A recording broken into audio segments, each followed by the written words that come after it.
DJ Corner.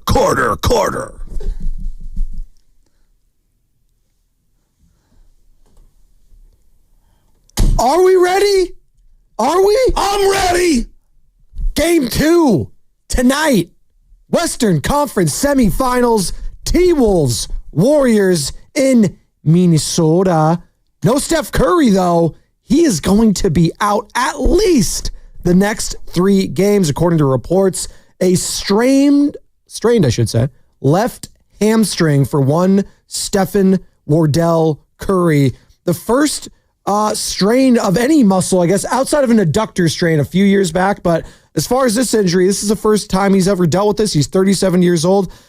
And man, Jimmy Butler, Draymond Green, Pajemski, who else do you want? Steve Kerr. Everyone has got to step up tonight. Shaska, I need you to step up. I got to step up. Carter's got to step up. Sam Lubman's got to step up. Matt Nahigian. We all got to step up in the absence of Stephen Curry. And it starts tonight. And coverage of that is going to start at 5:30 with Warriors Live. I can't wait. I'm fired up. I'm ready to call people out because, Joe, I was all over the place yesterday, and I had a triple header game down at Moscone, and how was that? I'm tired. I'm tired today. All right, and there's no excuses. You're fighting through adversity today. I'm trying to. Okay, I'm off multiple espresso shots. I took all the aspirins. I like the Cal hat, by the way. Look at you. Yeah, thank you. I'm ready to roll. But this general consensus of loserdom. Well, I don't think the Warriors have a chance. This sucker.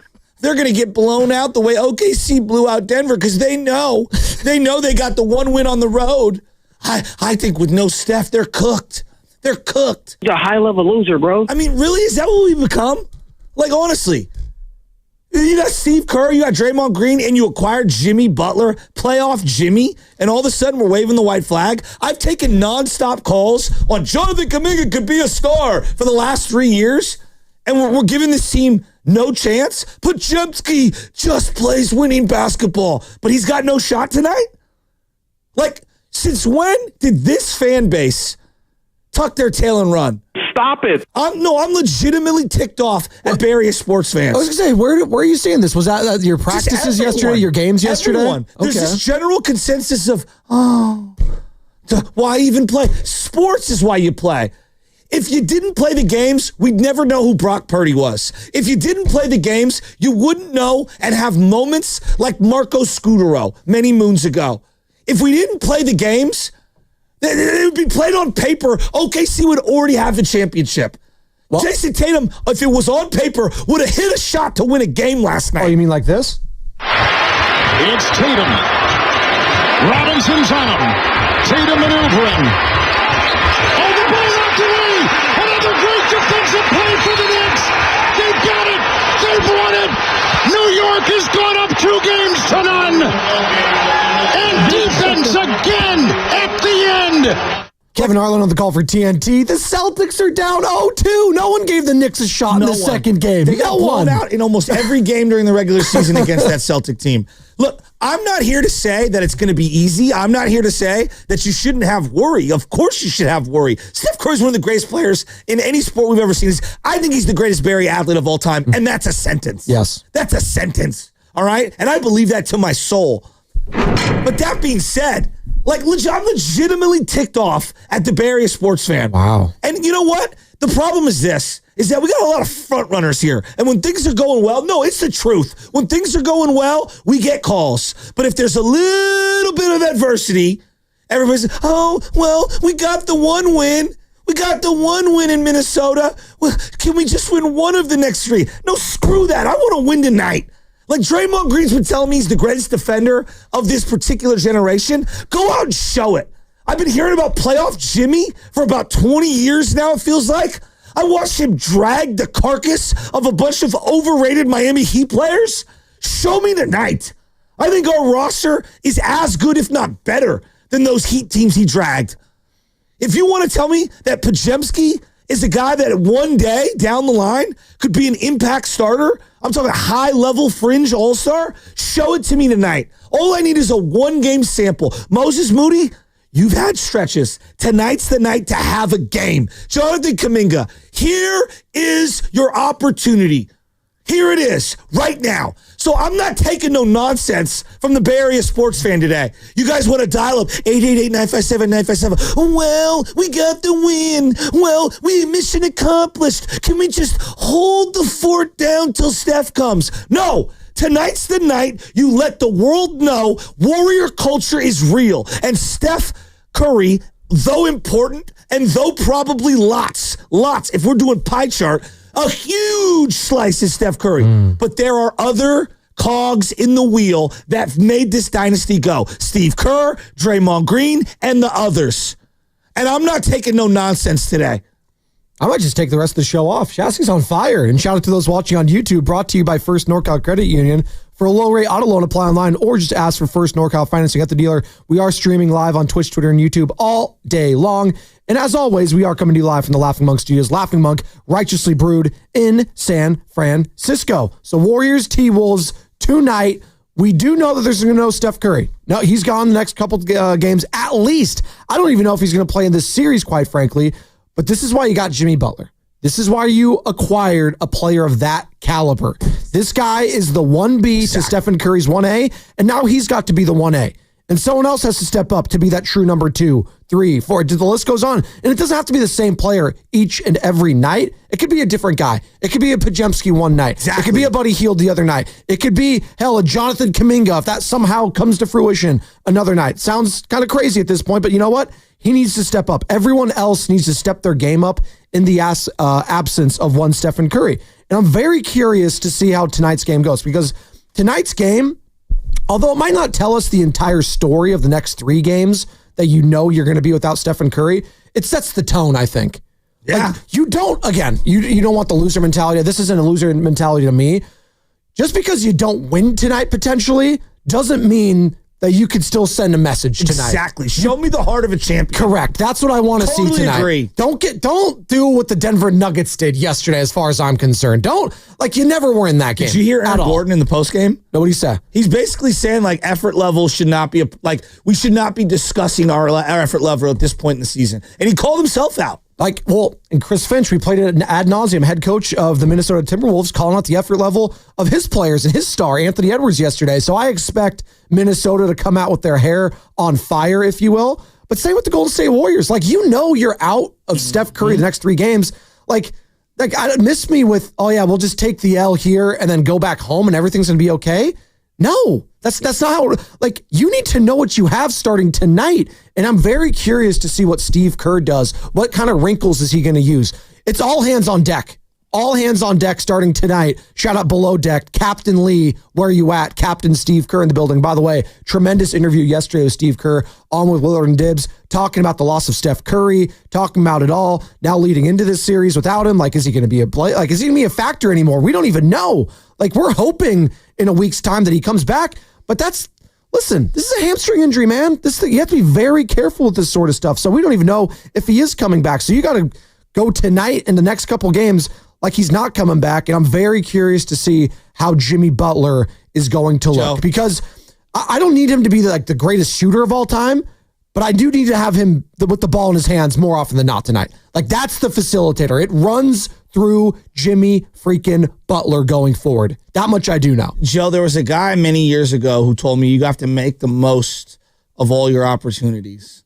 And, in this industry, I've been told, hey, keep the seat, keep the seat, keep the seat. Mm-hmm. Meaning when someone steps aside, be available, be ready, and step up and rise to the moment and do your best to capture that moment. And I believe that tonight, there are a lot of opportunities on the line. You've referenced Jimmy Butler and Draymond Green. I mean, those guys have resumes that are pretty comprehensive. And tonight's game isn't going to make or break their resume. No. Now, it can add to their legacy.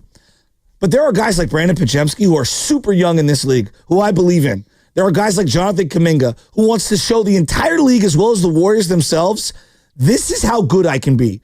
What about Quentin Post? This guy seems like he's above his years in terms of what he's brought to the table for a rookie for the Warriors. Could he have a night tonight? Moses Moody, who has been on a milk carton for quite some time in terms of shooting. What if this guy goes out and hits a couple of threes tonight? Can Buddy Hield keep this glass slipper action going before the clock turns 12 and midnight? Legitimately. What if Buddy Hield has another monster game?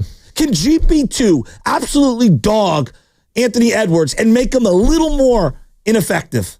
You know what they can control tonight, and they've been doing a hell of a job, and we haven't really been talking about it as much because of the team they just played in the Houston Rockets, but the defense of the Golden State Warriors has been unbelievable. Like, can they just keep dominating that? Because that is a controllable for them. I'm not going to sit here and act, and I don't think any of us are going to act like Stephen Curry's his world beater defensively, but he's been even pretty solid. But I know what I'm going to get from the defensive end when it comes to Jimmy Butler, when it comes to Draymond Green. Buddy Hield has been more than a willing defender at times. Brandon Podziemski has been very opportunistic. Moses Moody at times. Jonathan Kuminga at times. Kevon Looney last game I thought was pretty damn good Looney offensively and defensively. Battle-tested playoff guy. Gary Payton II, you know what you're going to get defensively from him. Hell, Pat Spencer is out. He'll throw his body around. By the way, great interview yesterday with Steiny and Good with Pat Spencer. I caught some of that after work yesterday. Great job. They got Patty Spence. I know you're so jealous. It's okay. Not fair. Well, can we get some of the cuts from Pat Spencer on the board, please, too, Carter? Loves to like piggyback my stuff, right? And him being all in on the Pat Spencer thing. No, dog, that's my account. No. You're the only I have one that claimed in Salesforce. You're the only one that is allowed to like Pat Spencer? But I was first to the trough. Sure, okay. I plowed that land. He came on yesterday and said he has a 3 handicap too, by the way. Does he? I love that even more about him. Well, Steiny, I guess real quick, we'll get back to whatever tangent I was on. 3 handicap. Continue on Steiny. Well, Pat Spencer, Steiny asked him yesterday, he's like, hey, is it fair to say you're like the greatest lacrosse player of all time? And Pat's like, people can say what they want. It was a humble brag. It's like, by the name of Jim Brown. Oh, was Jim Brown a great lacrosse player? I don't know. Yeah, wasn't he? Great. I don't know. Like, was he? I didn't know lacrosse was a sport back then when they played. Like, I know it's been around forever. I don't know, the greatest athletes ever. You're over here telling me about soccer and you don't know about Jim Brown's accomplishments? Well, I do. Come on. Well, no, you don't know about Jim Thorpe's accomplishments, buddy. All right, come on. Awesome. But, please. I went the last 75 years, not the last 100 years. Real quick. So Jim Brown, Jim Thorpe, and now Pat Spencer. Okay, I think we're all on the same page here. All right. But there defense. is a common denominator. Thank you. Defense. You can control that tonight. Keep this thing close with tenacious defense. Real quick here, can you go Houston Rockets on the Minnesota Timberwolves? I know you might not you don't have a Steven Adams, but can you goon it up a little bit tonight? Can you do that for the next few games? Make it hard. Make it physical in Minnesota. Chris Finch is already out here crying to the officials and crying to the NBA and Adam Silver. Oh, they were grabbing Rudy Gobert. And Steve Kerr yesterday was like, yeah, great. They're grabbing Stephen Curry and bear hugging him for the entire series. Like, what are we doing? Doing it up more. Unreal. That's what I want to see. Like, offensively, sure. I do think it's going to be a little bit of a struggle. And some guys are going to need to step up. A little? I know that they could control things on the defensive side is what I'm getting at. Control that and be opportunistic on offense, and he might have a chance. There's a reality that I think some people are willing to admit, others are in denial. There are long stretches where this entire offense is so hyper-focused on just getting the ball to Steph. I do think that it comes at the expense of rhythm for others. Now, I understand he's one of the greatest players ever. I'm not saying it's not the appropriate tactic. No, that is the most effective tactic. No, it is. Dennis Schroeder literally talked about it during his time. It's very difficult to try to ingratiate yourself into a new offense with historically great, like LeBron, Steph, the Kobe's. Like, it's very difficult to find your footing, and not everyone can do it. Exactly. And I'm not here to say that the offense is going to hum but what I'm saying is I think now they've got a day to kind of like, let it settle. Like everyone understands the assignment. I bet we're going to see the ball hop a little today, and I think we're going to be pleasantly surprised. I'm not here to say they're winning today's game, but I'm giving them a puncher's chance. I really am. You're not lying down. No, you're not pulling a Denver Nuggets. No. You don't punt playoff games. Period. I don't care who you are. Well, there's no point in like it'd be one thing, let's say hypothetically, like the Jimmy Butler injury last series, right? Like where he was probably going to be out of game, but he was coming back, right? Yeah. Okay, but you didn't take the L in that one. You won the game, which has made it even that much better and sweeter, right? You had a day to prepare and you figured it out and boom. But Steph's going to be out for at least the next 3 games. Like, so like taking the L tonight means what? Nothing. Laying down it makes it harder for the next 2 games. That means like mentally I'd be even more shot because I was like, oh boy, is this what we have to look forward to? Yes. No, you got to throw everything on the table today. I'm with you. Yes. And I want to see a desperate team tonight on both ends. One thing I'd really like to see them do, guard Anthony Edwards all 94 feet. Just face guard him from the jump Let them be slow to get into their action. I want them to settle for bad shot clock possessions. I want to, that's your point about mucking it up, but I want to get the possessions down. Can we get the pace of play that Jimmy Butler liked to run in Miami a little bit? Well, like not quite, because I get different teams, different styles, but if it is, 8-9 point lead for Minnesota the fourth quarter, just deliberately taking that ball, being smart. Smart possessions are important. You think it's the opposite, though? Well, no, I think situationally, they're at their best without Curry on the floor when Draymond's pushing tempo and going coast to coast because Gobert doesn't have time to set up. And I think with Podziemski and Draymond and Kuminga, et cetera, if they're running after getting like a big rebound, I actually think that's when their best offense can come. When it's slowed down in the half court for them offensively. Fair enough. Well, and again, this goes to how this offense is going to look without Stephen Curry, and there's going to be a lot of different wrinkles. So at times, maybe there's going to be slowing up depending on if Gobert's out there or not, right? The matchups that they like. It's going to be very curious to see what the starting lineup is tonight. Who do you want to see in the starting lineup? What kind of shakeup do you want to see there? 888-957-9570, because Stephen Curry, again, if you're just joining us, is going to be out at least the next 3 games. He's going to be reevaluated in a week's time with a grade 1 left hamstring strain. And by the way, we're going to be talking about that with Dave Fleming at 8:30. You're like, Dave Fleming. Yeah, Dave Fleming knows his stuff, guys. Voice of the San Francisco Giants. He's tapped in on all things Bay Area sports. We love Dave. And he's going to be at Game 2 tonight. Dave is going to be there in Minnesota at the Target Center because the Giants are in town to play on the Twins, correct? Giants legend Carlos Correa, if you will. I wonder if he'll be in the stands as well. And plus, we got the legend at 9:20 as well. Jim Barnett. Let's go. JB, 9:20, former Golden State Warrior, former NBA great, and obviously former broadcaster here, 95.7 The Game, and NBC Sports Bay Area. You know Jim, you love him, and we'll talk to him at 9:20. And all guests at 95.7 The Game appear on the River Islands guest line. Isn't it time for you to discover the islands, River Islands, and Lathrop? We have a super chat, Joe. You want me to give it to you? Give it to me. K-Way spent $5. He spent $5 to say this. After watching OKC versus Denver, I'm not feeling good about tonight's game. Calm me down, Joe. It's either you or me. You want to calm him down first? Well, I just think that we are underselling the heart of champions and someone like Steve Kerr. And if you think Steve Kerr is going to allow his team to not be ready to go in a playoff game, I think you have another thing coming. I also think they understand the magnitude of maximizing every minute while Steph's out, because if there's any chance you can win any of these games, you have to go for the jugular. You know what, K-Way? I'm going to calm you down on the other side. And that's going to be coming up, brought to you by Chilton Auto Body. And be sure to tune in for Warriors Live today, presented by Xfinity. Stream sports from the best seat in the house with Xfinity. Bow, bow, bow.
Oh, heck yes. Hey, Shaz, you got a lot of people fired up this morning, man. Well, I get ticked off. No, I really do, because I come on here every single day.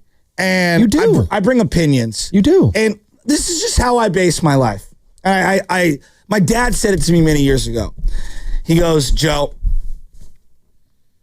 do you think there's some grand plan? I go, no, I don't. He's like, I do the best I can every day with whatever information I have, and I try to assess the day and make the most of it for the now and for the future and for the family, right? For everyone involved. Mm-hmm. And day to day, that might oscillate depending on what's going on. And you're juggling all these things. There's a reason why the stock market is up and down. There's a reason why in certain areas, the real estate can go up and down, Okay, right? I'm following. Kinda. Whatever it is, groceries, gas. This is all like how it is reacting to the market, to supply and demand, to how much of these raw resources that we actually have. When I watch games, I might have a feeling of the way it goes, and then I watch it, and you know me, Joe, of all the people at the station, do I rewatch everything? It's between you and Guru and Bonte, the amount of people, you guys just 24/7, 365, constantly rewatching old games. Constantly. But even the game that happened the night before, No, every are. morning I rewatch it. I got all my notes. Yeah. So I have my original notes that I watch in real time, and then I go back. So when I assess things, I'm analyzing what I just saw, and now I'm readjusting, recalibrating, and now I'm like, okay, well, I have more information. I'm going to make a different kind of assessment. Sometimes what I predict comes true. Sometimes what I predict sounds so dumb. Trust me.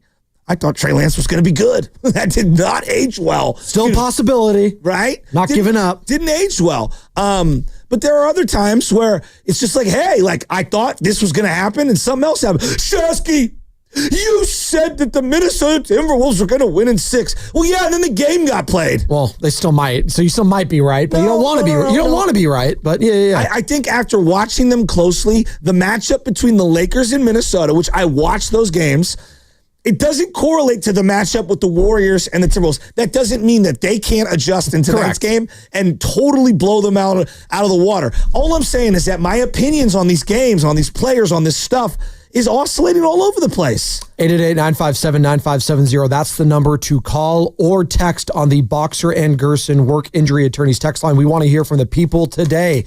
There's so many different questions. Your confidence level, who should be starting. There's so many different things I could throw at you right now. But it's like what Shasky said, the scared energy. Like, there should be no scared energy. You know what's going to be in front of you going forward. Stephen Curry's out. He might be out the entire series.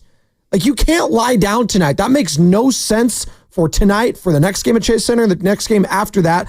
Like, you may be without Stephen Curry for not just this series, if you advance, maybe the next. Like, you have got to see what you have starting today. And for me, what it comes down to is Steve Kerr. Yes. My trust level in him when things and bleep hits the fan is at an all-time high right now. The amount of faith we had in him in last game, Joe, when Steph only played a quarter and a couple minutes into the second, like, why don't we have that same level of trust? Is it because we don't think that Minnesota's going to look that bad offensively? Okay, sure. They're probably not going to look that awful again. Yeah. But again, give some credit, if not a lot, to what the Warriors have been doing on defense. That's a direct reflection on coaching and a buy-in from the players from top to bottom. When you got guys like Pat Spencer diving left and right, hitting the middies, hitting the running hook shots, that means confidence is bleeding throughout that organization, starting with the head coach. I'm glad you brought up Steve Kerr. One of my big beefs is that I do believe he's almost stubborn to a fault. And if you hold an opinion on someone or something and then that doesn't age well, I actually think you're even more foolish. Then, because there's just like this, you're flip-flopping. That's literally what Steve Kerr has done all season.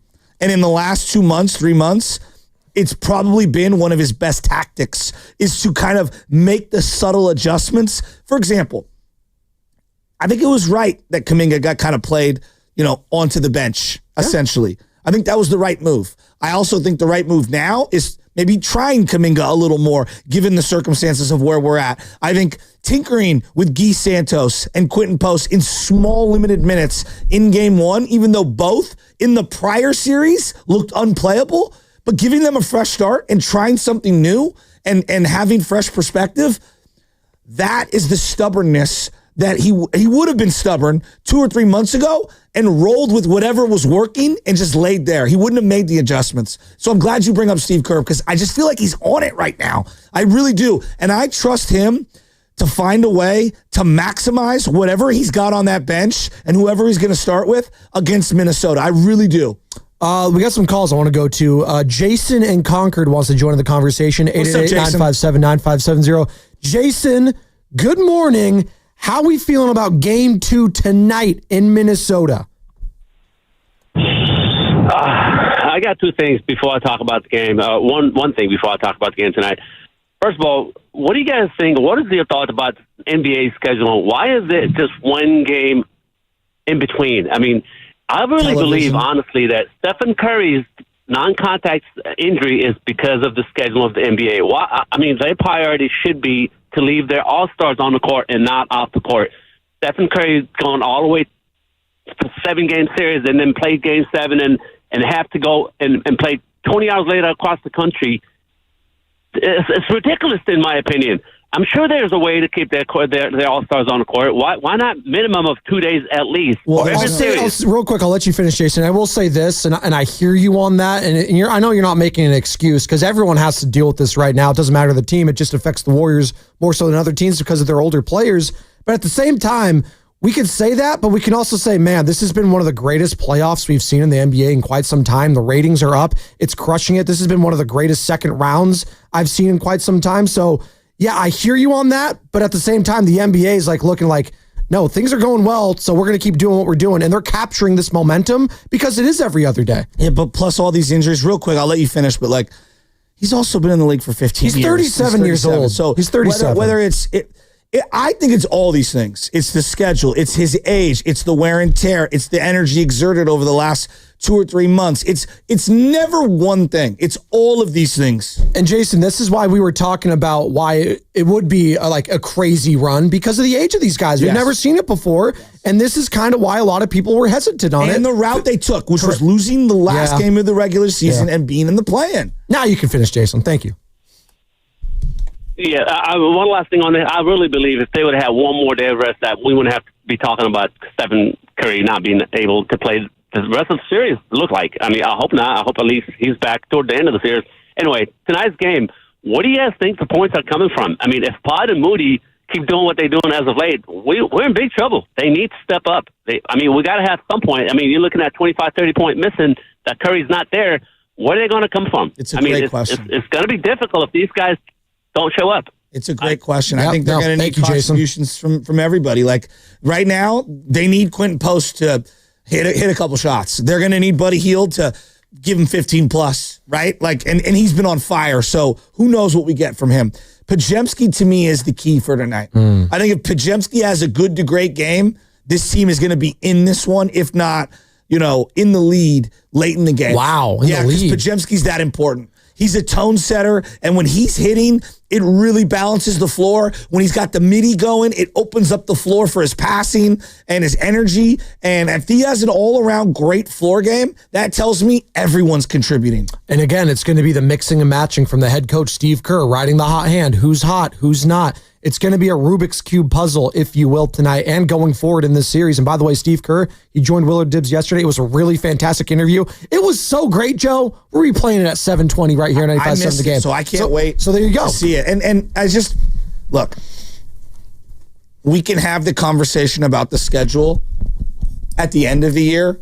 Right now, I want to talk about the game. And it sucks that Curry's hurt, but it is what it is. It's not helping anyone to talk about what happened. It is. And whining and crying about it, to me, makes us all look bad in this area. And I want to talk about the game that's going to be played tonight. No, it sucks for Curry. And we can have the conversation in the offseason when things dial down. And we can have all the roster conversations, as well as the league as a whole conversations. Tonight, it's how the heck can they pull this off in Minnesota?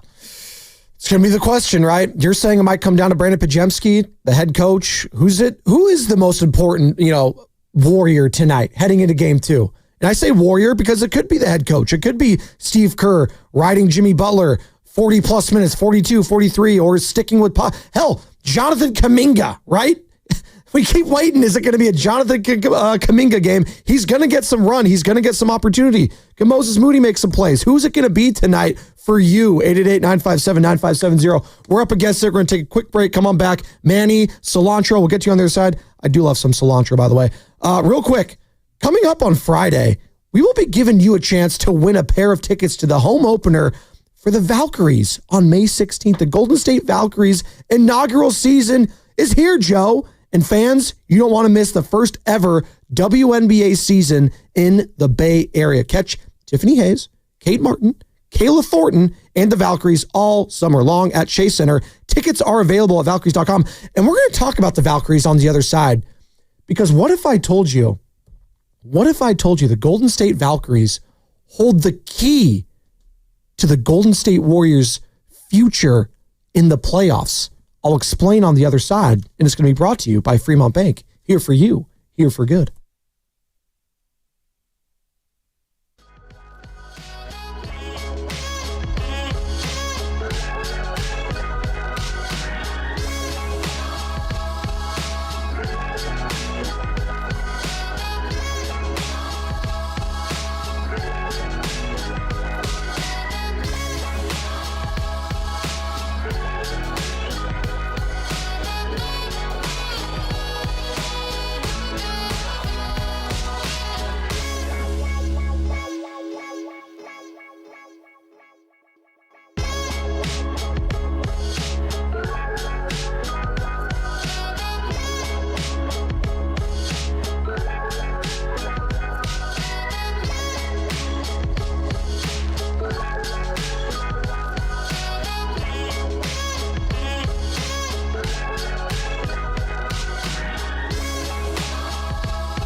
Spadoni, Shasky.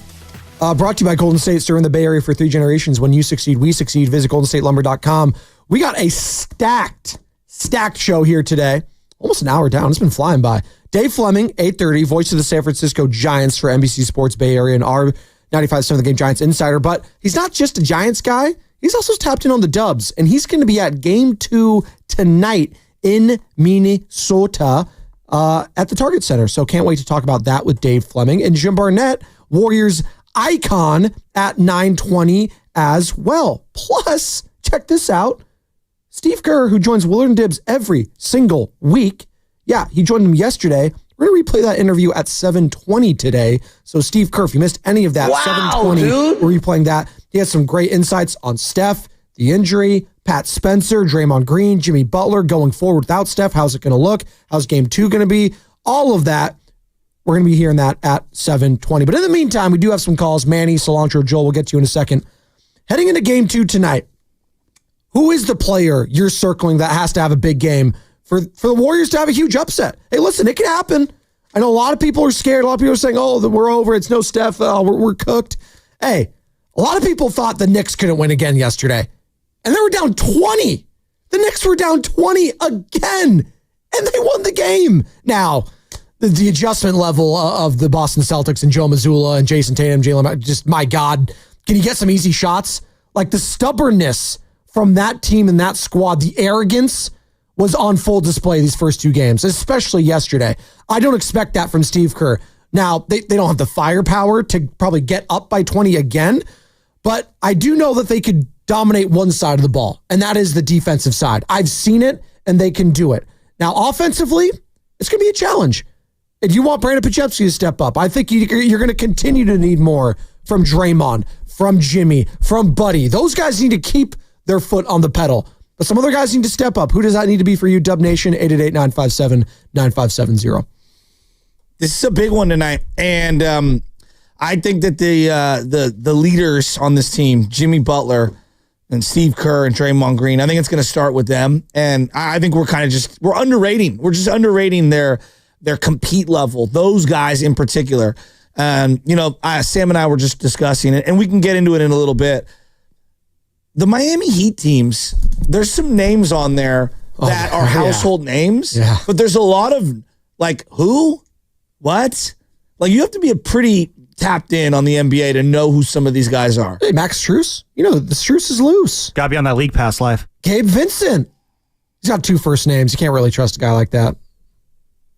What are you looking at me like that? I'm just saying. Jimmy Butler has taken some teams very far that are they're just not stellar, I would say. They're solid, but not stellar. And I just think that we're asking this guy in one-off games. It's basically a series right now. We're asking him in one series, not to drag us 4 rounds. One series. Can you find a way to win 3 more games in one series? And if Steph returns, great. But can Jimmy do it? I think he can. And we could break down the rosters, what we have now on the Warriors versus the 2020 Miami Heat team that went to the finals and the 2023 team that went to the finals. God, I'm looking at him right now. I'm looking at 21. Let me try to guess that 2021 squad real quick. It's 2020. Yeah, 2020, the NBA bubble squad, right? Yep. Okay. So you got Jimmy Butler. Mm-hmm. You got Bam Adebayo. Mm-hmm. Thank you. Goran Dragic. Yeah, old man Goran. You had Andre Iguodala. He was off the bench. Yep. Only played a small amount. Duncan Robinson. Yep. Who was all over the place in terms of efficiency. Tyler Hero. Yep. A young Tyler Hero who was in and out of the rotation depending on what they were doing. Udonis Haslem. But he didn't play, but yes. No, I think he had to play some minutes because Bam Adebayo got his shoulders separated from Dwight Howard in that first game, and the series is basically over at that point. He played in 4 regular season games. You're talking about the playoffs. The playoffs, yes. Isn't that crazy? 4 regular season games. Who else was on that team? I think that's all I know. Jay Crowder. Okay. That's a good one. Jay Crowder. Okay.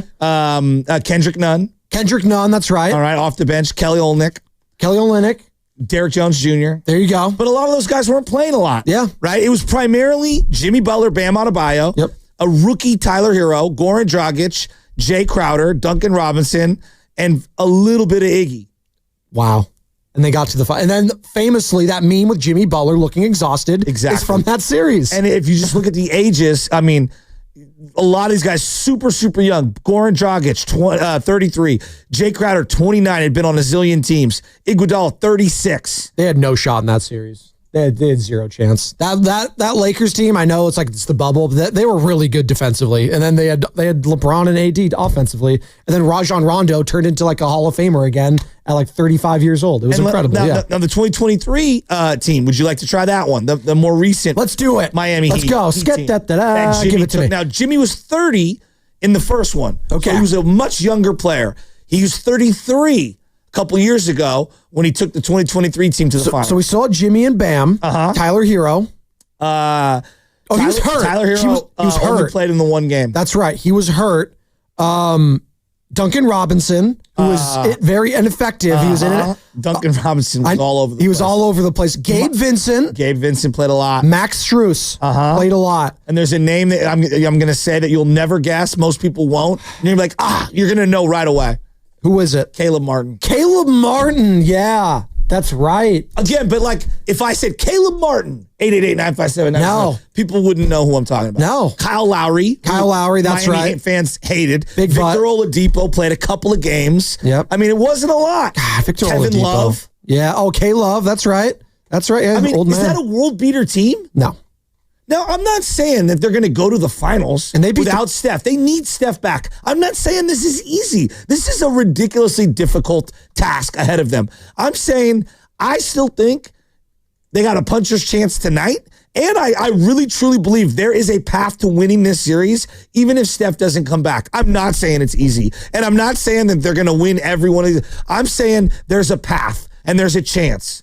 And I think they can do it. I really do. All right, so that 2023 Heat squad, so they beat the number 1 overall seed, Milwaukee Bucks. Which they've owned them forever. And they were the 8th seed. Then they beat a pretty good Knicks team still in the second round. And then they beat the Celtics.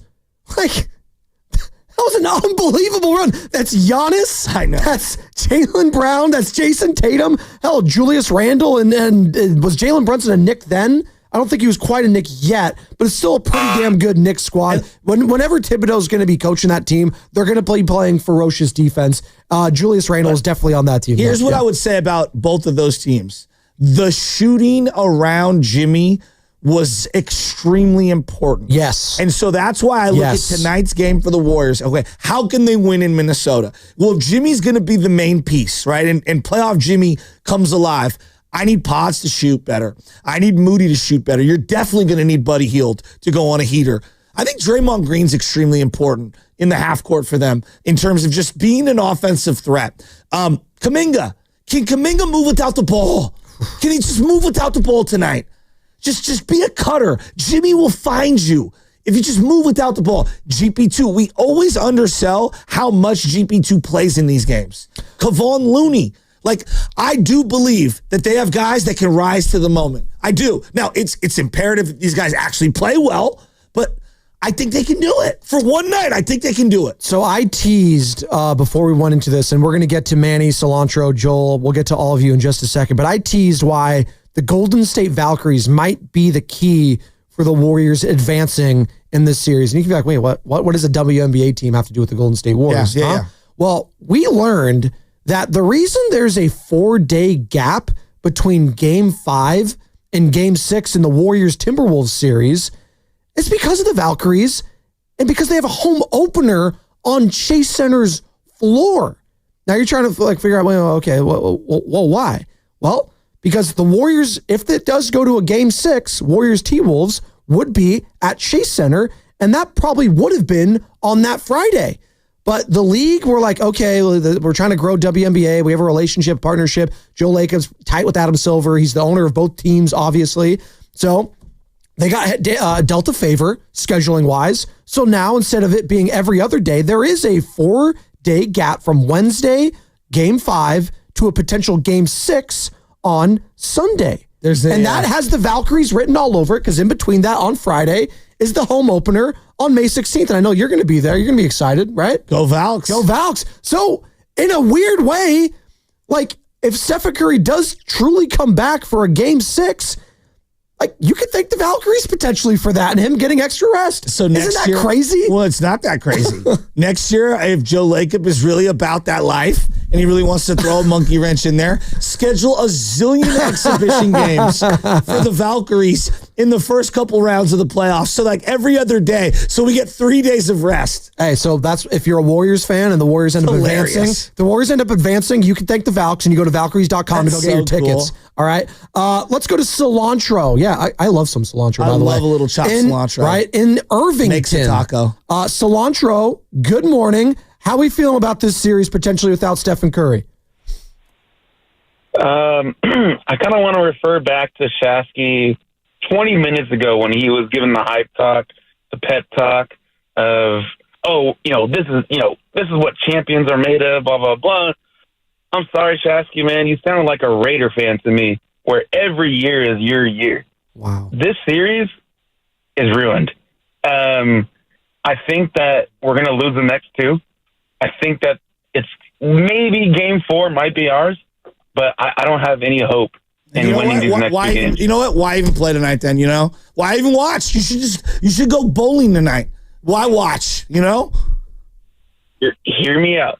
Because I want to watch, I want to see what's going to happen. Uh-huh. Just like I watch any other sport, okay? Just like when I watched the past 3 Super Bowls with the Niners. I think that we're going to lose today. I think that Timberwolves are – we're not going to get an Anthony Edwards playing the way that he last played. We're not going to get that. We're not going to get, Nas Reed – ankle injury, 11 points. I don't even know what he had. Dude, he wasn't dude, Thanks, cilantro. Listen to me, young man. You sound young, all right? I'm assuming. Let me give you wisdom. Knuckle up! Jesus Christ! What is wrong with you Warrior fans?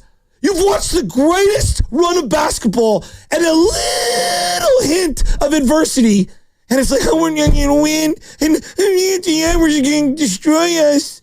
Are you kidding me? What is this? What the hell is wrong with you people? You guys are all here for when Draymond is going face to face with everyone. Well, tonight's the night. Draymond's a first ballot Hall of Famer. Tonight's the night. He's still here. Is Jimmy still here? Jimmy's still here. Is Steve Kerr still here? Steve Kerr's still here. Come on. Why do you have to take a shot? I don't think we're going to win the next 2, and maybe we win game 4. And bro, take that energy to the other station. You're a high-level loser, bro. Jesus, you want to talk about loser stuff? Let's talk about Ryan Walker peeing down his leg every time he comes into a game. You leave him alone. They won yesterday. Gutsy from Ryan Walker. Why even play the games, some of you people? Have you competed at all in your life? There's a couple cheap shots here. Man up. The Raiders, the Niners, Ryan Walker catching strays. Focus on the Warriors and T-Wolves, people. Oh, no. Please. It's like, I don't want to play tonight. That coach is throwing too hard in coach pitch. Like, what are we doing? Did anyone give the Knicks a shot yesterday?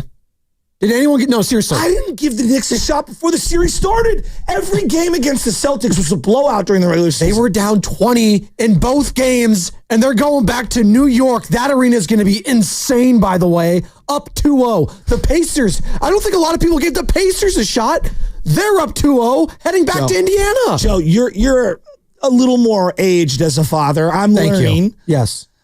My wife does the thing that the caller just did. Little guy falls on the ground. Oh, are you okay? Oh, yeah. Oh, let me wipe you. I'm like, get up. Get up. You're fine. Let's go. That's me. I'm like, get up. I'm just picturing LJ You want to make face the 5-year planting. team? How old is your son? Yeah, how old is he? He's 1.5. Hey, you'll learn this with your second kid because it's true. Benny, I was the same way. Oh my God, Benny's crying. I have to run down the stairs. No, and go I don't do that. I'm like, get up. No. You got to get tougher. Earl- You think the schoolyard is going to let you live? Are you okay? Exactly. Get up. We're raising an entire generation of just softies. Come on. The greatest generation of all time, my grandfather's generation, they lived through the Depression, World War II, the Cold War, and we're out here, I don't know, man, we can't do it without Steph. I'm so tired of this. Can't do it. Jesus. I think we're the greatest generation. Shout out the millennials. We're the best. No, you're not. Yeah, we are. No, you're not. We're so good. You're listening to 95.7 The Game, Hitler. KGMZ FM and HD1 San Francisco and Odyssey Sports Station. Didn't think we were going to get his name dropped today. Always live on the free Odyssey app and now broadcasting from the Laughing Monk Studios. We're all over the place today. You know what? There's so much different energy and feelings right now. So much so, we have full phone lines now. You want to go to the phones? I'm legitimately livid. Livid. No, like, because you know what? The coach, the player, the competitor in me is like, dude, this is why you play the games. This is what makes moments. I love when this stuff happens. Oh, hey, Kirk Gibson, your leg hurts a little. Don't go up there and bat against Eckersley, even though he's the Cy Young Award winner, even though he's literally unhittable. Just, we don't need to play this game. It's okay. I mean, what are we doing? Manny, Dumbarton Bridge. Manny, what you got on tonight's game? I'm going to cheer you up, Shasky. I'm going to say Ant-Man, Batman, Superman, don't matter. Let's go. Warriors in 5. Let's go. You know what? 10 years ago, guys like Barbosa, Festus, Iggy were not known to the world. They were not champions. They became champions.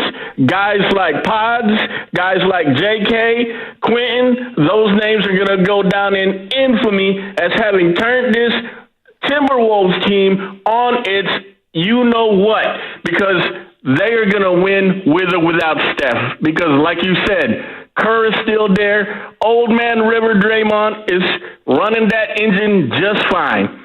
We've got Buddy. We got Jimmy. I'm not even scared of this Timberwolves team. I mean, you're saying that they have a puncher's chance? Man, after what I saw that night, everybody's going to pitch in. The biggest guy that I'm looking for to have the game of his season, of his career, I'm banking on JK to make this his signature series, man. I'm wishing the best for the Warriors. I'm putting good wishes on all you Warriors fans. Enjoy the series. We got this. Did anyone think Buddy Hield was going to be the hero coming out of Game 7? No, or in Game 1 of this series. No. And this is why you play the games. Yeah. And you go out there and you execute. As long as we got Jimmy Butler and Steve Kerr and Draymond Green, we're going to be in this one. Do you feel like this is truly like a David versus Goliath kind of a thing without Steph? Because I think a lot of fans feel that way. I was like, it can't be when you have Jimmy Butler and Draymond Green, two guys we view as Hall of Famers. I just can't view it that way. And I don't, and it's like David versus Goliath. We're in the playoffs. Well, no, but I think a lot of people are viewing it now without Stephen Curry. It's like, I just don't think they have the offensive firepower to go up against. No. But I think a lot of people are viewing it like they have no shot. That's why I say David versus Goliath now. I just don't subscribe to that. Like, I just don't view the Minnesota Timberwolves as that team. Like, maybe if this was against, I don't know, the Thunder or something, like who looked incredible yesterday and they blew like a 20-point lead against the Nuggets in Game 1, or like the Timberwolves, I don't know about them yet. I don't know. Like, I think this game is more important, obviously, for them to show us why they're in this position and why they were a team in the Western Conference Finals last year. But again, that was last year. This is this year. They don't have Karl Anthony Towns anymore. Is Julius Randle going to show up tonight? Who knows? Is Anthony Edwards going to show up tonight? Real quick, Anthony Edwards, talking about the model of inconsistency, as much as we talk about Buddy Hield. And Anthony Edwards, again, he's a very special talent. When he's on, might be the best player in the sport. He's that damn good. He's incredible. Just going back to Lakers series in Game 1, I'm just going to give you his field goals. 8 of 22, 10 of 22, 12 of 26, 12 of 23, 5 of 19, 9 of 22. Like, that's a guy, he's going to chuck it up. And it might go great. It might not go great. He might have another stinker from beyond the arc again today. He might be 0 of 11. He might be 2 of 8. He might be 5 of 10. It's a mixed bag. So what I'm getting at is he might have another stinker, and the Warriors are primed to take advantage of that opportunity exactly. tonight. Well, and look, if you've paid attention to how these series have gone for the Warriors, whoever shoots better from 3 tends to win the game. All I need is Moody to hit a couple, Pods to hit a couple, and Buddy to stay on some semblance of the heater that he's on. And I think they can do it. Also, if Jimmy Butler, if you are under the hoop, dog, go up with it. Yeah. Just go up with it. Right. Go strong. You don't got to kick it out to the three-point land. Let's go to Joel in Louisiana. He's been hanging on tight. Joel, good morning. What's the key to stealing Game 2 tonight in Minnesota? Hey, y'all. Thanks for having me on. I really think that it's the defense. And I love Manny's energy. I do think players are going to step up. But if we're gonna beat Minnesota tonight or in the series, it's going to be the defense. And we're the number one defense since the Jimmy trade. And I think that's what's going to happen. Look, I understand Cilantro calling and being down because naturally Steph Curry goes down. That's a bummer. But if you're a Warriors fan, come on. We beat them without Steph Curry, and we have Jimmy Butler. Why are we so down? I think the path is to steal this game, maybe drop game 3, and we win game 4 behind the Warriors crowd, and hopefully Steph comes back after that. But we can 100% win this series, and it's going to be the defense.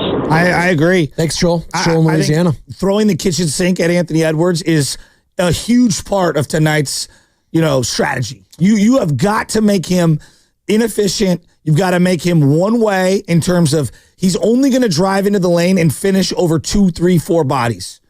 It's going to be a chess match between Finch and Kerr at this point for sure. And if I'm Chris Finch, the head coach of the Minnesota Timberwolves, juxtapose that with what you said, I'm trying to just make anyone else beat me than Jimmy Butler. Because I've seen what Jimmy Butler could do in the past, and I trust him offensively and getting his shots and getting his points and getting to the paint. Like, that's the guy that could do that. They're going to try to get Buddy Hield a lot of open looks tonight. Yeah. That's going to be the recipe for the success for the Warriors tonight, feeding the hot hand that is Buddy Hield. And it might not be hot early. Buddy, I think, started 0 for 8 the other game, and he finished 7 of 19, 5 of 8 from beyond the arc. Like, you're going to have to feed the guys that are shooting well. Can Podziemski finally have a game where he's going double digits? I haven't seen that. Great looks. He does, and he needs to start hitting them. The one thing about Podziemski, with Curry, without Curry, he does get great looks. And listen, who's going to Steph only played like a quarter and not even a half, and he scored 13 points.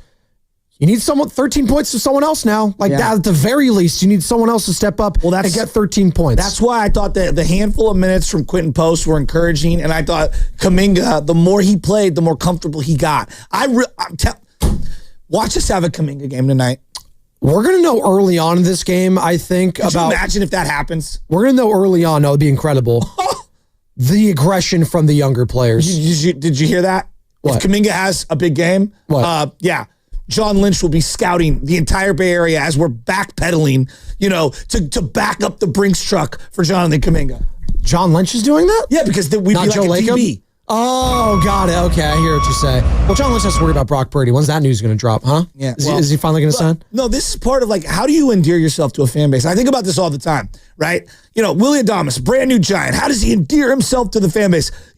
Big time moment against the Dodgers. Yeah. Late in August. That would be big. Yeah, that's how you endear yourself. Right. You know what I mean?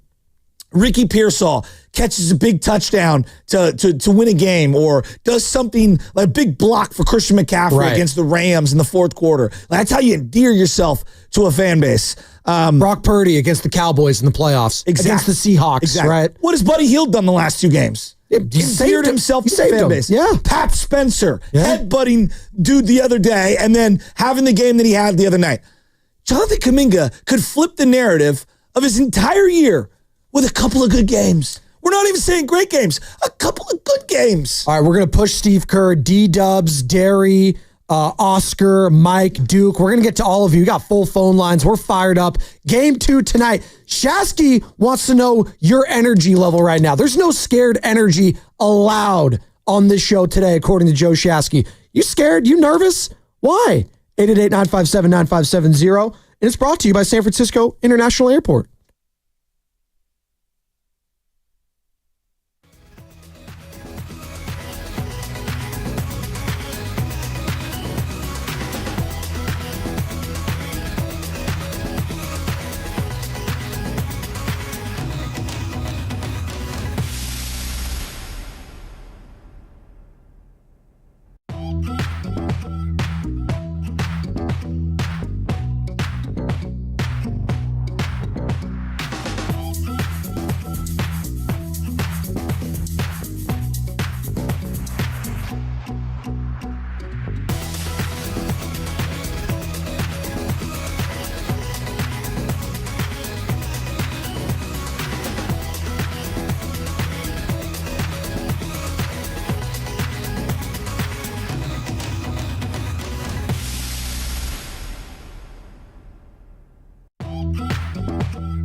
He's a high-level loser, bro. It ain't nothing you can do about it. Screw that. You're listening to The Morning Roast with Joe Spadoni and Joe Shasky on 95.7 The Game. Oh, who cares? Oh, Francesa? He's fired up about his Knicks. You know, I have a theory in life. Okay. Adversity and what you go through makes you who you are. Okay. When I see these travel teams in different sports, volleyball, basketball, baseball, whatever, and they're like, we've been undefeated for 4 years. Like, who the hell are you playing? How do you never lose a game? You're setting all those kids up for an eventual crash into a wall. Because in real life, you lose. In real life, you don't get to date the prom queen. In real life, you do get a D or an F. In real life, you don't get your first job or the first girlfriend that you're going after. You're saying winning doesn't build adversity, losing builds adversity. I just think there are seminal moments in your life that help set you up for being resilient. And when the chips are stacked up against it, there's two types of people. There are those that roll up their sleeves and go after it, and there are those that tuck tail and run. And the worst thing in life to be is a front runner. I truly believe that. Whether you're a bully or a front runner, they're kind of the same thing. You pick on those when you know you can win the fight. And when you don't think you can win, you back down. That's just not how I'm wired. I always have the chip on my shoulder. I'm always trying to prove everyone wrong. And that's why I love Draymond Green. And that's why I love Jimmy Butler. It's a man who slept in his car growing up. He was homeless, slept in his car. Steve Kerr, we know what happened to Steve Kerr's father and the life that he's lived. And I think that everything in Draymond, in Jimmy, in Kerr, like everything that has happened to them in their life, they've brought to how they coach, how they play. And to think that this team is just going to lay down and not be ready and prepared to play tonight, I just don't buy it. Just don't buy it. We are coming to you live from the Laughing Monk Studios. Laughing Monk, righteously brewed here in San Francisco. We got Dave Fleming coming up at 8:30. Obviously, voice of the San Francisco Giants, but is tapped in on all things Warriors. And we're going to talk a lot about that Warriors series with him as well, because he will be in the building for Game 2 tonight in Minnesota. Jim Barnett, Warriors icon, joining us at 9:20. Formerly broadcaster for NBC Sports Bay Area and right here on 95.7 The Game. He knows all things Warriors. And also, we're going to get to your calls. D-Dubs, Derry, Oscar, Mike, Duke. We'll get to all of you, and you can hit us up at 888-957-9570. It's the same number to call or text the Boxer and Gerson Work Injury Attorneys text line. And by the way, Warriors Live starting at 4:30 today. Willard and Dibbs will have that. 5:30 tip right here on 95.7 The Game with the voice of the Warriors, Tim Roy. And we'll take all your calls after the game. Evan Giddings going to be able to do that with Warriors wrap-up. Look at all the best athletes in sports right now, currently, okay? Steph Curry. Has he gone through adversity in his life? Yeah. Was he a blue chip, can't miss guy coming out? Not coming out of high school, coming out of the college. People had question marks still. Even though he was a top 10 pick, people had question marks. Won MVPs and was questioned. Yeah. Okay? Won MVPs and was questioned. It just shows this how we talk about sports in general. But yeah, continue. Patrick Mahomes. Yeah. He wasn't the number one player taken. Now, both were first-round picks, so I'm not saying like they weren't really good prospects. But like can't miss? You know who's can't miss? Trevor Lawrence. Yeah. How's adversity treated him? Now, I would argue it's so much adversity, not many would overcome it. Right. Right? It's a dumpster fire of an organization. But do you get what I'm saying? Yes. He was a can't miss. Oh, he's going to be a Caleb Williams. Yeah. Can't miss. He's having a tough time. Jaden Daniels, did he inherit a pretty crummy situation? Yes. This is a guy bounced around college. The adversity served him well. Yeah. And he was prepared to take on the task. Yep. Now, we'll see with Caleb Williams. He's got a full career and a long runway. I'm a big believer in adversity teaches you things. And this team has been through adversity. These guys have been through adversity, and I'm here for it. And the guy I keep coming back to, I feel like JK's going to do something tonight. I really do. Be a hell of a story. I'm rooting for him. I'm rooting be a hell of a story. And we all should be rooting for him. Again, we're talking about adversity. We're talking about building character. We're talking about all of it. Why are we talking about it? Because Stephen Curry is going to be out the next 3 games at least. He could be potentially out for the entire series. You don't want to put that into the ether, but you kind of have to like approach the rest of the series like he might not even play. Exactly. And that goes into tonight's game plan and what you could take from tonight. Even, again, you don't want the scared energy. This is scary. You might not win tonight. That's baked into it, but it doesn't mean you have to roll over and play dead and play possum and just get blown out by 50 and pull a Denver Nuggets. No, you at the very least, you need to show up and have fight. Like, you can't just come in and roll over and get blitzed and be down 20 in a blink of an eye and just give up. That is not baked into the equation today. That is something that we and again, we laughed at it in, what was it, game 5 or whatever it was, when, you know, they came in with the starters, and it was back in Houston. No, was it Houston? Was it game 6 or game 5? Game 4. It was one of the games we're talking about. We talked about the next day where they brought in the Pat Spencers. Thank you. The Pat Spencers and the Kevin Knoxes and the Braxton Keys. Oh, you think that could translate into the next game? Well, it clearly didn't. But at least they brought the starters back into the game for Houston, and they made them work just a little bit harder. Yeah. Like, at the very least, I want that kind of fight today from everyone involved. And that's going to be incumbent on Steve Kerr, the players, everyone, just making this a game throughout. And it's crazy. You go to like DraftKings, go any of the bets. I know you're not super tapped into it, but people care about this stuff. What are they saying? Well, right now, the finals winner, if you just go, who's going to win the finals? Okay. Just right now, starting now. Then you got the Thunder, Celtics, Cavaliers, Timberwolves, Knicks, Pacers, Nuggets, and the Warriors. Warriors right now have the worst odds to do that.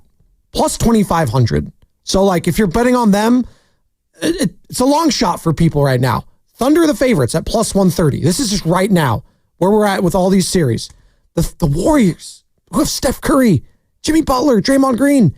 Wow. And I know Steph's going to be out probably this series. For title. I'm talking about this series. This series, it's still the Minnesota Timberwolves. They're minus 190. Well, that's fine. And then tonight, they're 10.5 point favorites. Were the Knicks favored? No, okay. They were not. I'm just telling you. This is why we play the games. Yeah, no, I'm just telling you. And I hear you, but this is why you play the games, right? And so I think this is a big moment for Draymond Green. I mean, this is a guy who has been kind of labeled a front runner at times. When Steph Curry's not there, he gets kicked out. He doesn't care. He doesn't play hard. Like, that's some of the things people say about him.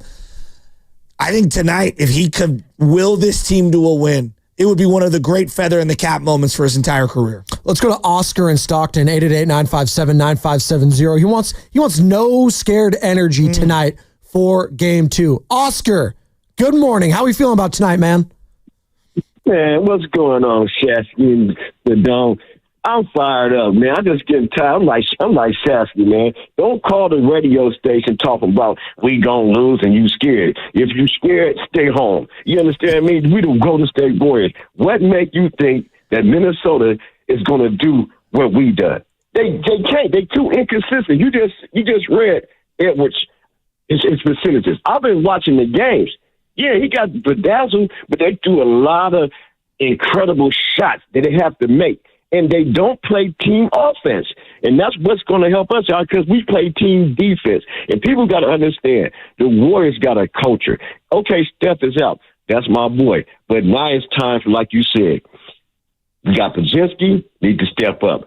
Moody, and I'm going to tell you guys right now, Kuminga going to get some run. This is going to be his time to prove everybody. But he got to play within the system like he did the last game. He did pretty good on defense and on offense. Now, if he does that and we bring in posts, hey, we got a good team. And I know that's why we got Jimmy Butler. And people be underestimating Steve Kerr. And that's why I keep on talking about it. Steve Kerr is a championship coach. And I wouldn't give no other coach in the NBA playoffs right now can outcoach Steve Kerr. So I'm telling everybody, do not call this station crying and talking about the Warriors are going to lose. We are the Warriors. If you're scared, jump off into the bay because we're not having that today. Warriors all the way, baby. Let's go. Let's go. Let's go. There you go. It's going to be 90 degrees out here in Stockton. Let's go. Let's get it. I'm out. Yeah, I'm out on 90 degrees. Yeah, jumping into the bay, maybe from the pier if that's okay. You know, not from a high point there. It's also very cold. I know. You ever jump into the bay ever in your life? Into the bay? Yeah, you're talking about like right here, beach. It's right here. Just yeah, jump it's very in. cold. Going to the marina. Got a wetsuit. Well, you know, Alcatraz is reopening, so like I don't think like so. It's not reopening. It's not. Swim on over. Stop. Okay. 888-957-9570. Like the most ridiculous thing. Rock. I always do the Sean You Connery. have to. Nick Cage, Sean Connery. It's a great movie. It's all time. Great movie. Speaking of, great. Also, shout out Birdman. Thank you. Speaking of great movies, I keep going back to like 8 Mile. Like Warriors fans are going to be playing, what's my song? I'm blanking on the freaking lyrics now. What? Eminem. Mom Spaghetti. That's the theme music today, okay? I thought it was 8 Miles and Running. Vomit on the sweater already. Thank you. No, that's not the song I'm talking about. But I hear what you're doing. 888-957-9570. Who needs to step up the most tonight for game 2? No Steph Curry. And it's going to be a problem because Stephen Curry is one of the greatest players. And I hope we don't undersell this a lot. We're saying we're trying to have confidence. It's going to be very difficult to win tonight. Of course. No one's saying it's not. Course. No one's saying that they're even going to win. But just the fact that you're going to roll over heading into it's just a weak mindset. And we're not saying the Warriors are going to do that. But hell, I saw the Denver Nuggets. That's a championship squad. They won just a couple of years ago. And they absolutely rolled over in game 2. They rolled over. Got blitzed. They lost by 40 points in Oklahoma City yesterday. Had no shot. And Aaron Gordon's questioning the effort level. You had Chris Finch questioning the effort level of Anthony Edwards in game 1. That is one thing I cannot come out of today questioning tomorrow morning is the effort level. You have got, at the very least, you have got to come in with the right energy and effort tonight. And I think they will. I think they're going to. I think they understand the task ahead of them. Lose yourself. Thank you. God, why can't I think that? I was losing myself in that take. Continue. You better lose yourself. Thank you. Yeah. Music, the moment you own it. That is a banger. It is. This one is Mom Spaghetti. That should be the name of it. Continue. I contest that 8 Miles by Jay-Z and Freeway is the better song, though. No one ever plays it. It's on the 8 Mile soundtrack. So it can't be the better song if no one plays it. Just saying. It can't be. No one plays it. Yeah, well, there's a reason. Because that one is pop, whereas the other one is, a little indie, a little underground. The radar. Okay, all right. That's all right. Do you listen to music or do you just skim through it, right? So, me, I don't just skim through it. I actually depends. Like, I'm one of those guys when it comes to albums, people are like, oh, I love this album. I was like, yeah, you really like 2 or 3 songs from it. I'm not listening to the whole thing. Like, come on. Like, please. And one song can make an album great. Yeah, I actually agree with that, by the way. But, like, there's no way I'm listening to it. People like listen in the car, like, oh, let's put on this album. I was like, let's do greatest hits instead. That's better because they pick the best songs from each album and just do it there because that's what everyone wants. It's like at a wedding. I was at a wedding over the weekend. There was like the reception. Like we're playing a bunch of songs that like no one really cares about. I was like, no, we got to be playing the hits. It's the wedding, baby. Play the hits. Warriors, play the hits tonight. Jimmy Butler, play the hits. Draymond Green, play the hits. Don't actually hit, but play the hits. If you know what I'm saying. How you're going to land that plane, but you did a good job. Thank you. I didn't. Boy, Sully. Thank you. The right energy. That's all you need. Mike in Walnut Creek. He agrees with you, Joe. Mike, good morning. Good morning, Joe. That was classic. We need to thank that crazy caller that called in. I think I'm not worried about them tonight. After watching the Knicks and Celtics game yesterday, defense plays it all, but it's a coaching, I think, also with Kerr on our side. I feel comfortable that he's going to play the game to us and not to them. And I think we match up well with them, even though we don't have Curry. But the important thing is Buddy Hield's going to go through what Seth Curry goes through every game. He's going to have to get rid of the ball because they're going to double team him because they know he's the only shooter on the offense right now other than Jimmy. But it's important. I'm sure Kerr has that down as far as what to do there. But I feel comfortable with the other guys, Peyton and the rest of them. They know they got to come through. And I think the pressure is less on them because Curry's not on the court. Because a caller said something yesterday afternoon about, it seems like when Curry's on the court, they got to get him the ball all the time, which is warranted. But I think without him on the court, you're going to see these guys step up, and you're going to see. I feel comfortable that Kuminga's going to come through due to the fact that Jimmy's going to make him come through. And then secondly, I think you're going to see Post come out. He's going to feel comfortable shooting the three because he doesn't feel he has to pass the ball every time. And I feel very comfortable after seeing what the coach from the Knicks did yesterday, where he pulled out Brunson and he pulled out Towns at the same time. And he went purely defense on the Celtics, and they didn't have an answer for it. And he really relied on that McHale guy. Bridges to come through, and he did, and he was more relaxed shooting the three because most of the time he's got to get the ball to Brunson as well. So I think you're going to see some positioning, but the beginning of the game today is most important because we got to weather the storm because they're going to come right at us, and they know. But I feel very comfortable that we're going to win this series. Mike, what do you do for a living? Put it this way. I've been watching the Warriors since 1975, and I've seen the good and the bad, and I see what happened yesterday with the Celtics, and I see what happened, with the Knicks, and there's a common, I call it a common parallel between the Knicks and the Warriors right now, is the Knicks, if it wasn't for Detroit taking them all the way to the very end, I don't think they'd be in the position they're in right now because the energy level is there with the Knicks. Yeah. And I think with the Warriors, the same thing. I think Houston really helped us as far as getting us ready to go on this series. So to sum it up, Shasky, you got to do that more, man. We need to have people call in and crazy callers like that because your enthusiasm. That's why I called in, because that's the old Shasky I know. Let's go. So take it to the heart, man. Let's go. We got to go.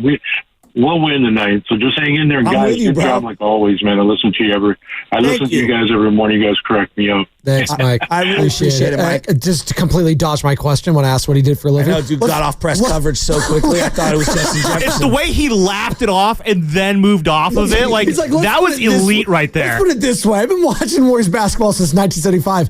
Just not even answering the question at all that I asked, but great. But talk about confidence. That's a confident fan right there, no Mike. doubt. That was exuding confidence and relax. The reverse of what was Cilantro. Cilantro. So that he was a bad like name. You know what? cannabis. Real quick, Cilantro, you can't have that name and come in with that weak take. Cilantro is an elite spice, vegetable, whatever you want to call it. You can't have that name. It's an herb. Herb. Thank you. Herbs and cheese. Yeah, that was a clown take. Of course, the rich guy would know exactly how to categorize Well, wasn't it that- when yeah. it comes to grocery shopping. It's just he's like smarter than us. Butler, Yeah. where's my herbs? That's Stuart Hall education right There there. you go. But you can call it a spice, I think, too, but an herb, there you go. I've created this character that Carter's loaded. And by the way, last night I'm in the outfield, and this guy turns around from the other game, and he goes, "I'm Carter's boy." I go, "Who the heck is this guy?" Adam and he in the goes, City. "Yeah, it's not Adam in that city." But he knew Carter. He's one of Carter's boys. And I go, "Oh, what's up, dude? I love Carter." "I do too." I'm like, "Yeah, I assumed you're his boy." Cool story. Whoever the guy's name is. Assumed you're his boy. People, hey. He had a Giants hat on. Are we too I know who it is. optimistic? Are we too optimistic right now? We're having a great time. I mean, Stephen Curry's out the next 3 games, guys, but we're got a smile on our face still. We feel great. Is that the right mentality we should all be having? Dude, it's the playoffs. I know, but I'm built for this. are we too like confident tonight? No one's confident. We know what's ahead of us. No one's confident. If the Timberwolves double team Buddy Hield tonight, we're going to win by 10. Yeah, exactly. I hope they do that. No, I don't think it's going to be Buddy. I think they're going to try to get like Jimmy Butler, make him not do But everything. who's guarding Jimmy? Julius Randle? Anthony Edwards, probably. Right? I put Edwards on him. Do you really want to have him exert energy on both ends of the floor? He's 23, please. This energy crap. I like that Randall thought more. He's 23. I think they're going to go Randall, and I think they're going to send doubles at him. I don't think it's going to be Anthony Edwards. I think Anthony Edwards will be guarding Buddy Hield. We'll see. Let's go to Duke and San Bruno. Or McDaniels. He has his thoughts on this game. Duke, good morning. How are we feeling about tonight, ma'am? Very good. Thanks for taking my call. I think Mike might be a politician the way he pivoted. It was elite, right? Elite. Daniel Lurie's going to add him to the board for the mayor's office. Okay, so like Mike, I'm from your mature demographic and lived a little. First of all, let's be thankful that the Warriors are in the playoffs and the Giants are killing it. Exactly. First of all. Yep. And Brock Purdy's going to get that contract soon. Let's go. Rumors are Monday. Hey, when Curry got hurt, it didn't change my outlook on this series whatsoever. Because Steve Kerr, and this is just my opinion, when you watch Kerr insert the different lineups, I think it's a defensive mind and not an offensive mind. He puts in Spencer. He puts in the big Brazilian guy. I think it's to stop the offense rather than where when Curry's in, hey, we're bombing threes and it's offensively minded. And then secondly, by Curry not being in there, these guys are going to step up. There's no doubt about it. And if Pods gets hot and Buddy Hield even just stays where he's at, I mean, the Warriors are going to win. I mean, that's all there is to it. It's just it's basic math. But I think Kerr, it's a defensive mind right now, and by putting those younger guys in, and by the way, Kuminga could be a key to this whole thing. If Kuminga gets hot and figures it out, it's over. I mean, and so like I said, I don't think the Curry thing. I think we're making a bigger deal than it really is. Wow. Yeah, we'll see on that because we're all confident. It's all great. And again, not trying to be the wet blanket. It's going to be an offensive struggle tonight. They did win a game without Jimmy in this playoff. They did. They had Stephen Curry, though. His gravity. Well, you still have Jimmy. Great. He doesn't have the gravity. Like, you actually use that word all the time. Sandra Bullock, George Clooney, gravity. That's what he has on the court. It's different. It's very different. And it's going to be offensively, it's going to be a challenge because if we just go through the history, it's a short history, but this team has struggled offensively if Stephen Curry's not on the court. In the Jimmy Butler era. Timeout. I'm going to call timeout. Okay. In the games with Jimmy, when they were on the road, that one series is what you're really glomming onto. That's all we have. They had a winning record last year without Steph. But this is a different team. No. Actually, there's a lot of the same players on this team. Different. And Kuminga, no. I want to stop you. Kuminga himself balled out when Steph was not playing last year. Moody had better games last year. This is last year, but they had a winning record without Steph Curry. That is not factually correct. No, it is factually correct. In the Jimmy Butler era, which is all I care. Games. That's all I care about. That's all I can go off of. It's a couple games. We're literally basing everything off last game, one game that Minnesota stinks. They beat Minnesota twice without Steph Curry this year. Different teams, and Steph even said that. Steph even said they're playing like a much different team. So again, I can only go off what the players and what my eyes have seen this year. If we're going to be basing off everything off game one, I think we need to take a step back just a little bit. Shout out 50 Cent, just a little bit. Take a step back. Maybe, just maybe, Minnesota had a bad offensive game. Golden State was really good defensively. They got timely shooting. And then you know what? Maybe it's somewhere in between that where these teams both truly lie. And without Stephen Curry, it's going to be a struggle offensively at times. That's all I'm saying. I want to know who they're guarding. Who? Like Mike Conley. Who's he guarding? I don't know, probably Draymond. No one. No, the answer is no one. If Fred VanVleet can guard Draymond Green, Mike Conley can. Fred VanVleet is a better defender than Mike Conley. 6 feet tall. But he's a tougher defender. Okay, we'll see. He is. Conley is not good defensively. He's guarding no one. He's significantly smaller. He can be backed down. Which is why he's getting Draymond blown off. Which is why Draymond is going to have opportunities. Well, but Gobert's the one who was guarding Draymond in the last game, sagging off him. He'll sag off. He sagged off him. Look, Jaden McDaniels is a good defender. He's a very good defender. But he got cooked in the misdirection, not just by Steph. Buddy had him all over the place. Buddy had him everywhere. Buddy's movement is underrated. Again, I think they're going to try to take away the three-point line for them. That's what they're going to game plan. That's what everyone does in every game. And they're going to have Rudy Gobert chill in the paint, and they're going to dare you to attack the rim. That's fine. Can they? I think they can. I think they can. Yeah, What's the key to that then? The key to that is Draymond Green being able to knock down and Podziemski being able to knock down a couple of mid-range shots. It literally comes down to that. A couple floaters. Okay, and then juxtapose that defensively. What are the Warriors going to do? I think the Warriors are going to do exactly what they did last time. And you can have whatever you want from the outside, but when you go to the hoop, there's going to be 2, 3, and 4 bodies. And we're going to dare anyone else to hit shots. Okay. McDaniels hit some middies. I don't fear him from three-point land. I don't fear Mike Conley. No, he will have a game shooting at some point. I don't fear him from three-point land. I definitely don't fear Julius Randle from the three-point line. And I definitely don't fear Alexander Walker from the three-point line. DiVincenzo got hot with us and had a very good shooting season with us. But he's a guy, it's hit and miss from the outside. So this team plays a style of basketball that just for whatever reason, I think plays into our defensive hands.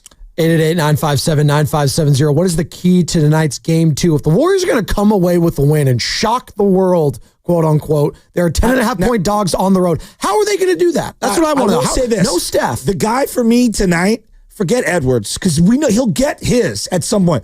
It's Naz Reid. And And here's the key with Naz Reid. It's not what you do to him defensively. I don't even think he was that great last game. I know his No, his stat line looks better, but like he wasn't great. No one was on Minnesota. No, but he is the guy that has destroyed the Warriors. Yes. And so for me, this is where Kuminga comes in big time.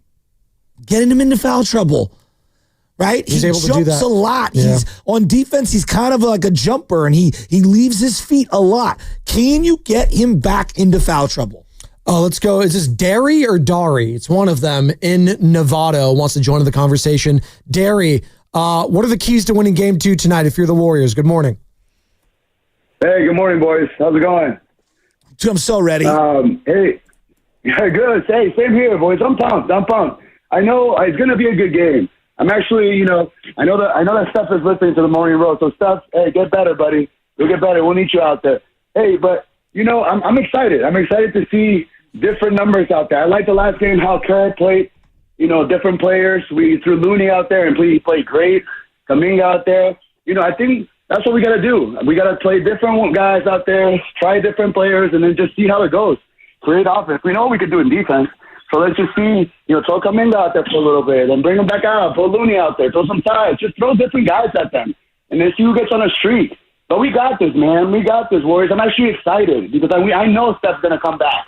I know Steph's going to come back. We just need to get these guys started. Let's get some of these guys going so when Steph comes back, we get in a row and go to the finals, baby. Let's go. The number one thing this team has to do in the first quarter, which is the most important thing of all the things, it's not three-point shooting, defending without fouling. Right. If Draymond or Jimmy gets 2 quick ones and is forced to the bench, they're in big trouble. And I would throw on that on the offensive end. If you have an open shot, take it. Well, yes. No, but that is something I'm going to know early on in this game, the mindset of some of these younger players, the more inexperienced players. And again, we're still saying that. They did have a whole series under their belt. So I kind of don't want to use that anymore. But at the same time, this is a big game without Stephen Curry. And there's going to be open shots. If you're Moody, if you're Pajemski, if you're Draymond, if you have an open shot, you have got to take it. If they're not doing that and they're being too passive, I think I'm going to know pretty early on in this game where it could be headed if you're passing up great shots and great looks. The thing is that I've just been watching this team for so long, my whole life. But like when you watch every dribble of last season and this year, there's so many times when Steph or Draymond is out and you're like, oh, they got no chance. And then all the young guys just play inspired basketball. It's happened so many times in the last couple of years, whether it's Moody, Kuminga, Pods at times. Spencer has obviously had his moments. Every time you sleep on the young core, they find a way to impress you. And I got a feeling tonight the young core they're gonna bring it. They're ready for tonight. They've been ready for this. It's going to be a tall task. There's no doubt. It's going to be very, very difficult. I trust our bench more than theirs. Well, I trust the head coach, Steve Kerr. Now, he's not out there on the court, so like a good head coach could only get you so far. Yeah. You know what I saw yesterday? And this guy won a title last year, but Joe Mazzulla, oh my God. I'm looking at him as why the reason the Celtics lost last 2 games. That is directly on coaching. Call a timeout, my guy. Well. Adjust. Tatum. Oh my God. Tatum and Brown, both of them just stunk up the place yesterday. But that's a couple on the head coach calling a timeout, getting a play. Like that's something I know Steve Kerr can do. He can call a timeout and drop a play with the best of them. Final possession. One of the most brilliant side inbound plays the other day. Call it a slob, sideline out of bounds play, and that's what it is. I know it is. It's just a funny word. And like Draymond, I think Jimmy was the inbounder. He threw it to Draymond. They come up and set a ball screen on the guy who was the inbounder, right. And Jimmy just goes right to the lane. It's a beautiful design play. And Minnesota just like, how did you not see that coming? How do the Celtics, they won a title and they've been to another one, but I still never trust them late in the game. I just don't trust them. Because it's your turn, my turn. Yes, I don't trust that team. And again, wait a minute. Are you suggesting that maybe Jason Tatum should not have been on the floor for the Team USA and it should have been, I don't know, 2-time champion Kevin Durant? I mean, Steve Kerr was right all along. That's all I'm going to say. Boston media, eat your hearts out. All the Boston fans cry about it. Like Steve Kerr was right. What are you going to? Kevin Durant, he dribbled LeBron, into no man's land last night. No one. I don't know what he's doing. He couldn't even get a final shot off. I don't know. I know in this game, if it is tight, I will stick with my head coach that he knows what he's doing more often than not. And you know what? He'll own it after it. At least own it if you're Boston after that game, right? Like Joe Mazzulla, we're going to just go, this is what we do. 3-point, if I have to keep hearing that, that's what they do. It's not a good team then if you can't adjust. You're just not good. Well, that's what they do. They shoot threes. Really? You can't get a mid-range game when I know Jason Tatum and Jaylen Brown can get a mid-range shot whenever they want? It's the Brandon Staley. I mean, we go for it on fourth down, but it was 4th and 38. Yeah, but we go for it on fourth down. Oh, my God. But right? Talking about being prepared without Stephen Curry, Jimmy Butler knows this team is. It's tough. One of their greatest to ever do it, and he wants to be out there. I think he knows, and we know, how much easier the game is for us whenever he's hooping at a high level. I think we're all prepared to compete and win without him. We don't want to, but we are prepared, and we may have to. So we'll see what it all means and what it all says come tomorrow. There you go. You want to talk about a guy that can endear himself to this fan base? He's done so much in such a short amount of time. You win one. You go up 2-0. Oh, my God. And there's no Steph Curry. I mean, just get the red carpet out for my guy, Jimmy Butler. I mean, that would be pretty incredible. Like, if the Warriors do win tonight, that means 3 of the series, the road teams won games 1 and 2. That's incredible. The Pacers are heading back to Indiana. Gotta do it, up 2-0. The Knicks are heading back to New York, up 2-0. Can the Warriors win tonight and head back to San Francisco at Chase Center, up 2-0? Thus far, it's only been the Oklahoma City Thunder to win 1 game, at least on their home floor. At least. And they should have won both. They tricked that game off. Chet Holmgren makes a couple of free throws. But again, coaching matters late in these games. And the coaching battle happening tonight with Chris Finch, with Steve Kerr, it's going to be something to monitor, especially tonight and then going forward without Stephen Curry, and how they're going to defend without fouling, how they're going to attack, what are they going to do, points in the paint, all of that. There's 2 guys that we bring up all these. They're going to play Looney a lot. They're going to play GP2 a lot. Mm-hmm. Those guys do well against Minnesota. Yeah. Like, they just do. And so I like the matchup for us. I really like this matchup. I like Verducci in the El Dorado Hills. Verducci, what are the keys to tonight and the Dubs getting a Game 2 win and going up 2-0 heading back to the Bay? Good morning, Dooch. Hey, good morning, guys. And I'm so pumped up for tonight, man. There's keys here. And I think the biggest one is, can we unlock Kuminga? You know, if you look back at that game, that cut that Kuminga made and that dunk that he had, that's what he has to do. He has to be able to move without the ball. And then it's the young guys. It's the post. It's the pods. It's the Moody's. Can they hit the open shots when they're there? Because Jimmy will get you there. And then finally, it's Jimmy. It's Jimmy that has to be Jimmy. This is why you paid him the big bucks. This is why you got him. He needs to be the dog. He needs to take that smoke and have a Jimmy Butler game tonight that we'll remember for the rest of our lives as Warrior fans to come back 2-0. And finally, it's Kerr. It's the strength in numbers.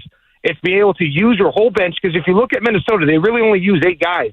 So if we can use 10, 11 guys, keep, Draymond Green and Butler fresh, especially to the end of the game, we'll be right there. And I think it's getting off to a great start. Can we get off to a great start, build a lead, and then just kind of hold on like we did last game? So Warrior fans, if we come back 2-0, baby, we got this. Our man Steph Curry is going to be resting, getting healthy, so we can make this run. So let's go, Dub fans. Let's keep the positive energy, keep the faith up. Let's go. Who's the better defensive team, even without Curry on the floor? Is it Golden State? Or not that that's the end-all be-all. I'm just asking, who is the better defensive team, you think? I think if you go by the metrics, it probably favors the Warriors. I don't even know. But I'm just going to eyeball. But I don't know. I'm not sure, because I do think overall, you look at that game, and I know the Wolves, like our offense and the Warriors' defense is the big story. The Warriors did fail to score 100 points. So, I'm not going to sit here and say... They really slowed it down that fourth quarter. Did. When I watched it back, they were walking the ball up the court knowing that time was their friend. Correct.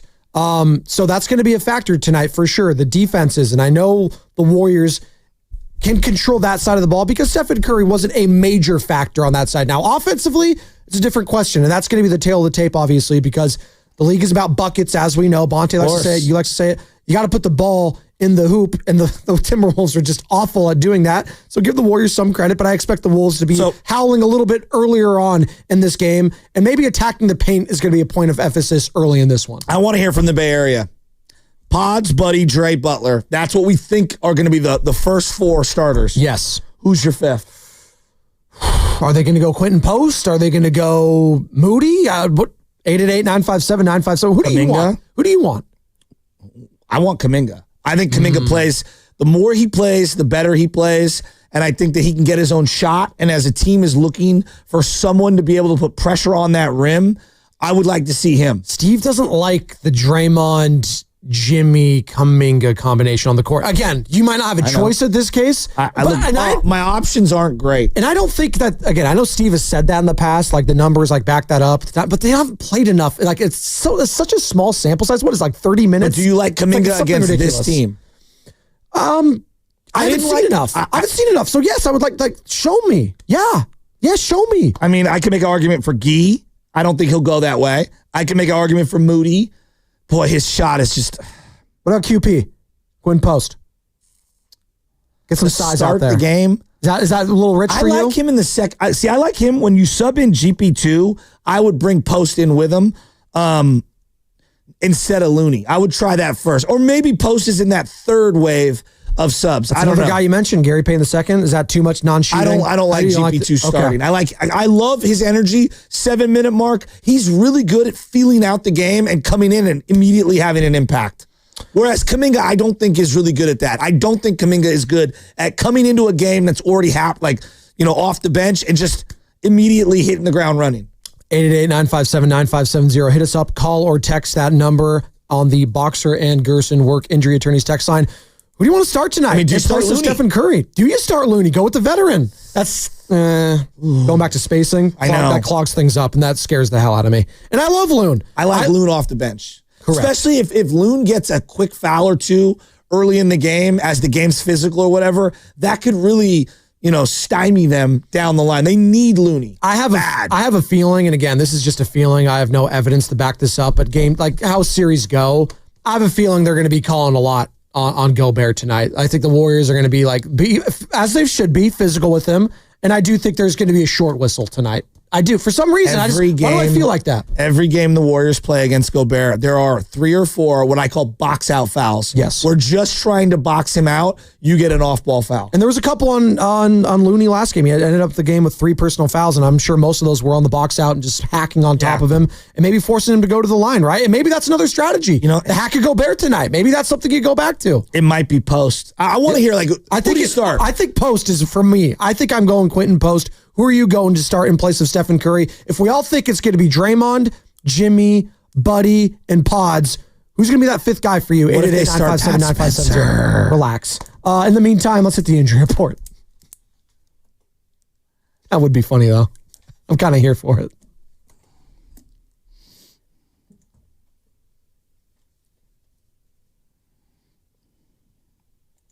The news broke yesterday towards the end of our show that Stephen Curry will not be playing tonight after suffering a grade 1 hamstring strain in the second quarter of game 1. Steph is expected to be reevaluated in 1 week, and his return will be determined on how well his body responds to treatment and rehab. The injury report was brought to you by Boxer & Gerson, Northern California's premier workers' compensation law firm, helping injured workers get their lives back for over 40 years. All right. What's coming up in the game? It's going to be brought to you by Fremont Bank. Here for you, here for good. It's going to be your calls. Who's that 5th starter for you tonight, Dub Nation? No Steph. It's not going to be no problem. There's going to be problems, but how do we quiet those problems? Is it Quentin Post? Is it Jonathan Kuminga? Is it Moses Moody? Who needs to be in that starting lineup? And who needs to see a lot of action tonight for you in game 2 as the Warriors try to go up 2-0, heading back to the Bay? It's Spadoni. It's Shasky. We're halfway home here on a Thursday. We got Dave Fleming coming up at 8:30. Jim Barnett at 9:20. Don't go anywhere. It's the Morning Roast.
go.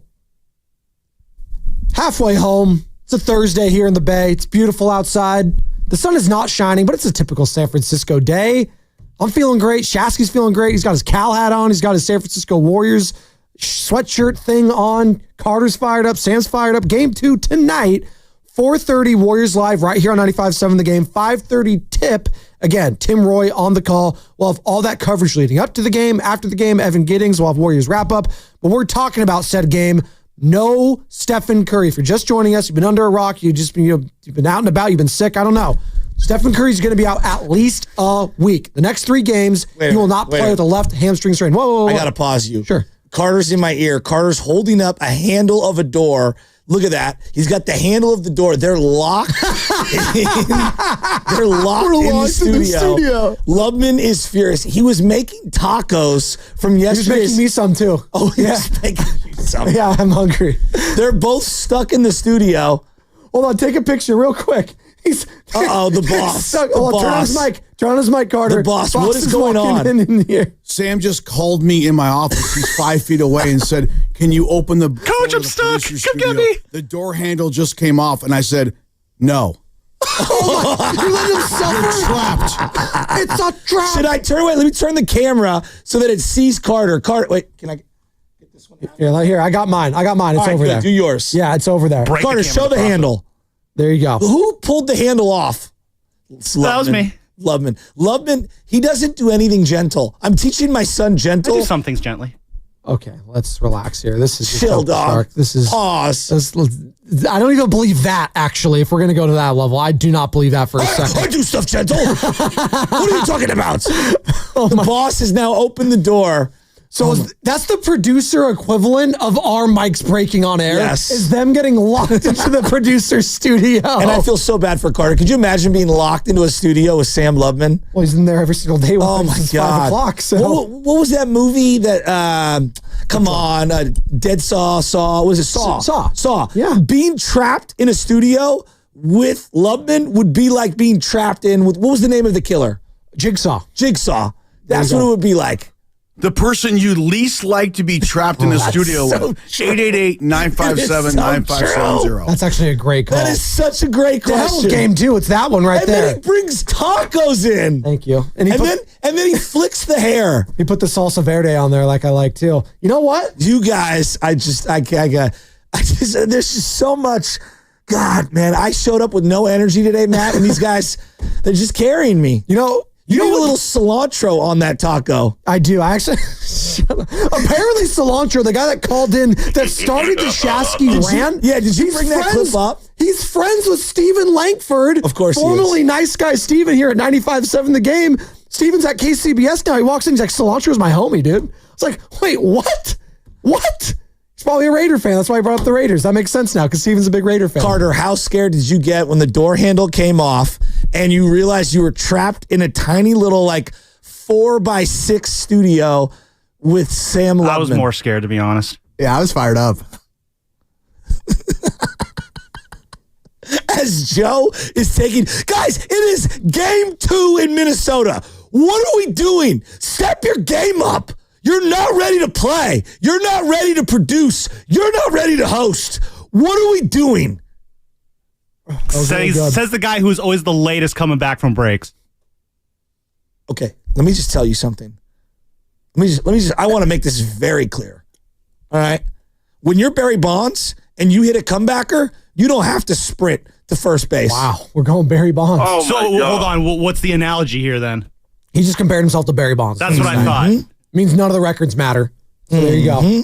Barry's feet were okay, though. Some people turn water into wine, and that was me with cilantro earlier today. So we're getting just Barry Bonds, content. We're getting Barry Bonds and Jesus, and then Joe Shasky. Okay, I just want to make that clear. 888-957-9570. I'm so relaxed. I'm eating tacos this morning at 8 o'clock because I have so much faith in the Golden State Warriors that I'm kicking back my feet up and I'm chilling. I need to know now. I'm the one that picked Warriors in 6, people. Great. I'm the one that said that. You had the scared energy. You're like, Timberwolves in 6. I'm the one that believes in this team. I believed in them in Game 7 against the Rockets. If it went to a Game 7, I believed in Jimmy Butler from the start. I believed in this team way longer before you, Joe Shasky. All right? Well, I have belief. I believe that we will win. Stephen, vote. Okay? Who would you least like to be trapped in a studio door with? Like in that confined area? It's a tiny little triangle. Who of the station, of everyone at the station, who would it be? I'm putting you on the spot. I'm going to I don't want to alienate myself here with people. I don't know. Like, who gets the angriest at the station, you think? Like, who gets legitimately, angry? Well, because everyone has pluses and minuses. Yes. Like, Dibs' material shtick would just, oh my God. No, he wouldn't do that. After a minute. No, he wouldn't do that in the studio. I was in need of a door handle. Yeah, he was. He would. Hey, if you go to RNS Doors, they would fix that, I'm sure. Right? Exactly. As other Sam, engineer Sam's out there fixing it right now. He should be the game changer. Shout out Mark would be trying to tell me why I shouldn't panic and why this is the easiest door open of all or door opens. I'd love to be in there with Guru, to be honest. We'd be chilling. We'd be betting. We'd be turning on something. I don't know. No? I saw the door open a little. Steiny would be very upset. I'd probably say Steiny. He doesn't want to be in there. No, see, I actually would appreciate Steiny because there'd be a little silence in the room. Steiny would probably hate it more than anyone who was trapped with him. Well, Steiny after a Warrior win where Steph goes off. Well, actually, I'm thinking about it now. If someone has a vape pen, we'd be chilling probably. Not to say where any of us are smoking in the studio, because that does not happen at 95.7 The Game at all. But if someone were to, could have a good time. John Hayward wants to have a good time. All right. He wants to talk about Game 2 and why the Warriors are going to win tonight. Let's go. 4:30, Warriors Live, 5:30 tip right here at 95.7 The Game. Game 2, Western Conference Semis in Minnesota. Dave Fleming's going to be there. He's joining us in 20 minutes. Jim Barnett, 9:20. It's Spadoni, it's Shasky, it's Carter, it's Sam. They're locked in the studio. Oh, wait, no, not anymore. The door's open. It's okay. John, the door's open for you on the Morning Roast. Good morning. Good morning, fellas. Hey, thanks for taking my call. Can you hear me? Hello? Yeah, we can hear you. I let it just sit there. Okay, I'm sorry. Yeah. Okay, so the reason I think they're going to win is Draymond Green. He's just a different player. If you guys remember the last flagrant foul he picked up of this postseason on Van Vliet, that look that Jimmy Butler gave him, and it didn't work with Iggy, it didn't work with KD, it didn't work with Steph that much, but when he gave him that look, he pulled that Udonis Haslem, like he went after him on the Miami Heat bench. And it's just that he's a different player. He's averaging 17 points, in his last playoff 2 road games. And he's the difference maker. He's just, playing on both ends. And they're going to win tonight. And the chemistry you guys have, Warriors fans don't appreciate this guy's, what he does, galvanizing the team. He's just, he's just a different player. I can just see that. Thanks, John. That's John and Hayward. He's talking about the camaraderie of the team and how Jimmy Butler has ingratiated himself into Dub Nation already. He can do a big step in that going forward, too, tonight with a massive game. And even if, again, not talking about that, even if they don't win, like if Jimmy Butler, you come out of this game saying, okay, yeah, I got faith in this series now that he could lead us to the promised land, that's all I need from this. If I get a massive Jimmy Butler game tonight, and it's a win, oh yeah, you're going to be feeling on top of the world that this team can win it all. If you win tonight, I think this is the game for a lot of people that are still, I don't know if we can win it all. No. You win tonight, go up 2-0 heading back without Stephen Curry. Hell yeah, this team can win the whole damn thing. After I saw the Celtics, the defending champs, wet the bed in 2 straight games. Like, did the Knicks scare me? No. Pacers? No. Nuggets? Thunder? No. No one scares me. You go up 2-0 tonight on this team without Steph, basically without Steph for both games. Yeah, I'm feeling damn good and arrogant tomorrow. And we're going to have Bonte in the 9 o'clock hour tomorrow in studio. Wow. The arrogance factor is going to be massive. Yes. The more and more I've been thinking about it, my ADD won't allow me to get off it. It is Steiny of the hosts. Oh. It would be him that I would like to be trapped, if I had to be, trapped in that instant, because you have to understand I get claustrophobic. And we're not allowed to take our current host that we work with. We're not allowed to do that. Trapped in a room enough with him already. What's wrong with me? Because I want to learn about, what Jesus was like from Steiny. I want to learn about what the world was like before I was born from Steiny. Like I legitimately love Steiny. Everything about him. Even when he's salty, I enjoy it. Salty Steiny, salty Shasky. He reminds me of a Shasky member. Salt Mets. There you go. Well, you're saying like you're a Philly guy at heart, is what you're saying? No, it's just more like I just appreciate his look on life. What is his look on life? We're totally different. I don't know what his look on life is. Finchy. He's down on his guy Finchy right now, by the way. Chris Finch, Steiny's boy, head coach of the Minnesota Timberwolves. But the guy that I would most likely be locked into the studio room with, of all the people that work at the station, is Carter. And I'll tell you why. Number one, I know that he would have... He's smashing a burrito I know that he would have Uber Eats delivering to us somehow, some way while we're in there. How? The door can't open. It doesn't matter. He's going to like get someone like rappelling down the building and like money break through solves the window? all problems. Money solves all problems. Yeah, have him rappel down the building. It's easy. Number two, I would go down the rabbit hole of watching Bryson DeChambeau YouTube videos with him, laughing our butt off. We would also go down Barry a rap video YouTubes, and I'd be playing him songs that make me feel old and him feel very young, and it would be amazing. And we just share stories. You know, let's just take it to the game. Minnesota and Golden State. Of the players in the series and people involved in the series, who would you like to be trapped in a studio with? I'm giving you both sides. I'll give you Minnesota and Golden State. You pick one person. Do you want to be with Anthony Edwards? Pat Spencer. You want Patty Spence? Pat Spencer. Pat Spencer? Yeah. I just want to hear him talk more. Oh, you do? Yeah, because the way he talks is unique. You know why? Yeah. Yeah. Let's hear him talk right now, because he joined Steiny and Guru yesterday, and he had mixed feelings on game one. Yeah, I can't even talk about the excitement just because we're really bummed about the Steph situation. Dude is the ultimate teammate first and foremost. So after the game, the first thing you want to do is get back to the locker room and check on that guy. He's the guy who puts everybody else before himself. So just a brutal situation for us. He's obviously grade one is I wouldn't say the best news, but out of all the grades, the best result for us. So hopefully that means we can get him back here.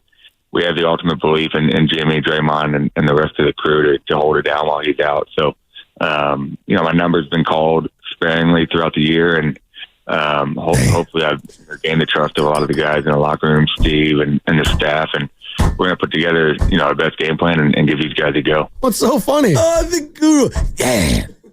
I love Goo. I love Pat Spencer because I didn't think his voice was going to sound... I don't know what his voice was going to sound like. Where's he from? He's from Maryland. So but he didn't sound like... I thought he had like a kind of a twang there for a second, I did too. But it fits. I don't know. Whatever it is, his whole personality, everything, like he is so self-aware of where he is at in the pecking order, but he feeds into it. He's the try-hard guy. But you know what? That's a good thing to say about someone. Yes. Like that... People like to say, oh, he's a try-hard guy. He's so-and-so's. I always thought that was a weird thing to say, like as a negative thing. So like because someone tries hard, that's a bad thing. Yeah, but should you try hard in everything? But isn't this a team of tryhards? Jimmy Butler, late first-round pick. Draymond Green, second-round pick. Brandon Pajemski, Steph Curry. Like the whole team's a bunch of tryhards. Yes, that's good. That's what I want. Yes. Steve Kerr. That's why he fits in. Steve Kerr. Try-hard guy, right? Absolutely. I cannot question the effort from this team heading into this game tonight because they have shown me time in and time out. The effort was never a problem. And if it was a problem, they rectified it quickly. I thought the effort level in game 5 early on in that game, and Steve Kerr spoke about it, he just didn't think they were mentally locked in early in that game where the Rockets were blowing them out. And I think they rectified that. I thought in game 6, the Rockets were just a better team. I thought they showed up and they kicked their ass. And you know what? Warriors didn't feel sorry for themselves. They came back in game 7 in Houston and won that game. I thought back-to-back games for Draymond Green where he was outstanding. Yep. So I'm looking at tonight's the effort level at minimum I know is going to be for the Warriors. What's it going to be for Minnesota? I'm curious how they're going to react to a game like this with no Steph Curry. Are they going to take their foot off the gas because, oh, wait, Steph's not there. They can't do that. And Chris Finch is probably trying to say oh, no. Just because Steph's not out there, you guys cannot come out lackadaisical because they'll kick your ass again. Were you surprised the crowd was booing every Jimmy dribble? A little bit because that was so long ago. Yeah. It was 6 years ago. They're very scorned. Yeah, very odd because if you keep Jimmy Butler, do you get Anthony Edwards? I don't know. Probably not. Probably not, right? So, yeah, but fans don't think of it that way. No, but I would as a fan. We always think about the Warriors blowing 2016, right? And say, well, if you... No, I hate that.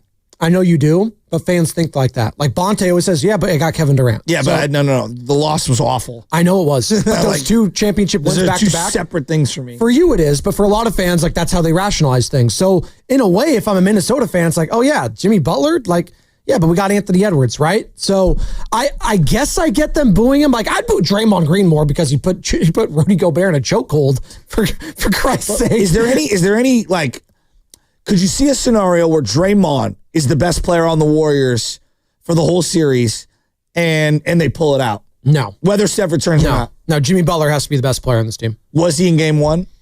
Yes, he was 2 assists. I thought Draymond was better than I thought what Jimmy did offensively, defensively, getting to the free throw line, 8 assists. He had 7 offensive rebounds, Joe. Yeah, I thought Draymond's defense and his offense. He was great. We're splitting hairs. Yeah. I thought Draymond was the better player overall, but obviously Jimmy Butler down the stretch was fantastic. No, totally. I think if you take him, I'll take the other, right? That's just how it was. They were incredible. And I think they have to duplicate that performance. Like that has to be the bare minimum for them to be in any of these games. I have to get Jimmy and Draymond to be contributors offensively and defensively. If one of those guys is struggling, I don't think you're winning this game. I'm just wondering if like maybe we're underrating this is the best possible opponent for Draymond's offense to go off.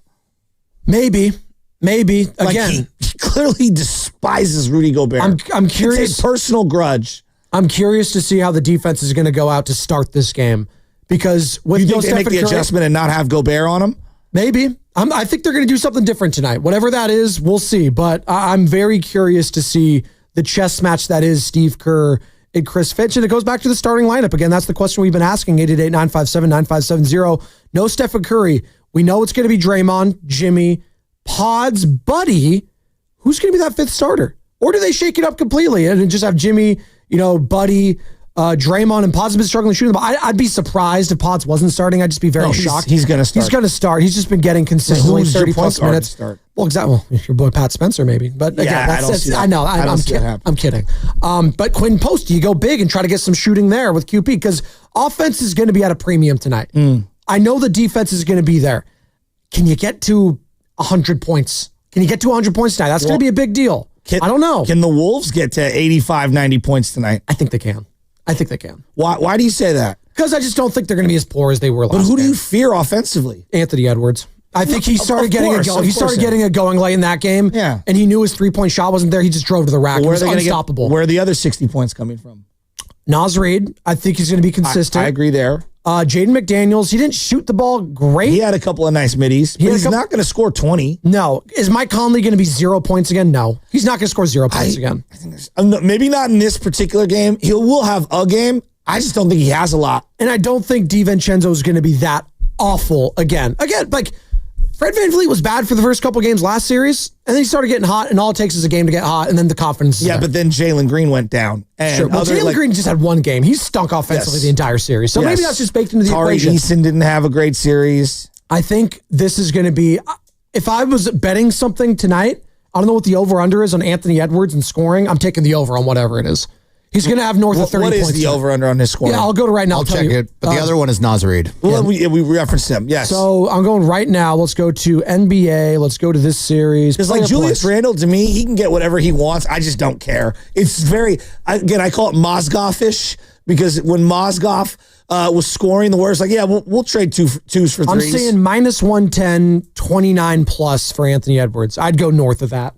He's scoring 30 at least tonight. I'd be shocked if he did. But how efficient is he? And do others go off? That's the thing. Can you make them work just a little bit harder every single time? And do you it was interesting in that game, and I referenced it yesterday, and Stan Van Gundy was on the broadcast for TNT, and they went to Steve Kerr on the sideline. They have those mic'd up segments in between games, or in between quarters, I should say.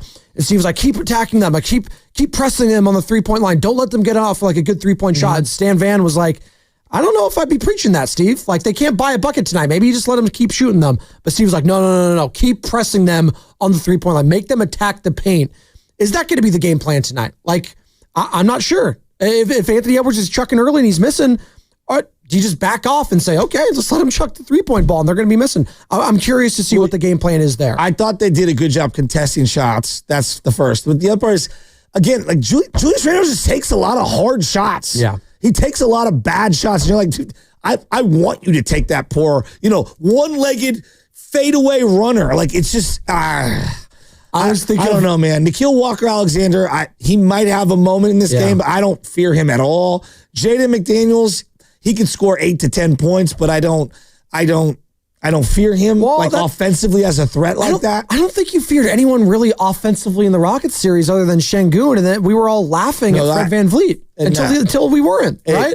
Amen, Thompson, because they fuel their game through transition. And Jalen Green, even as poor as he played, in transition, he's a highlight reel, and they're an automatic bucket. Well, that's the thing that can't happen tonight. I cannot get a Jaden McDaniels or a Julius Randle or an Anthony Edwards with a full head of steam half court. That cannot happen. 100%. So again, offensive rebounding, getting to the ball. That's why I think Looney's important. Effort for those things. Because those 50-50 chances, they were going your way in game one. Hell, Buddy Hield banked in a 3, and that was a huge shot in the third quarter. It was like, when that was happening, I was like, okay, maybe it's just their night. Like that, stuff like that's breaking for them. But again, I can control the effort level. That's why we love guys like Pat Spencer. That's why we love guys like Pajemski. Try-hard guys. You need to be the try-hard team tonight to even have a chance to win it. They drew a ton of charges in this game. You really can't account for that in any game. Like, those are so red. They could easily have been block calls. But that's how you steal possessions, right? And they did also. Julius Randle had one of the worst transition passes where he tried to throw a no-look pass, and he just threw it right to Jimmy Butler, who was trailing the play and saw it a mile away.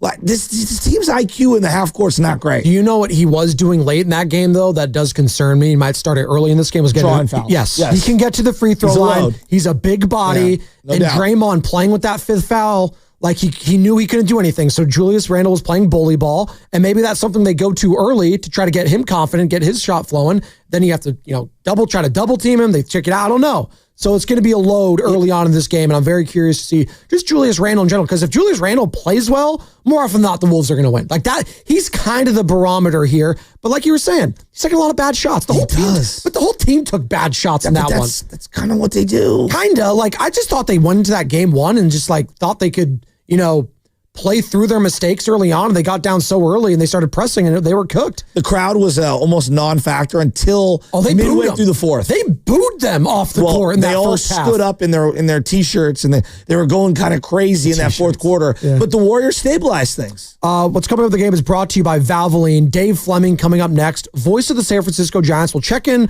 on what's going on with the Giants. But hey, Dave Fleming's tapped in on the Dubs, baby. We're going to get right back into the Dubs as well, because he's going to be at Game 2 tonight at Target Center. Get Dave Fleming's thoughts, easy enough for me to say, on that next. Plus, Jim Barnett, 920, Warriors icon. And JB, I'm sure he's going to have many a thought on this team without Stephen Curry for these next few games and potentially the series. What kind of adjustments are going to need to be made in that series? JB will have all of that, plus your calls. More of that coming up next. And it's going to be brought to you by Valvoline, because Memorial Day weekend is almost here. Before you hit the road for that well-earned getaway, swing by Valvoline Instant Oil Change. No appointment. Stay in your car. Done in about 15 minutes. Visit Bay Area Oil Change for locations and coupons.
Yo, what's up? This is Javon from San Francisco. I want to shout out my favorite morning roast, my favorite radio station in the whole Bay Area and the whole country. 95.7 The Game. Let's go. Spadoni, Shasky, 95.7 The Game, morning roast. Dave Fleming, voice of the San Francisco Giants, joining us momentarily. He's going to be at Game 2 tonight, though, between the Minnesota Timberwolves and Golden State Warriors, Game 2 of the Western Conference semis. Dubs up 1-0, but no Stephen Curry the next few games due to a hamstring strain. He's going to be reevaluated next week. How is that going to impact tonight's game? It's going to have a huge impact one way or another. So we're going to be joined by Dave here in a second to talk some Giants, talk some Dubs. Plus, we got JB, Jim Barnett, joining us at 9:20. Warriors icon. He is so tapped in. He's locked and loaded on this team, this Dubs team, and he's going to give us his thoughts on Steph being out and how that's going to affect the game plan heading into tonight. And Dave Fleming is with us. We got him. Thumbs up. All right. He's brought to you by Rafael Lumber and Building Supplies, serving contractors, homeowners, and the community in Marin for over 50 years. Visit their showroom today, and he joins us on the River Islands guest line. Dave, good morning. Good morning. Beautiful day in Minnesota. I'm your Warriors correspondent today, I guess. Let's go. We needed it. Hey, before we get to that, because we will be talking about Dubs, because obviously just things are being so crazy. The confidence level, surprisingly, or maybe not surprisingly after the Game 1 win, is very high with Dub Nation right now, even with the loss of Stephen Curry with these next 3 games. But we'll get to that in just a second. The San Francisco Giants, though, taking on the red-hot Chicago Cubs and coming away with a series win. That was impressive, Dave. Yesterday, gutsy win. 3-1 over, and there was a lot of scared energy. I'm going to be honest, Dave, in the text thread, whether it was Shasky, whether it was Sam Lubman, Ryan Walker. Well, the Ryan Walker thing. Hey, he got the job done, didn't he? Come on, Dave. He did. It was, he's not hit the perfect version of himself, but that was a great part of yesterday is like, okay, every player it happens for, right? You're not your best version of yourself at all times. So be with a team, be with a manager, be with a pitching coach that believes in you and gives you a chance to get back out there and work on your stuff in a game situation. So I love the Giants let him get out there and in a save situation, and he got the job done. So good for Ryan Walker. Yeah, there's no doubt. And like going back, a couple days ago, I've just never seen a game like that in my life. And I love the Ghost Runner. I know nobody else does because we do need. I do. I like it. I do too. Like in the regular season, these games need to end. You deplete your bullpen. It goes on forever. Like I love it. And it introduces small ball strategy. So not seeing either team score in the 10th and then 9 runs in the 11th, that was insane. Yeah, insane. We will be remembering that game for, how we do on TV, like this day in Giants history or our Ford play of the day. Like 20 years from now on that date, we will be running those highlights. Remember that crazy inning? And that's, those are the games. When you play 162, it's hard to have a game that really is memorable and stands out for a long time. And that's what we got the other night. And that was a great win for the Giants, just with everything that had gone on. That's a team building win. So for many, many reasons, I said it on TV at the time, and I'll say it to you guys. Like, to me, that's what's so cool about Wrigley Field is 1914. So think about all the stuff that's happened in the history of Wrigley Field, all the great players, all the incredible things. When you show up there and then they tell you in your ear as something is happening, this is the first time in the history of Wrigley Field, that means a lot more there than anywhere else. And so I was super impressed by the Giants the other night. That was a great win. And you talk about the layers of why it was important. To me, Patrick Bailey is a big part of that, and him having multiple contributions in that game, but just starting to hit the ball better and see the ball better in general. I mean, he had a base running play the other day where he just stopped dead in his tracks. There's no way in hell Brett Wisely was trying to bump the ball over the guy's head. It was just crazy. But I think he needs this week that he's had. He's 7 hits in his last 7 games. Like, I thought it was a big moment for him individually, because if they're going to go anywhere, they need Pat Bailey's bat to be adequate.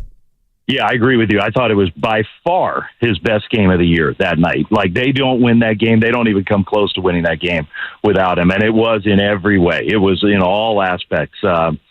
And the at-bat quality was excellent, but I thought the defense was what really stood out to me. And I'm not saying his defense hasn't been good this year, but I don't think it's been as elite as we've seen it. And I think some of it, you can at least speculate the frustration of the offensive struggles trickling over on the defensive side. And that night there was absolutely none of that. So, I'm with you. I thought he was, in a lot of ways, I know he probably won't go down when you tell the story of that game, but in a lot of ways, he was the star of that game. Talking with Dave Fleming here on the Morning Roast with Spadoni and Chasky, voice of the San Francisco Giants, our Giants insider here, 95% of the game, and also our Warriors insider for tonight's game. He's going to be at the game 2 in Minnesota. Massive game here without Stephen Curry, and we'll get to that in a second. But speaking of heating up, Dave, Lamont Wade Jr., starting to heat up just a little bit. 4 of his last 5 games, got a couple hits yesterday, bringing that batting average from 114 a couple weeks ago all the way to 158. So Lamont Wade, how massive would it be to get him back and get going? They need it. I mean, they really do. And it's almost unfair to Lamont, but unlike Bailey, there just isn't a whole lot that Lamont can do to help you win if he's not hitting. Because he's not a great, he's a fine base runner, but he's not a fast base runner. And he's turned himself into a good defensive first baseman, but it's not a high impact defensive position like being a catcher or a shortstop or center fielder is. So he's got to hit to be a big time player for the Giants. And that's where, Bailey has a little more cushion where when he's struggling, he can still help you win a lot of games. It's really important for your first baseman, especially a first baseman who's not going to be a terror on the base paths, and there aren't many of those to hit. And so, yeah, you're right. A lot better at bats. We've seen it for weeks now. The walks have been there. He's getting ahead in the count, like more normal Lamont Wade at bats. Now just got to translate those into some more hard, loud contact, and maybe that's starting to come. To circle back on Ryan Walker, what is it that you're seeing that's kind of like just a little concerning? Not that no one's ready to just take him out of the closer role. It's a little too premature. But I'm noticing just maybe trusting the location early in counts of some of his secondary pitches, the slider. I don't know. It feels like the command is not as sharp as he would like, as the team would like. What are you noticing from him that he has to clean up? Yeah, I know. I think the one a couple weeks ago when he really had those two, the one in Anaheim that stands out, and then he came back home where he was scuffling. That was more concerning because there was something mechanically that was off, and he wasn't throwing as hard. The velocity was down. This one, I don't think, to me is less concerning. The sinker's moving. He's throwing it hard. He didn't have a feel for the slider at all yesterday. I think sometimes that just happens. He's got a complicated motion. For him, it's not simple. It's not like, oh gosh, he should be able to repeat that every time. There are going to be times when he's a little out of whack with his command. And so I feel much more confident when the stuff is there and the sharpness is off with him. I feel like he's going to figure that out. When the stuff was a little down, and then you think, man, he's not in his right slot. He's, you hear Kruko sometimes say cracking the whip, that is a little more concerning. I don't think we have that now with him. I think he's going to be fine. Yeah. Okay. Well, no, I take your word on that one. Robbie Ray has been unbelievable. I mean, just like unbelievable to start the year. Coming off the Tommy John last year, he looked good, and then they kind of went cautious with him, and you just don't know what you're going to get when these guys are a couple of years removed from Tommy John. But he is an elite pitcher when he's on. He's got 8 starts right now. He's 5-0, and just going deeper into games, just looking so much more in the reverse, full command, and a 2.84 ERA right now. I just think he's been awesome. 46 strikeouts. Less than half of those, 23 walks. Like he's in full control right now, and it feels like he's exactly what the doctors ordered. Yeah, and the walks are way down. Most of those walks came early, and for me, that's the key with him. If he's around the strike zone and more efficient, he's going to be really good for this team. All they need, his stuff is good enough to where if he can just keep from getting himself out of games, whether it's high pitch count or too much traffic and a hit falls in, whatever it is, he's going to succeed. And I just have appreciated watching him. He's a very sort of quiet, friendly, just sort of normal guy. And so you watch somebody like that who's not, breathing fire on the day he pitches and all, and it almost stands out in a way. Like he's just a good, nice guy, fits in really well on this team, and he's a very talented pitcher. And they are a right-handed roster. Kyle Harrison's here, that helps a little bit, but one lefty in the bullpen, not a lot of left-handed hitters. Like to me, it makes it more important that Robbie Ray, with all the other right-handers the Giants have, he's kind of their one guy who's a really different look in the starting rotation, and I think that's valuable. And yeah, that's the guy who just brought up, Kyle Harrison, obviously getting some shine in the bullpen. Hayden Birdsong there, and Jordan Hicks, obviously another big start for him coming up here. Dave, where are we at with Jordan Hicks this season? Because remember, he's the guy I look at as kind of the barometer for it, because this stuff is just always there with him. It's just the fatigue factor, right? And early on last year, he was incredible. Then he faded down the stretch, and it was clearly wearing on him, and he went back to the bullpen. And this year, it's been kind of a mixed bag. You look at the ERA, and it's a 6, and it looks worse than I think it actually is. But how big of a start is this coming up for Jordan Hicks to just kind of keep the momentum going on with this team and getting some of these wins and, eating up some innings so this bullpen doesn't get shelled? Yeah, the thing about baseball is you just can't play the game of like every single start is a referendum and you just get worn out. It's 6 months of you're going out there every day as a team and every 5th day as a starter. If you do it that way, you can't survive. So you have to keep yourself from playing that game, whether it's us or especially the players and coaches and front office people. So with that said, I think every start for him, the thing that I watch for is the body holding up, is the velocity, power stuff. He's a power pitcher.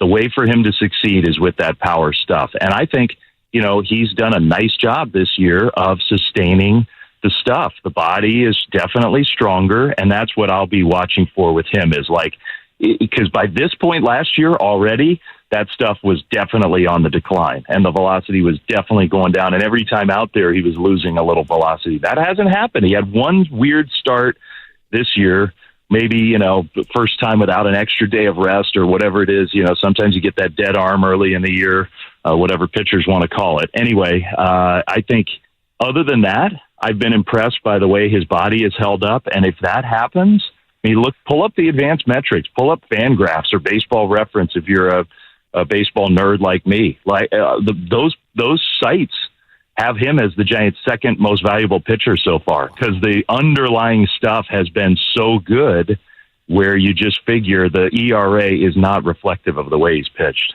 Dave Fleming is joining us here on the Morning Roast, Giants broadcaster, our 95.7 The Game Giants insider, and in town in Minnesota as the Giants are going to be taking on the Twins starting tomorrow. But tonight, it's Game 2, Western Conference semifinals, T-Wolves and Warriors. Dave, you're going to be in the building, I heard. Is he sitting next to A-Rod? Are you sitting next to A-Rod? Are you going to be courtside? Where are we at today, Dave? Do we know? It's funny. I don't know who, I can't remember who I was texting, but somebody whose contact came up right next to A-Rod's contact in my phone. Maybe I should send him a text and tell him I'm coming to this game. You have A-Rod's number? I worked games with him. A-Rod and I were broadcast partners. I love A-Rod, right? I think he's one of the most charming people. I also think he's on a short list of most talented players to ever play the game. Oh, for sure. I think that's definitely true. Yeah, he used to, even when I wasn't working with him, he would call me if he had a Giants game. He would call and all right, take me through your bullpen. I want to hear about. So one thing I always appreciated about him, he put the time in, he put the work in. He loved to sort of grind it out. I hadn't thought about that. Maybe I'll go see my old pal tonight. But yeah, I have a seat. I'm going to go over with my friend Brian Anderson, who's calling the series for Turner. And Stan Van Gundy, who's with him, is a big Giants fan, Bay Area guy. Yeah, loves baseball. I'm going to love big baseball fan. So I'm going to go over with those guys. They get a green room at the Target Center. So I'm going to maybe hang in the green room a little. And then I'll watch the game and try not to be obnoxious, because I can't make an idiot of myself. I just have to. I love it. We do it every day, Dave. We do it every day. It's okay. Quietly. quietly fist pump when Jimmy Butler, dunks one down and shuffle out of there after the Warriors win. Look, Dave, as a guy that's been around sports forever, okay, I want your opinion on this. Curry's out, right? And, there's a doom and gloom element from not everyone, but some people, like, oh, it's over, pack it in. And I'm like, well, guys, like, this is why sports is sports. It's so different. People step up. And I'm not saying that's going to happen for the Warriors, but, like, these are legends. Butler is a first ballot Hall of Famer. Kerr is a first ballot Hall of Fame coach. Draymond, for all the shenanigans, he's a first ballot Hall of Famer. And all these other guys are waiting for their opportunity, like a Marco Scudero, for example, or a Travis Ishikawa, or a Ryan Vogelsong. Like, I could think of all of these moments, Cody Ross, where you've had a firsthand seat of seeing people rise to the occasion that no one expected to rise to the occasion. Barry Zito, like, take me through when you're with these teams and something happens and you lose a key player. What is the mindset of the team, the organization, the players, the coaches heading into a must-win game? Well, for sure, the mindset is, the thing that's hard for all of us, even as much as we're around it, to appreciate is the confidence level. Now, that's not to say that the best athletes in the world can't have crises of confidence, but the self-confidence that it takes to get to this point in the first place, every single one of those guys who puts on the Warriors uniform tonight before the game believes they can go out there and do it. All of them believe, I can go out there and be the star of this game. If you don't have that, you never make it to this point. So I think every one of us should remind ourselves of that, when you get to a spot like this, because those guys believe they can do it. The flip side, not to dump a bucket of cold water on your head, is like for all the Scuderos and the Cody Rosses and the, everybody else, like if Buster Posey isn't there alongside those guys, they probably don't have their moment. And look, I mean, the reality is they won the other night. They can win tonight, but they can't win a championship without Steph. They can't. No doubt. I mean, they need him. He makes their whole operation what it is. And, so they need to get him back. But for a couple nights, sure, absolutely you can do it. But they need to get Steph healthy and cross their fingers and hope they can win a game or two without him and be in a position to get him back and then go. All right, Dave, they win in tonight? Well, I mean, that was what I want to heard. Oh, come on, Dave. Sure. Here's the one thing. Jimmy Butler and this town don't get along, and I think when Jimmy is edgy, he is a force. So I'm going to say it's going to be a Jimmy Butler game tonight. I love that. Dave, one day I want the 30 for 30 on Guillen getting popped for PEDs and Cody Ross getting put on the roster and having an opportunity to actually play and doing what he did against Roy Halladay. One day we've got to get that 30 for 30, and I want you to narrate it. I won't be doing that, but sure, we can work on the production side. Dave, good stuff. Enjoy sitting next to A-Rod tonight courtside, and we'll keep up the good work, man. See you guys. I'll talk to you soon. See you, buddy. That's Dave Fleming. He's brought to you by Rafael Lumber and Building Supplies, serving contractors, homeowners, and the community in Marin for over 50 years. Visit their showroom today. We need a plumber in here. There were so many drops. Oh, my God. There's so many, if I can't get the exact name. And he just talks through them, too. Like Bob Myers, he recognizes the drops now with Steiny and Goo. He's like, I take offense to that.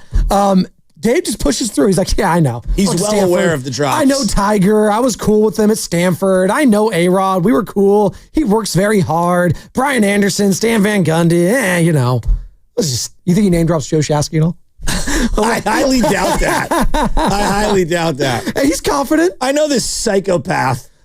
Hey, I'm just imagining Dave in the stands. He's like doing the silent fist bumps. He's just like that generic 100%. Dad out there, just like, yeah.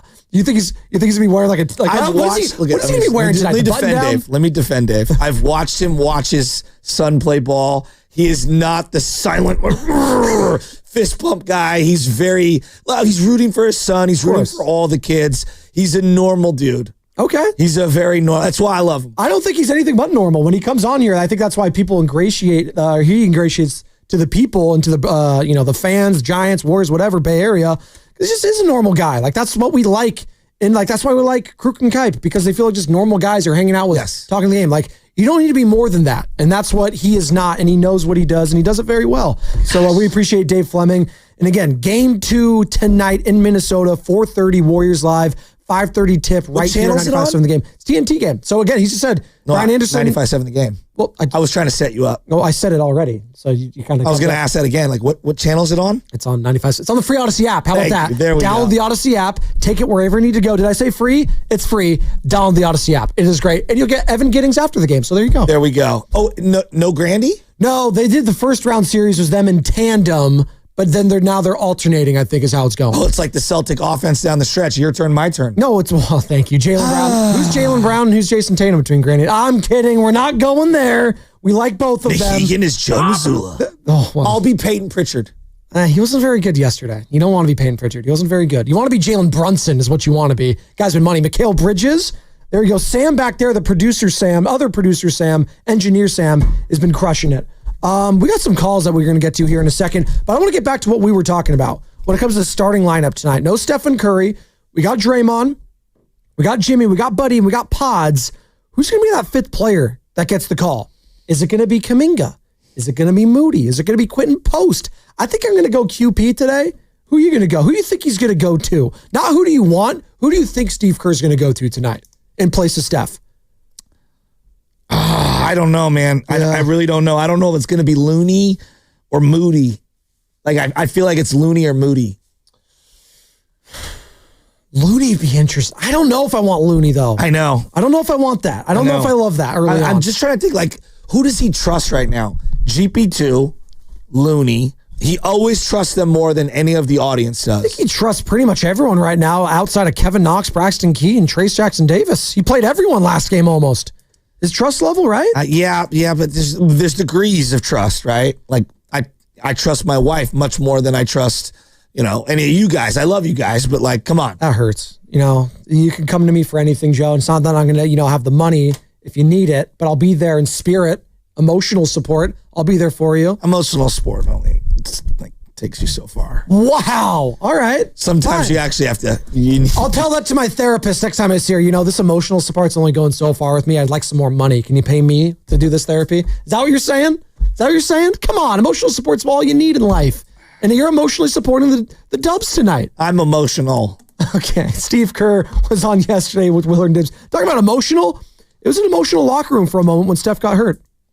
I just felt terrible for him. I went in at halftime. He already had some ice on his hamstring, and he was sitting on the floor in the locker room in the middle of the whole team. And I didn't say much of anything. I just went and gave him a hug, and I don't know. It's just so devastating to see someone who cares so much and who puts so much into it. To see him go down and to know how disappointed he was, it's tough. But again, injuries are part of things in this business, and you have to respond. You have to move forward. Devastating. It is. It's a devastating injury, but you can't, feel sorry for yourself. This is professional sports. Devastating injuries happen. You were in there in Philadelphia in the NFC Championship game. Brock Purdy went down. It was devastating. It was like, well, there probably goes our chances to win it all. But I think higher of the Warrior bench than I do Josh Johnson. And I'm just being real. Because they had lost literally Brock was their third string quarterback to start the year. So it's just different.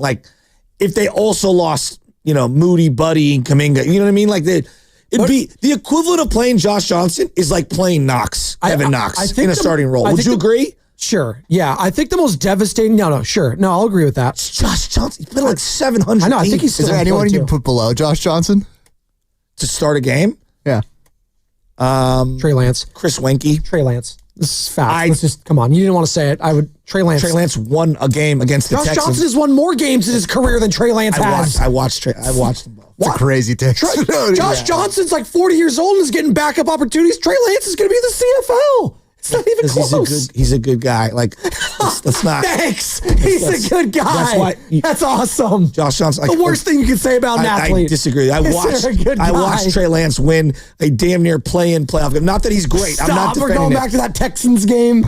Oh my God. I'm not doing this. Week 16? Stop. To get into the playoffs? I mean, come on. It doesn't count. What did Josh name any game Josh Johnson won on the line? He's won stuff. No, he hasn't. I think so. Josh Johnson. I mean, you can laugh all you want. I know what I've seen. team. Like, I've watched both guys play. They're both not great. Josh Johnson has no chance. He's gotten more chances and opportunities than Trey Lance will ever get in his there's career. a different... It's just, again, we're just... He has a 1-8 record. Thank you. Career. There you go. said he's won things. He's one thing. Singular. There you go. That's fine. He's getting opportunities. Opportunity. I love you, Singular. He's got 9. How many games has he started, you said? 9? He's got a 1-8 quarterback record. 9 starts. Do you remember the team that he won his 9 one game starts. Did that triple the amount as Trey Lance that he started? 17 years. It's true. with? Trey Lance had 2 wins. Trey Lance isn't going to There you anywhere. go. He's done. He's cooked. I take Trey Lance I over don't even Josh know what we're Johnson. talking about anymore. What are we talking about? You brought it up. I You went on this whole tangent about Kevin Knox. I was saying that you brought up Brock Purdy, and I said, well, he started the year off as the number 3 quarterback. The number 1 quarterback was out for the year. Jimmy, the number 2 quarterback, was out for the year because he broke his foot. And so Purdy was the 3, and Josh Johnson had to come into the game, and you're saying they had no chance. Well, yeah, because he was the 4. So in this analogy, to be correct, it would be like literally going to Kevin Knox as a starter. Okay. That's how depleted you would be. Sure. The championship aspirations, though, I think that's where most people are getting like upset. It's not so much about this series in particular. People are looking past it. I think that was a very astute point that Dave Fleming brought up just now. He's like, yeah, like the Cody Rosses are nice, but if you don't have Buster Posey, you're not winning a title. So that's where a lot of people are like, oh man, hamstring injury. This is going to linger. Well, there's no doubt. Like, but I'm talking about tonight's game. That's fine. I'm not talking about title chances. Okay, that's fine. I'm talking about tonight's game. Okay. So, like, I think they have a chance tonight. I really do. And don't let them win. Don't let them win. Yeah, because then I'll be coming in here strutting my stuff tomorrow. Okay, if they win tonight, is the series over in favor of the Warriors? No. This is called the NBA. Like, no, It's never over. This is the organization that blew a 3-1 lead. No, Joe. And they almost did one in the first round. So, no. And that was with Steph. 888-957-9570 is the number. More from Steve Kerr on Willard and Dibbs yesterday on, just moving forward. There's not much they can do about the Curry injury. Hamstrings are tricky. As we announced today, it's going to be at least a week. That's almost the rest of the series. So, yeah, we just have to move forward, and there's not a whole lot we can do, nor Steph. All he can do is rest, rehab, and our job is to keep the series moving forward and go out tomorrow and try to find a way to win and then move on to game 3 and take it from there. So there's not much else to say. Not much else to say. 888-957-9570 is the number. That's call or texting the Boxer and Gerson Work Injury Attorneys text line. Let's go out to the phones right now. And our guy Schleprock is out in Fremont, and he has a starting lineup idea tonight. Would love to hear it. Schleprock, what you got, man? What's going on, man? Hey, Shasky, I want to run this lineup through you. What do you think about this 5? You got Draymond bringing the ball up. You got Jimmy. You got to have Jimmy. You got Kuminga to slash.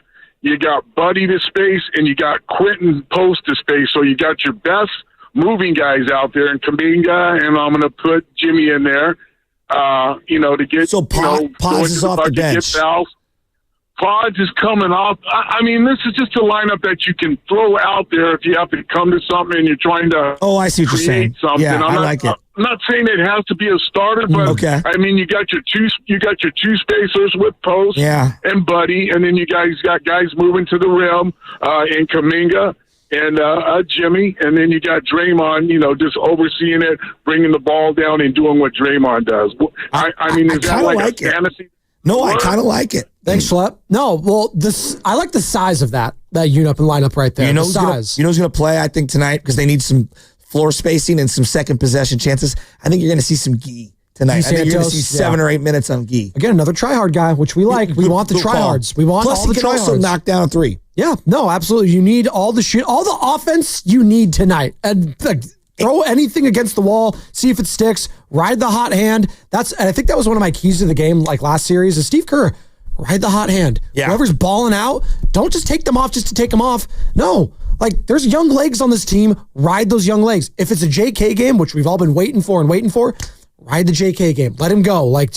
You have some rest baked in. The young guys, they can get their rest. Rest is whatever for them. I know Jimmy's going to need some rest. I know Draymond's going to need some rest. But even those guys, man, hey, 40-plus minutes, bare minimum. That's what I'm looking for tonight. That's why foul trouble, I think, is imperative. Again, and that's why it goes back to Julius. Staying out of it. Julius Randle. I think they're going to try to get the other team in foul trouble early. I think they're going to try to get the dubs. That's going to be an area of emphasis. I kind of like, if Julius Randle's going to go foul hunting early, that tells me they're going to take some poor shots. Well, they might, or they're just going to try to dominate the paint and try to go and go and go. I thought the Warriors did a great job contesting shots. I thought so too. The athleticism for their bigs isn't there like it was in the series before. First of all, Steven Adams is just significantly stronger than almost anyone. Now, Gobert's a load. I'm not pretending that he's not a load, but like Randle is just.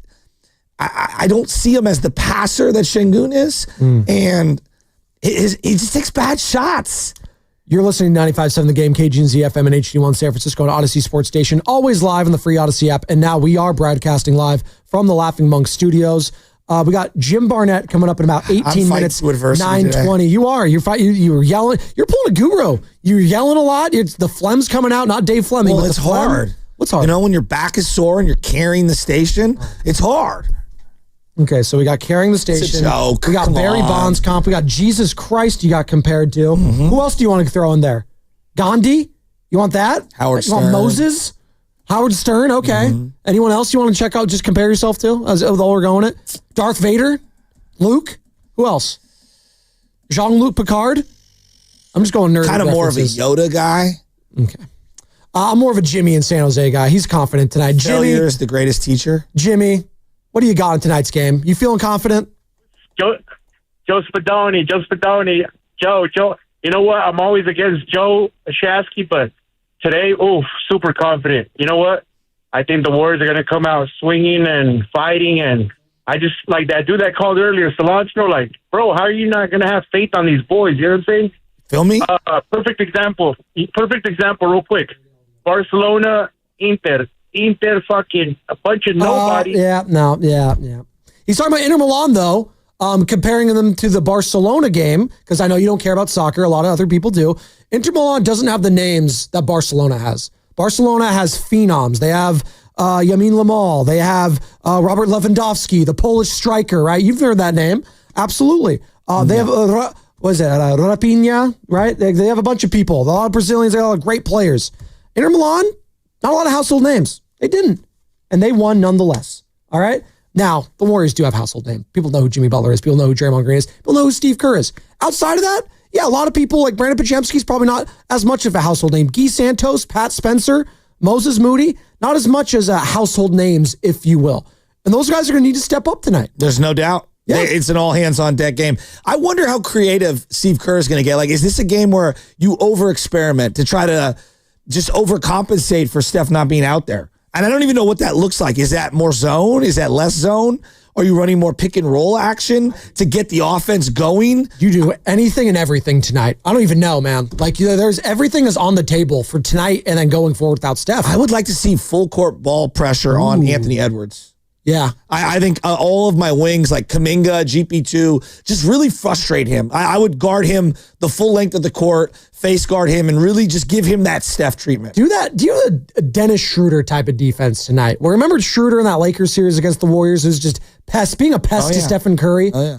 Do that if you're a Pat Spencer, if you're a Brandon Podziemski, if you're a Moses Moody, like anyone, just kind of like that call. Well, Pat Spencer talked about it yesterday with Steiny and Goo and having that assignment on Anthony Edwards. Yeah, let's hear it. Ton of respect for him as a player, but I'm not gonna speak too highly of him right now. We're competing against him, so obviously everyone knows who he is as a player. Can put the ball on the desk, score, make guys around him better. But at the end of the day, I think we've got the best defensive player in the world, and we've got a hell of a coaching staff, and we've got some guys that can give him a run for his money. He's not gassing up Anthony Edwards, please. Yeah, he's a great player, but I'm not here to do that. This is a series, man. I'm not giving him anything. Please, we got Jimmy Butler. We'll be just fine. All right. And is it as simple as, you know what, tonight, you try to are you letting Anthony Edwards get his, but anyone else you can't? Is it? To me, let Julius shoot. Okay. Because I don't think he can help others. I think if he's getting his, it's tough for others to get theirs in rhythm. Anthony Edwards, here's why it's a double-edged sword with Anthony. Do you want him to have the ball and nobody else have the ball? Yeah, because he doesn't necessarily create for others. He creates for himself, though. Right. And he can get your entire team in foul trouble. And we saw glimpses, especially in fourth quarter. He can finish in an array of ways around the rim, even when you try to grab, hold, clutch, tackle him. He's a spectacular finisher. You know who's a spectacular finisher? Greg in Canada. He's spectacular. Greg, good morning. You're on the Morning Roast. What you got on tonight's game, man? What's up, fellas? Hope it's a good day. I really think the difference in this game is Draymond. Not only is he the best defensive player in the league, but he's been cooking the last 2 games from 3, and Rudy's not going to step out, and they call that sagging off. And so I'm going to say it straight up. I hope they keep sagging off that dog from Saginaw, because he might be the difference if he can drop 15 or even 20 tonight. I'll take my answer off air. Thanks, boys. If Draymond gives them 15 to 20, I think they're going to be in a really good spot. They are. That's why we're talking about guys that need to step up outside of Draymond and Jimmy, who has to have a good game. I'm already baking that in the equation. Those guys have to have good games. Both of them, Draymond and Jimmy, have to have at least good to great offensive games in this one. Who else needs to have a great game outside of those two? 888-957-9570. I do love me a nice Canadian accent. You hear Greg there? Out. I love that. A boot. All of it. I'm a sucker for the Canadian accent. Not a sucker for the tariffs. Don't like that. You know what else I like? Well, with all this soccer talk, I figured you just go right into your hockey breakdans. I don't do hockey. I've never claimed to do hockey. So you thumb your nose down in hockey. I just said I don't do it. It's but not you my, love Canada. I know my lane. Hey, you know what? Canadian basketball, Dylan Brooks, your boy. You have a lot of respect for him, right? You came away from that series loving some Dylan Brooks. I know you love Jamal Murray. Andrew Wiggins, Maple Jordan, right? More of an Alaskan basketball guy. Oh, Carlos Boozer? Yes. Yeah, see, there you go. Okay, see? You didn't think I knew that. Trajan Langdon. There you go. I don't think it goes any deeper than that. Tony's in Oakland. She wants to talk Draymond Green. Tony, good morning. Yes, good morning. But first, I want to shout out to Sam there. Oh, my God, 2 days ago at the end, he spoke with conviction about God and Curry. You know, Sam, you're going to be moving up. You have the voice. You'll be the new voice of 95.7 soon. A little more God. All right. We're going to win tonight, and I'm so excited because you guys talk the outer game, this is the inner game. We've got all these boys, God's boys, brethren. We got Butler, Buddy, Draymond, and that new kid that does the hook. Oh, my God, these people have it. We can't possibly go down. Look at the other side, the Minnesota coach. He gets on, and he's saying, well, my main star, Anthony Edwards, he's got to bring it on his own. See, Kerr can impart some of this to the guys. The Minnesota guy is like this nerd guy who thinks he's just supposed to plan a strategy and doesn't give them the feel. So we've got Draymond for that, and he can pass it on because, as Buddy said, he's their spiritual animal there. So we'll be going in packed. The other team doesn't have this. And also, I don't know where Curry is if he's with them. All he's got to do is just go out there, just do a few, just shoot a few, because he permeates with that stuff. It's like I was out on the tennis court the other day, and this guy next to me who was in Joker's box, anyway, he was volleying, and it just permeates the whole court. This is what Curry can do. He's got this fullness. So, if he can, he should talk it up with him, because they can go in as God's, chivalric guys, right? No, it's a great point. I know. I don't know. It's a great point, Tony. Mean, right? I don't. What? It's a great point. What part? All of it. I loved every single part of it. Sam's going to be the next voice of 95.7 of the game. I swear I'm so confused. Draymond and God are tight. He's a choir boy. When I think Draymond Green, I think Saint. I do. Saint Draymond is in the house. And then Steph Curry, I guess, can just go out there on a bum hamstring and get a couple shots up. Literally everything she said made sense. Yes. I think she knows who the next Pope's going to be. She knows. We're in the zone. The white smoke is coming from Tony's house and on the tennis courts. I swear to God, she was coming down from a legendary mushroom trip. Right, Carter? Well, she was on the courts. 100%. All right. She's crushing it, dude. She was with Novak Djokovic. She was playing with someone from his box. That's huge. Do you know who Djokovic is? You don't know tennis, but you know Djokovic. Hey, look, dude. I love you, Tony. I was confused. We were all over the place. Hey, if you're confused, you know who you need to tune into next? Jim Barnett. He's going to break it all down. It's coming up. That's coming up. And you know what's coming up on Friday? We're going to be giving you a chance to win a pair of tickets to the home opener of the Golden State Valkyries on May 16th for their inaugural season. Yes, it's here. And you do not want to miss the first ever WNBA season in the Bay Area. Catch Tiffany Hayes, Kate Martin, Kayla Thornton, and the Valkyries all summer long at Chase Center. Tickets are available at Valkyries.com. What's coming up with the game is brought to you by the San Francisco International Airport. What is it? What? Well, no. Forget the suspendables for Draymond and Jimmy. The God Squad, the Altar Boys, Jimmy and Dre. On 95.7 The Game.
I'm not going to sugarcoat it. You can sit here and do a sugarcoat job.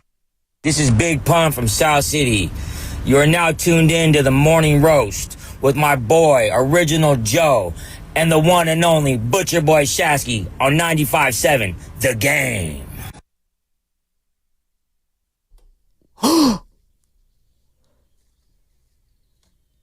It's official, people. And no, it's not sports related. What? This is for Tony and Oakland. This is for one specific person. Alcatraz is getting activated? No, that's not it. Can you want more guesses? No. Okay. A new pope. What? Has officially been selected. What? As white smoke emerges from the Sistine Chapel. Oh my goodness. Are we going to get Mel Kiper on it? White smoke. Is it a spare the air day? Oh, are you allowed to burn? The Vatican's okay. In San Francisco, this would not be okay. We would not allow this. I'm not going to lie to you. It's a bless the air day. Oh, there we go. It's a 4. I understand why we have this spare the air thing, but like I don't use my chimney fireplace like that anymore because it's just. But give me a break. You're going to tell me when I can't. It's a spare the air. Come on. So there you go. We got a new pope. Ridiculous. He's gonna go in front of you got homeless people burning bushes all over the place. I mean, it's insanity. Well, going back to the Pope, shout out Moses in the burning bush. Yeah, there you go. So a new Pope has been selected. Who is it? This is per Schefter. Hold on. He soon will appear at the central window of St. Peter's Basilica. I don't think we know yet. He's going to appear shortly. We're still waiting. I need to get Father Patrick when we find out who it is. My boy, Father Patrick, get him on the horn. Let's do a Baldy's breakdown on who the Pope is. There you go. I'm hoping like Shams had it first, but he didn't. It was the white smoke has it first. But could you imagine if the white smoke didn't come out and it's Shams? According to sources in the Vatican, it drops before the pick. It's so good. Oh, what if Father Pat doesn't like the new Pope and just calls in to crush him? Jordan Schultz has it before anyone. Jordan Schultz, and then he fights Rappaport about it in Starbucks in the Vatican. Do they even have a Starbucks in the Vatican? They probably do. No idea. And this isn't blasphemous, people. Shasky's Catholic. I was raised Catholic. Carter's Catholic. It's all good. And Father Patrick is a huge sports fan. That's my boy. We got Jim Barnett coming up here momentarily to talk Warriors. Could you imagine though if he did do a breakdown like on it, like, and we were doing a couple jokes during the break, but like, you know, we really like this Pope. He has tremendous upside. He's very efficient with his homilies. He gets in and out. He's got a high ceiling. His reach across many demographics and many generations is really, really strong. I wonder if this Pope had a Shador Sanders type of slide that Mel Kiper would be mad about. Now imagine if the Pope has a Deion Sanders like dad who's like, oh, we're going to make it trouble for the wrong team that drafts us. What number Pope is this? This is with the 266th pick in the 2025 Brock Purdy territory. We've got Pope from the Roman Catholic Church. Oh, we got JB. We got Jim Barnett. Yeah, with thumbs up. All right, well, what a pivot we're about to do now from Pope to Jim Barnett, Warriors icon, joining us now on the River Islands guest line. As all guests on 95.7 The Game appear on the River Islands guest line. Isn't it time for you to discover the islands? River Islands in Lathrop. Jim, good morning. It's Joe Spadoni alongside Joe Shasky here on the Morning Roast. And we've been talking all morning. Obviously, the big story, Warriors come out of game one, but it's the injury to Stephen Curry, that left hamstring strain that he has. It's a grade 1. He's going to be out at least a week. When you first heard that news and saw that news that Steph is going to be out at least the next 3 games, what was going through your mind, Jim? Well, someone's got to step up, and as a team, they've got to do that. I think this is a gritty team led by Jimmy Butler, by the way. You know, obviously Stephen Curry is the heart and soul of this club, and it's hard to replace somebody who can give you 30 points a game like that. They're going to have to do it as a team, but I love Jimmy Butler because he plays with such confidence. He plays with such zest. He's willing to take chances. He can get inside, create things, and so he can get open shots for other people. He's made the game a lot easier for Stephen Curry this year. And the thing about that hamstring, though, with Curry, you can't push that. I don't know whether he's going to come back, down game 4, game 5, somewhere down the line there. He's going to mix the next 2 home games without question after this next road game. And a hamstring is very tricky. I've had them, okay? And you think you're well, but all of a sudden you go out and you do it, and you do it again, and it's a bigger tear than before. So they've got to be very careful with that. But they've got a lineup. They've got a lot of different people back there. Gary Payton II is going to come in and take some of those minutes. Buddy Hield, I have a lot of confidence in him. He can really light it up. So they've got to get a little more from him. He's very capable. Butler he's undaunted by anything. So he's going to go out there. He's going to be a great team leader. Podemski, he knows how to score. He knows how to handle the ball. He's always cool. I like him. So look for him maybe to get some more points for you. So they just got to do it collectively. What does the offense look like without Steph Curry, Jim? Well, it's going to have to move a little bit more. You're going to pass a little bit more because, Stephen kind of waits around and lets Jimmy Butler create shots for people. And then he moves and catches, and then one little pump fake, and then just one defender goes by, and then he's looking for a three-pointer, and he's got it made because it's like a warm-up shot for him. So they've got to, first of all, they've got to play better defense. They've got to be better defensively as a team, which I think they're capable of doing. And so, I think that Anthony Edwards and Randall and McDaniels and Naz Reid and all those guys from Minnesota are going to play better coming up now. They were horrible in game one, missing a lot of shots. They didn't shoot well at all. And so you got to be ready. They're going to be jumping at the chance here. They're thinking, hey, this is our break. And so they're going to be ready. And you got to get back on defense. You can't give them easy shots. You can't give them layups. The Warriors said so many more threes in game one than Minnesota did. But Minnesota is very capable as well. So they've got to worry about the defense. They've got to and not give them fast break points. If they can get back in time like that and not give them easy points, at least keep it a close game. Dr. Jim Barnett here on the Morning Roast, Warriors legend and former broadcaster here on 95.7 The Game, as well as NBC Sports Bay Area. And Jim, talking about that game one, like what was more surprising to you in that game? Or maybe surprising is not the right word, but do you think it was more that Minnesota offense and they just looked bad overall? Or was it something that the Warriors defense was doing to create a bad looking Minnesota offense? I think just Minnesota got out of sorts and got behind the eight ball, and it got worse as it went on when you get down by 20 points and stuff. And so I think they were disillusioned. But I think they're going to be awakened now because they know they have a big chance here. When you lose Stephen Curry, it's like losing your starting quarterback, and you're playing in the Super Bowl, and you accept all these games are Super Bowls, and so they're important for them. And so they're going to be confident. They're going to be ready to go. They're going to look at this as a great opportunity for them, and they're going to try to take advantage of it, as most people would. What's the thing that really frightens you on Minnesota outside of Anthony Edwards? Well, they've got big people. They can control the boards, okay, without question. With Gobert, Randall, they can control the boards, and when usually the team that controls the boards wins the game. Not always. When you've got a team like the Warriors, if they're so great offensively, if everybody's healthy, that sometimes can overcome that.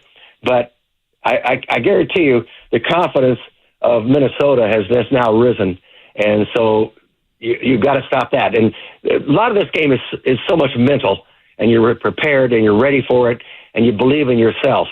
And so right now, Minnesota's believing in themselves and saying this is a great opportunity for us, and they don't want to squander that.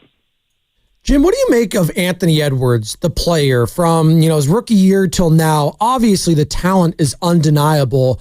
But when I hear the head coach after game one, and Chris Finch, and I think he's a pretty good head coach, after game one, calling him out and calling out the effort of his star player like that, him saying the effort level wasn't there. Like, I don't know. That's kind of damning. And it kind of just speaks to a young team, if you will. I know they were in the Western Conference Finals last year. But what do you make of Anthony Edwards, the player in this series? Well, what's he averaging? 26 points a game. He knows how to score. But sometimes players think they're giving 100%, but they're going through the motions and they're not really. You've got to get back. You got to be hungry, and sometimes you have to play like you're a rookie, and you got to prove yourself. And once you've proven yourself, you can't relax on that. You've got to bring it. This is the NBA. These are the best athletes in the world. You've got to bring it every night. And the minute you just take a little bit of relaxation, it can take over. You don't realize that you're not giving the effort that you need. You're not giving the effort that you always use to get to this level in the first place. And so the great ones know how to do it. The great ones come through and they know how to prepare themselves for each and every game and come out as a new challenge for them, and they're ready to play. But those are the great veterans and the great players like Stephen Curry and other players through the years, the guys that I played with, like Nate Thurmond and Cassie Russell and what have you. But at any rate, it's interesting to see how that's going to play out. But right now, I guarantee you that Minnesota is chomping at the bits and saying this is their chance because you're going to take out the number one scorer, Stephen Curry, and he's going to be out for at least the next 3 games and maybe longer. The Houston series was clearly a bloodbath. the physicality back and forth was really unbelievable. What were your thoughts on the physicality in game 1? Because to me, in my naked eye, it just felt like there was way more freedom of movement for both teams, even though it was a physical playoff game. Yeah, I thought the referees let them play with a lot more physicality, as a matter of fact. It was interesting to me. Guys were getting hit and falling down and everything, and I guess if they didn't think they were taking a shot at that time or it was away from the play, that it doesn't matter. But I thought it was very physical, and I thought a few fouls actually could have been called, a few more fouls. Wow. On what side? Both sides, as a matter of fact. Interesting. What have you made from Draymond Green thus far, Jim? Because he's been incredible defensively. We know he's a DPOI candidate. He's one of the greatest defenders in the sport. But it's the offense. Like if this guy's scoring consistently enough, it just changes the dynamic of this team. And now, without Steph, obviously, how important is it that he keeps up this offensive outburst, I should say, that he's been showing the last couple games? He takes threes. What do you make, 4 threes in game 1? Yes. Okay.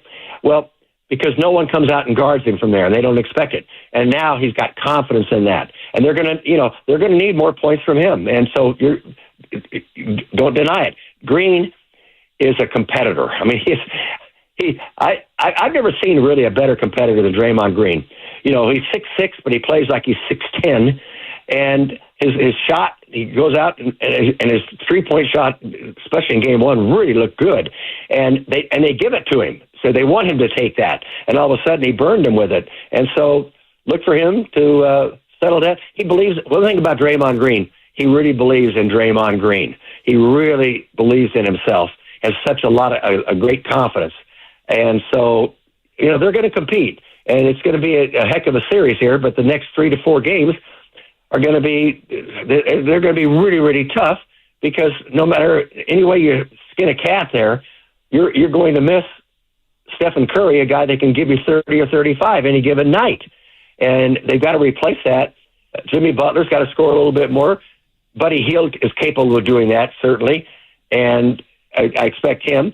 And you hope that he's on. You hope that he's doing that. Podziemski as well. Maybe a little bit more from him. And he's a very cool guy. I like him, a guy that comes up and nobody knows about him. But he's pretty capable, and he plays with a lot of confidence. I like him, too. And he knows how to play the game. He's fundamentally sound. So, it's a wait and see. We'll just see what happens tonight's game. And, I'm going to be looking for him to maybe surprise right now Minnesota again. So we'll see. But Minnesota is going to come in, and they're going to put them to the task. They're going to have. I would think their coach is going to get them and say, "You've got to have this killer instinct right now." And be hungry. You've watched all of Steve Kerr's career as a coach, and I've seen an evolution from him this year. Not that he hasn't done these things at times, but it just feels like especially in this last series against the Rockets, his timing on timeouts when to like crush the momentum of the fan base when they're on the road, or to tinker with the lineups, or throw the kitchen sink defensively at another team, mixing up the zone. I just think he's been masterful at pulling all the levers. What areas have really impressed you for Steve Kerr? He knows when to call a timeout. He knows when to stop the momentum from the other team. He's always cool with his players. He encourages his players, but he can also coach and teach at the same time. And, he doesn't embarrass his players. He's really a player's coach. And I think it just comes from who he is, how he was coached at Arizona, and how he's raised, as a matter of fact. And just the great self-confidence that he has in himself.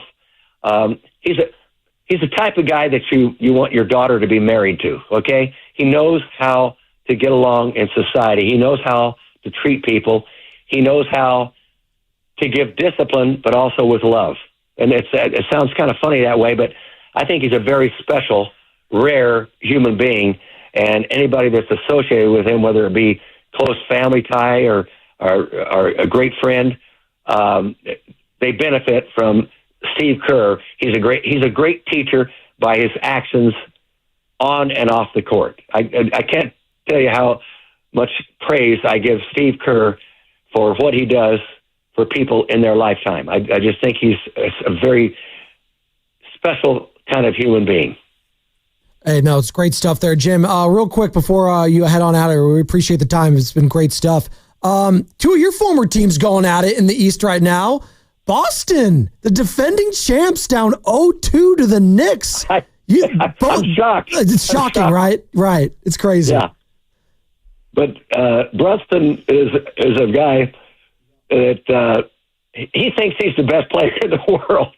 And so he gets on a tear, and he can't be stopped. He plays with such confidence. And I tell you what, he is one tough son of a gun. And so he's a tough guy to deal with.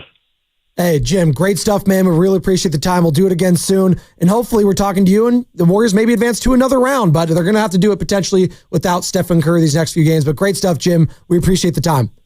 I appreciate you having me on. I appreciate it very much. It's nice to be involved. There you go. That's Jim Barnett, Warriors broadcaster, legend, right here on 95.7 The Game. If you missed any of that interview, go on YouTube or on the free Odyssey app. You can find all of our interviews there. He's just hearing his voice. It does put a smile on my face. It does.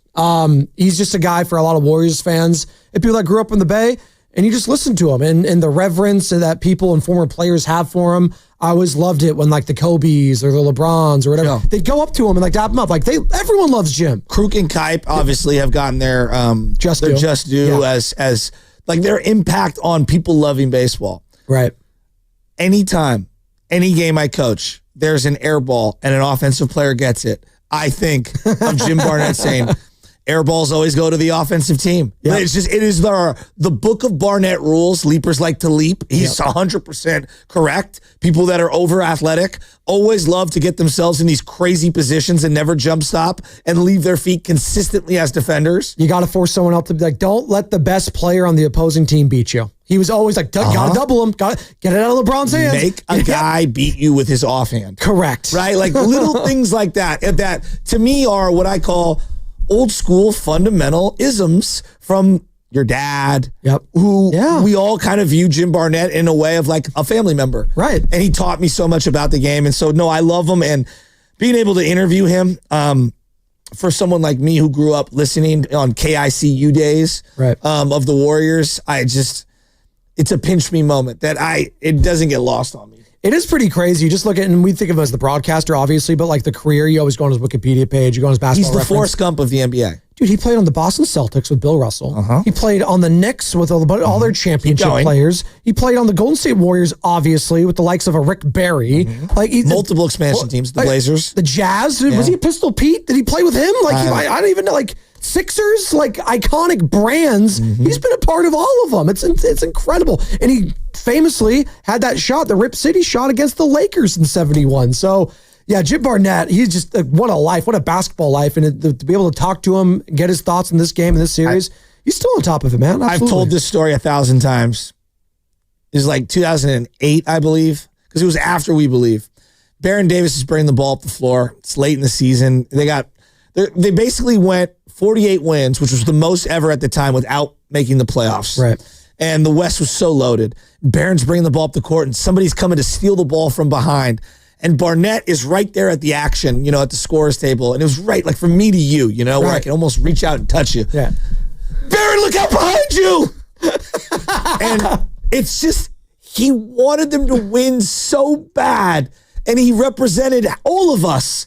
And to see what the Warriors have become is just blowing your mind away. Doesn't even begin to describe it. I know that's your voice, but it sounds like you're getting choked up and you're about to cry. But I know that's not what you're doing because your voice. That speech you had. I love him so that much. Speech you had early in the show is starting to get to you in this fourth hour. Well, that and whatever the dryness of the last couple of days is caught me. Yeah. Yeah.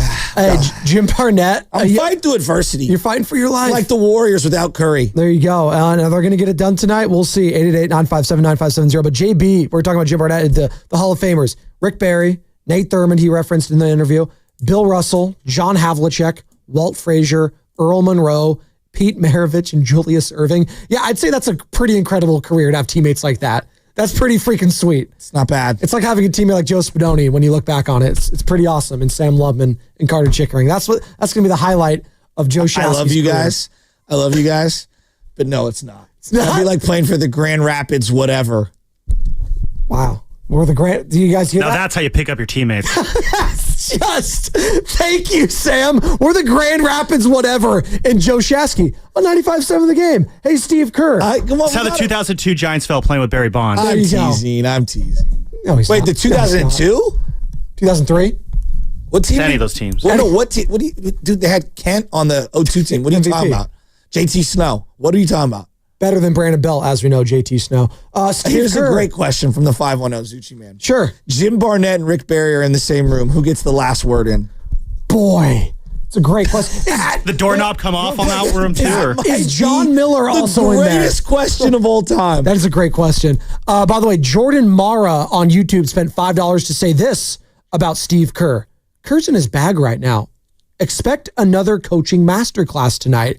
Warriors keep it close all game, and we'll have a chance to steal it at the end. That's Jordan Mara on YouTube. Do you believe that? I do. I also, going popish on you. I'm a Notre Dame guy. Do we know the name yet? Or has he showed himself? I'm a Not yet. You'll I'm a Notre Dame guy. Do you guys know where the win one for the Gipper came from?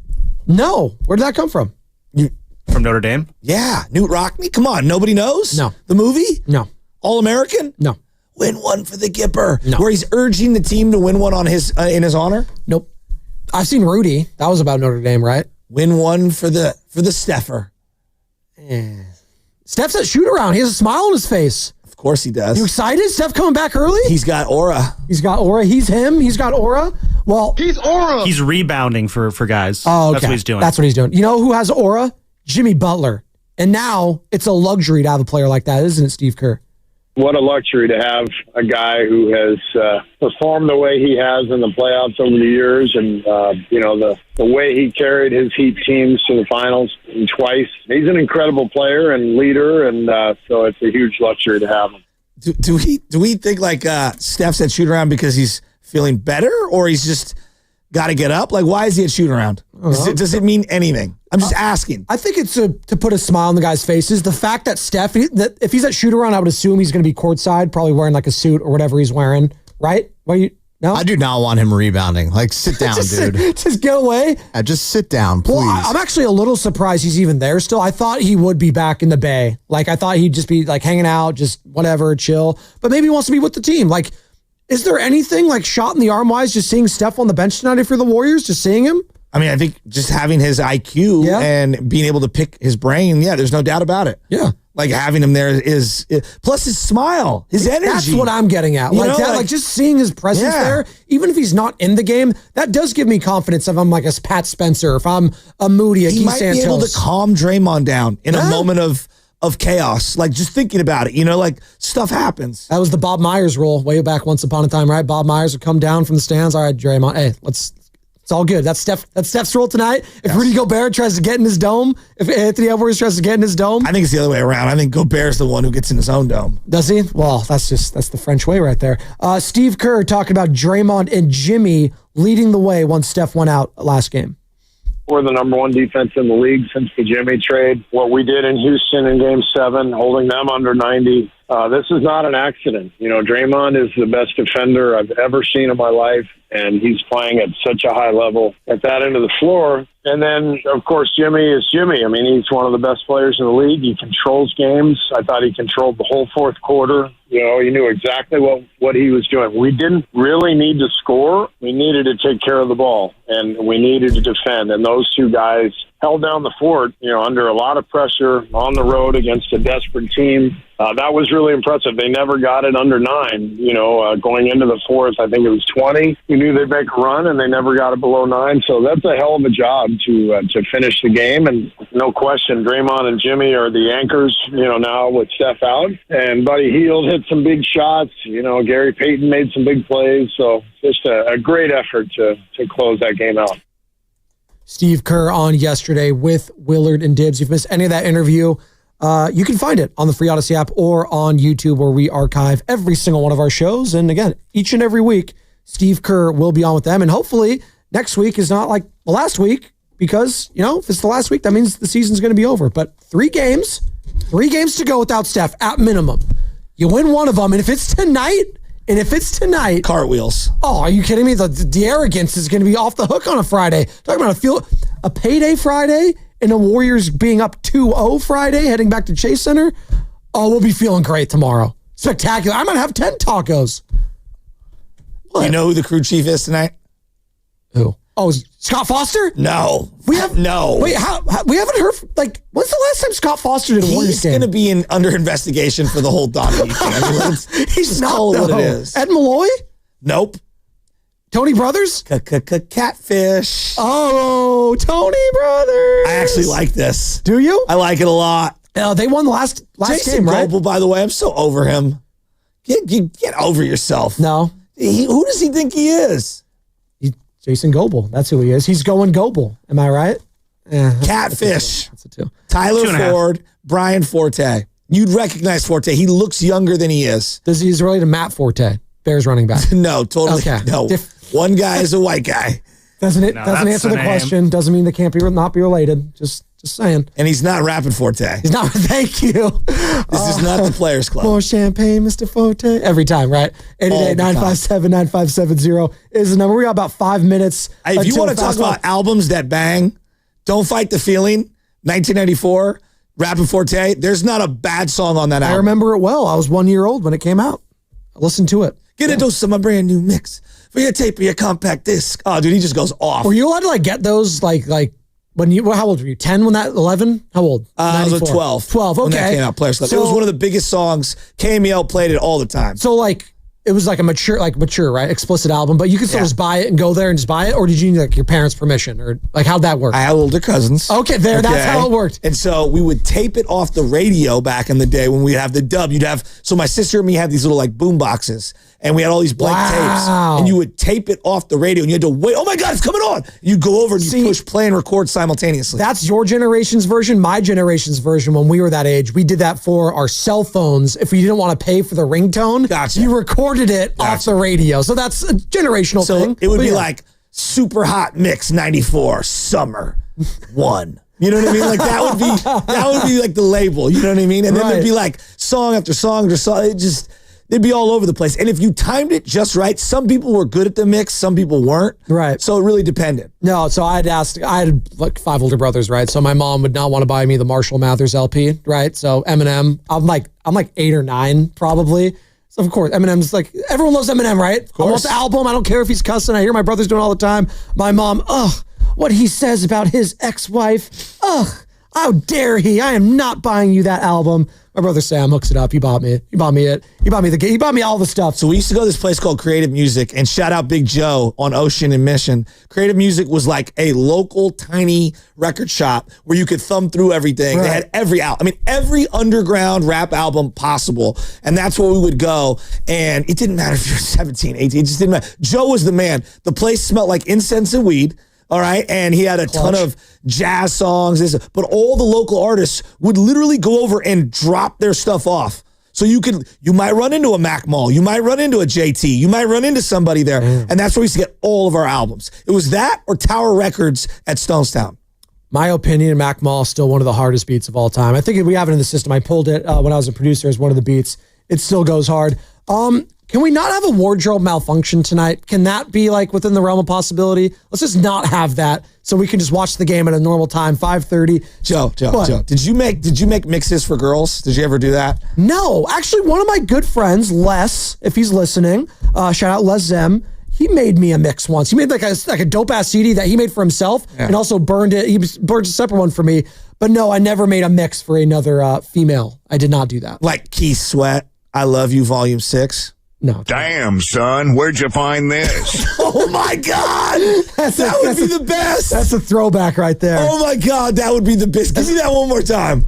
Damn, son, where'd you find this? Isn't that the McLovin, right? From way back when. This is a certified hood classic. So good. And then it'd be like 3-6 Mafia. Slop on my knob. Fast Five. Jeez. Hey, bro, you know that song was a banger. Oh, heck yes. Jan loved it. Bro, 3-6 Mafia had a moment in time. Tear the club up. Oh my gosh, dude. We had like South No Limit Soldiers Volume 7. My cousin JP Money was the original Napster burner, and he would sell burned CDs all the time. And it was just like banger after banger after banger back in the day. 3-6 Mafia, Academy Award winning group. It wasn't even close to one of their best songs. It's Hard Out Here for a Pimp. Yeah. Best original song. Not even close to one of their best songs. But it's an Oscar winner. They got so many hits. There you go. 3-6. I'm so and then I'm sipping on some scissor every time. Sipping on some. You can't drive slow while turning right or left while banging that song. It is such a banger. That's what Jamarcus Russell listened to when he came over to the Oakland Raiders.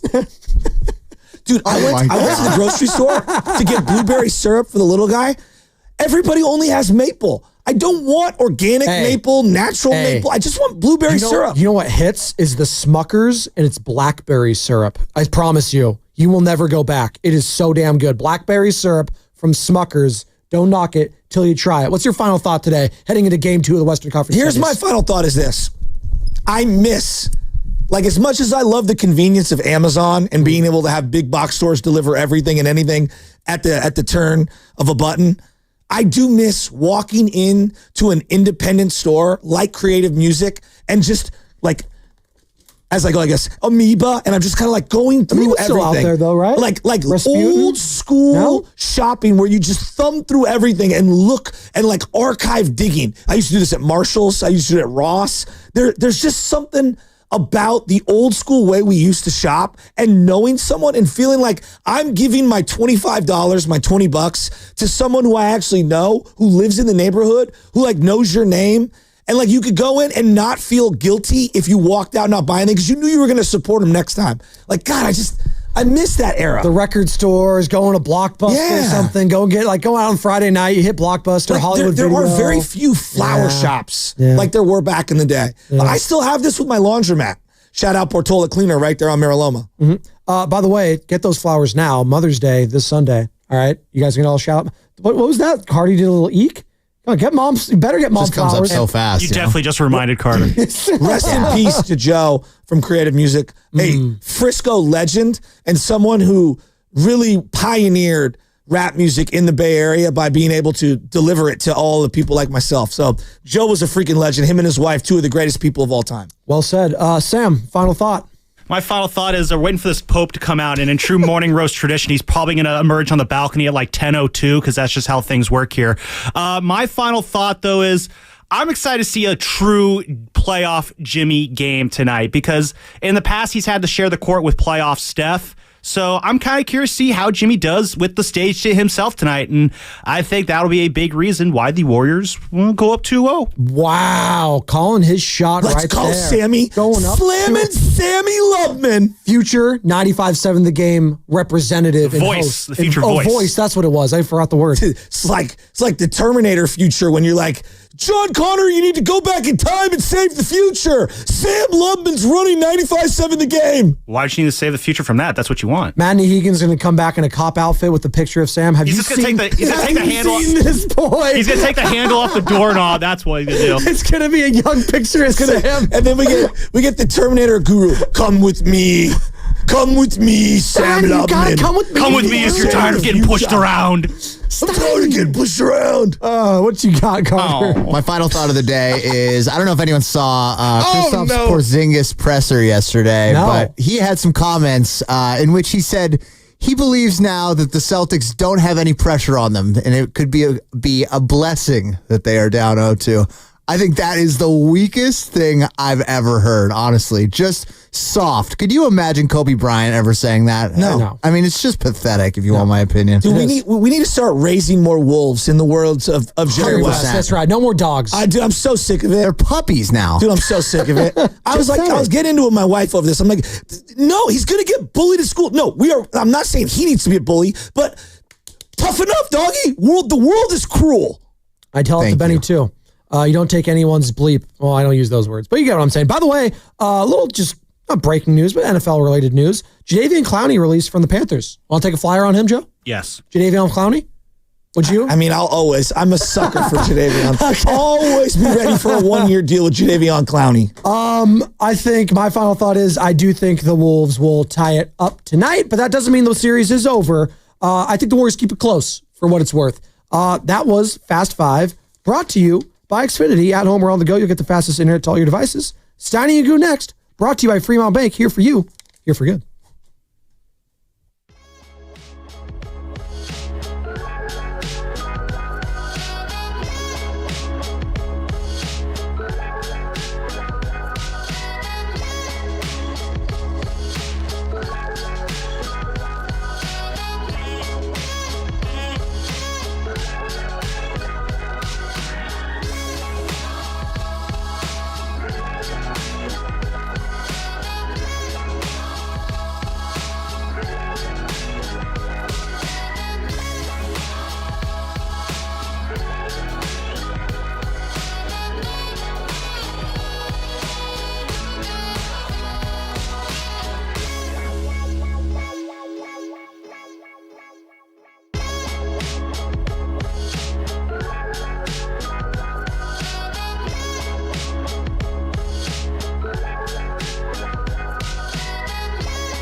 praying. You don't say what for.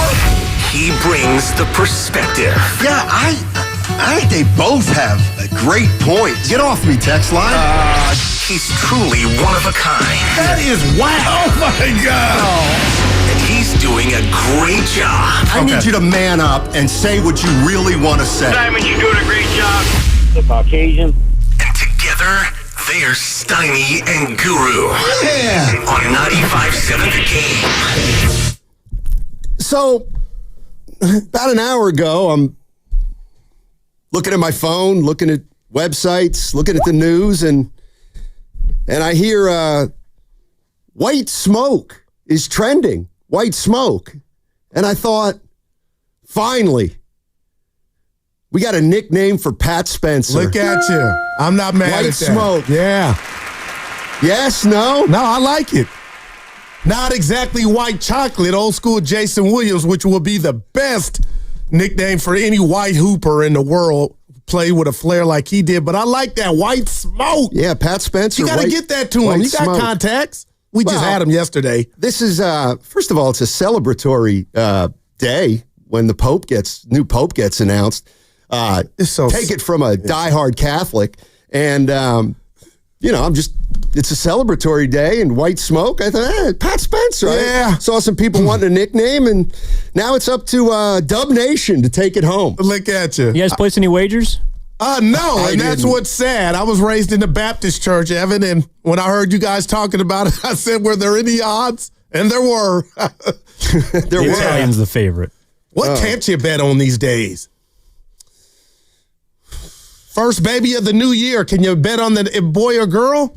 Well, after Curry went down, they took that game off the board. Oh, man. We got to start there, Stoney. I got emotional yesterday. Why? Reading that Thompson story in The Athletic, and if it's true, right? Yeah, it's true. Curry got a little moisture, thug tears coming out. The fact that Curry's crying, no doubt, man. That actually does make me worry that he might know or feel something that he really is scared of. No doubt about it. And for Steve Kerr, who joined Willard and Dibbs yesterday, Stoney, another great conversation. But for him, he didn't disclose that there, but in this story, basically say there were no words needed. It was just a hug, emotion.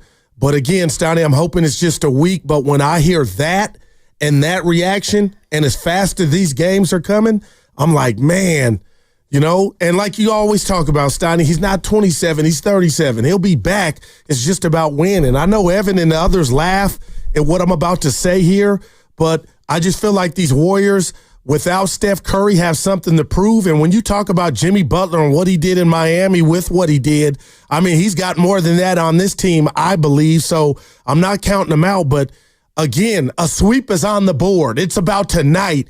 But what if you could get, that rest for the Warriors for Curry, just looking at it through that prism. But anyway, I know it's about tonight.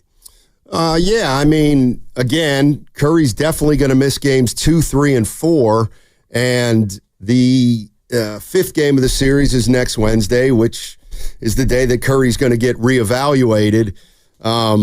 Is it possible that he could essentially miss eight days in a row, get reevaluated, and boom, he's on the court that night? Man, I don't know. Stoney. Especially when you know, ideally, that there's 3 days rest till game 6. So, I mean, you're right. If the Warriors can take 2 out of the next 4, and Steph's not playing, man, oh man. I mean, then they're up 3-2 with Steph coming back. Now, obviously, the other side of that is you only get 1, and now Curry's got to come back at 3-2. But we've seen him do impressive things in the past, no doubt about it. How you feeling about tonight without him? That's what we know tonight. And I'm gonna say this before you answer.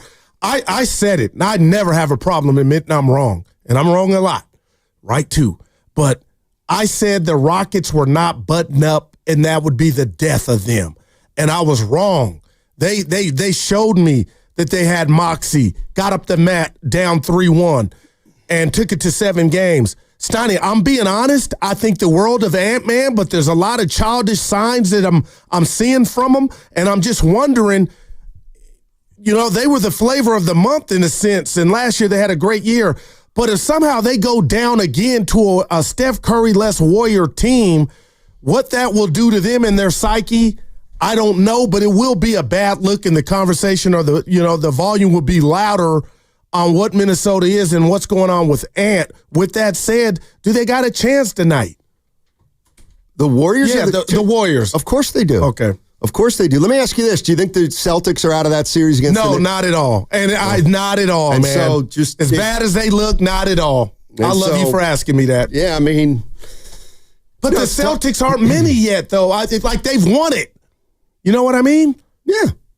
But, I mean, in terms of experience, the T-Wolves have guys that have gone into the Western Conference Finals. And, I mean, to me, tonight is a game where, we'll find out a lot about the Timberwolves. Yeah.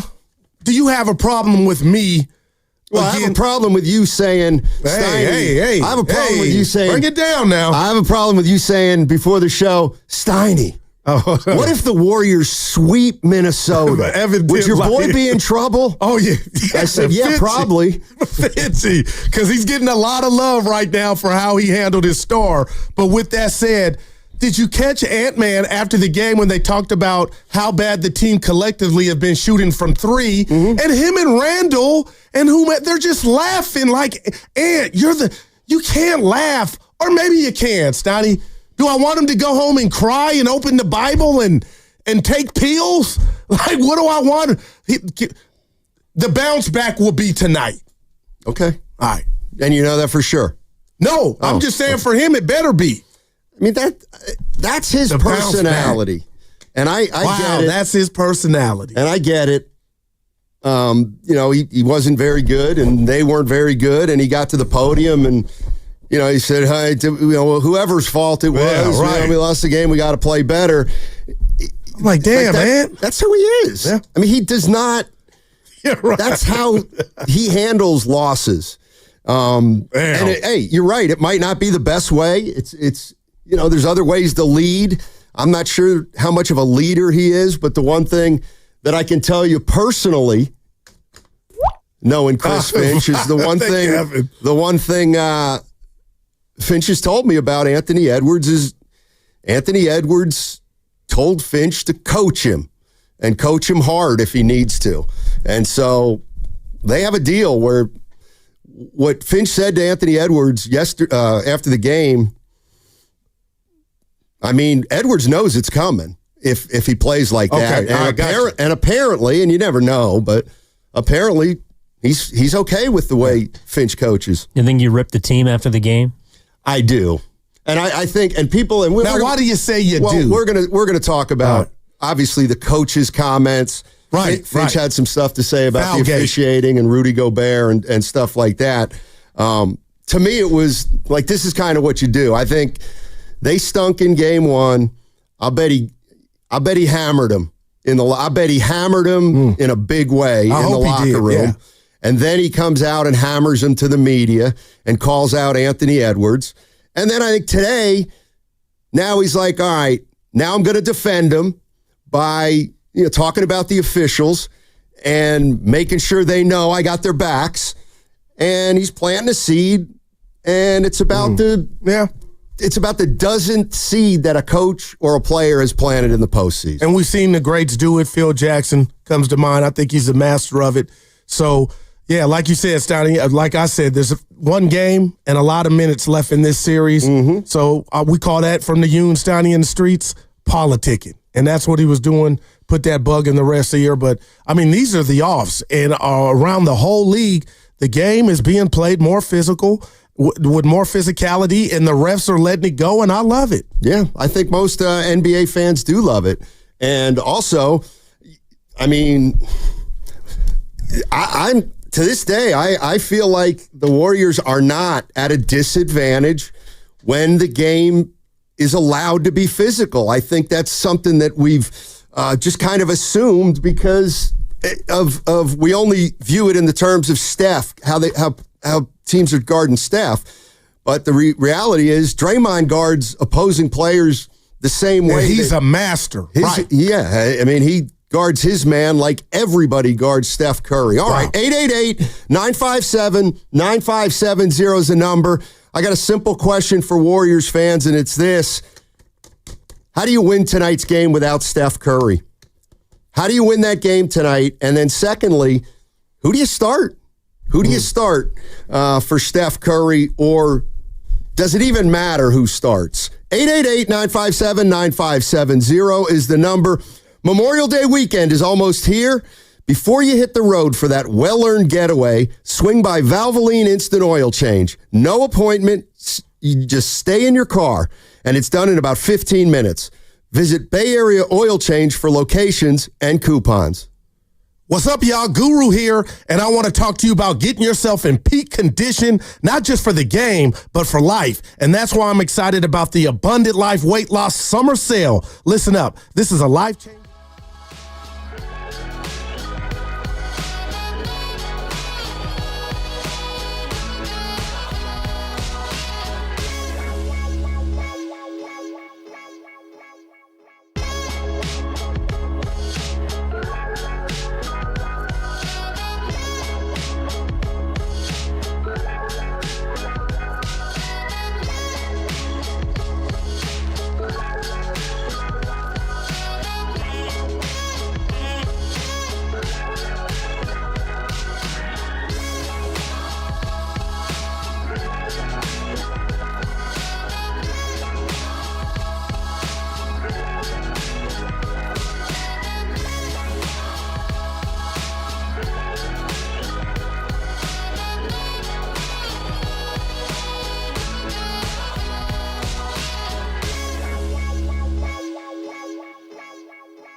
Now, back to Steiny and Guru on 95.7 The Game.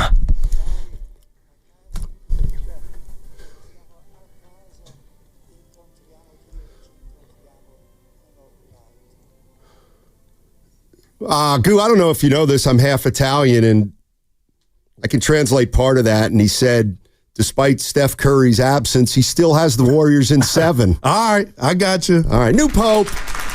Leo. Real name Bob. I have nothing. What number is this? Oh, boy. There's been a lot of Leos. The 267th all-time Pope, and I think, if my Roman numerals are correct, he is Pope Leo the 14th. XIV? XIV. That's 14. Yeah. All right. All right, congratulations to him. A lot of work ahead of you. I root for Africa. Let's get on it. Let's get on it. There we go. Somebody said you cooked up that nickname, White Smoke, on Bart. I know. I said he did it here at the lab. Yeah.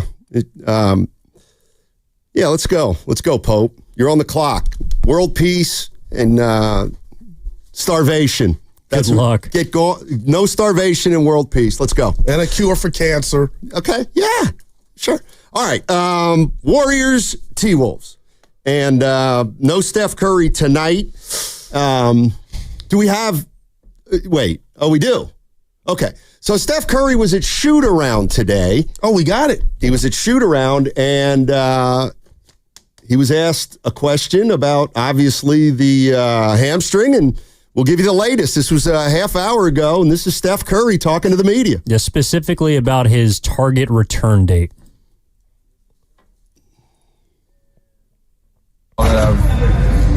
All that I'm learning about how quickly you can get back, there has to be a healing process that is just the way the body works. You can't accelerate it more than what it's telling you. So it'll be one of those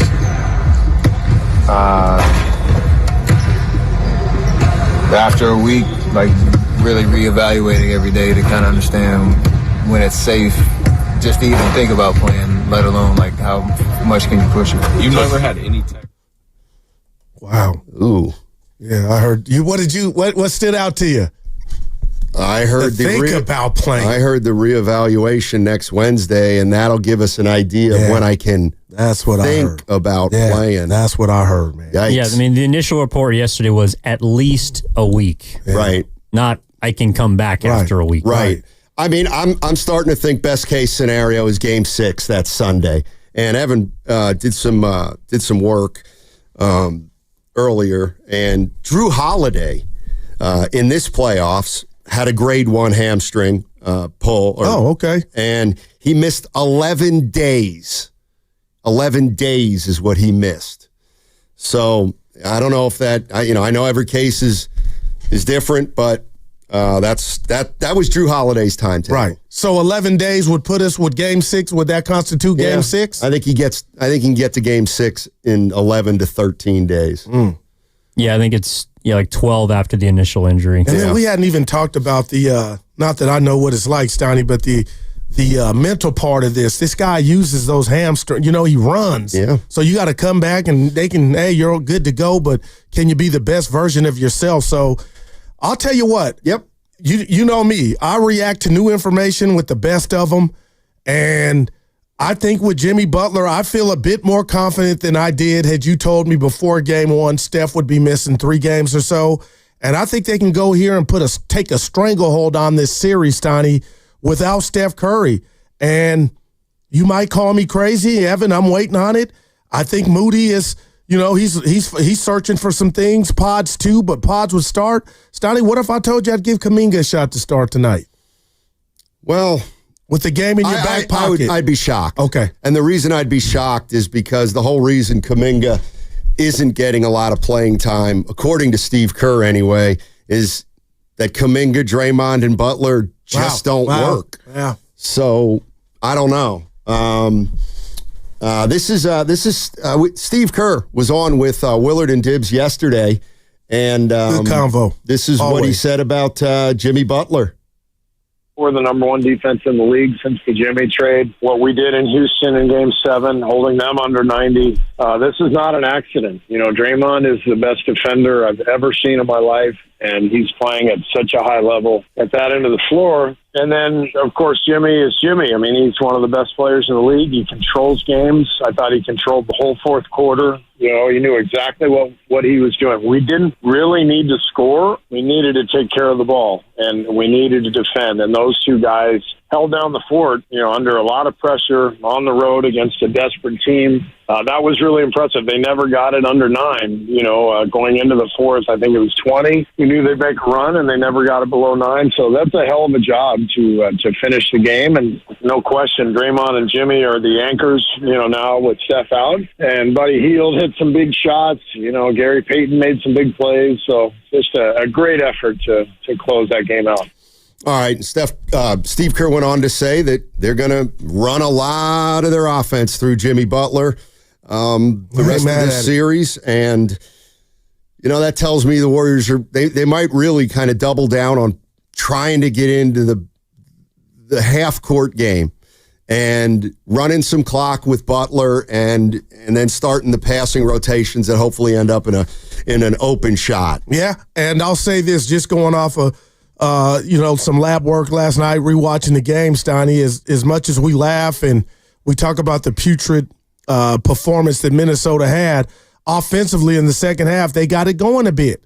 And they got it going with, you know, Ann Edwards kind of leading it along with Naz Reid. So let's just say they start that way. I'm worried about the shooting from the Warriors. It can't just, you know what I mean? And that's where Pods, Moody come in, and Buddy Hield, can he keep doing what he's doing? But, you know, Buddy didn't have the best first half, but he came out on fire in the second half. So I'm eager to see how that plays out. And also, too, Steiny, Jimmy Butler's a dude. He's done this, you know, with Miami. So if somehow we get the best version of the Warriors and they get on that bird coming back here for a Saturday game up 2-0, I mean, man, I'll be shocked as all outdoors. That's what I'll say. I mean, we saw 2 examples of a game 2 last night. And if I ask Warrior fans at 888-957-9570, what would you like to see tonight from the Golden State Warriors? Like, what are you looking for them to do without Steph Curry? What should they try to establish? And you look at Denver, and they got beat by 40. And then you look at the Knicks, man, who came back from 20 for the second consecutive game. And I got to believe that those 2 teams went into game 2 with a different mindset.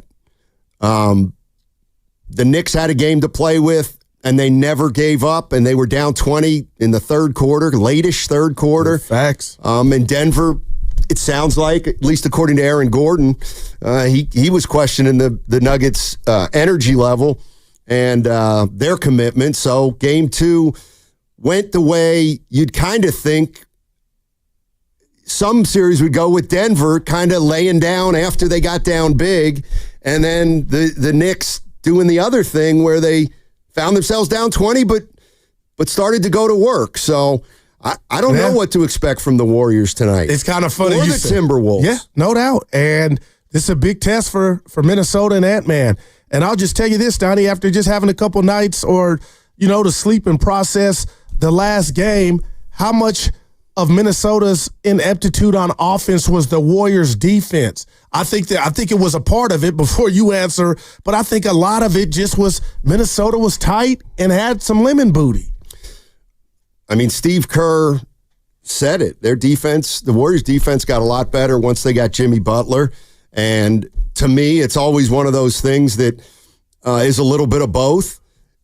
I don't think there's any doubt that the Wolves didn't play well offensively, but they held the Warriors to under 100. Yeah, and that's probably what they're hanging their hat on, the Timberwolves.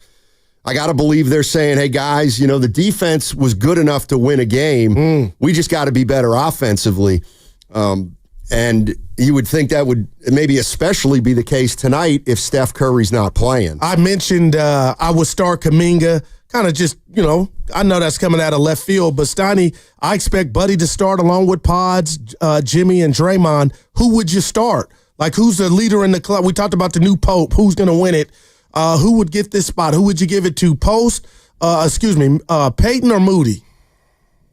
Because I'm thinking it's between them two. Yeah, I am too. I'd probably start Moody. 9 minutes. If for no other reason than give him a chance early in the game to get into the series. All right, get into the series. Because he hasn't been good for a few games now. And I feel like Gary Payton II can handle any role. And 26 minutes for GP2. He can play off the bench or starting. And I also think Steve Kerr looks at Gary Payton and really feels he can trust him and he's safe. And he knows how to play in these kind of games. So I would start Moody early in a game when the stakes are the lowest. And then if you need Gary Payton to come in, ostensibly to guard Anthony Edwards, there you go. He comes in fresh, maybe late in the first quarter or something like that. But 888-957-9570 is the number. Let's get into this game 2 tonight. I also want to talk about the idea of pressure. Pressure's obviously on the T-Wolves tonight, right? Oh, my gosh. Right. You could cut it with a knife. Ant-Man can go to Camp-Man. And what does that mean? Let's assume you're right. So Minnesota's got more pressure on them than the Warriors. Okay, so what does that mean? That in the game. Another performance of Minnesota being tight. And Edwards not reading the chessboard. And Edwards, who we deemed a superstar, got all the talent in the world, but now we found out, okay, he's struggling on the SAT test. So you got to go steady again. But I remember one time in the playoffs years ago, Magic Johnson had a turnover issue, Stoney. They dubbed him Tragic Johnson. Obviously, he got way past that, and we know the rest is history. So to me, when you talk about pressure, it starts with your leader and trickles down. And your leader outside of Finchie, because he doesn't shoot or have a jersey, is Anthony Edwards to me to come out and set the tone. And I thought about what you said yesterday. Do you really think Ant-Man kind of played this game? He kind of knew what he was going to do before it started? I do. Okay, so if he does that again, you got to come out with your hair on fire, Ant. Yeah, I always feel like this is one of my, I wouldn't say pet peeves, but it's a conventional wisdom that I really question. And it's, pressure's on Minnesota. And doesn't it feel like that means they're in a little trouble, or they're going to get tight, or they're not. And I just think it's the opposite. But how because the Warriors got one in their pocket already? Because when you have pressure on you, especially these guys in the NBA, what I think pressure manifests itself in focus and in attitude and in hustle and in playing hard. Like, to me, when you're nervous, that means you're likely to pay more attention to detail, to likely, work harder at dotting your I's and crossing your T's. And I actually think pressure is, and I do think it's a touch overrated when we talk about the NBA. I mean, Anthony Edwards has played 33 playoff games. It's 4 or 5 series. And there's some, I hope I'm not coming across like there's none on the Warriors, because this is who they're going to be for 3 games. Well, that's a good point. And I'm eager to see how it is totally different, Stoney. So Minnesota could be like, okay, yeah, we got that one out the way, but Curry got hurt. We're not going to act like we're not happy, but on the under we are. But if you can get this game and now come back to the Warriors home without a Curry, I mean, I got to believe the confidence that you lost in game 1 is right back, if not stronger. Yeah, absolutely. I just think that, like a guy like Anthony Edwards, all right, he's not going to have nerves tonight. He's not going to be nervous. I got to believe Anthony Edwards is going to be significantly better than he was 2 nights ago. It's hard not to be. I get that. If he's not, or if he's my daughter, if he's not, or if I lost my train of thought. Well, I think a lot of people, for example, thought Boston would just cakewalk the Knicks last night. I mean, all the pressure was on the Celtics to go out and win that game. favorites. They were expected to, and they blew it. Man. Yeah, I mean, I don't Again, Evan. And this is a good one from the Powers family. I don't think anybody works well when they're nervous. I would agree with that, but I don't necessarily think pressure makes you nervous. I think pressure may elevate a lot of players' games. And like I was saying about Anthony Edwards, that's the difference between the great ones and the okay ones. Right. And are we ready to say that Anthony Edwards struggles in big moments? No, hell no. Okay. Then he doesn't. But that's why that was such an anomaly. You know what we saw from him Monday, right? And so he had a bad game Monday, and Tuesday, if he played Tuesday, Tuesday, and if he has a bad game tonight, well, that tells me that the Warriors are doing something to bother him, and then it's up to Anthony Edwards and Finch to figure it out. Do you have a problem if I say a guy like Dre, I think, responds to pressure like you can say what happened in game 5 and 6, but that was a team thing. But Draymond to me comes across as a guy that eats pressure for breakfast. Yeah, I mean, of course, him and Butler have been through a lot of those games. And, but again, I don't think has an NBA team ever lost a game because they're nervous?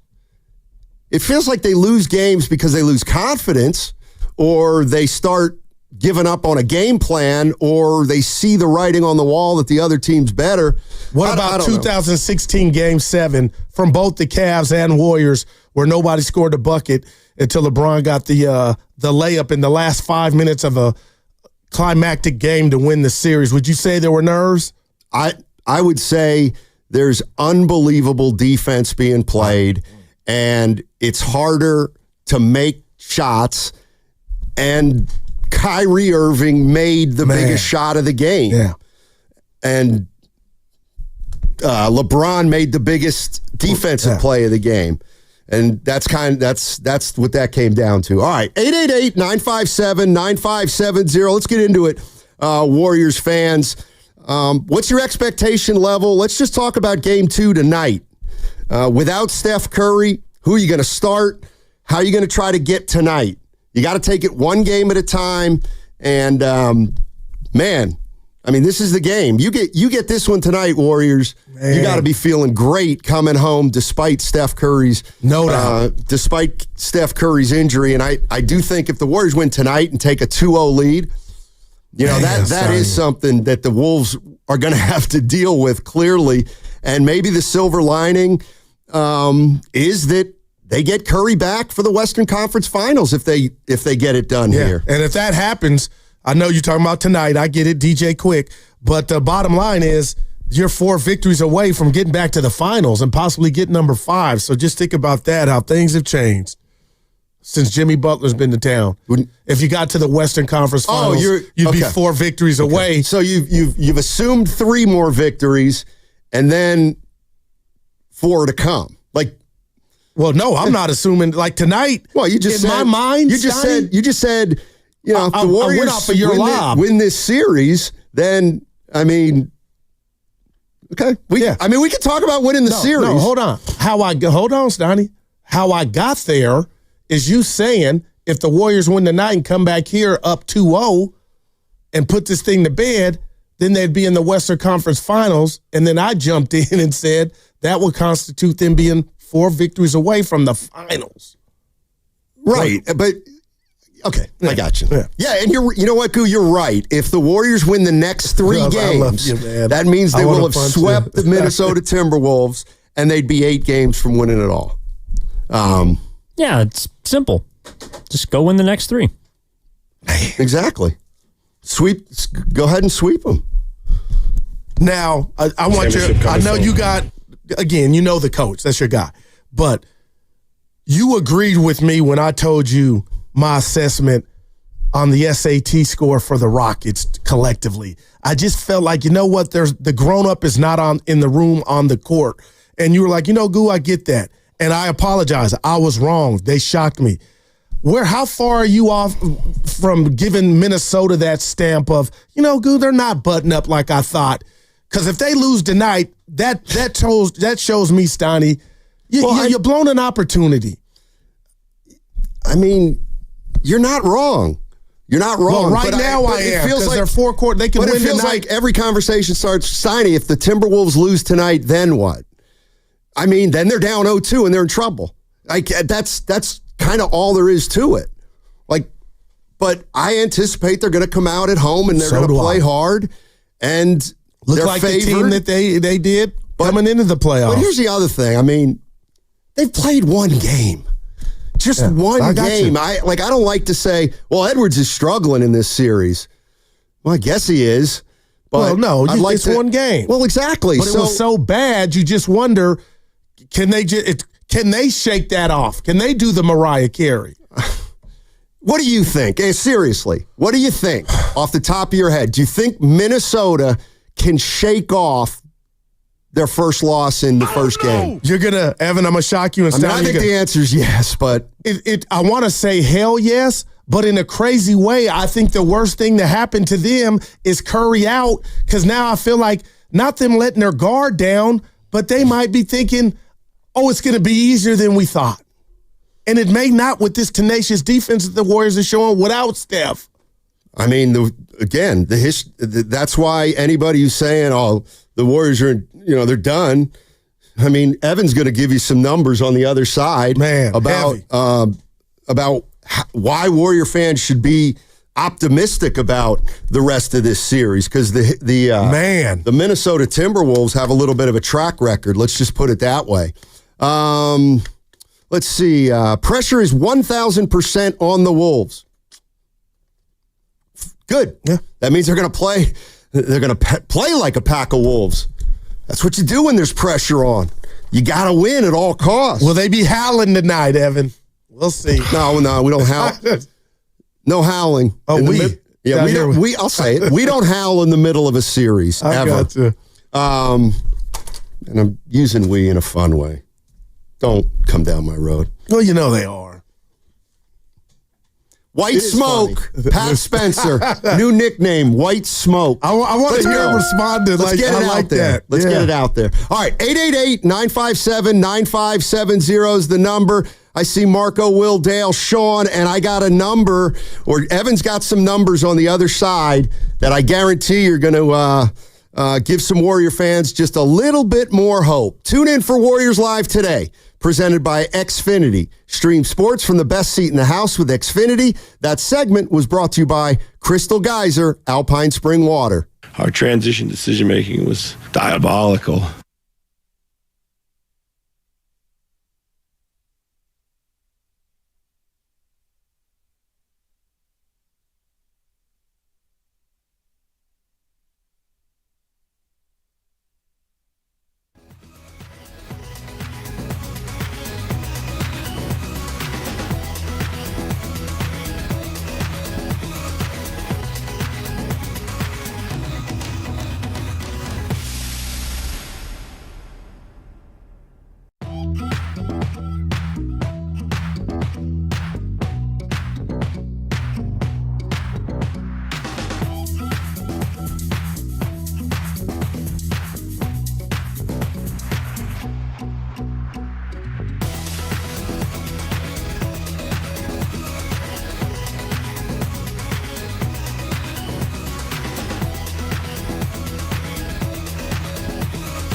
La pace sia con tutti voi.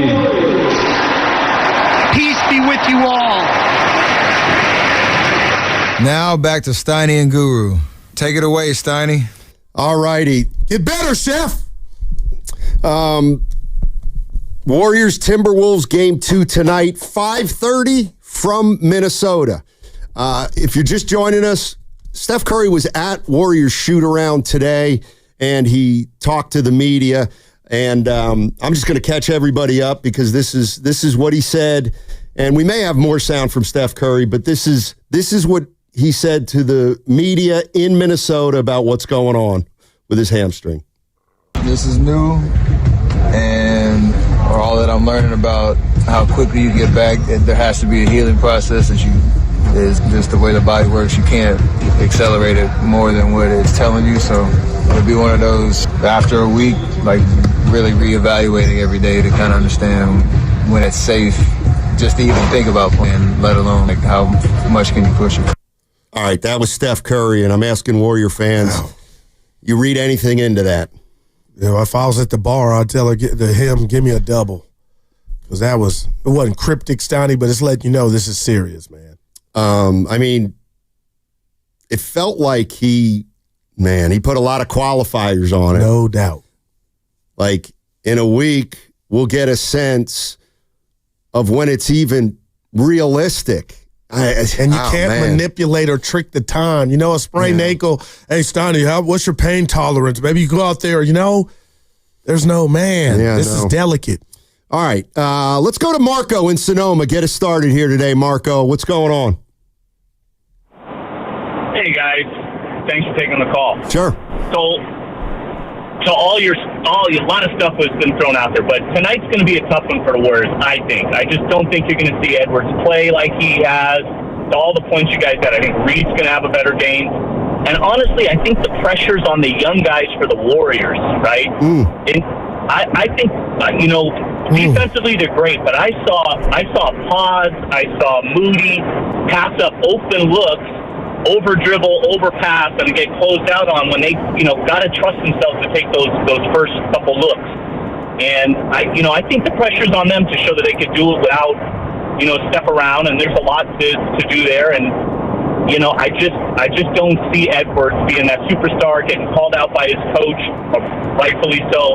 I don't see him having a slow start. So I'm hopeful, but I think it's going to be an uphill battle for us this next game.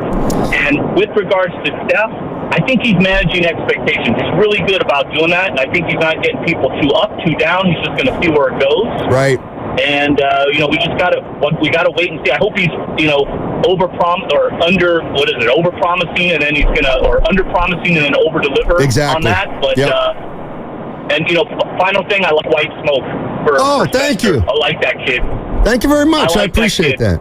Thanks, Mark. And if you don't know, he likes the guy. If you don't know what Marco's talking about, in honor of the new Pope, you borrowed it. Put out his, White Smoke, and I thought, actually, that's a great nickname for Pat Spencer.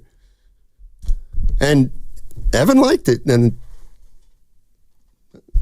we can move on. You're like a proud papa. I've never come up with a legitimate nickname. Yeah, but you kind of still haven't. You borrowed it, but it works. That one's going to stick. Look at you. I'm not saying it's not. The reach of 95.7 the game. Yeah. Especially with our Odyssey app. Look at my man. This is going to flood the nation. I will make a point to piggyback off of what the caller said, Steiny. I personally do not like where Pods offensively and Moody are at. But now that Steph Curry is gone for the foreseeable future, it's imperative that they kind of give us something on the offensive end because they're going to show up defensively, and you got some talent to try to stop. But I have noticed what's going on with the both of them collectively. But when you got Steph, you can kind of mask it and disguise it, But now we need and I know it's easier said than done for me. We need Pods and Moody to show up. Need a lot of people to show up. Good man. Mostly Jimmy Butler and Draymond Green. Keep doing his Klay Thompson. Bro, you know what? I'm not even going to do that. It's not fair to him. Can he keep up his stellar play? Well, because he's shooting like a splash brother. It's probably going to. The Warriors are probably going to look a lot different tonight. No doubt. Speaking of which, I'm going to check see what uniforms I'm wearing. Okay. And Yeah, I mean, how can you, if you're Minnesota, how can you not be aware of Buddy Hield tonight? Man, you would think. Here's what's going to happen tonight. You ready? They're going to play. Take it to the bank. All right. First thing the Warriors have to do tonight is weather the storm. Minnesota is going to come out and try to put this game away early, or at least just gain a sizable advantage. They have to. All right. So the Warriors have to weather the storm. But here's the thing. If there is no storm, Minnesota's in big trouble. Man. In other words, if we have a first quarter where that's what I was going to say. What's your gauge? 25. Yeah. No, still, you got to still. No, but I'm saying if Minnesota comes out and it doesn't, and the eye test doesn't tell you they're playing harder than they did on Tuesday, man, then Minnesota's got a problem for the rest of this series, and it could be short. Yeah, I ain't mad at that. Let's go to who's been waiting. Dale's in San Jose. Hey, Dale, how you doing? Oh, I'm doing great, and thanks for mentioning Odyssey, because I recently moved to Hollister. I drive all over, and the reception even in South San Jose, I got to use Odyssey to get you guys lately. All right. So glad you got it.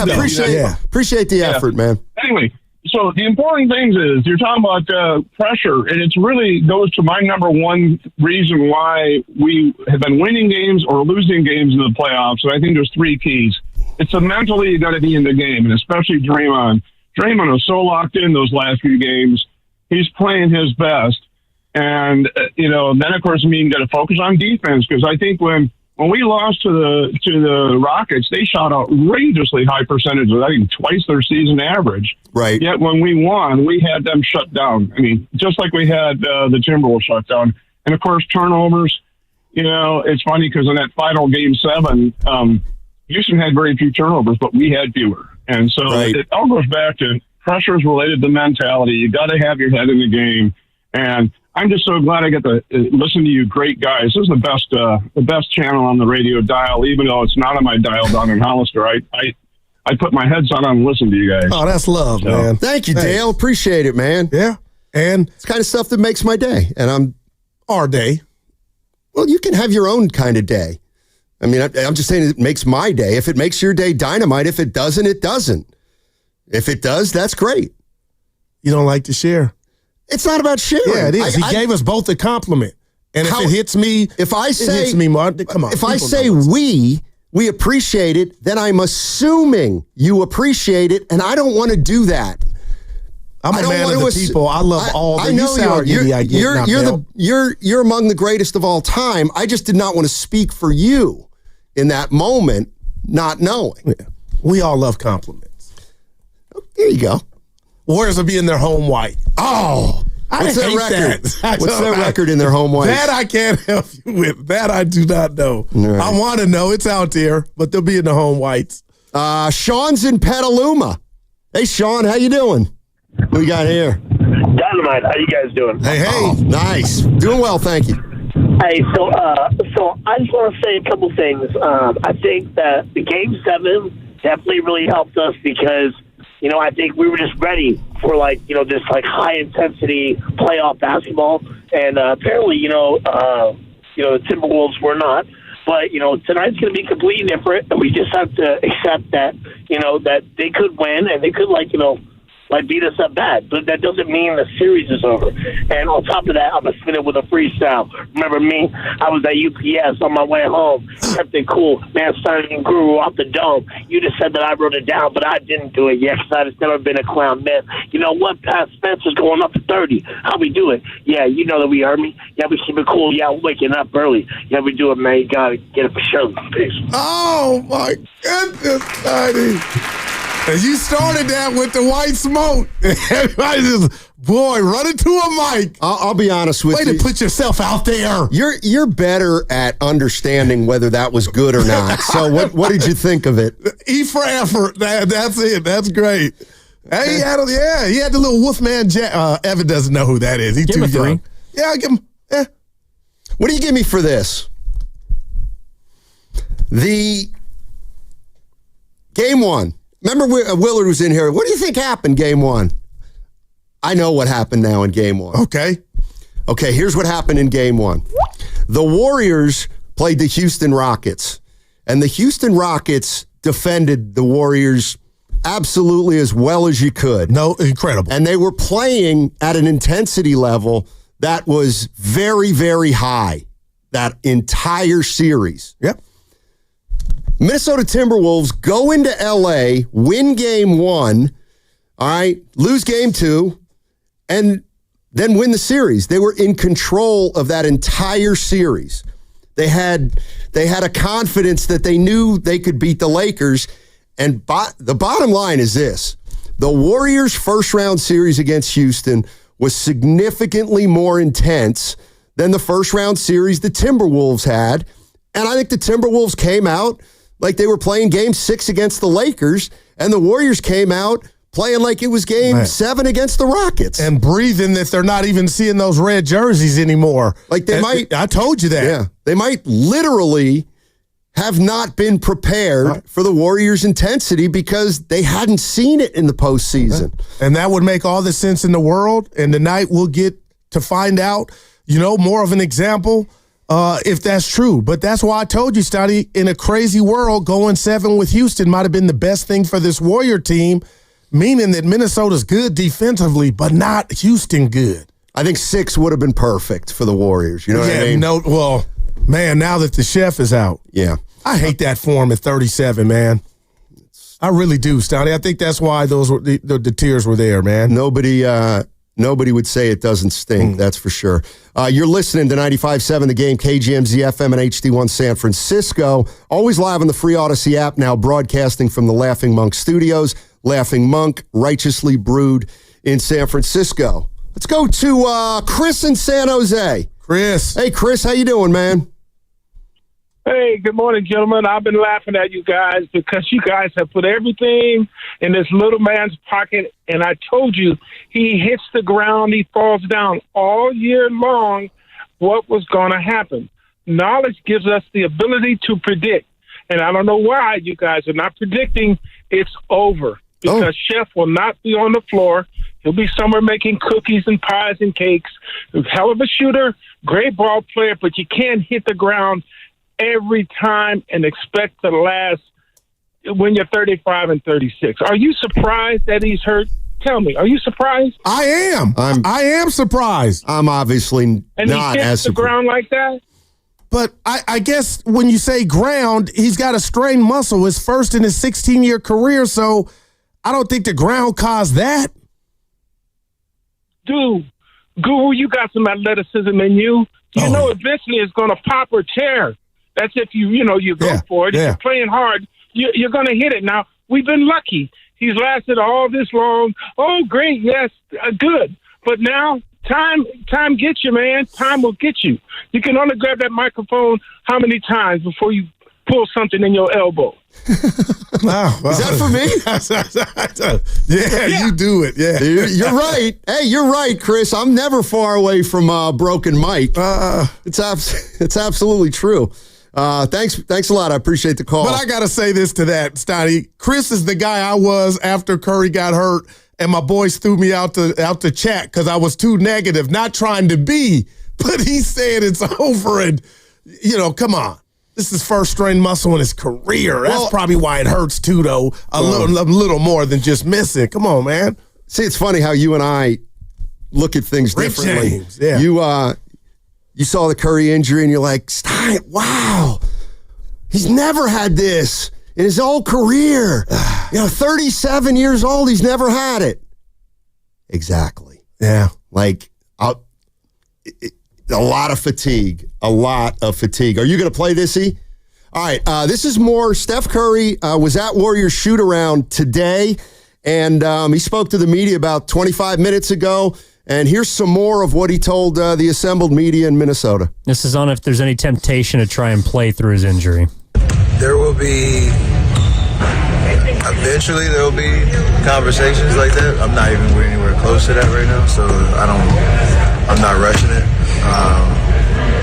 Like I said, there has to be a natural healing process that happens, and the body will tell you, even if you're able to do like normal basketball movements pain-free and all that stuff. And I know how tricky hamstrings can be, where they can fool you and think that it's healed even if you don't feel anything. And so that gray area is a little confusing. Will be confusing, I'm sure, but I'll do everything in my power to get back as soon as possible. All right, Steph Curry. Here's what I think. That's caution for real, and I get it. I have no proof of this, but here's what I honestly believe, and I'm interested to hear if you guys agree with me. I think the teams knows it's playing the whole series without him. And that's how I feel, especially after that. We're talking about a Ferrari. That's what Steph Curry is, Steiny. And for him to tell you sometimes it can, not a silent killer, but it can go away and still be there, they're not risking anything. Because, come on now. I mean, I'm with you. The thing that stinks is, like, what do we always say about hamstrings? You got to give it at least a week, and then you got to give it even more time. And that's exactly what Steph was saying, is sometimes it feels like it's healed, but it's not. No doubt. And there's a big pop it then. risk for re-injury. But I got to tell you, real quick, Evan, to your point about Holiday in Boston, I like that 11 days if that were to apply to Steph. But I was just going to say, Holiday came back and played 39 minutes the first game in an overtime game against the New York Knicks. So once Holiday was back after the 10-day, 11-day period, he was maybe not 100%, but pretty damn close. All right, so that's a small piece of good news at least. Let's go out to Will and Marin. Hey, Will, how you doing? Hey, guys, thanks for taking my call. Yeah, I just think I understand that people are worried because Curry's out, but in my mind, he's never been – I know he's gotten a lot better at, help defense and team defense, but he's never been – an elite defender, and I don't think that it really crushes them because they're really excelling on that side of the court, and that's what's really been making them successful against the Rockets. And now I know Curry made a lot of big shots and had some really crazy games and stuff like that, but I think that the Warriors are inevitably built off of team basketball as it sits, so if they can continue doing what they're doing, I think they will be fine. I'm not saying that the series is over, they're going to sweep or anything like that. I think there will be some uphill, trials and tribulations, but I think that they'll be able to answer the call. I also believe that pressure is a good thing because when you have pressure, rather if you're the better or the lesser team, it doesn't allow you, if you're the lesser team, having the pressure brings up your play. And then if you're the greater team, pressure doesn't allow you to play down to teams' levels. It's, for an example, we just won the California State championship in rugby, and we were nervous because we were going up against a team that got there, and they had beaten their opponent 92-5. And the bus ride over there was silent. You could hear a pin drop. You didn't know when anything happened, and on paper you never thought the outcome. But we won 55-19, and I just think that allowed us not to play down. We didn't take anything lightly. But we also didn't allow the moment to get too big for us. And I think that's kind of what the Warriors are doing right now with their veterans. And I think having Draymond and Butler in there, that's a lot of veteran experience in there, and they're going to lead the young guys there. So I think that, the young guys are going to excel so long as they play team basketball. So I think they're going to do fine. Just got to take one game at a time and hope for Steph Curry's speedy recovery. Thanks, guys, and you guys have a great day. Absolutely. Hey, you too, Will. A Cal rugby team with a big win. Let me ask you, everybody counted them out. 55-19. I got to believe that's a blowout in rugby. How do you score? I was going to say, how do you score rugby? Evan, obviously, if you got up there, is a goal. How do you score in rugby? Like, what are the points? The point system. I'm going to be honest. There's about 4 sports I've never called play-by-play for. Rugby is one of them. But he said 50-something to something, so. 55-19. Yeah. Wow. Well, Dibs will know. The other team had three. He'll know. The other team had 3 touchdowns but missed 2 extra points. Who knows? Bow. You know what? Let's go, buddy. You think we're not going to know by the end of the show the rugby scoring system? That's the beauty. Dibs has this. No, not Dibs. Oh, somebody. We'll get it before Dibs. Rugby scoring. Help us out. Yeah, sports, man. Pat Spencer. Let's go to. That was lacrosse, huh? Yeah. White smoke. Thank you. I was going to get back to him. Well, when you go see to the game Saturday, go in early and tell them. Sure. You're white smoke now. Paul's in San Jose. Hey, Paul.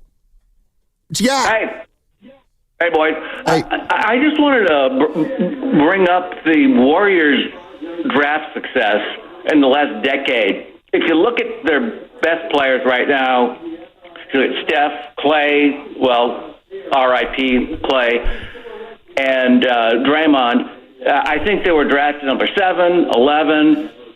Draymond at the beginning of the second round. We've had a lot of draft picks like that, and we've blown it out our butts. We're just not doing it. Joey Lightyear didn't do it. So why don't you guys tell me why? Well, all right, thanks, Dylan. I think he's. Yeah. Well, what didn't he do?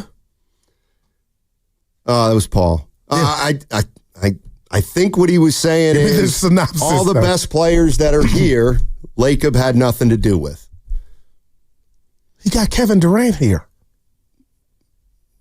He was specifically talking about drafting. What? No, I'm just telling you what I think he was talking he about. He got the new iteration of the Warriors here, the baby Dubs. Spencer. He doesn't like him. Can we kill this, by the way? Nice. The Warriors owed the Timberwolves for passing up on Curry twice. All day they and were all never going to get amped. That's what the basketball gods are for. Thank you. That's called penance. They exist.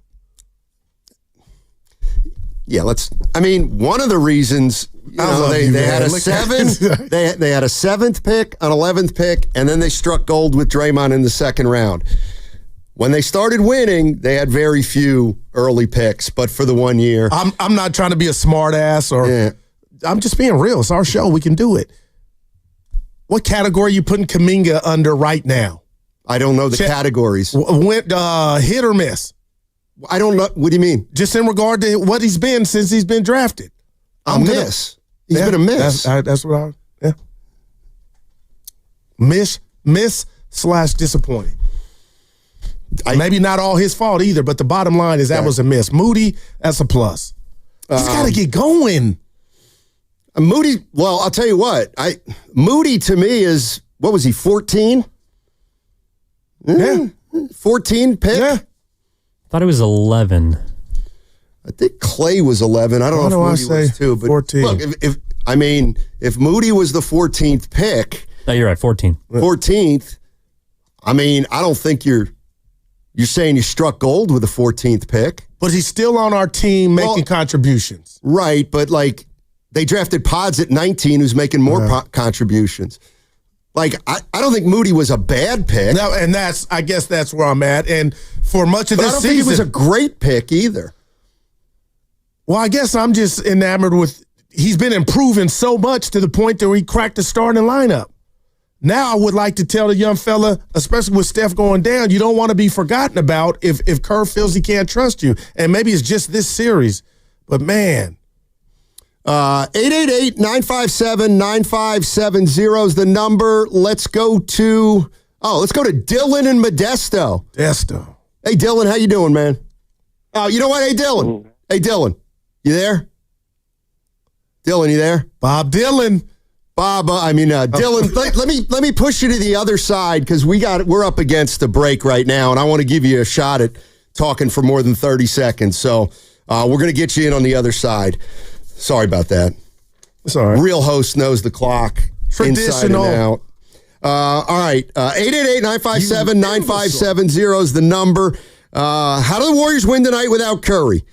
What's coming up on the game is brought to you by Fremont Bank. Here for you, here for good. And this is pretty cool, man. Coming up on Friday, we're going to be giving you a chance to win a pair of tickets to the Golden State Valkyries home opener. That's May 16th. The Valkyries' inaugural season is here, and you don't want to miss the first ever WNBA season in the Bay. Catch Tiffany Hayes, Kate Martin, Kayla Thornton, and all the Valkyries all summer long at Chase Center. If you want to look for tickets, go to Valkyries.com. Yep.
Gary or someone on the team who has. And obviously several, not a very uncommon injury. I will, for sure. I've been in my feelings a little bit. Now, back to Steiny and Guru on 95.7 The Game. All right, that was Steph Curry. He was at Warriors shoot-around this morning, and he talked to the media. I didn't hear the question exactly, but he said something like, I've been in my feelings lately. Go ahead, E. The question was along the lines of, like, have you reached out to someone who's dealt with a similar injury? And he said, no, gotcha. I haven't really been. Gotcha. Because he's been emotional in the feelings. All right. Warriors, Timberwolves, game 2 tonight at 5:30. If you're wondering about Steph Curry, we have the latest right here. He was at shoot-around. He talked to the media, and this is what he said about getting back and the timetable. This is new, and all that I'm learning about how quickly you get back, there has to be a healing process that is just the way the body works. You can't accelerate it more than what it's telling you, so it'll be one of those, after a week, like really reevaluating every day to kind of understand when it's safe just to even think about playing, let alone like how much can you push it.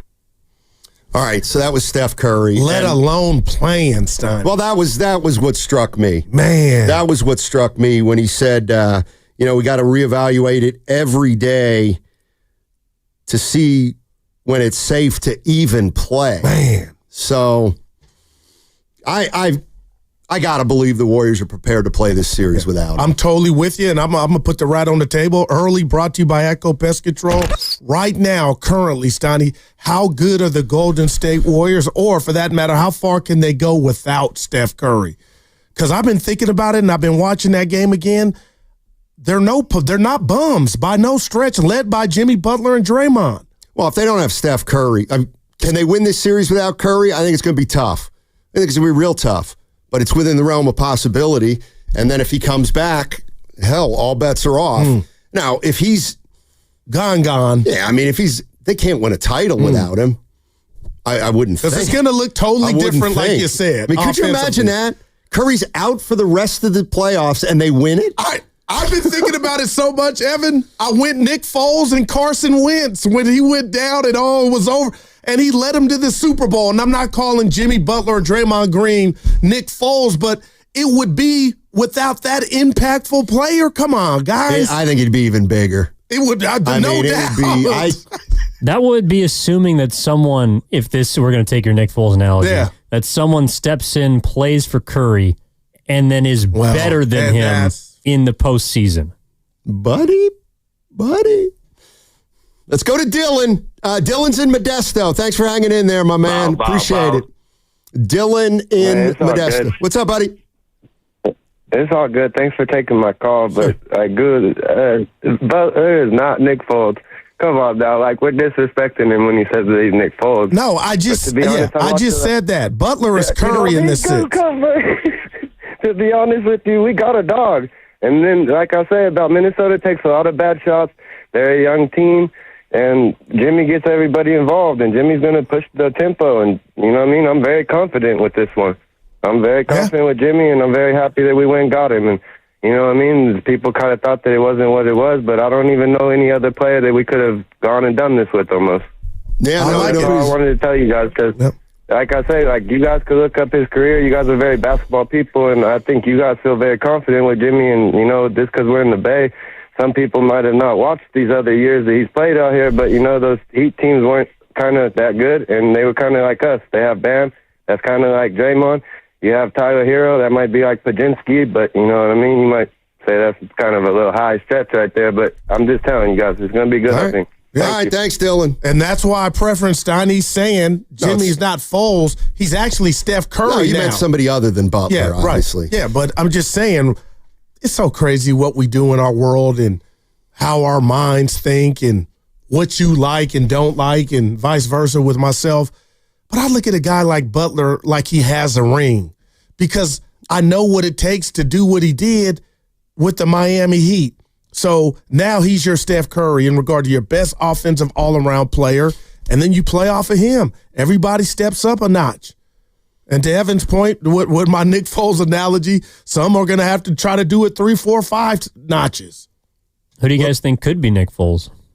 I think it's got to be Hield. And that was my answer, Evan. Man. I mean, Buddy Hield. He's I don't want to listen. Buddy Hield in college was unbelievable. Kobe.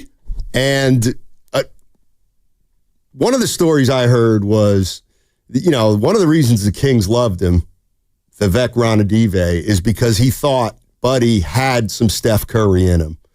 And in college, he kind of was. I mean, he had the ball a lot. But anyway, I do think it's Kobe. I do think it's Buddy Hield. All right, you want some good news, Warriors fans? I'm going to give you some good news. Actually, I'm not going to give it to you. Evan Giddings is going to give it to you. And this is about the Minnesota Timberwolves, who...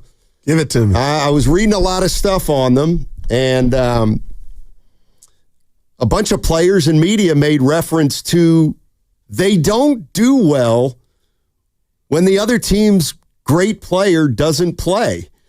Take it away, Evan. Not going to lie, I left my notes outside, but from what I can remember about what I gathered, it's John Krasinski of The Athletic wrote that this is a team that doesn't always play hard when the opposing stars are off the floor.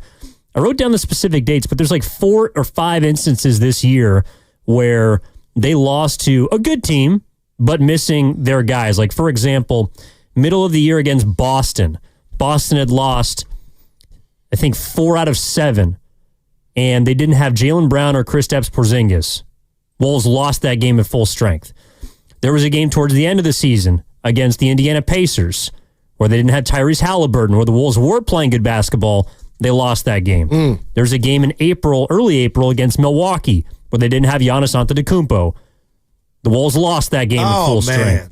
So, I mean, even early in the year against a 3-5 Miami Heat team with no Jimmy Butler, they lost that game. Like, there's been examples throughout the years or throughout the entire season where Minnesota has not played up to par because they kind of take it a little bit easier when the opposing one's not on the floor. I want to say they got a win. The Warriors have a win this year against Minnesota without Steph. And they have 2 wins. Okay. Steph was in those games, but they have 2 wins this year against the Wolves without Draymond Green. Okay. And in one of the other games, before they got Jimmy Butler, obviously, Kuminga, who was a factor at that time, didn't play in that game. And that was a game they won on the road.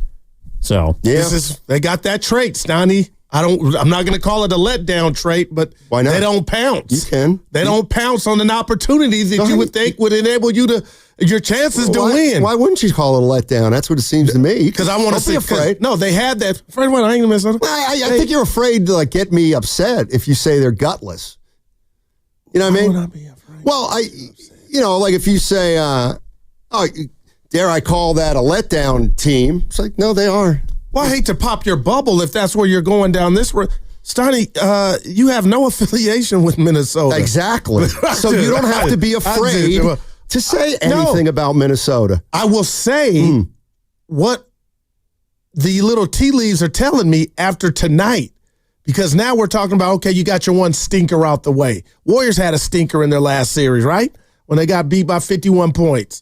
Called the dogs off. So this will tell me if what Evan has just said that's happened before, it can't rear its head in the offs. But it did. And let's see if they bounce back. All right, 888-957-9570 is the number. One thing we know for sure is Steph Curry won't be playing tonight or games 3 and 4. So how do the Warriors play it tonight? How do they play it tonight without Steph Curry? And where does his scoring come from? To my way of thinking, when you look at the Warriors, their recipe for success has been Curry Butler getting you more than 50, right, and then at least one other guy pitching in the high teens. Draymond can do that. Is what I'm just saying, Steiner. He's capable, and that's why I went to Kuminga. I don't know about Draymond. Yeah. I mean, 18's a lot. I didn't say 18 in the teens. I was thinking 13, 14, whatever. That's fine. But they're going to need another scorer to emerge. And right now, the logical candidate is Buddy Hield. Yeah. Because he's shooting the ball extremely well. What about White Smoke, who I expect to play? Let me ask you a question. What's his form like on his jump shot? Now, I have no idea. Evan said something like that yesterday, but that's funny. Nothing came to mind. I know. Yeah, nothing came to mind. I know he's got handle. I love it, and wiggle jiggle. And I know one year he played a full season in the G League. He shot 32% from 3-point range. Oh boy. Wow. He has shot threes with the Warriors. Yeah, he banked one in against Houston. But he's so good around the rim, though. So did Butler against Minnesota. That was actually kind of a big three. How did that go in? It was a big three, kind of. It definitely was a demoralizing three if you're a Minnesota Timberwolves It's fan. a wrap, man, if you're hitting that. It was going the other way, man. I don't think you can make a shot off the backboard like that on less of a straight line. That thing was fired off the glass. There's just no way he thought that thing was going in. I said, tonight is not your night, Minnesota. I think he wanted a foul on the play, too. He was certainly trying to draw one. But that's strength. He could get it up from there. Let's go to Orlando in San Bruno. How you doing, Orlando? What's going on? Hello. Good morning, guys. Thanks for taking my call. Sure. Just real quickly, what you just said about Curry and Jimmy Bucket combining 50, I say it's going to be Jimmy Bucket and Hield. They need to at least come close to 45, between 40 to 45. Okay. And then, of course, the curly hair point guard. He needs to get close to high double digits of teams. And Draymond, he just needs to be Draymond. And that's 10 points and literally close to high teens in rebounds. We're up to about 74 points. Yeah, I know. And then, the rest is the supporting cast. That'll get him to about 95 or 100. Kuminga had 7 last game. I'm just saying, starting in 13 minutes. What if that's 20 minutes tonight and that 7's 14? Just a thought. Like, he's more than capable of doing that. But I'm looking at... Is he more than capable of doing that right now? Well, my answer to that would be you better. You better. And Pods had 3 points. And again, I know he's the PG Steiny, and Moody had what? A goose egg. The way I look at it is... Moody had 9 minutes on the night. The onus should fall on Podziemski and Moody. And if Jonathan Kuminga had been playing the last month, then it would fall on him. No doubt about it. But it can't fall on him right now. You cannot count on Kuminga to have a big night. It would be unbelievable gravy, incredible gravy, but you can't expect him to do that. That's all I'm saying. How many 3 Can he do it? Yes, he could do it, but it's asking a lot. Yeah, and I'm flying high right now just as a Warrior fan, Steiny, just thinking about everything that we've talked about over the last month going into the playoffs. Quentin Post, he's had his 15 minutes of fame. He's earned it. We like him. But I'm going to ask you, how many 3-point attempts do you think he had last game? Quentin Post. I don't remember one. Maybe one. I think he had one. None in 6 minutes. So, again, I bring him up because he's a candidate, but you got to be out on the floor. And Kerr, he yanked that quick, and so did he. He did the same thing with Moody. Spencer played more minutes than Moody, 2 more. I could see why Post might not play as much in this series. It's got nothing to do with his ability to stretch the floor. Just defensively, Steiny? Yeah, there's just too much going on for him to have to worry about Gobert and Randall. Yeah. And rebounding, but also protecting the rim because Anthony Edwards is going to be probably penetrating more than he did in game 1. So I wonder if Steve Kerr's more concerned about, he's obviously more concerned about Post on the defensive end than the offensive end, but we'll see. Yeah. I mean, maybe he leans into Trace Jackson Davis more than Quentin Post in this series because he feels like they got to win it on defense. So you see that's why Looney's going to play. No doubt. Looney's going to play. And he played last game, 14 minutes. But Steiny, so did you give me your answer? You think it's Moody over Payton in regard to the starting lineup?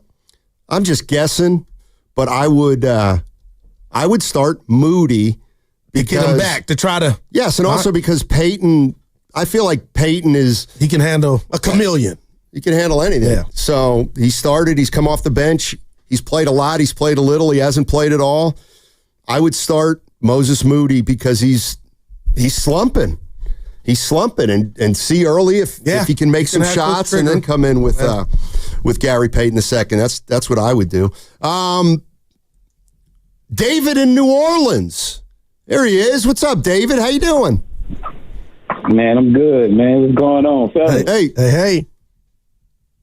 Look, man, I didn't get a chance to talk to y'all since the injury, so give me a couple of seconds to just get this out, man. This is the NBA allowing people to beat up on our guy, hold him, bear hug him, tackle him all season long. He never complains. He just shows up, comes to work, and does Hall of Fame stuff.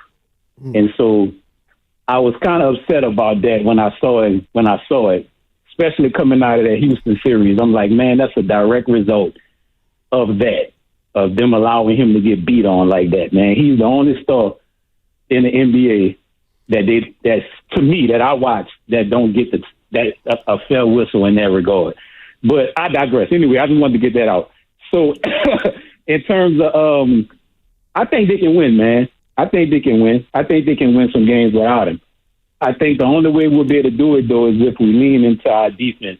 We got to play some 1990s style basketball. You know, control the ball, low turnovers, slow it down on offense, and be more conscious of how we take care of the ball. Because defensively, whether Steph is on the court or not on the court, we still good defensively. I mean, you actually may be getting better in terms of defense on the perimeter when he's not in. We just losing the offense. So I believe it's I believe it's a pathway to get it done. I just think that we have to slow the game down and control it. That'll also frustrate a young team too. If you're getting good buckets, good timely buckets, and you playing solid defense, it'll actually frustrate the other team. And I believe that's kind of what was happening the first game in game one. Towards the end, I saw a couple of spots where it could have went the other way, but once they slowed the game down and just made timely buckets, it actually made Minnesota try to take more risks, and it actually benefited us. Yeah. So I believe we could do that if we just play a slower game and play defense. We should be fine, man. Thanks, David. Appreciate the call. Good stuff. I mean, if you want two silver linings, I don't take them. I don't necessarily believe in the first one, but people do, so let's give it to them. Warriors might be better defensively without Steph Curry. That's the one I don't believe, but if you want to go with it, run with it. They can't. Let's put it this way: their defense doesn't suffer. All right. Here's the other silver lining. He's not going to have a 7-turnover game. And chances are the ball's going to be taken care of a little bit better at the top of the top of the circle around the half court area. In theory, what's gotten the Warriors into a little trouble is, Steph's been a little bit careless, and if the ball finds itself in Butler's hands more, I think you'll have less turnovers. I'm not mad at that, but also, Stotty, I'll say, where's that, and I'm being polite here, where's that 25 to 35 points coming from? But I get those two things, but what about that part of it? Well, Buddy Hield now becomes a necessity, not a luxury. I mean, Buddy Hield is the obvious answer to me because – when you talk about pods and you talk about Moody and you talk about Post, they're I got it. They're streaky. Yeah. Not that Buddy isn't. And they're young. Buddy's a better shooter than everybody on this team except Steph Curry. And I don't care what his percentage says because we've seen him do it in the games now in the playoffs. So 888-957-9570 is the number. Warriors are going to be playing game 2 tonight without Steph Curry. So what do the Warriors do? How do you make up Curry's points? He's averaging, I don't even know, 25. Where do those 25 points come from? 888-957-9570. Let's go to Big Smoothie. Big Smoothie's in Oakland. What's up, Big Smooth? Big Smoothie going once. All right. It's a wrap. Oh, damn. Big Smoothie. That's a fundamental error. That's a turnover. I mean, well, bow. And he's one of our he's one of the guys we rely on. I mean, that's the equivalent. Big Smooth not being on the line is the equivalent of Jimmy Butler not coming to play tonight. Well, that's not going to happen. Thank you. And dude is just give me Jimmy Butler going 3 for 4 from the field for 9 points and the Warriors win. Oh, God, that would be. Oh man, I'd come in tomorrow. Fitzy should resign if that happened. Like, I'm done with you cats, man. 17 assists. Could you imagine? Everybody would have to be hitting. Why would any coach ever resign and give up the money? You got to get fired. You've got to get fired. Yeah, I mean, you've got to come in. If you got health stuff going on, that's the only time you resign. There are jobs you probably shouldn't take. Yeah. No, but if you get fired, you still get paid. Hey, Christie's in Sac. Head coaches do, not you or me. Christie just got a new assistant. You know what's funny? BJ down the road. You guys say Christy, and I can't stop thinking of Willard's girlfriend as Christy. Oh, okay, gotcha. Like when you're like, Christy's that's got Christy with a K. This is Christy with a C. You can't tell that when somebody's saying I know. But shout out Christy. You know, when you're like, Christy's got a new assistant. I was like, man, Willard and Christy have a new assistant? Man, I can't. We're talking about the Kings, Tony. I can't unhear that Willard's got a significant. I got to imagine not only will you be at Chase Saturday, but next year a fixture at Kings games since your boy BJ. That's a long way to Sacramento. Steady stop, an hour and a half with no traffic. Oh, my God. Amtrak. Yeah, Amtrak is a great ride and alcohol. They have an Amtrak to Sac, the corridor. There's a train to Sacramento? Yes, and they serve alcohol. You can get onto the Coliseum. And they got phone chargers? Evan, that's Bart. No, there's also a train, a literal train. Thank you, Evan. You have not been on Amtrak, dude? Clearly, like you have to, if you take the train to Sacramento, then you got to take a bus downtown or something, right? It takes you downtown to their. You're telling me there's a train that goes from Oakland to Sacramento. To J Street, right you downtown. You got to get out more. Wow. Have you ever been on it, Goop? No, but I used to get to work on it. Evan? Yeah, I'm taking it from the Sac Airport. I lost my Bay Area card. Yeah. Well, you'll get it back with. Have you talked to BJ? I said congratulations. What did he respond? Appreciate you. And then I said, good luck. All right. 888-957-9570 is the number. How do the Warriors make up for Steph Curry tonight at the offensive end? Or do they have to rely on keeping this a low-scoring game, preferably under 100? 888-957-9570 is the number. That segment was brought to you by Crystal Geyser, Alpine Spring Water. Are you saying that because I'm inexperienced?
I'll tell you like this, man. Timberwolves, Timberland, Ant-Man, Edward Scissorhands, Pineapples and Spam, boys and fire. Now, back to Steiny and Guru on 95.7 The Game.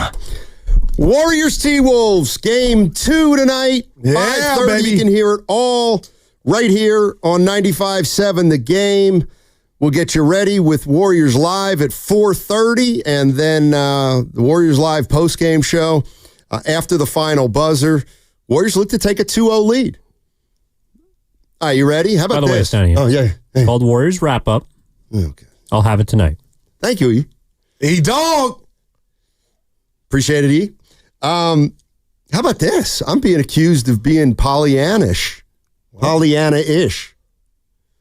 That means optimistic, or You don't have to tell me what it means.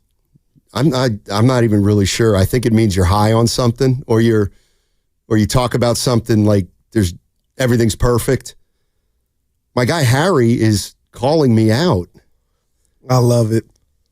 He's saying he's saying the series is over. So the hell with Harry. Saying the season, Curry's, that's how mad he was. Oh, it's over for Minnesota's going to win. Yes. Oh, whoa, Harry. He's like, look, he's all right. Here's what he's been saying.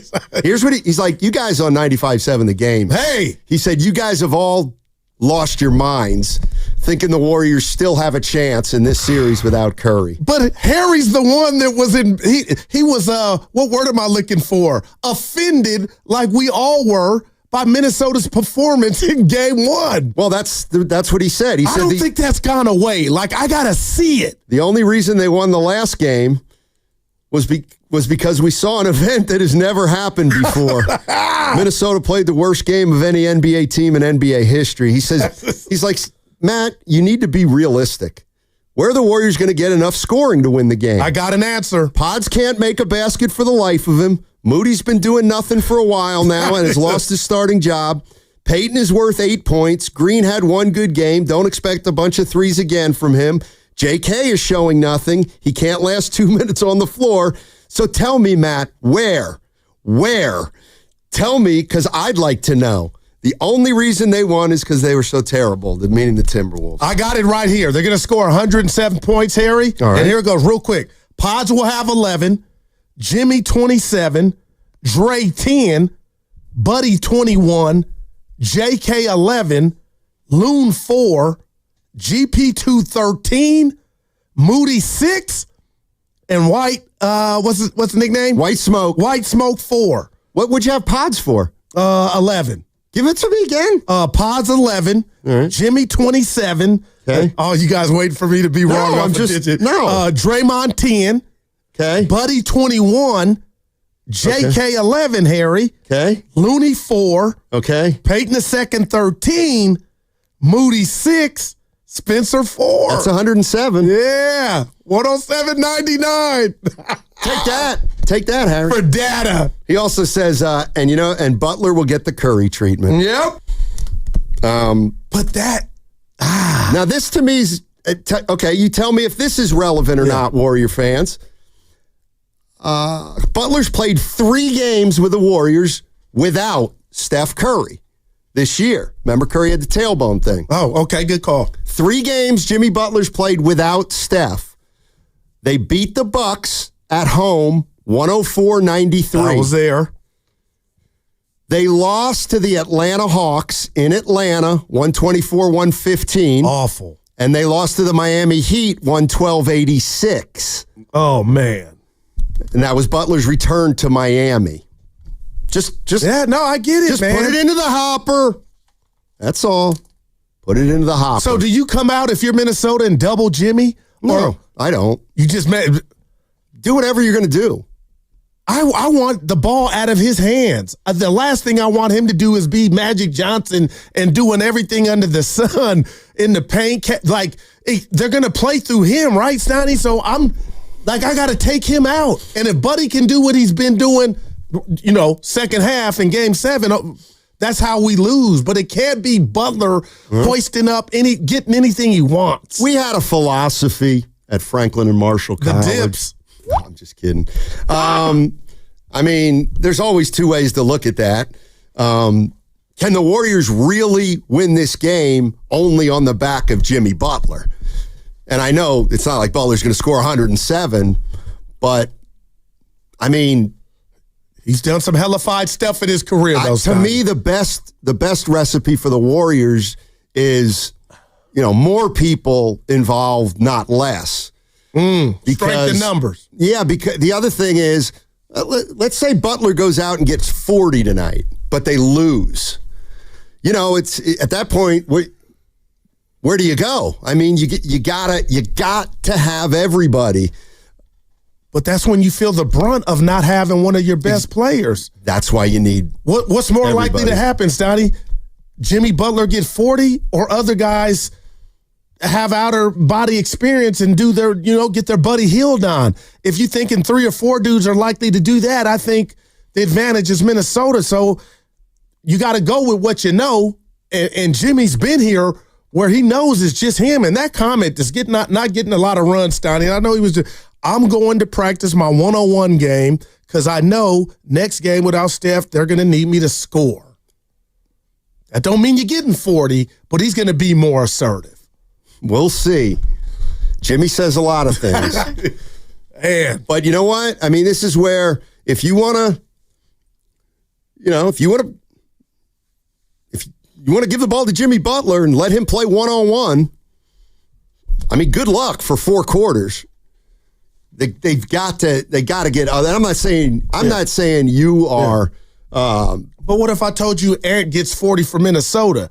Wouldn't you sign up for that, or would you say, "Well, what are the others?" It's a good question. I think I was that. That means everything. It's a good question. He's on, and well, it doesn't mean he's on. He's not on if he goes 12 for 27. Yeah. Like that's. I'm not saying if he gets 40, that's bad news, but I think the way to do this, or the way to try to do it is, and maybe he will. I mean, I think he's going to come out and try to get people involved. Yeah. But we'll see. We'll see. Jimmy's a different cat, as they say. Let's go to is that Big Smooth? He's actually a robin. It's pretty good. How about Marcus? I think he's Big Smooth, though. Big Smooth, what's up? Wait a minute. Oh. Wait a minute. Oh, wow. I don't know how you got that intel, but listen. What's going on, man? What? What's going on? We know who Batman is, yeah. No. Listen. Y'all making me nervous now. I won't say your last name. I won't say your last name, even though I know it, Marcus. We found out who Batman is. Oh, no. Do I need to sign some? Do I need a privacy disclosure? Or what's going on, man? We can keep a secret. Right there. We can keep a secret. Maybe Coach Craig Ashmore might have told Goose some intel. I don't know. But anyway. That's pretty good. This has to be a defensive game, which is okay. Look, if this game is close, I personally don't believe we're going to stand a chance because we don't have a closer. But if we can muck it up, if we can muddy the waters, everybody, listen, you can have a terrible game but play a good defensive game. That's okay. Yeah. We can work with that. If Moody is off, just play. Listen, one thing I like that I'm hearing is the players are saying, we gotta do this for Steph. He's done so much for us. Well, here's the opportunity. The opportunity is hold it down. Just win one more. Because then you can get back again. If we can just win one more, whether here or at home, we just need one more to allow Steph enough time to recover. And even when he recovers, we don't know if he's going to be 100%. Because hamstrings are tricky, as we all know. Yeah. But if we could just play a good defensive game, man, this I heard you ask earlier, Steiny, what does it look like for the other team? I think you said, what does it look like for them to be tight or whatever this right, yeah, was. exactly. And I'll say this, what it looks like Boston, when it came down to deja vu, they got in their own heads. Minnesota's already not shooting well. Whatever that crazy stat was, Ant was even surprised. If they get to missing a few of those because of defense, because somebody's in their face, and we're not playing Olay defense, then we can muck this up, and they're already in their heads because what if they start off 2 for 20? You think that everything's going to get tight? Everything. Like my good friend Goose say, lemon booty. This is what we're looking for. If we get to that stage, we can win this. Anyway, you guys have a great day. Hey, real quick, I got to say something to you. I got to say, you're not calling Jimmy a closer? 40-point games in the playoffs. Listen, think about what Steph does. It gets a little close, and then he daggers. Oh, no doubt. But you could close in different ways. You could close in different ways. But not like that. Good. What I'm talking about is demoralized. We're down 6. All right. And you just and Steph hits 4 and you're dead. Now he's ready to hit the night. Jimmy can get 2 or Jimmy can get 5 and go to the line, but that's a different way. You're right. You can close it a different way. Well, you're doing, but that's a different way. Jimmy can, if it's close, man. I think they're gonna. I don't think we can win a close game. That's all I'm saying.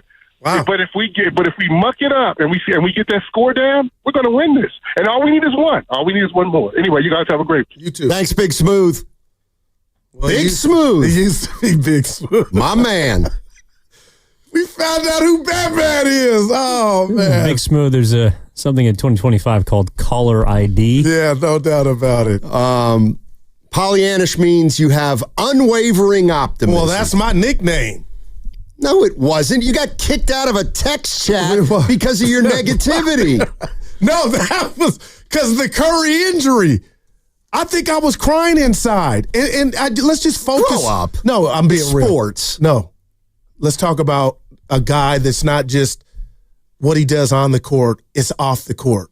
Him and Aisha, all the things that they do with Fabby Davis for the community. This dude's 37 years old. Oh, go ahead. Are you going to continue? Well, just finish now then. No, I'm just saying, if those tears were, we're probably going to get back here. What does Aisha have to do with anything? They give to charity. Let's go to the legal. Yeah. Go ahead. You're listening to 95.7 The Game, KGMZ FM and HD1 San Francisco. Always live on the free Odyssey app, now broadcasting from the Laughing Monk Studios. Laughing Monk, righteously brewed in San Francisco. We get the new Pope, and I tried to preach, and y'all cut me off, all right? But I was just saying, that's why the tears flowed. Not that he won't be back, but this is an opportunity that he knew. I want that 5. I dream and think about it. But we had it, and we still might. But now I'm out 3 games minimum. Like, man, just think about that's why I got threw out the group chat. But he's still, just because he's hurt doesn't mean he's not going to give it to the charity. Oh, well. No, I mean, I give you that. I don't understand. That's running out, but you know what I mean. I'm honestly surprised. I don't think you've brought it up yet. After Game 6, when Curry went over to his son and his son didn't want to talk to him. I didn't know how. I didn't want to touch it. Evan, what were your thoughts? Cannon was not having. Maybe that's why Curry was crying. He knew he let his son down. Did you see that? He wanted no part of it. Did I see it? I've lived it with one of my daughters. Curry was looking like, you better bring your little self over here. Oh, man. But anyway, Stoney, that's why I got threw out the chat. I'm back tonight, though. Hey, is Jimmy not a closer? Come on, Big Smooth. Well, we'll see. He has been in the past. Oh, that's all. Right. We'll see what he does in the Big Bad West, though. Even Mariano blew a couple saves. Mm-hmm. Gets the Diamondbacks in the World Series. He doesn't have fish like he had in the Eastern Conference playoffs. Pollyannish. Are you worried? Me. Nah. You got one to play with. No, you don't. Well, you're up 1-0. You got 4. Well, you know what I mean. You I get feel this like, one, Evan. Steiny, your boy. I would fire him in the middle of the series? No, I would tell him you got a bunch of fake tough guys on this team. Well, what if? It wasn't just Ant-Man stinking. What if they come out flat, the Warriors win, and it's obvious Finch has lost the team? That's drastic, but come on. You don't believe that. I'll believe it if they come out in cement. And it's like our world, we're so divided on every topic and thing. Wow. Finch is a folk hero on one end for doing what he did. What did he do? Going after the top guy. Just basically, he didn't do anything wrong to me, saying it starts with Ant. And then other people saying, "Oh, well, you better be careful. Hey, you piss off the store, you could get fired." I hate that that's where we're at. Your boy was coaching. He said what needed to be said about that game. They got to be good, man. If Ant does something after this, he came out, what are you talking about? Then I'm done. I don't think he's that dude, though. I think he appreciated the honesty. I mean, I don't claim to have any knowledge on that. The audacity. I mean, Finch tells all the writers in Minnesota that Anthony lets him coach him. And there it is. Maybe Anthony's is like, I don't know what he's trying to talk about. I can't stand him. I don't know. We'll see. Okay, Mike is in Oakland. What's up, Mike? How you doing, man? Mikey. Hey, pretty good. First-time caller. I got to say, it's a no-brainer to start Jimmy, Dre, and Buddy. But, the last few games, Pods and Moody, kind of evaporated. Yeah. So I'm going to take your question on the radio. I'll hang up the phone, listen to your answer. Who should the other two starters be? And now I'm going to hang up the phone. Well, I told you mine. I'm still starting Pods. Well, yeah. No, he gave you. Oh, no, he said two. Pods and Kuminga, Sonny. Just switch it up. This Kerr that we seen, it's not out of the question. And let's just say it's a bad 4 minutes to start the game or 3 minutes and Kuminga looks like he doesn't. Kerr, that's what he's been doing. Like, okay, timeout or stoppage, come out. Steiny's in. I think it's going to be Moody. Podziemski and Moody. I'm not saying Kuminga won't. I'm not saying Kuminga won't play, but I mean Steve Kerr's on the record saying, just like Tortorella with the guy on the power play, he just stinks. He stinks on the power play. I don't know why he stinks. That was great. And I don't know why. He's a good kid. He just stinks on the power play. Evan, what would you do? Who would you start? Maybe Kuminga, Butler, and Draymond. They just stink. But now they stink together. But now there's no Steph, Steiny. You got to make it work. Who would you start, E? I do wonder if they go back to whenever they've leaned into defense, it's been prioritizing Draymond at the 4. I do wonder if they start with Looney tonight. Wow. I didn't even think of Loon Dog. Because I actually don't think that offense is how they're looking at trying to win this game. It's going to be trying to keep them below 100. Like if the Wolves score 110 or 115, I do think this game is over. So Minnesota's favor. Yeah, I mean, I just don't think the Warriors have enough firepower. I didn't even go big, Steiny. I kind of forgot, too. I think Evan's right, though. I just totally forgot about Looney. The possibility that he'd start. I could see that. Yeah. Let's go to Eric in San Francisco. What's up, Eric? How you doing? Hey, how you guys doing? First-time caller. I just wanted to put this in the air. What do you guys think about Pat Spencer? Because, I've just recently been watching some videos and doing my research on this guy, and this guy is pretty amazing. Like, he's a 6'3" white dude, but he could dunk and he can shoot. And that hook shot he made the last game, man, that was pretty impressive. And I don't know, I just think he plays with a chip in his shoulder, and with Steph being out, there might be a good time for him to shine and show what he got, Yeah, I'm with you. And I was one of the first guys that, it was a late December last year. And I came to the show, Evan, and I said, this guy's got handle. He's not scared. You're not going to do this. Here we go. Yeah. It was late December, somewhere around Christmas. But, man, dude, that is getting so I love him, man. You ready for White my smoke? Do you want the victory lap, Gil? I do want it. Thank you, Evan. You said the same thing about Trevor Beekman. Who's that? It's the guy that was on the team. You said the same thing about Braxton 3. He hates when your boy gets a lap. Reese Beekman? Yeah. Thank you, Evan. Steiny, let me tell you something. I think they got something with Patrick Baldwin Jr. This guy can play. Yeah, he's got to get more time. He's still in the league. They traded away a postseason starter, by the way. Ryan Rollins? Oh. All right. You ready for my... Give it to me. I got a hot take, kind of along these lines. Now, is it hot for you, or is it an actual hot take? I think is Evan going to social with this? I think it's an actual hot take. Perhaps. You know what I think we could see tonight? No? I think we could see Pat Spencer taking a shot at Anthony Edwards, meaning defending him, trying to defend him. Oh, no, man. I seen Potts try to guard Randall. That ain't even ludicrous, though, Steiny. All right. I just...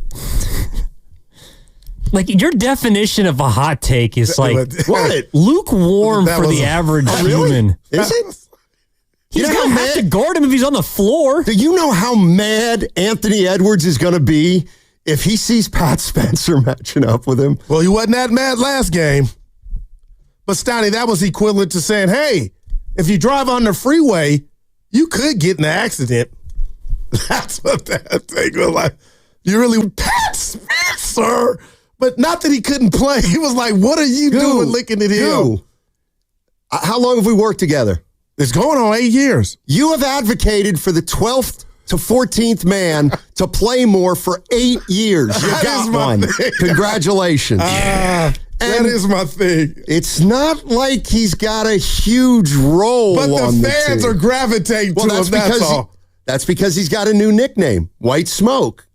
I got to believe he would put that on the Honda CRX or CRV? CRV. Yeah, it's a great nickname. By the way, okay, so this is an opportunity for a hot take. All right. Who do you think plays more tonight? Pat Spencer or Brandon Pajemski? See, wow. And I'm saying that too, Evan, but what if I tell you I feel like that gap is closing, Steiny and Evan, if we get bad pods? Well, there is a bad Spencer. Have we seen it? Yeah, that's where I guess. Oh, man. It's food for thought, everybody. Food for thought. And, of course, Edwards will be like, they put this guy in to try to bait me and get me. Why wouldn't he be mad when Pods is guarding him? He is. Pods can dunk. Well, he is. All right, 888-957-9570 is the number. Warriors, game 2 tonight versus the Minnesota Timberwolves. 5:30 tip-off. You can hear it all right here on 95.7 The Game. 4:30, Warriors Live. Then after the game, Warriors wrap-up. With who? With Giddings and Grandy. So just Giddings tonight. Just Giddings tonight. Next segment, I'll try to get it right altogether. But where do the Warriors come up with the extra points that they're likely going to need? They scored 99 against Houston in game 1. Does 99 get it done again? I don't know. So where do the Warriors get some scoring when Steph Curry doesn't play and he's not going to play for the next 3 games? 888-957-9570 is the number. What's coming up on the game is brought to you by Fremont Bank. Fremont Bank. Here for you. Here for good. I saved the day.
Our transition decision-making was diabolical.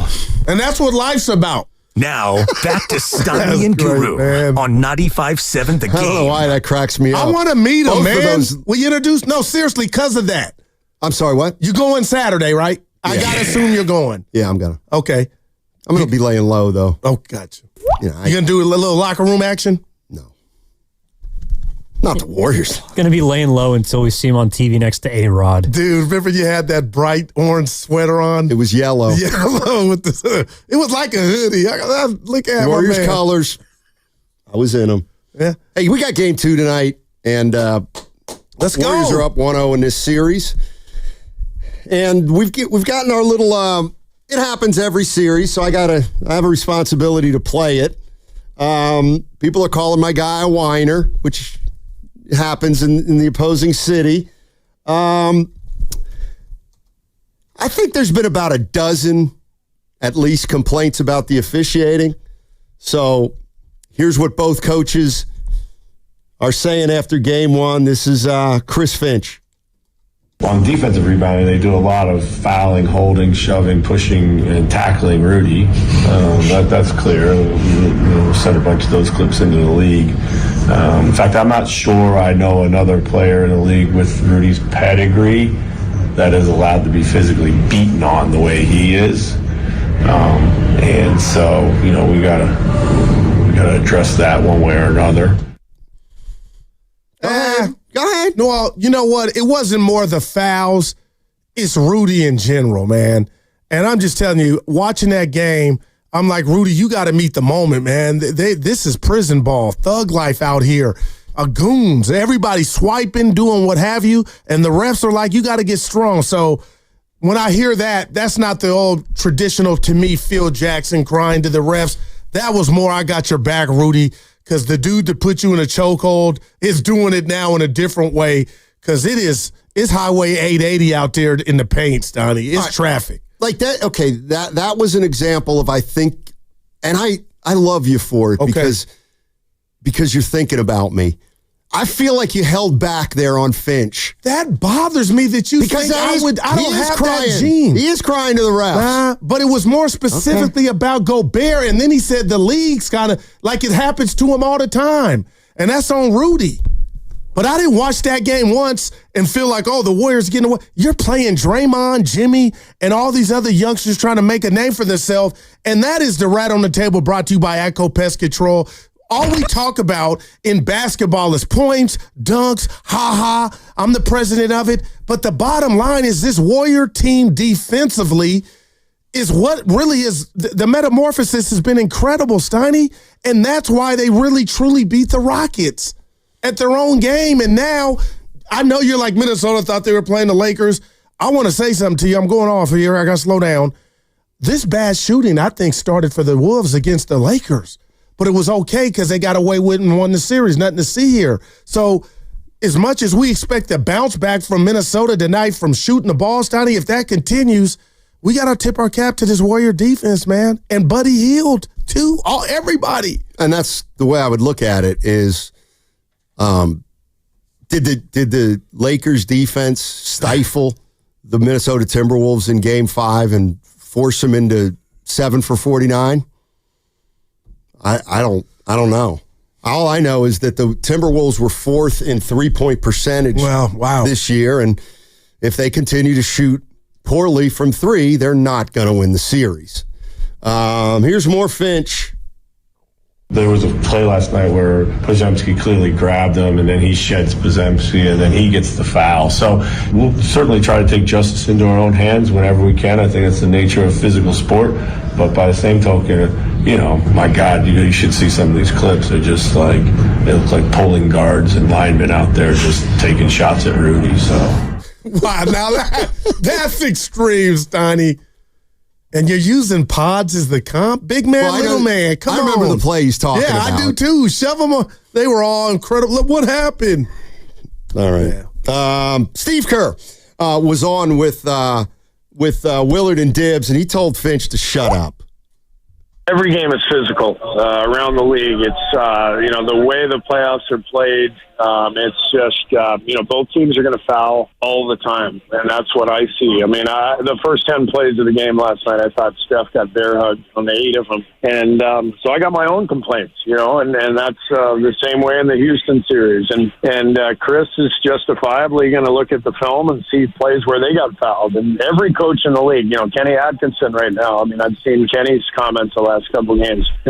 He's upset with the physicality. And, I just think welcome to the playoffs. This is what it's about, and the coaches have to say what they have to say, send in the clip, talk to the league, whatever it is. But in the end, the refs are going to determine, how they want to call it, what they're going to call, and it's up to the players and the teams to adapt and adjust.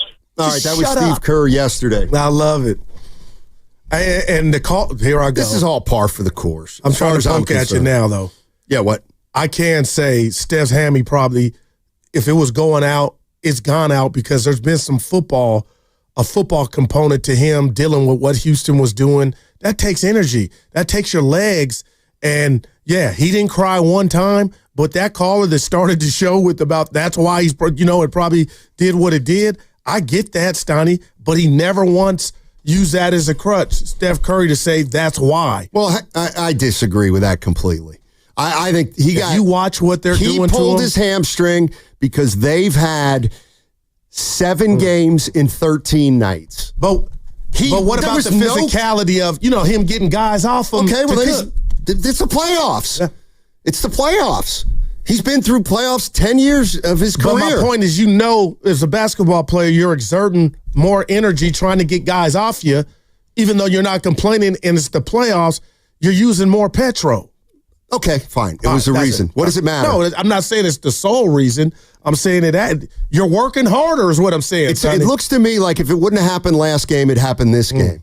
I mean, there was I still don't know exactly when it happened. It could have happened game 7 and gave out this one. Well, you know what I mean? But I mean, but if it would have happened game 7, he would have not played. Something happened, and there was 46 minutes after playing 41. It was just... that's why he got hurt. 41-46. And the numbers before that were these guys are playing a lot of... I got to tell you something. We hadn't talked about this, but real quick, Kenny Atkinson, friend of the show, he loved us. Donnie said he listened all the time. That was Ron Adams. No, Ron Adams says his wife loves us and doesn't miss the show. Shout out to the Adams and Miss Adams family. But he said he listens coming across the Bay Bridge to work every day. Well, he's working in Cleveland. He's gone. Oh. We hadn't talked about up, Steiny. Let him go. DeAndre Hunter foul. I believe Atkinson should have got thrown out and his teammates should have tried to fight. I don't know if you remember that foul that has Hunter out. Steiny, that was dirty as all outdoors, man.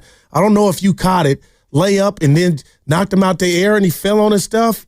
And he was just over there, talking to the ref. I would have been on the court like George Karl early career. What did they call in the court? I want to say just a common foul. Did they upgrade it? I don't know. I just know I would have gone out there and tried to start some ruckus, Evan, if that was you that got fouled. It was like a breakaway. And I'm trying to think of the guy's name on the Pacers that did it. Neesmith? I'm looking at it now. But anyway, I would have went out there and defend your guys' honor. And now he's out. Hunter. Well, there's been examples of officials not calling, I don't know, like, you could put your arm on a guy and kind of move him. Like, there's a lot more hand checking I think that's given in the postseason. But, I mean, we've seen the Warriors hack players that have gone to the line. Like, GP2 had a hard foul in the Houston series. Butler had a hard foul on Brooks in the Houston series. I think it goes both ways. Let's go to Carlos in Daly City. Hey, Carlos, how you doing, man? Hey, man, I'm doing well. Thanks for taking my call. Sure. Just want to make a couple quick points. One, I rewatched the game. Shout out to Athletic Alchemy on YouTube, who does a breakdown of the games, and he made a point that it does seem like Anthony Edwards isn't quite. I mean, it's the playoffs, right? So probably nobody's 100%, but he does look a little bit less explosive than he did at the regular season. So I don't know. Might be something to keep an eye on. Two, as you guys mentioned earlier, I think the Timberwolves were in for a rude awakening in the last game. they were used to playing the soft-ass Lakers in that first round, and got a rude awakening with some real defense, some real playoff intensity. Our players have battled through 7 games. So I think maybe the bench will come alive this next game, and after getting used to playing after the versus the Rockets and that intense defense that they were bringing, I think hopefully the bench will come alive in this game, and we'll maybe find a little bit easier time to score. And I don't think we win the series without Steph, but I think if we can steal 1 or 2 and hopefully bring Steph back, I think we can close them out. And yeah, that's all I wanted to say. Thanks, man. Yeah, absolutely. I completely go ahead. No, that's the second person that's called talking about Ant doesn't look right. And if you look at that calf area, he's got something on it. But this is why I love athletes when they don't go to something they can go to that would come across as an excuse. One, and then Stoney, he took a fall early in the game and he grabbed at his, I thought maybe he sprained his ankle. He grabbed at his ankle area. Then he bounced back up. But for his coach to come down his road the way that he did, which I thought was fair, Finchy, I would be like, we would know if he was gimpy, right? Well, I agree with Carlos's first thought. Absolutely. And I'm really, quite frankly, if it's not the reason Minnesota's in trouble, I agree. Now looking at that Lakers series, Minnesota, they kind of waltzed. And the Warriors were in a real knock them out, drag them down, or whatever you say, series. And the Warriors were in that mindset. And the Timberwolves were still in their Lakers mindset. But Minnesota started games 4 and 5, or what were they?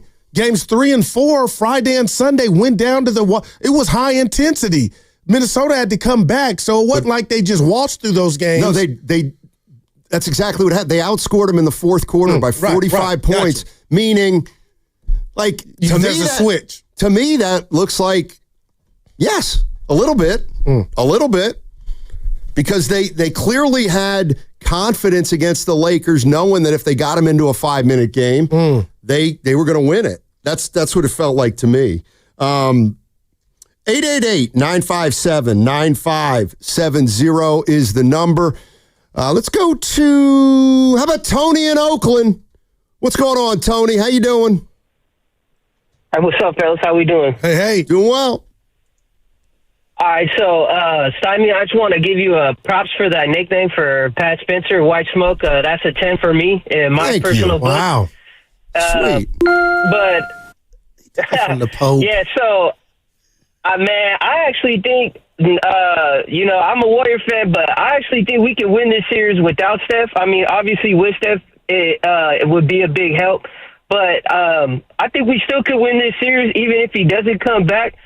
Just like you guys were talking about, just to piggy on back, I just think we got to keep that mentality. That mentality we had against Houston, if we could keep that mentality, play with the high defense intensity, and just keep hitting Minnesota in the mouths. I mean, like you guys have been talking about it. Rudy Gobert is soft. Like, what is Coach Finch even having to back up a guy that's almost 7 foot? Like, you shouldn't have to be defending someone that's 7 foot about him having to play a hard-nosed game of basketball. Like, that right there, I think, is one of the biggest red flags that we could win this game. I think if we play the way we played in game 1, now I don't think we'll win tonight, but if we do play the way that we played against game 1 and we could keep up with their intensity and just make our shots, I mean, anything can happen, man. It's the NBA. These guys didn't make it to the league, with a prayer from the Pope and a mom's kiss to the cheek. Like, these are hardworking men that know what it takes to get to the league. It's gonna go back to our motto of strength in numbers. Everyone's got to have to play their game. And, I mean, man, if we could get a good game out of Buddy and a good game out of Jimmy, I think from here on out, we got to call those two guys the Bucket Brothers, man. I mean, like, that's got to be it right there. If Buddy can give us more than 15 and Paz can give us something, at least Draymond give us 10, from here on out, I mean, hey, those guys go up to the podium and they should be introducing Jimmy Buckets and Buddy Buckets, the Bucket Brothers. All right, guys, have a good one. The only problem with that is there's no way Butler wants to be in a group with just Buddy Hield. They got a thing going right now. But I bet you, like, if they started saying Buddy Buckets and the Bucket Brothers, he would not like it. I guarantee you. I think he'd be like, the original Jimmy Buckets was only Jimmy Buckets. The audacity. Yeah, Jimmy Loftus Joy. I love that. I'm nice. Yeah. I saved the day. And you know what? I just been thinking too, pondering, Stoney. I told you and Evan, I kind of didn't like that. Didn't like what? What they got going. That's brotherhood. Oh, the back and forth with the fingers was incredible. Yeah. That was legitimately But that's funny. what we do in the green room, right? I mean, that's his new nickname. Wow. Buddy Two Fingers. I mean, you might have something. So the reason that was so beautiful, and they do it, is because 98% of the time, when a coach or a player is at the podium and they try to say something funny, it's not. But the media, they got to laugh because I've been there. They're going to laugh just because, well, that was a pro that said it, so let's not make him feel bad, but that was legitimately funny. No, they got something going. That was funny. And if I was right at first, I go, you know what? There's always a lot of truth in comedy. You know what I'm saying, Stotty? So would it take them losing to something change and we find out, well, oh, okay, Stoney and Goo weren't as close as we thought? Because remember, somebody yesterday, the cameras were left on to a commercial and we didn't say one word. We normally talk up a storm. And a couple of people, they don't talk to each other at all. Evan, you missed it. Like, that's my guy over here. Reading, PA, baby! Well, you talk for approximately 3 hours and 7 minutes if you don't talk about the if you don't and plus the green room where we talk about life. That's what life's about. No, and sometimes, you come in later than normal, and we don't talk as like much. That was so unnecessary. Like, he's just growing up right before our eyes with that slander. Evan, wow. You know what comedy is, don't you? Red Fox? No, comedy's just tragedy plus time. I've never heard that. That's pretty good. Tragedy plus time. Yeah, in other words, like I heard it, what was the joke I heard about? Now it's okay to make a joke about let's just say hypothetically, the Olympic hostage crisis that happened in 1972. You see what I'm saying? Like, but where's the humor in it? Well, yeah, there needs to be a joke, but see, obviously. Well, like, people make fun of certain things, and then you decide whether it's, that's too soon, or... Yeah, exactly. But in our society now, everybody's so sensitive, you can't do it like you used to. I just know laughing keeps you young, Evan. Always remember that. Like, when can we start making bad American jokes about the Pope? We got the first one. There's some out there already. I know, but I like it. I've heard a couple. Pope Bob. Bobby. So a black pope was in the running. I think so. And an Asian pope. Well, they're technically not popes, cardinals. Well, yeah. Steiny, real quick, what'd you shoot yesterday? Oh, I forgot to. I'm a bad part. We were playing a best ball. I had 2 birdies on the front, though. I swear to God. Best ball? It means you and I are a team, and Evan and Ken are a team. Okay. So we play the first hole, and let's say you have a 5 and I have a 4. We'll take my 4. Okay. And then if Evan has a 5 and Ken has a 5, we win the hole. But what if your wife or spouse, when you get home, says, honey, how did you do? I did well. I won a couple skins. Any money on the line? I won $13. Oh, my God. 13. And then on the back 9, I lost 8. It was $5. Plus minus. Hey, I'm not fast and loose with my money like you are. Gambling's my second job. No different than stocks. That's a bar. Oh, boy. No, it is, dude. Yeah. When you're rolling, can I ask you a question? No, it seriously is. You got to know when to stop. Can I ask you the serious question? Yeah. Does your family know that? I would say no. Well, they know I'm with Prize Picks. But now it's work, you know what I mean? Yeah. No, you're right. That's actually... Yeah. That's actually... Work-related. They got their suspicions. Yeah. Well, I can honestly say you guys have never shown up with the wrong pair of shorts on for work. That was incredible. I'm trying to think if... Did you see the slow-mo of Kerr looking at him? I didn't, but I saw. It's basically like, are you kidding? I'm mad at everybody because nobody noticed. You want to hear what he had to say about it? I would love it too, Evan. I was dying laughing as it happened last night. I mean, it's the first minute of the series, and it was. I just found it hilarious. I love Buddy. He's one of the best human beings I've ever met in my life, and it was kind of fitting. It's his approach to life. It's that island mentality from the Bahamas. Like, there's not a whole lot of care into anything. It's just enjoy life and go out and be Buddy Hield. It's awesome. He is a good dude. We got to interview him. What was the first thing, Evan, he said when he came into Three Strangers? I like the energy in here. It's on 1,000. And I was like, I like you already. And he was great. And they love him, man. Yeah. He's a lot of fun. He's especially a lot of fun when he goes 12 for 15. Well, you know what? When he goes 3 for 14, those shorts aren't as funny.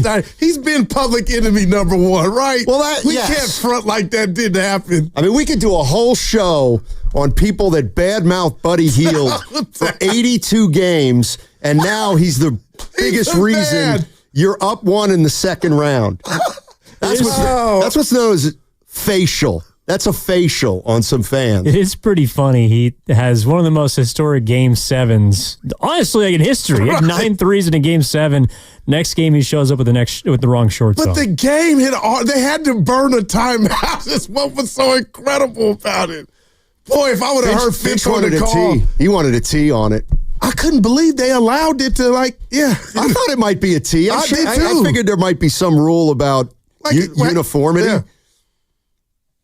Oh, okay, let's go to Skip and Hayward. Skip. Actually, Skip, I got to do. Oh, man, I hold blew it on again. for us, Skip. Skip, you got to hold on. It's called paying the bills. Yeah. It's called life. 888-957-9570 is the number. We got game 2 tonight. Minnesota, 5:30 tip. You can hear it all right here on 95.7 The Game. 4:30, Warriors Live. Afterwards, Warriors wrap up with Evan Giddings. He'll be taking your calls after game 2 tonight. Can the Warriors dare go up 2-0 on the Minnesota Timberwolves without Steph Curry and then come back to chase? Or is this the game Minnesota gets? But the big question is, how do the Golden State Warriors make up for the loss of Steph Curry, particularly on the offensive end? Where do the points come from? 888-957-9570. Steiny, define facial. It's the old in your face. Like when a guy hits a jumper, we used to say in your face. Then it became simply face, and it's known as a facial when a guy sticks a jumper in your face. And the people that were ripping Buddy Hield, he just face. I saved the day. Thank you. He saved the day. He stuck a jumper in Buddy Hield haters' face. I'm nice. Memorial Day weekend is almost here. Before you hit the road for that well-earned getaway, swing by Valvoline Instant Oil Change. No appointment, just stay in your car. It's done in about 15 minutes. That's it. Visit Bay Area Oil Change for locations and coupons.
Goo, I love you. You're like a box of chocolates. You never know what you're going to get with Goo. I'm busting wood. Now, back to Steiny and Guru on 95.7 The Game. All righty, Golden State Warriors, Minnesota Timberwolves, Game 2 tonight in Minneapolis. Tip-off's at 5:30, 4:30, Warriors Live right here on 95.7 The Game. And then Warriors wrap up after the final horn. Let's go. And if you're just joining us, I'm going to catch you up right now on what's going on. The Golden State Warriors had shoot-around this morning in Minneapolis, and Steph Curry was there. And he was asked about a possible return and when it might come. This is what Steph Curry said. This is new, and all that I'm learning about how quickly you get back, there has to be a healing process that is just the way the body works. You can't accelerate it more than what it's telling you. So it'll be one of those, after a week, like really reevaluating every day to kind of understand when it's safe just to even think about playing, let alone like how much can you push it. Oh, man, we're two peas in a pod on that, Stoney. That is like, before you even think about it. Yeah. I took it special ed. I took it the same way. That next Wednesday might just be just a little overzealous. The start of a new process. Yeah. Wow. Which would not have him on the court. Yeah. Yeah. I mean, I'll say it again. I think the Warriors are prepared to play the whole series without Steph. I may be wrong, and hopefully I'm with you. That would explain tears. If that Marcus Thompson, that would explain tears, wouldn't it, Steiny? Because you don't know if they're going to win, but you know it's going to be a whole hell of a lot more difficult. But that would explain tears to me. What if I told you I actually talked to Marcus Thompson, who wrote the story? What'd he say? Well, first of all, I told him that I hadn't read his story as soon as I should have, and he described the scene at halftime. Yeah. Did you apologize for that, or for what? I would have been like, "Well, thanks." Well, you didn't read it when he wrote it. Hey, I didn't hear it. There's a lot to read through the grapevine. Was it? You know what? Was it done by the early morning? That sounds like a song. Was it done by the early morning? That might have been a late drop from Marcus. Anyway. He describes the scene at halftime where Steph Curry was crying, and Kerr came into the locker room and didn't say anything, but just gave him a hug. And I told Marcus, man, after I read that first paragraph in your story, my first thought was he knows he's done, and that's why he was so emotional and despondent. Yeah. Marcus said that he thought he didn't think it was all over, but that was his biggest fear, that it might be. And I know it's parsing words, but in any way you take it. Well, what we do know now, I'm calling him a killer on the hardwood, Steph, competitive, scratch golfer. These 3 games, let's just put it at 3. The fact that he's missing 3 playoff games, Stoney, is probably a blow to just him, the competitor. But to hear that soundbite, that's how I could understand in the moment he could get to tears on, hey, I'm 37, man. We finally got the right trade. We feel good, and now I might not be here or, get the opportunity. So I get that, man. Last time you cried. No. That's personal. I just hate that you would hide it. Well, I just hate that you would ask such a personal question on the airwaves. Let me think. Hold on. Mine was at the I'll tell you when the next time's going to be. July 4th. What we got going? That's when my daughter's getting married. Oh, I'm going to be a mess. I'm glad I brought. Now that's you are a good dude, man. Well, I got the day off work, Not really. So where's it at? It's in Berkeley. It's here local. Yes, they met. I was hoping they you met had at to take some time off. They met at the University of California, and they're getting married Bears! at a place called the Faculty Club, which is a nice little enclave on the Cal campus. Dude, hey, real quick. Sure. Ask me last time I cried. No, seriously. Dude, when's the last time you cried? Yesterday, I go to DMV to pay my tags, $370 registration. She goes, Mr. Johnson is $700. I go, for what? Parking tickets, man. And we work in the city. Don't look at me like, you forget about a couple. Who you park in a garage? Well, not when we go all out, Guru. We hit corners out here. Don't act like we just come. You know what I mean? Goo.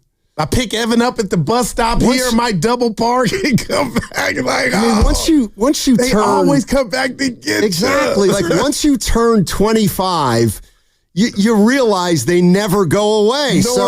Most adults deal with that. Norm said, "You got to be the smartest, dumbest, I can't say the other word, dude I've ever met," and I had to pay it. I got 3 last month. It was brutal. I pay them right away. Yeah, Evan, I got feel 3. Better. Oh, you pay them right away. If you let them right build away. up, then the $700 will make you cry. Yeah. Well, plus there's probably penalties, right? Don't talk about that, but dude, it hurt me, man. Kenny and I are on the same page. As soon as I get a ticket, I go right to the laptop. What are you waiting for? Exactly. Hey, maybe it'll go away. I can test a lot of them, but I'm betting $1.08 on them. All right, let's go to Bobby. Bobby's in Los Altos. What's up, Bobby? How you doing, man? Hey guys, thanks for taking my call. Sure. Listen, obviously, if it's going to happen to Steph, it's going to happen. But this is the positives I'm taking into game 2. First of all, we're up 1-0. So we're up 1-0. And to me, the focus of this game shouldn't be who's going to fill the offensive gap. It's going to be what are we going to do to maintain defensive excellence. So personally, from a lineup standpoint, I think Looney should start, and I think probably Pods and Moody because of defense more so than offense. Because really, the way we're going to win this game is trying to continue to get in the heads to say, hey, you're not going to be able to score enough points. And that's what the advantage we have right now going into game 2. And the reason I'm saying that it's a positive in the sense that we have the luxury, or Steve Kerr has the luxury of playing with different lineups and different strategies. And quite honestly, if we drop this game, I mean, who's going to be mad at walking away with a split? So I really think that, if Steph had to get injured, it couldn't work out any better. Oh, Bobby. But we miss. So he said Looney, Pods, and Moody, but there's one spot open. He says if he goes with the big lineup, Looney will get that spot. Dre. Pods, I believe, is still going to. So where did Moody come in at? I think he meant Moody would start instead of. So he meant, I think he meant Pods, Moody, Butler, Green, Looney. Buddy's not coming out the starting lineup, Stoney, to me, especially now that Steph's down. And him on fire on the heater? That's just me. I'm Batman. He is, man. Yeah, I don't, I hear what Bobby's saying. I just think you just lost 25 points. And the way the playoffs have gone, you're not scoring 120 these days. So I get it. I get all the concern, but where are the points going to come from? Yeah. Or do you have to rely on winning 95-90? I think that would be that's what's on the menu, Steiny. But I mean, then the Timberwolves might have a historically bad 3-point shooting series. I mean, they had a bad 2 games. I know the other one. And they had a great season. Yeah, no doubt. So, and you're at home. 888-957-9570 is the number. Let's go to Ram in Orinda. Hey, Ram, how you doing? Doing well, Matt and Gerald. Good afternoon. I think the question around just do they have enough scoring with Steph on the shelf, I think the answer is no. I mean, I love the renaissance of Buddy Hield. I'm from Oklahoma. I saw that guy go from nothing to one of the most prolific scorers in college basketball, so I'm super happy to see him thrive in the playoffs. But just as I look at this team in the aggregate, I just don't see they have enough reliable scoring from Moody, Pajinski, Payton, and Kuminga. And I'll add Dre there, too. I think amongst those 5 guys, I mean, where is the scoring going to come from reliably to win 3 more games? Hey, real quick, let me jump in and ask you this. Let me ask you this. Were you shocked that the way you're talking, were you shocked that they held on in game 1? Because they played damn near the whole game without Steph. No, I'm not surprised by it because Minnesota couldn't hit the side of a barn. And I just don't expect that to happen through the series. I mean, I think that was a complete anomaly for the Timberwolves. So, Rudy Tomjanovich, I never underestimated the Harvard champion. I think the Warriors win one more, and then I think the Wolves take this in 6. Appreciate the call. So everybody's in agreement, Stoney. Minnesota, you would think, just cannot be that inept again. Well, from 3-point range. Man. But what was his name? The last caller? I don't remember. Darn. He used the word that is the money word. Reliable scoring. And okay, so like this is the way, I'll tell you how I kind of look at it. And you can tell me, if you agree or not. Right. You're listening to 95.7 The Game, KGMZ FM and HD1 San Francisco, always live on the free Odyssey app and now broadcasting from the Laughing Monk Studios. Laughing Monk, righteously brewed in San Francisco. Give it to me. One of the things I thought the Warriors, I don't know if get away with, but the recipe for Warriors playoff win is the 1-2 of Butler and Steph. Can they get you 50? And then can one other guy, all right, come through? Yeah. And then that guy hits, let's say, 18. So now you're up to 70-ish. Okay? And then you get all the rest that gets you to 90 or 95. But without Steph Curry, now they need Butler and another reliable scorer. They're going to need multiple guys on multiple nights. That's what I do think is going to be a challenge for the Warriors. No doubt. Like they need 2 role players now to be really good, and then still everybody else has to be solid. Yeah, and I'll say this. I just keep going back to Pods and Moody because I feel like right now they're a little shaky when it comes to scoring the ball. But all I'm asking them to do is score 10 apiece. That used to be a walk in the park, a piece of cake for them. But now against better teams and on a bigger platform, I feel like that might have something to do with it. But Steiny, if I tell you the Warriors are going to hold Minnesota to 90 points because they're that good defensively, then we're not asking for the moon in regard to if Butler can get me 28, Drake can get me 10. That's 38. Do you believe the Warriors are that Minnesota's gonna average 90 points in this series? I mean, maybe the Warriors have to hold them to that. That seems very low. Yeah, and I wouldn't feel comfortable. I want to say no, but if I come see you tomorrow at the same time, and they put up 89 points or another stinker, and I'm like, man, Minnesota might, obviously from the math component standpoint, they're in trouble. But, man, it's this Warrior defense that has them bottled up. I mean, look, I don't know how much of it's the Warriors defense. The Timberwolves couldn't hit the side of a barn against the Lakers. We all saw it. They couldn't even run a fast break. Against the Lakers, they couldn't make a shot. Game 1 against the Warriors, they can't make a shot. But yeah, if the Timberwolves come out tonight and go 7 for 30 from 3 and they lose again, then you have to really start honing in on what the Warriors are doing defensively. Right. And, balance that with, how bad are the Timberwolves? And there we go. We go. Evan had the stat from game 1 and uncontested. The numbers from game 1 would lead you to believe that the Timberwolves are going to make more threes. Do you remember it offhand again, Evan? They didn't make a single contested three, essentially. They were 0 for 15 on contested threes. They were 4 for 15 on wide open threes. And they didn't make one at all in the first half, right? I believe they had a goose egg. I think you might be right. Yeah, no, they were 0 for, I forget the number, but it was bad. Yeah, to the caller's point, that does feel like a statistical anomaly. Oh, I get that. I totally get it. Steiny and Goo, this is from Uncle Looney on the YouTube chat. Steiny and Goo, don't you think the Dubs can shoot better too? Dubs actually shot a lower percentage by the end of that game. But they got out of there, 42% from 3? Who? The Warriors. Yeah, the Warriors were fine from 3, but their overall was less than Minnesota. All right, but there was an interesting number in Hollinger's story today, which is about, Like one of the reasons that road teams have been so successful is 3-pointers are more valuable than they've ever been. Like not a single road team in these playoffs every road team that's outshot the home team from 3 has won. So essentially, that's is the that goal. what it's come down to?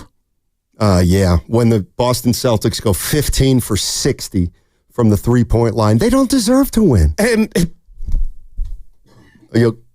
see, now you didn't have my back. Well, I didn't see. Okay, hold on. But if the 60 was 45, I looked at my pad, my notepad, right, and I was expecting to hear you say something. I got you. And there was a pause, and I looked over, and you were hunched over. It almost looked like you were vomiting. Yeah. No, I'm a little triggered because the boss goes in his archives and puts some stuff out on Twitter from years ago, and I don't know if you remember.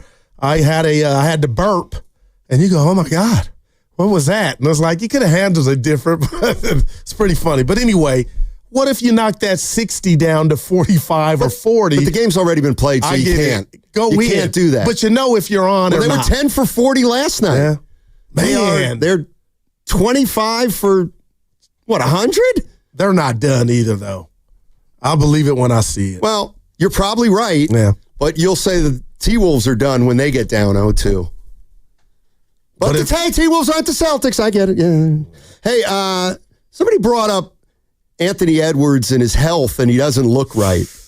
I got to tell you, I don't buy it. Yeah, but there's some rapping on that leg. Did you watch him during the Lakers series? Yeah, he was explosive. But what about when he went down in that series and he was out for a second, came back, and he was grabbing at his calf, and Reggie Miller was like, "Oh, he's okay." No. But I got you. I'm not giving you that. All right, he's fine. And if he wasn't, I think Fitch wouldn't have came down his road. How about that? That's how I know he's fine. And if he's not fine, it doesn't matter. He's got to play. Steph Curry's not fine. He's more hurt than Edwards.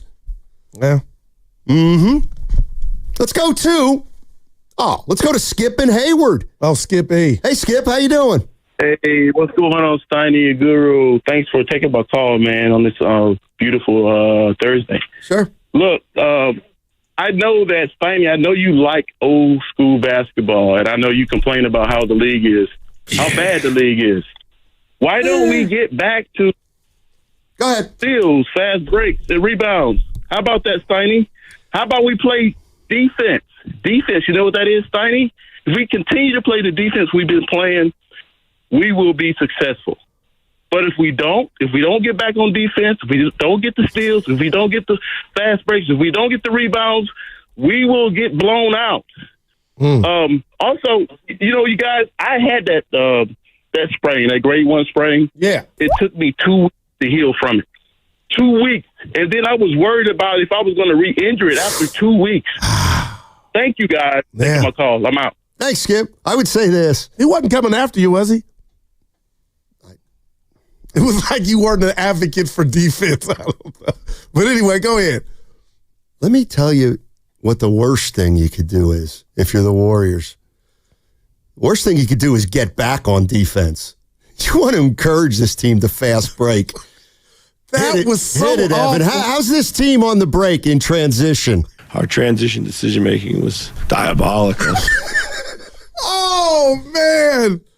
That is the greatest thing ever, man. And it was that, Evan. He's got it with one word. I wonder if he went up to... He's so nonchalant about it, though. I wonder if... decision-making was diabolical. You know what? Willard and Dibb should have asked Kerr yesterday, hey, what do you have in the game plan that encourages the other team to get a 3-on-2 fast break? How do you play it? How do you play it? How do we make sure that the Timberwolves have numbers on the break?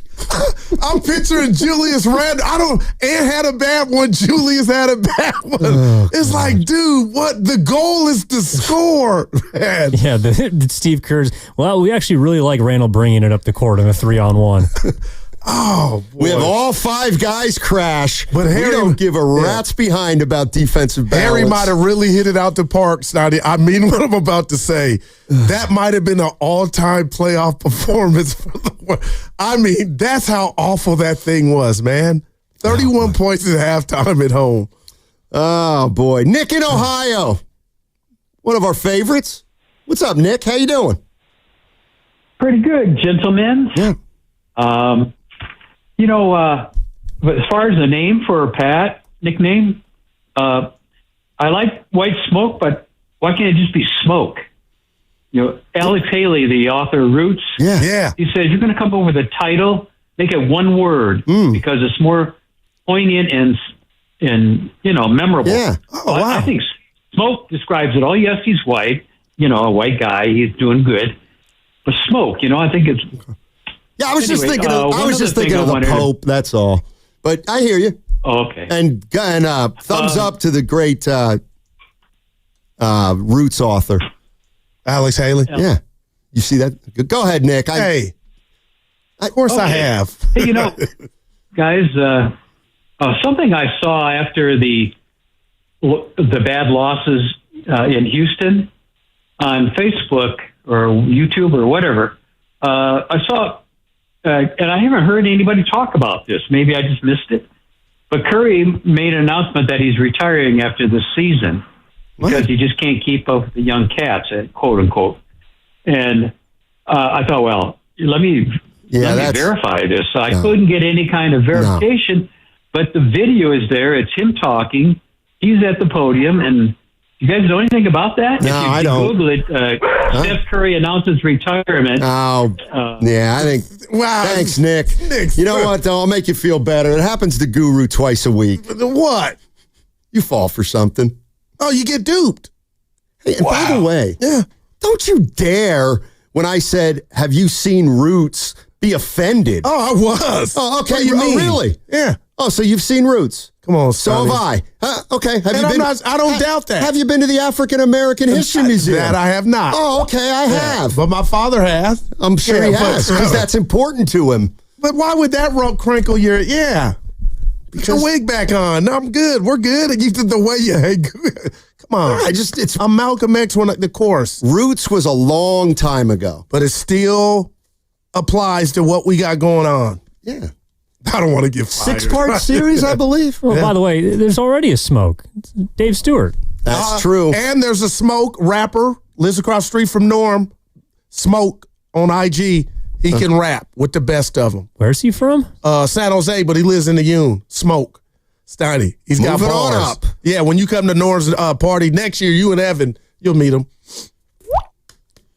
I need to talk to your neighbor again because What happened? Remember the woman? Oh, yeah. Is she still there? Yeah, she was funny. Yeah. She's cool. All right, 888-957-9570. We only got one more segment to go before the all-important crossover. Do they know what you shot? I didn't have a score yesterday. God. Remember? It's like it didn't happen.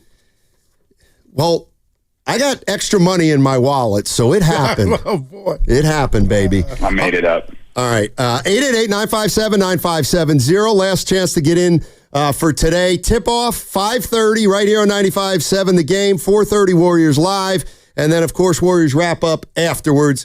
Don't go anywhere. It's all here right on 95.7 The Game. I might go viral.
guys got to put some respect on my gambling. I am Jake Paul. Okay, there we go. Now, back to Steiny and Guru on 95.7 The Game.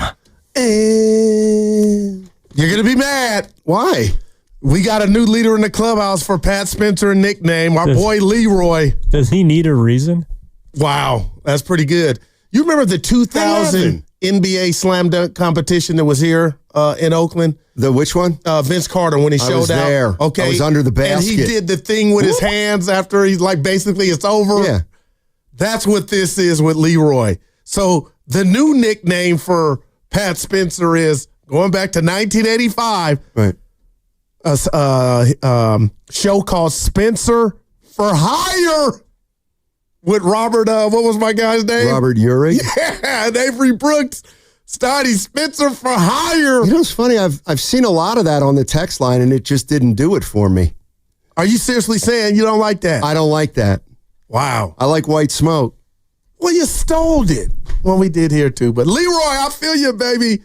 Now, why would you say that? I did not steal it. Please take that back. You borrowed it. From whom? Whatever was going on with the Pope. When they announce a new Pope, white smoke comes out of the chimney. And I said, that'd be a great nickname for Pat Spencer. Hey. Yeah. I didn't know that. What were you talking about white men can't jump for? Oh, Spencer for Hire. Evan let me know. I go, it's too old. It's older than you. And Evan let me know because I'm a movie buff and so is he. Mark Wahlberg, the great Mark Wahlberg, did a reboot of Spencer for Hire, which is on Netflix. Oh. I haven't seen it, but I'm going. And Evan got in my ear and said, reboots stink.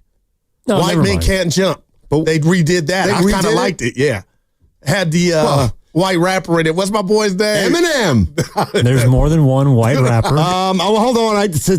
He's passed, but the guy from Pittsburgh, Mac Miller? No, he wasn't in it. Closer, though. Give it to me. I'm forgetting. Jack Harlow. Yeah, Jack Harlow.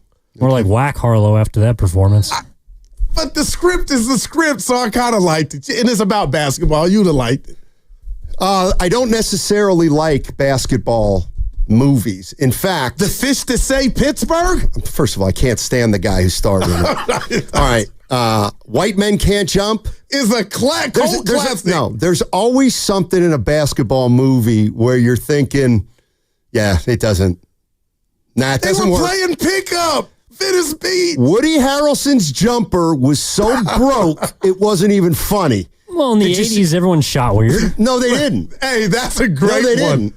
Come on, Scotty. Harrelson's jumper was just broken. What about he Wesley's? Had elbows out. How about Wesley? I believe he wasn't no real hooper. It's pretty. It's so pretty. There's one hooper in that movie, Marcus Johnson. Yeah, Marcus. He went to the trunk. Yeah. Even as good as Hoosiers is. Yeah, that was a great one. Yeah. The basketball scenes, I'm like, oh boy. Okay, Blue Chips with Shaq. I never saw it. I don't know what to do with you, man. The most realistic basketball movie of all time is Hoop Dreams. That's because it's a real. It's a documentary. That's exactly right. There's no acting. It's not a movie. It's them, which was sad, by the way. You mean the best basketball was real basketball? When they have the Oscars and there's an award for best documentary, it's under the umbrella of the Motion Picture Society of America or whatever the hell it's called. Oh my gosh. No, I haven't seen Coach Carter. All right. Wow, Steiny. That's about Richmond. You'd like it. Mitch? Rich Mitchell?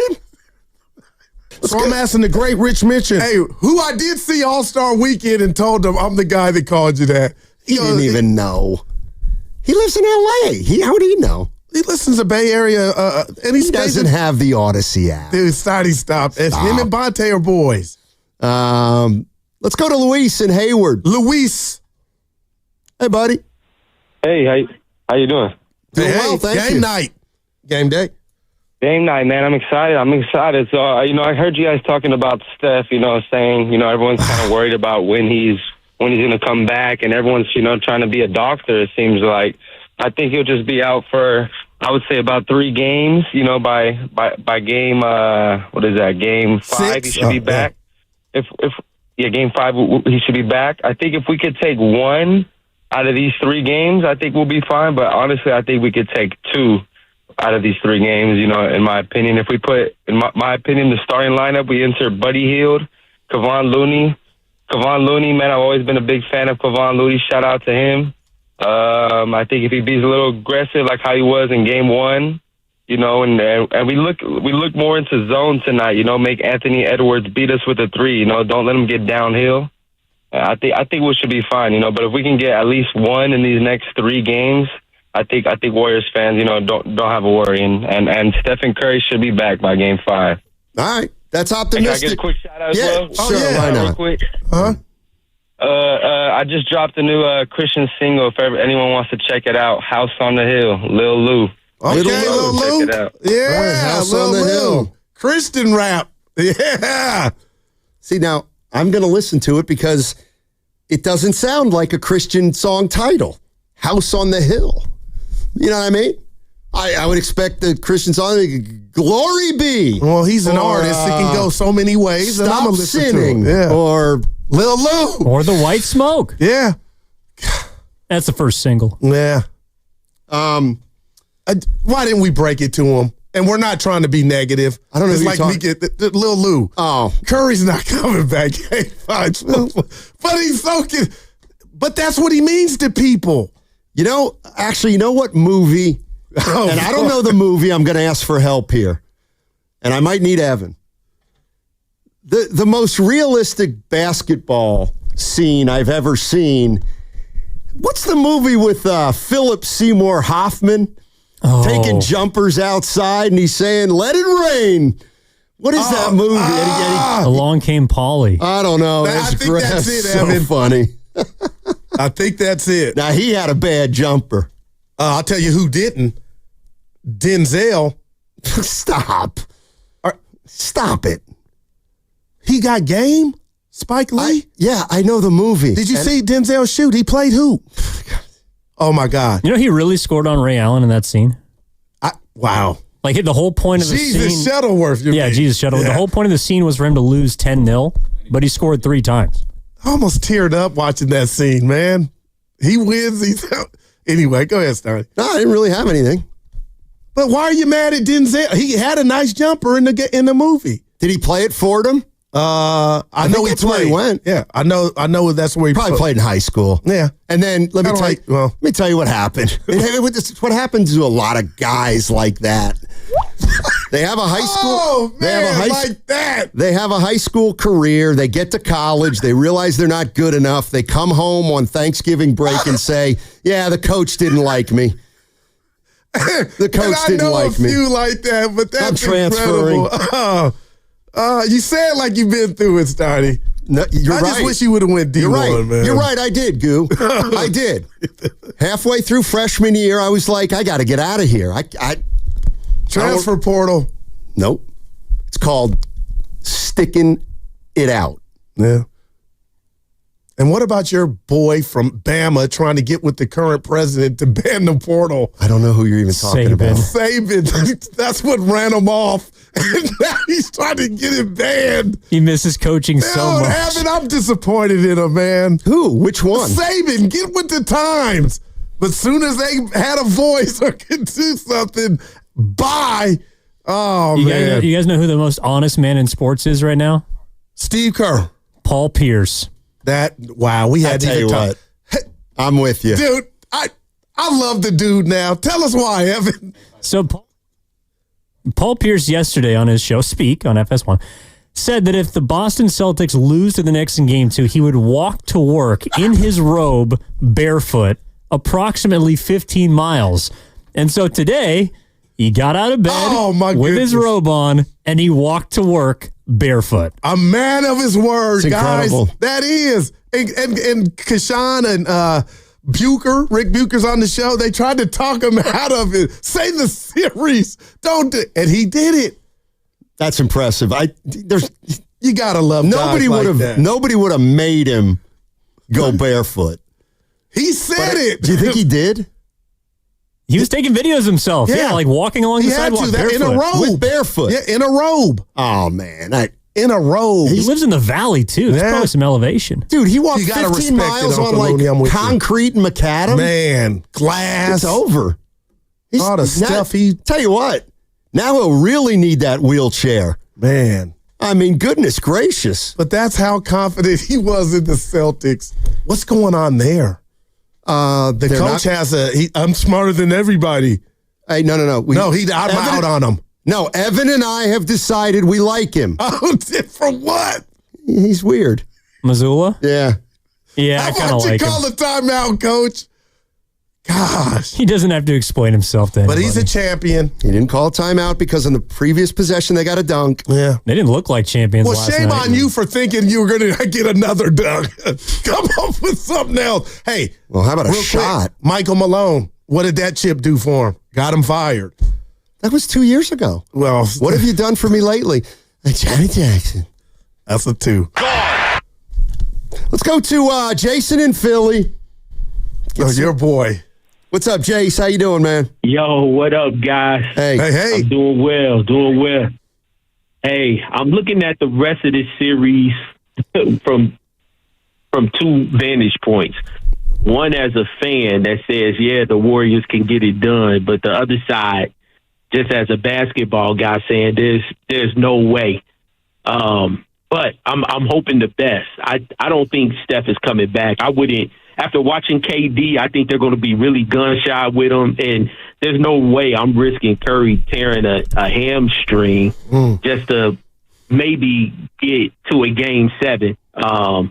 So I don't think we're going to see Curry this series, and I don't think they got enough ammunition to get it to even Game 7. Wow. However, I do have an idea because they're really going to be desperate for floor space. And I think one thing I haven't heard anybody bring up is the fact that now the double team effort is really going to be on Butler.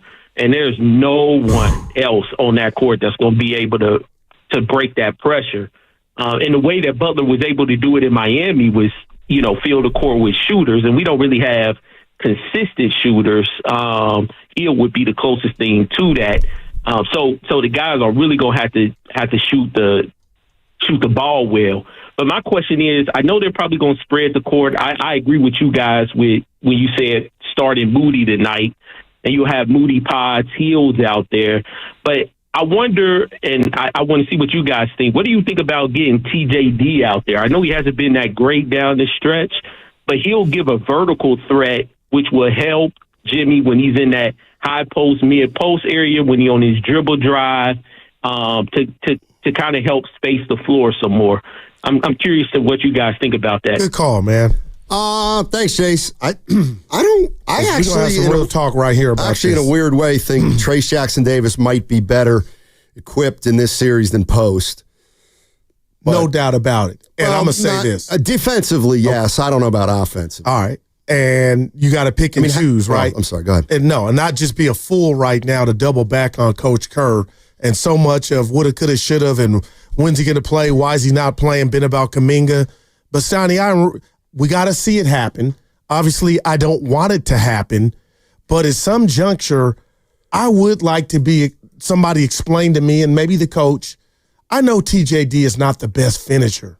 But, Stoney, what happened and when did it happen to where he was just, his number was just in the closet or put in the drawer? Well, he's not a good finisher. Oh, no, that I got that. Yeah. But defensively, he can alter shots. He's light. Block. Stoney, we've seen it. We've seen what? Like him be a presence on the defensive end. Every 7 games.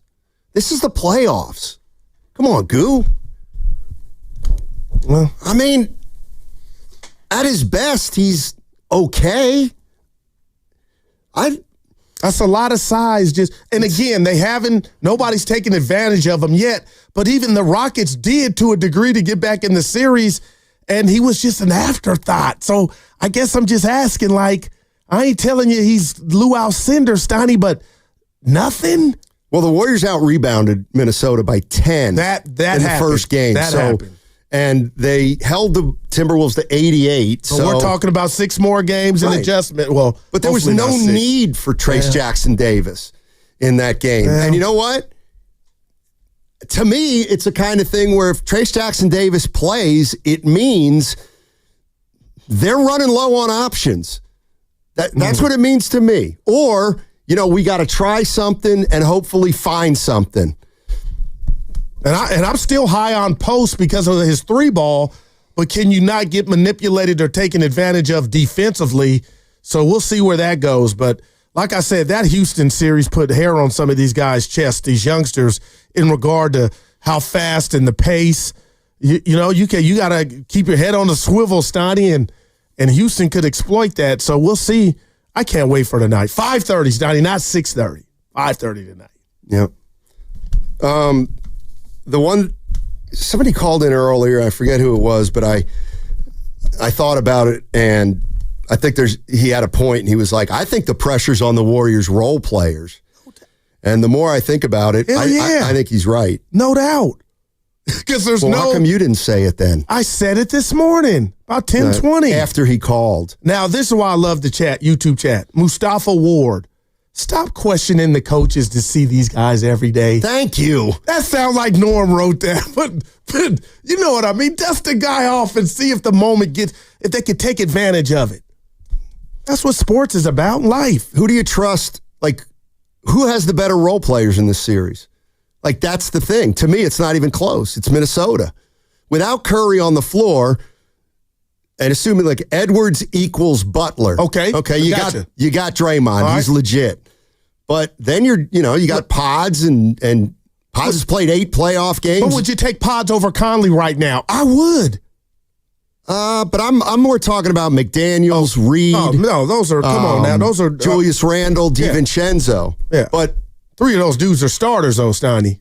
Oh, right, and so's Moody, and so's Looney, and so's Pajemski, and so's Heald. Well, there was a reason, the Minnesota was heavily favored, and that was with Steph.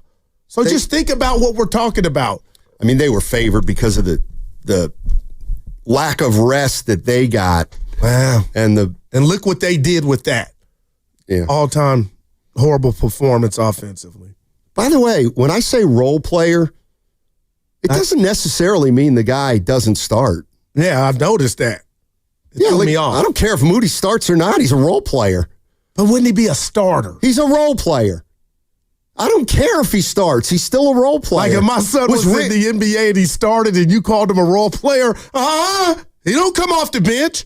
He starts. Yeah, right. And he's a role player because he's not the star of the team. Oh, man. Stoddy, I think you'll take some L's on that, though. That's fine. I make up my own rules. Those are facts.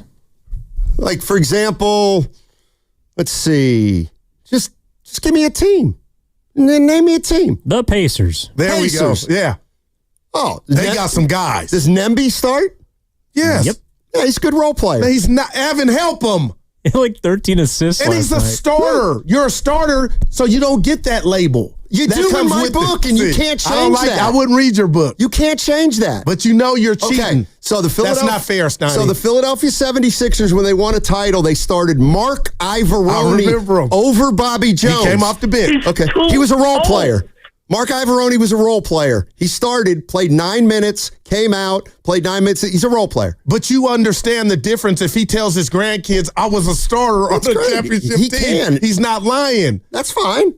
That's fine. He was a role-playing starter. Kurt Rambis was a role player. He was a starter. He was a role player. And if he didn't play the role that he played, he would have never played. What would you call Iggy in his heyday here?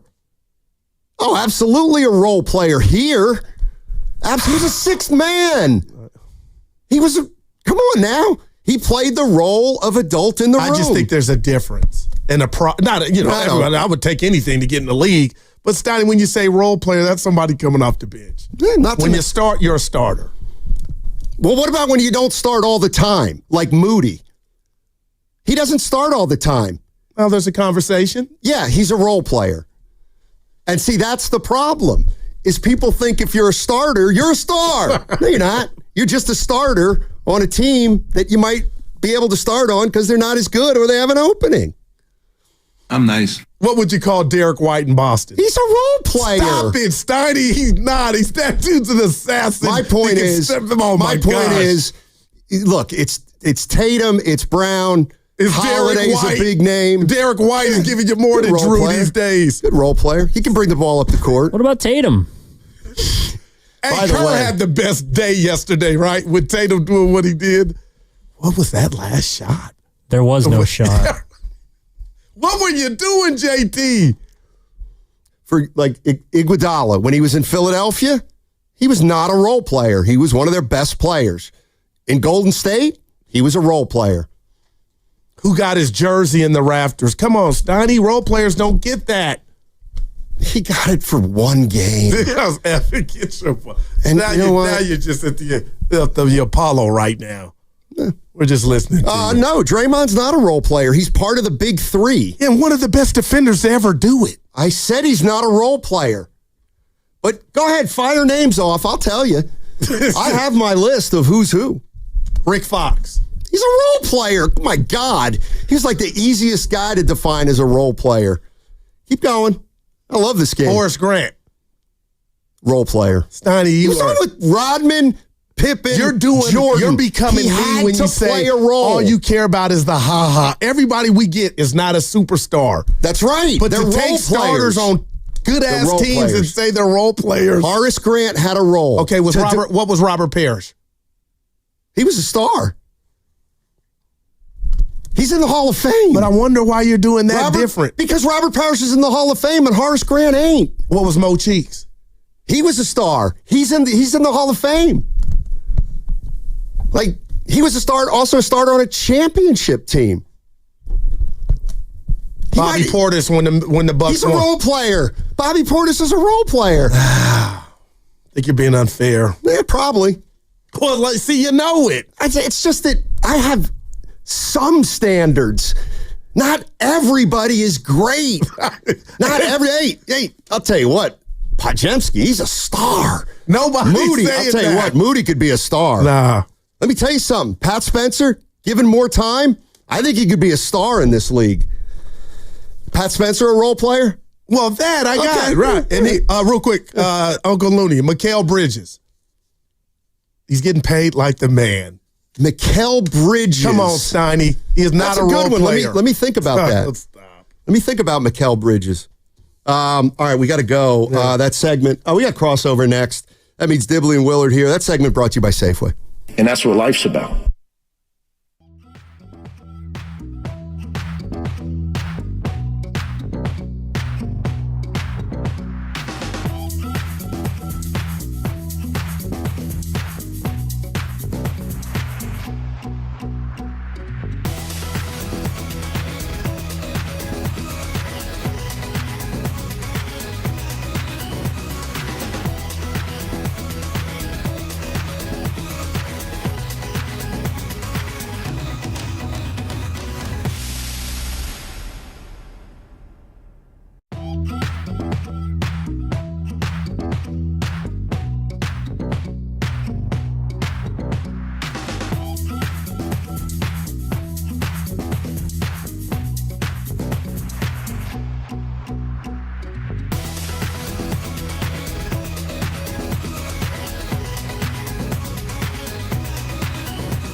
He overthrew Emmanuel Sanders. Then Scotty signed the contract. He a grown-ass man. Now, back to Steiny and Guru on 95.7 The Game. All right, the crossover is brought to you by Abundant Life Weight Loss. They know the secret to losing up to 1 pound of fat every day. Go to AbundantLifeWeightLoss.com, and I'm going to do something a little different. Oh.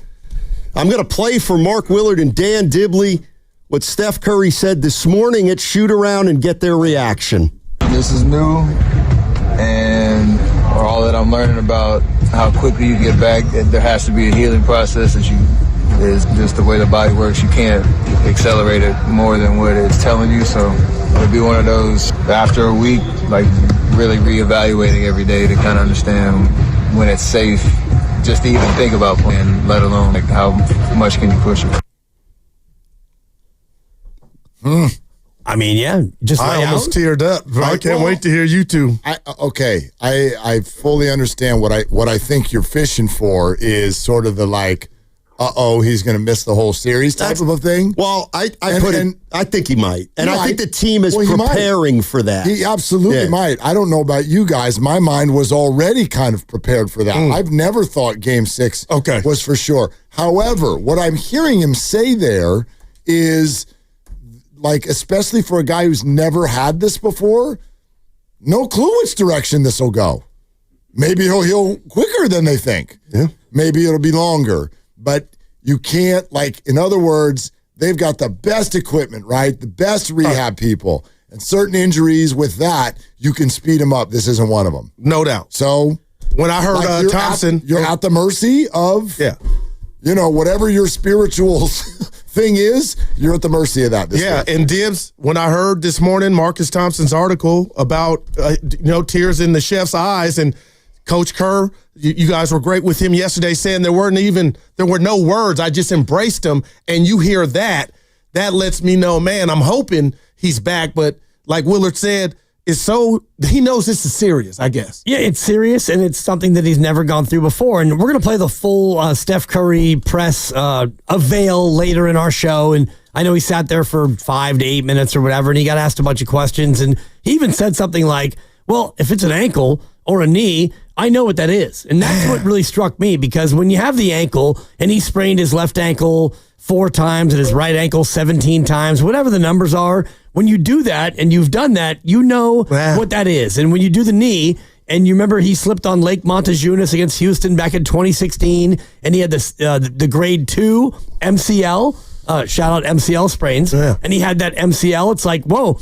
that was new, but now you know what that is. He's never had a hamstring injury before, so he doesn't know what the return to play is going to be like. So when I hear what you played, Steiny, and he's like, after a week, we're going to see where it is, and we're going to see if it's safe, if it's even safe. Wow. To think about. Safe to think about. Exactly. That's wild. For me, I've been thinking about Game 6 as the return to play target. Yeah. It might, I don't think it'll be before that at all. No, man. At all. But it might not even be until like the next round if you get there. Like they would have to, I think they have to look at it Wednesday and say, wow, this looks better than expected. Well, let's shoot for Sunday. But he still has to test it. I know. Even then, everybody who's ever done the hamstring knows that as soon as it feels perfect. That's what he said. And you take off, and no, it's not. Oh. And what my understanding, if you push and it comes back, it is often worse. Now, I don't know if this is a good comp or not, but I've had people bring this up to me the last few days. Like, think of Kevin Durant. You want to push through the muscular injury. Oh, we know how that. Come back and you can tear the thing completely. And so, they might need to do this without him. You think they can? It's possible. Now, when you say can, get through, obviously, Minnesota? Whatever. Anything. Do you think that they can function through these playoffs without Steph If Curry? Jimmy did what he did, and I know it was a few years ago, to answer your question, I feel like the way Dre, and I'm worried about Moody and Pods offensively, and they can change that narrative tonight because they're going to get the opportunity. To answer your question, Willard, I feel like they can. It'll look different, but I'm being real, not just with my Warrior Dun on. Minnesota. Whoever comes out the next one. I think, look, I'm making an assumption here that they even get there. I think the idea of the Warriors defeating Oklahoma City without Steph is laughable. I think that's Denver whack. too. Well, Denver? No, Denver. So it's different. I can't figure them out. I don't think Denver's winning that series, but I said that last round. So, in a way, Denver is such a difficult defensive matchup. I don't know that Steph is the linchpin of that matchup. I just think I don't think the Warriors would have a chance against Oklahoma City without Steph. Well, I think the best case scenario, obviously, is Curry doesn't play this series, but you get by. Mm-hmm. But then Curry comes back. But even if that happens, then you get into, well, how much effort did it take for the Warriors to beat the Timberwolves without Curry? Right. Like, now it's Draymond Green and Butler wear and tear. Because, again, they're going to end up playing about 10 games in 20 days, and that's a lot of games in a short period of time. I like Steve's answer about that yesterday, though, for anybody who, was kind of going, and I get it, like I heard a caller on your show today, I think, kind of blame the refs. Oh, man. Well, he blamed the refs because, in other words, he's been exerting other energy in this. Yeah. In the Houston series, and that led to this, and whatever. We can all point to it, but all of the games they've had to play, could they have won Friday night and then given themselves some rest? Sure. They were allowed to do that. They didn't do that. Man. But Steve's answer yesterday was like, look, we all knew that this was on the table, but you have what's the other alternative? The alternative is we play Steph 32 minutes instead of 42 minutes, and then we lose. We wouldn't win. We don't beat Houston.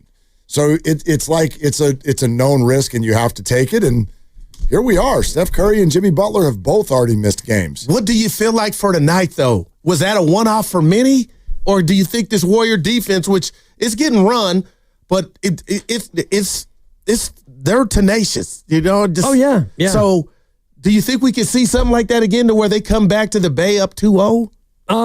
We could, yeah. I mean, we know that Minnesota won't come here up 2-0. We know that. But if I were a betting man, and I'm not on my team, or honestly, I don't bet on the NBA at all anymore. And last night's a great example. And, Mark and I do our thing where we're doing the show and those 4 o'clock games will start. And I'll be like, hey, Mark, what do you got? And he's like, well, we're going to do this. We're going to do that. And I'm like, you know what? I like that. I like the player. Go. I like the pick. And Mark's actually been really, really good. And then last night, he's like, we're going to do Boston money line. I did something stupid. But you had to do Boston. We're doing Boston money line, and we're going to parlay it into OKC minus 87 because OKC is going to win. And I'm like, you know what?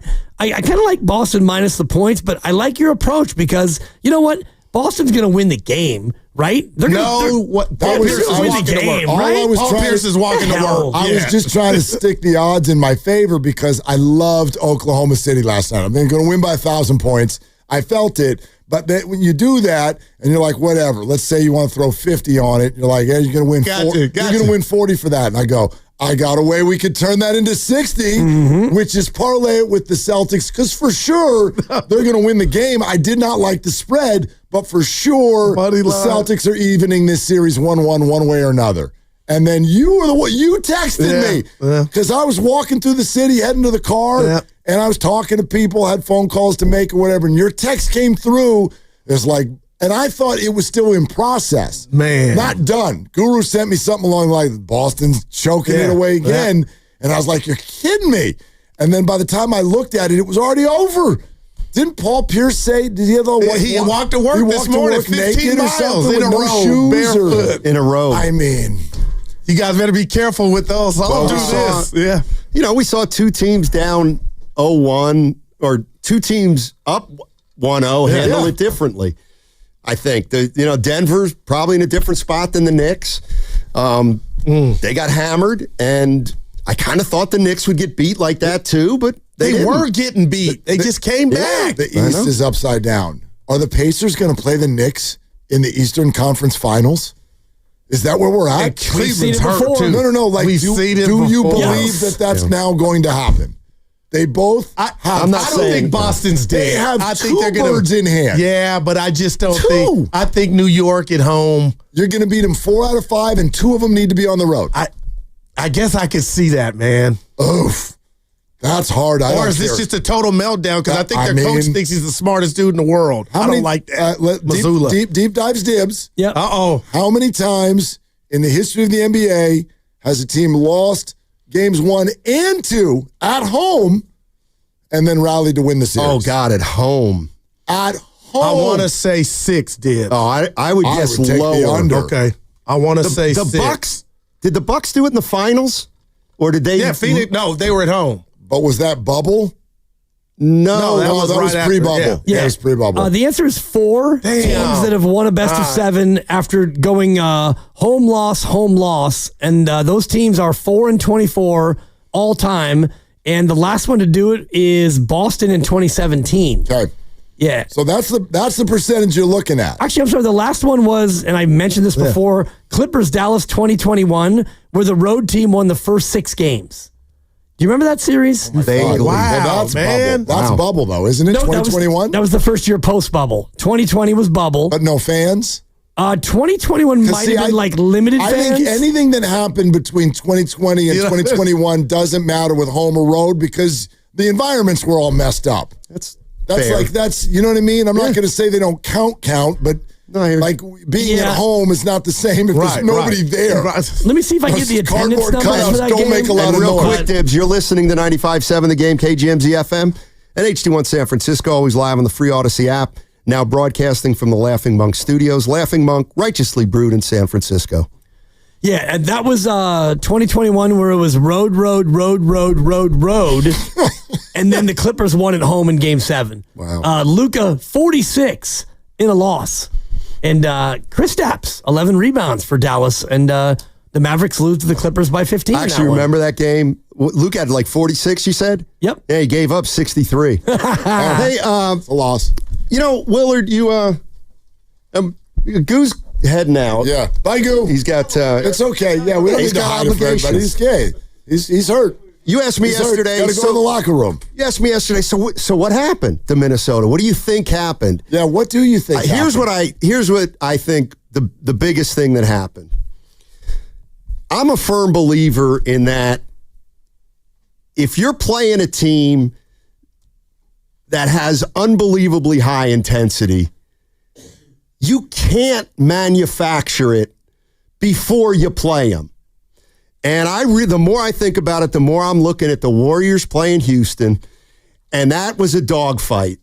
And they were playing at an intensity level in the first round significantly higher than the Minnesota Timberwolves. For sure. And when the Warriors finished up the Houston Rockets, even though they might have been a little tired or gassed, they had already established an intensity level that was good enough to beat the Houston Rockets. I don't think the Minnesota Timberwolves had to do that with the Lakers, and I think they came in and thought, we'll play like we did against the Lakers. But that's not good enough against the Warriors or against any legitimate second-round opponent. And I think they just got overwhelmed and now they might be like, oh, that's right. This is what happened in last year's Western Conference Finals when we thought we were playing hard, but we really, that's kind of what I think happened. I think the Warriors really benefited from Houston ratcheting them up a notch. That's probably fair. And then I wonder about tonight because everybody's mental side is all sideways. Both teams. I'm not going to underrate how difficult this is for Minnesota where you're facing what is considered a must-win game. I know it's not, but you just had the stats, Dibs. When you lose 1 and 2 at home, you're probably dead. Yep. So you'll play it like it's a must-win game. However, the human nature of relaxing your shoulders, what happens to you mentally when the other team's best player is out is, I actually think, in a short term is a problem for Minnesota right now. Because you almost look at this now, it's like, well, God, now we really should win. It's almost like all the pressure, and it's times 2 now goes to the Timberwolves tonight. That's not easy for young players. Yeah, I don't disagree with that. Evan did I guess he did a deep dive, and because we saw something in a story, the Timberwolves have they've not fared well against teams without their stars. They clearly let down, and Evan had tracked like 7 or 8 games that they didn't do it. The only thing I would say is like the whole idea of pressure. I think we view it as a negative, and I'm not convinced it is, because I think pressure can make you play more focused and all those things. Like, yeah, the pressure's on the Minnesota Timberwolves tonight. I'll go along with that. We've seen teams rise to the occasion all the time. No, it can be a good thing. It can also make you tight, though. Yeah. You know what I mean? Like, how much of it? I think a little pressure is good. I think a lot of pressure. What do we watch young teams do usually in Game 7? They come out and they play different. A lot of pressure. It gets very weighty. So to me, also pressure is a living, breathing thing in the game. You know what's funny is you come out, you go up by 10. Now you feel good. You come out in a game like this and the Warriors go up by 10. Oh, crap. I mean, the one thing I'll say, and Dibs, tell me what you think about this. The Timberwolves have pressure because it's Game 2 and they don't want to go down 0-2. But to me, there's another, I think this is almost a little bit bigger pressure, is that you haven't made a 3 in 2 games. Right. You've had the 2 worst shooting performances in NBA playoff history. So I will give you, they make one of their first 11. That's a real thing. And that to me is, whether it's Game 2 or they can't make a shot, it's the same thing. They're going to feel something. Yeah, for me, there's no pressure in that if you are coached the right way. And I do believe that they have a very good coach. And, you guys are childhood friends, so you could speak to it more than I can. And I'm just playing up the bit. I know that you know him casually because you went to the same college. But if I'm Coach Finch and I look at those 2 games and I look at where we are, I go, you know what? No shoot around. I'm canceling shoot around because, guys, honestly, what you did the last 2 games, we're not that. We know we're not that. I don't want you to go out there and think that you are that.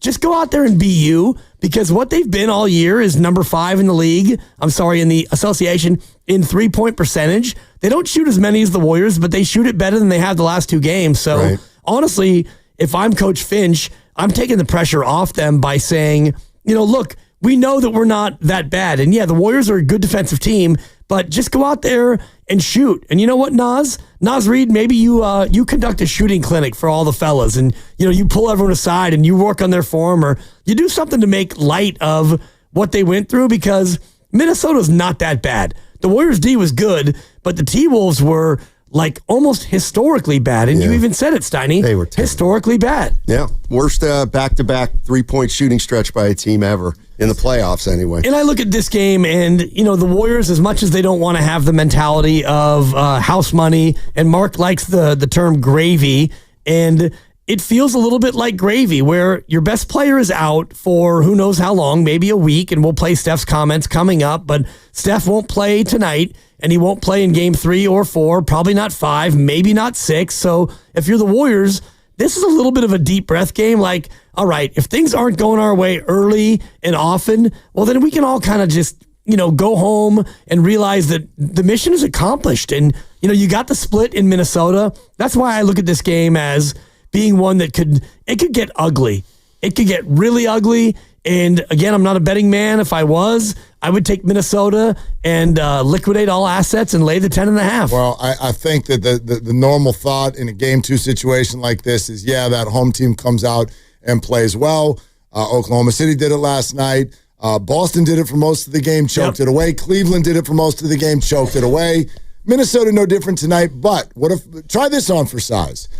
I think just in a vacuum, just this game, I think the Warriors have a better shot to win tonight because Steph is hurt than they would if he wasn't. And that may sound silly, but it's all about the mental game. And here's what I mean. Go back to Game 2 in Houston. What happens when you win Game 1 on the road and you're at full strength? It's very, very hard to not just relax a little bit, like our goal has been achieved. Let's go try to win. But the other team's going to have a lot of energy, and if we don't meet that early, okay, they're going to win that basketball game. The Warriors, on the other hand, are mentally now playing this series in a different way. Every opportunity to win a game, to extend it to potentially get Steph back is golden. And you have to make good on every opportunity. So I actually think, while yes, pressure is all on Minnesota tonight, I also think the Warriors will come out maybe a little bit more intense than they would have because they know that they just don't have the luxury of squandering opportunities. I know what you're saying, and I don't disagree with it. I mean, you're not saying that the Warriors are better without Steph. Oh, God, no. You're saying the mental aspect or the psychology of it. I could see that, and then when I think about it that way, I immediately come to, because I'm me.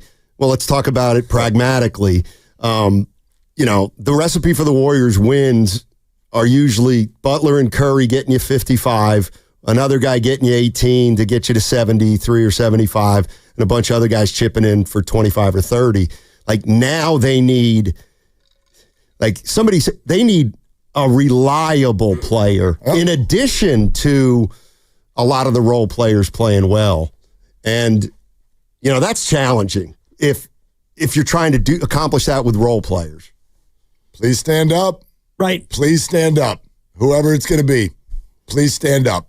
Well, and you look at the one guy who has stood up so far over the last 2 games, it's Buddy Hield. And so, yeah, he's a role player, but no one's going to be Steph Curry. No one can approximate Steph Curry. But if you look at what Steph brings, and I think you mentioned this earlier, Steiny, the 7-turnover game is now off the table. Like, if Steph's not going to play, Jimmy Butler's not going to have a 7-turnover game. So can you get somebody to approximate Steph Curry's shooting? Well, that'd be Buddy. No one will be able to do that for his gravity, but you would need Pods and Quentin and Brandon Pajemski and whoever else to step up and fill the gap. I do think your defense is equally as good. And coming up later in our show, I'll take you back to 2016 when Steph Curry got hurt, and then he got hurt again in that the season that they actually didn't win the championship. But how did the team respond?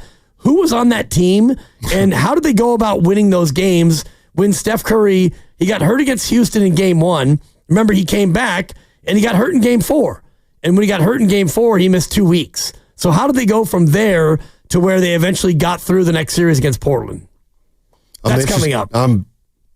Deep dive. You love history. I've completely forgotten about dives. Yeah, because remember, he hurt the ankle on Patrick Beverley, which is a name we need to remember when we talk about players who are like borderline dirty/physical. Oh. Pat Bev. Sure. Pat Bev. Sure. So he steps on Pat Bev's foot. He rolls the ankle. He misses 2.5 games. He comes back, and then he slipped on Lake Montejunas, which was a total innocent play.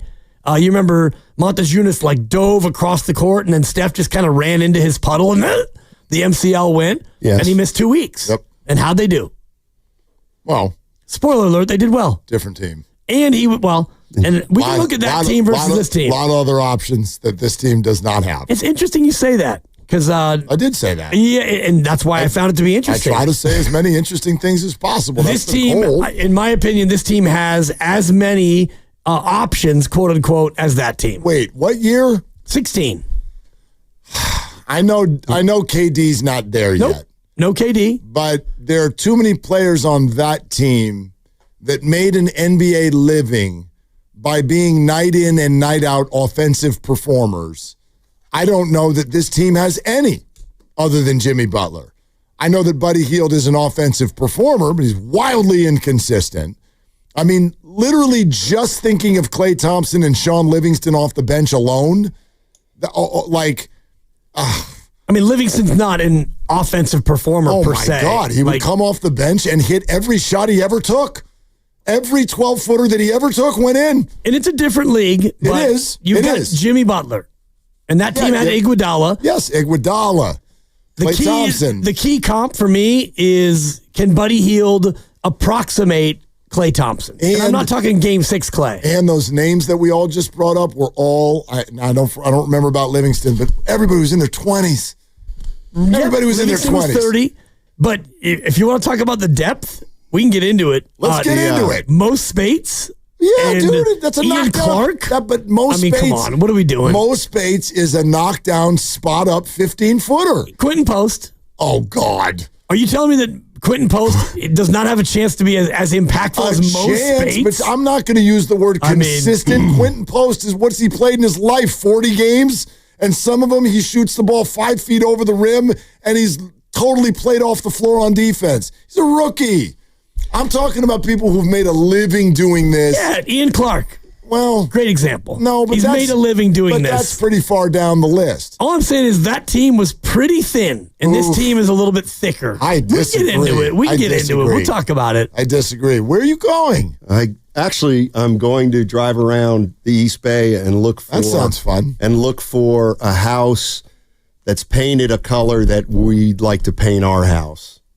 Wait a minute. How are we doing this? We're going to go to Alameda and drive around and look at houses. Right, and when we find the right color. How did you select the neighborhood that you're going to drive around in aimlessly? We selected a neighborhood where we feel like the houses resemble ours in terms of what he has a beautiful, borderline 5-story, old school looking Majestic, and Alameda, I think, is a good comp. Much like most Spates and Quentin Post. Well, and lastly, the one thing I'd be worried about if I were a Warrior fan is... I'll change the subject. They're going to, Buddy Hield's going to get guarded tonight. Yeah. All right. So you're profiling. What does that mean? He's profiling houses. You're profiling houses. You're looking for people who make about the same amount of money as you. No, we're looking for the right color, Willard. Yeah, that's it. But you could do that. It doesn't have to be Benjamin Moore. You could do that at Home Depot. Yeah, you could have a guy pull out a little slab. Yeah, but we want to look at the whole house. I know. I think you're looking for something in the, not quite a lime green, but something between a light green and like a mustard yellow, I think. All right. Any chance of a Warrior logo on the house? No, but Steph did. He bought that thing for you. Hey. You said that he made your career. Yes, but I got a partner. I know yes. I know that there's another career that led to this. I know. Yes. Look, that's what you guys did. Here's how you know I love the job. I could retire tomorrow. Yeah, your 30%. Your 30% could have a Warrior logo on it. Or at least in the backyard. An Under Armour logo, maybe. In the man cave. Steiny, I'm not doing this. Yeah. Right. Lucas brought this up, 95.7 The Game logo, and he's the employee of the quarter. Last quarter. I don't like his chances. All right, guys, bring it home tonight for everybody. On 95.7 The Game. What color do you want the home to be? We'll see. I'll tell you tomorrow. Yeah.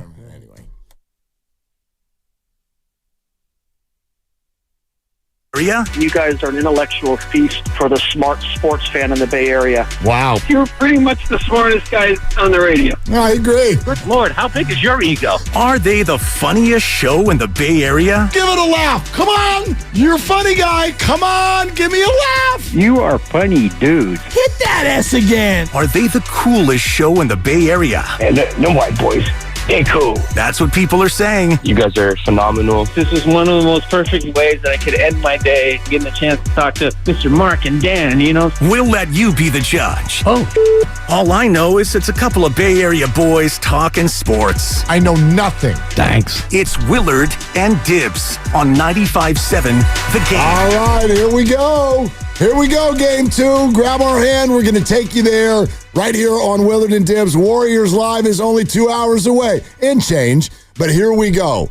Game number 2, and I'm going to brand it the most relaxing playoff game of all time. You said it yesterday, and you are not wrong. I don't know if it's the most relaxing of all time, but right now in this moment and what they're going through and where they are in this series, I'm thinking about worst case scenario outside of another. I don't even want to mention what it would be, but if somebody were to sustain a certain something, that would make it to where it would not be so relaxing. But if you go out and you play basketball and you lose a game because the team that you're playing basketball against is better than you, big deal.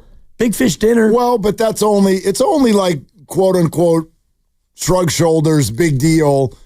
Because it's game 2. I'm not going to say that about all the games. It's a pivotal game. The even-numbered games are always the most pivotal game. But this is only the opportunity tonight is for the Warriors, not for the Wolves. The Wolves are, dude. You ever see Shawshank Redemption? Many times. Remember the little tunnel that Andy climbs through to get out of the prison? That's where the Wolves are. If they lose tonight, you're in a big old tube full of you-know-what. Yeah. If you lose this basketball game tonight. The Warriors are just on a plane home, and what what happened will be what everybody's expecting to happen if they lose this game tonight. I'm telling you, man, do not believe that this doesn't mean wherever Christy and I decide to watch this tonight, and we are on the search. We are still on the search. You guys are watch party free agents? We are. No, we've sort of decided to make these Warrior playoffs a little tour. A tour of all kinds of where can we go watch the game? So if you've got a good idea, and I don't want it to be all we're not going to Santa Cruz, we got to get there by game time. So tonight may not be the night to tell us everything, but Saturday night we could go anywhere.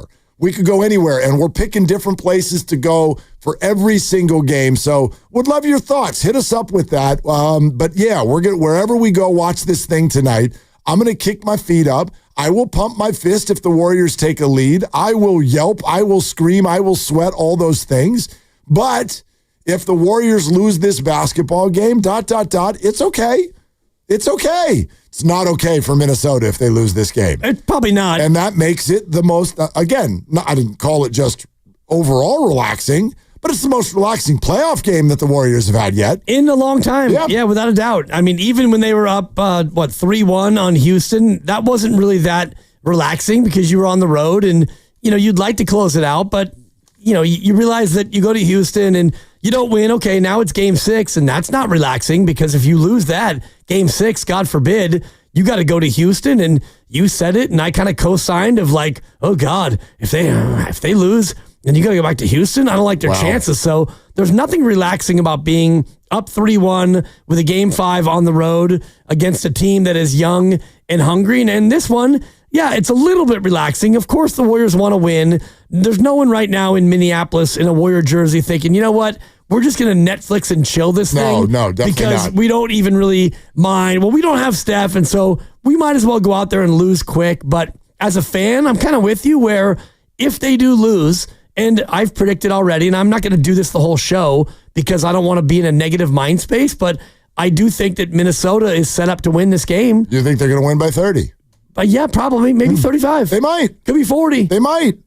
And if they do, I will not go home discouraged. And nor will we come in tomorrow if Buddy goes 0 for 11 from 3. Never going to be mad about Buddy again. Never, bro. Never. His name is Buddy, and he is a Warriors. I just wonder about the starting lineup, and we can get into it as we get closer to tip-off time. And my name is Buddy. Your thoughts at 888-957-9570. But, who do you start? If you're Steve Kerr, you don't have the chef. And you're going to have Jimmy and Draymond and Buddy. And Jimmy, Draymond, and Buddy. Pods? Right. And Pods. Oof. Small lineup. Yeah, you could throw Pat Spencer out there. My fault. Maybe GP too. Nice. Maybe Kevon Looney. Right? I don't know. Yeah. I don't know. And I don't. I mean, I get the intrigue. It's always intriguing. Yeah, it's intriguing. I don't know how much it matters. I think that tonight is a night where the Warriors get to experiment a little bit. They're going to have to experiment with some new rotations. And so there will be a process of seeing what works, what looks good, what doesn't. I'm preparing myself for 3 to 4 minute stretches where the Warriors not only don't score, but it looks ugly. There might be shot clock violations. I'm preparing myself for these things. So mentally, tonight is okay. Now, with that said, what do you think about the premise that I threw out on the crossover? And we'd love to hear from you. 888-957-9570. At 3 o'clock, we're going to let you hear everything that Steph Curry had to say with his media availability. At 3:30, Bob Fitzgerald is going to join us. At 4:30, it's Warriors Live. Today's going to move quick. We'd love to hear from you. We would suggest you get in now. 888-957-9570. I do think, in an odd way, there's a little bit better chance of either call it a Warrior win or just call it a tight, close game.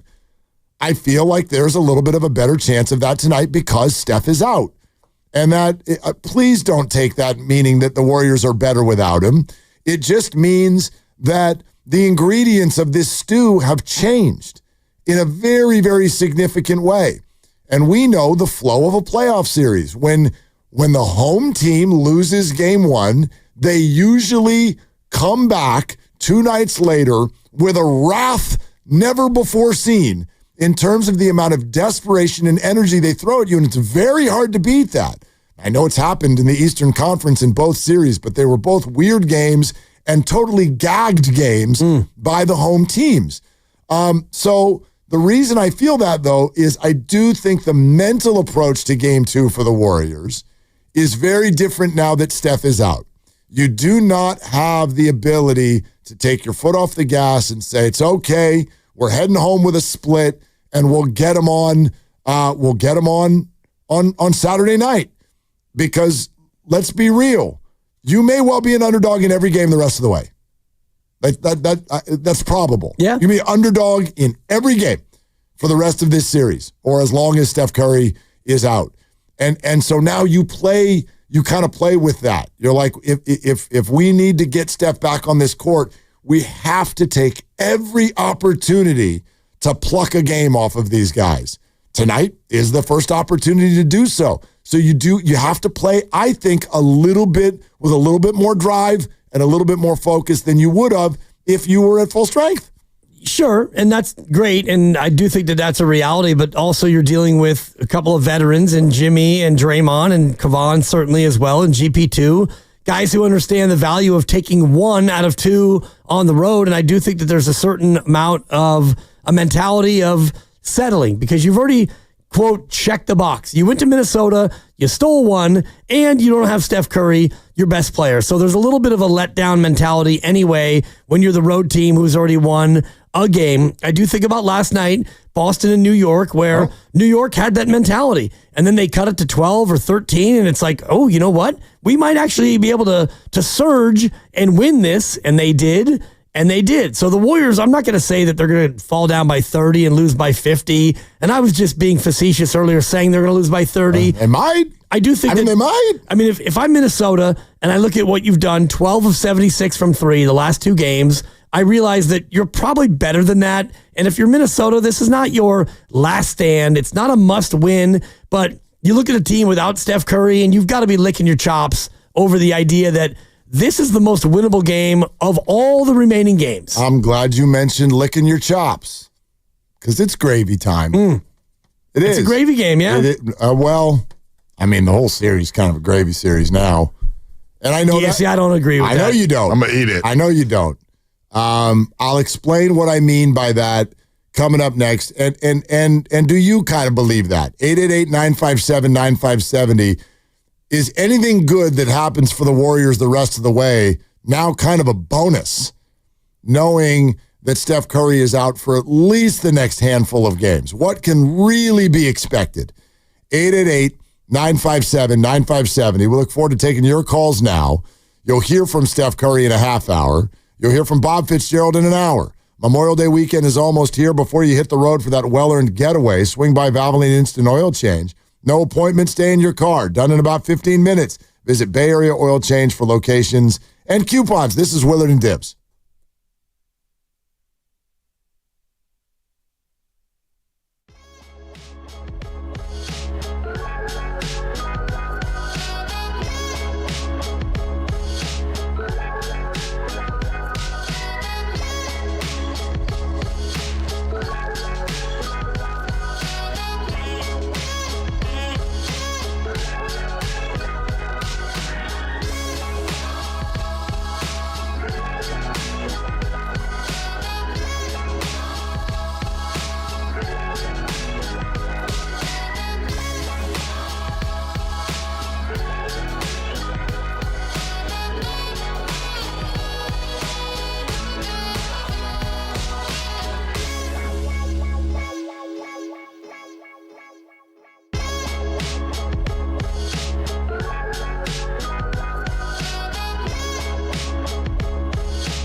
I've been in my feelings a little bit.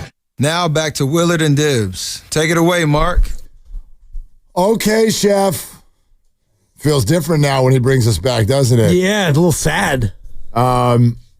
You'll hear everything Steph had to say today. Media availability. We'll play that for you at 3 o'clock. Bobby Fitzgerald at 3:30. Warriors live 4:30. Boom, game time. But get out of work early. Yep. But do it. Better get out now. Tell the boss now. Yeah. I told the boss I'm leaving at 5. That's it. I'm out. I'm not staying for that. Well, you have that kind of clout around you. Yeah, you know. So look at Dibbs throwing his, less weight than you used to have. Sure. Throwing your weight around. You know, sometimes you got to do it. You know, you got to win the big game. And tonight it's a big game, but I'm kind of with you. Like, it's a playoff game and it's the second round. It's not like I'm blowing it off, but chilling. Worst case scenario, outside of injury, they lose. Super excited. Right. But chilling. You know what I mean? Oh, yeah. There's just not a lot of angst around this one. Maybe there is for you. I get it. But I think tonight's the best kind of night. Something great could happen and nothing awful can happen. Yeah. That's great. I mean, I don't want to say that out loud and sound like I'm jinxing it, right? No, but I don't want another injury to happen. Of course. That would be awful. But here's what I mean by a gravy game and a gravy series, quite frankly.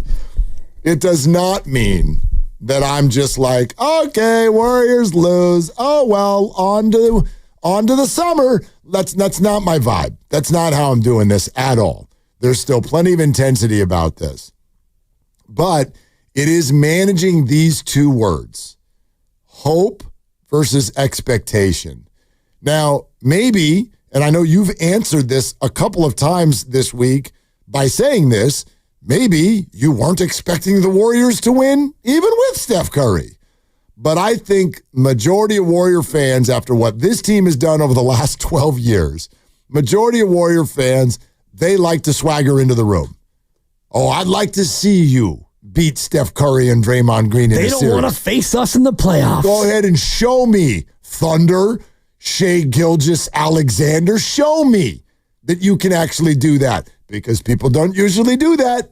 They usually don't do that. Well, now they don't have to.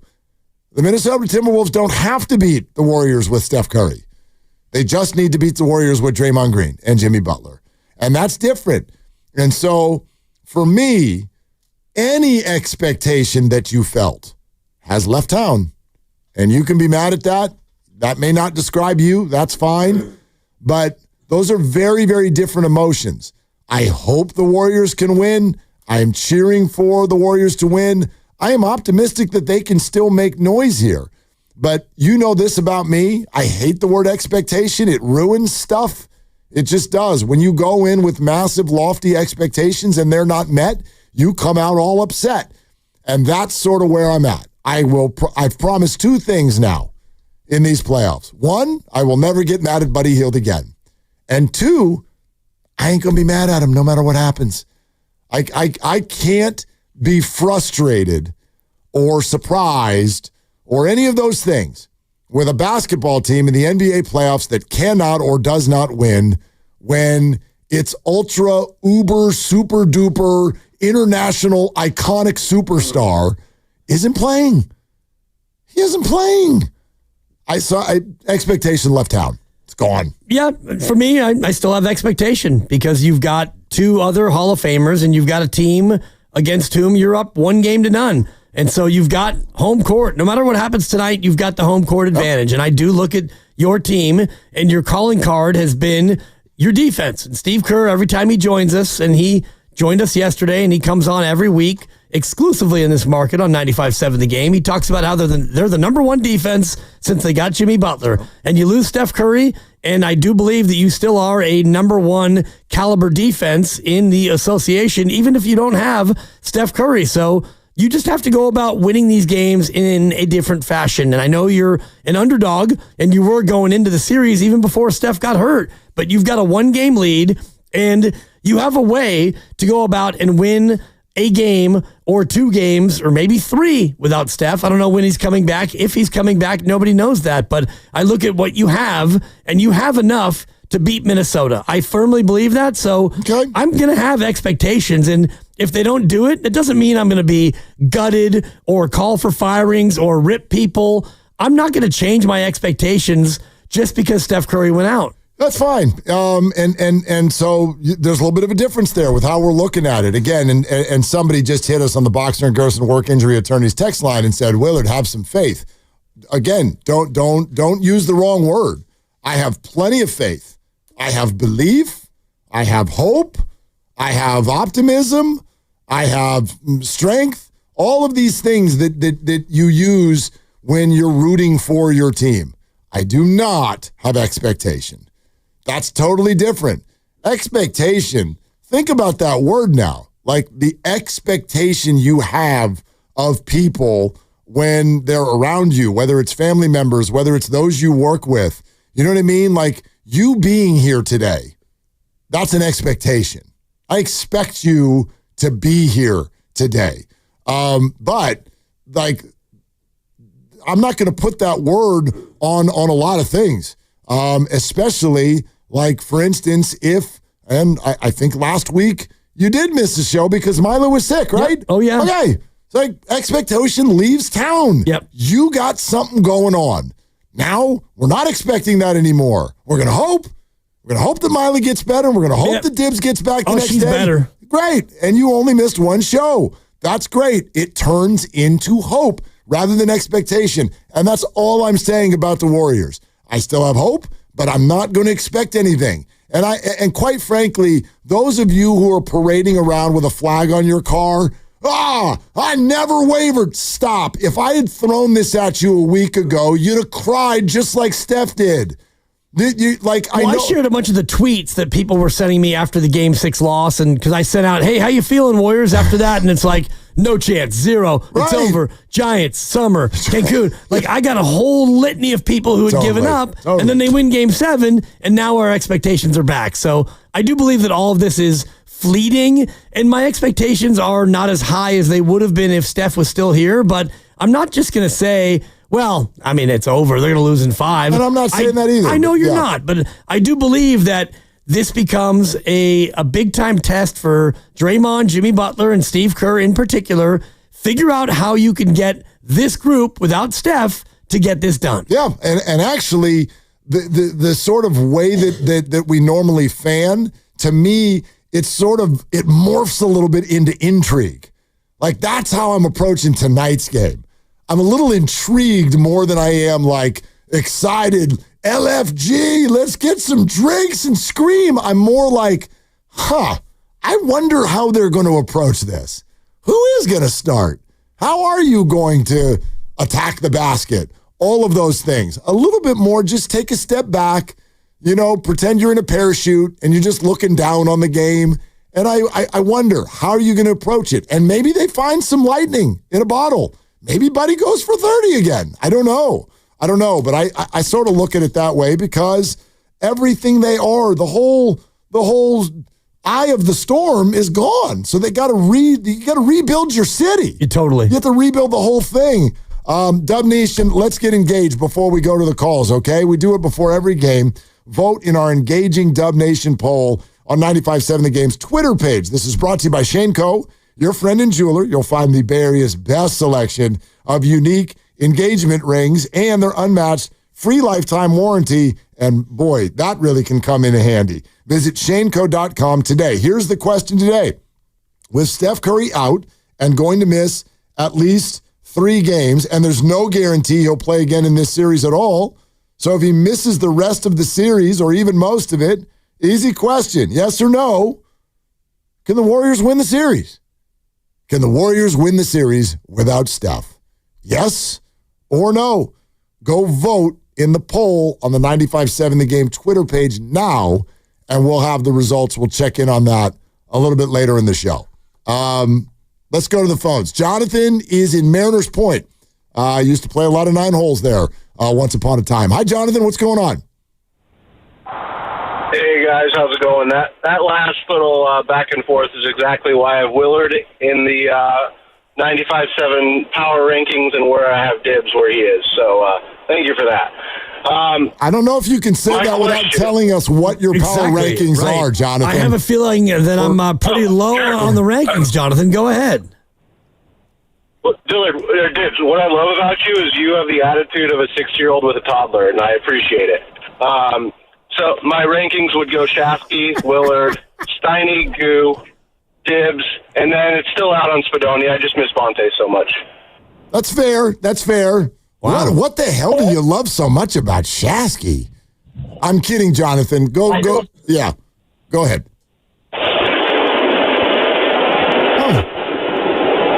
And then it got loud. Yeah. You still there? Yeah, now we got you again, Jonathan. You turned into the ocean for a minute. Go ahead. Oh, well, that's where my last ball went. Did you get my power rankings? Yeah, we got him. All right. So here's my question, and this is why I love sports.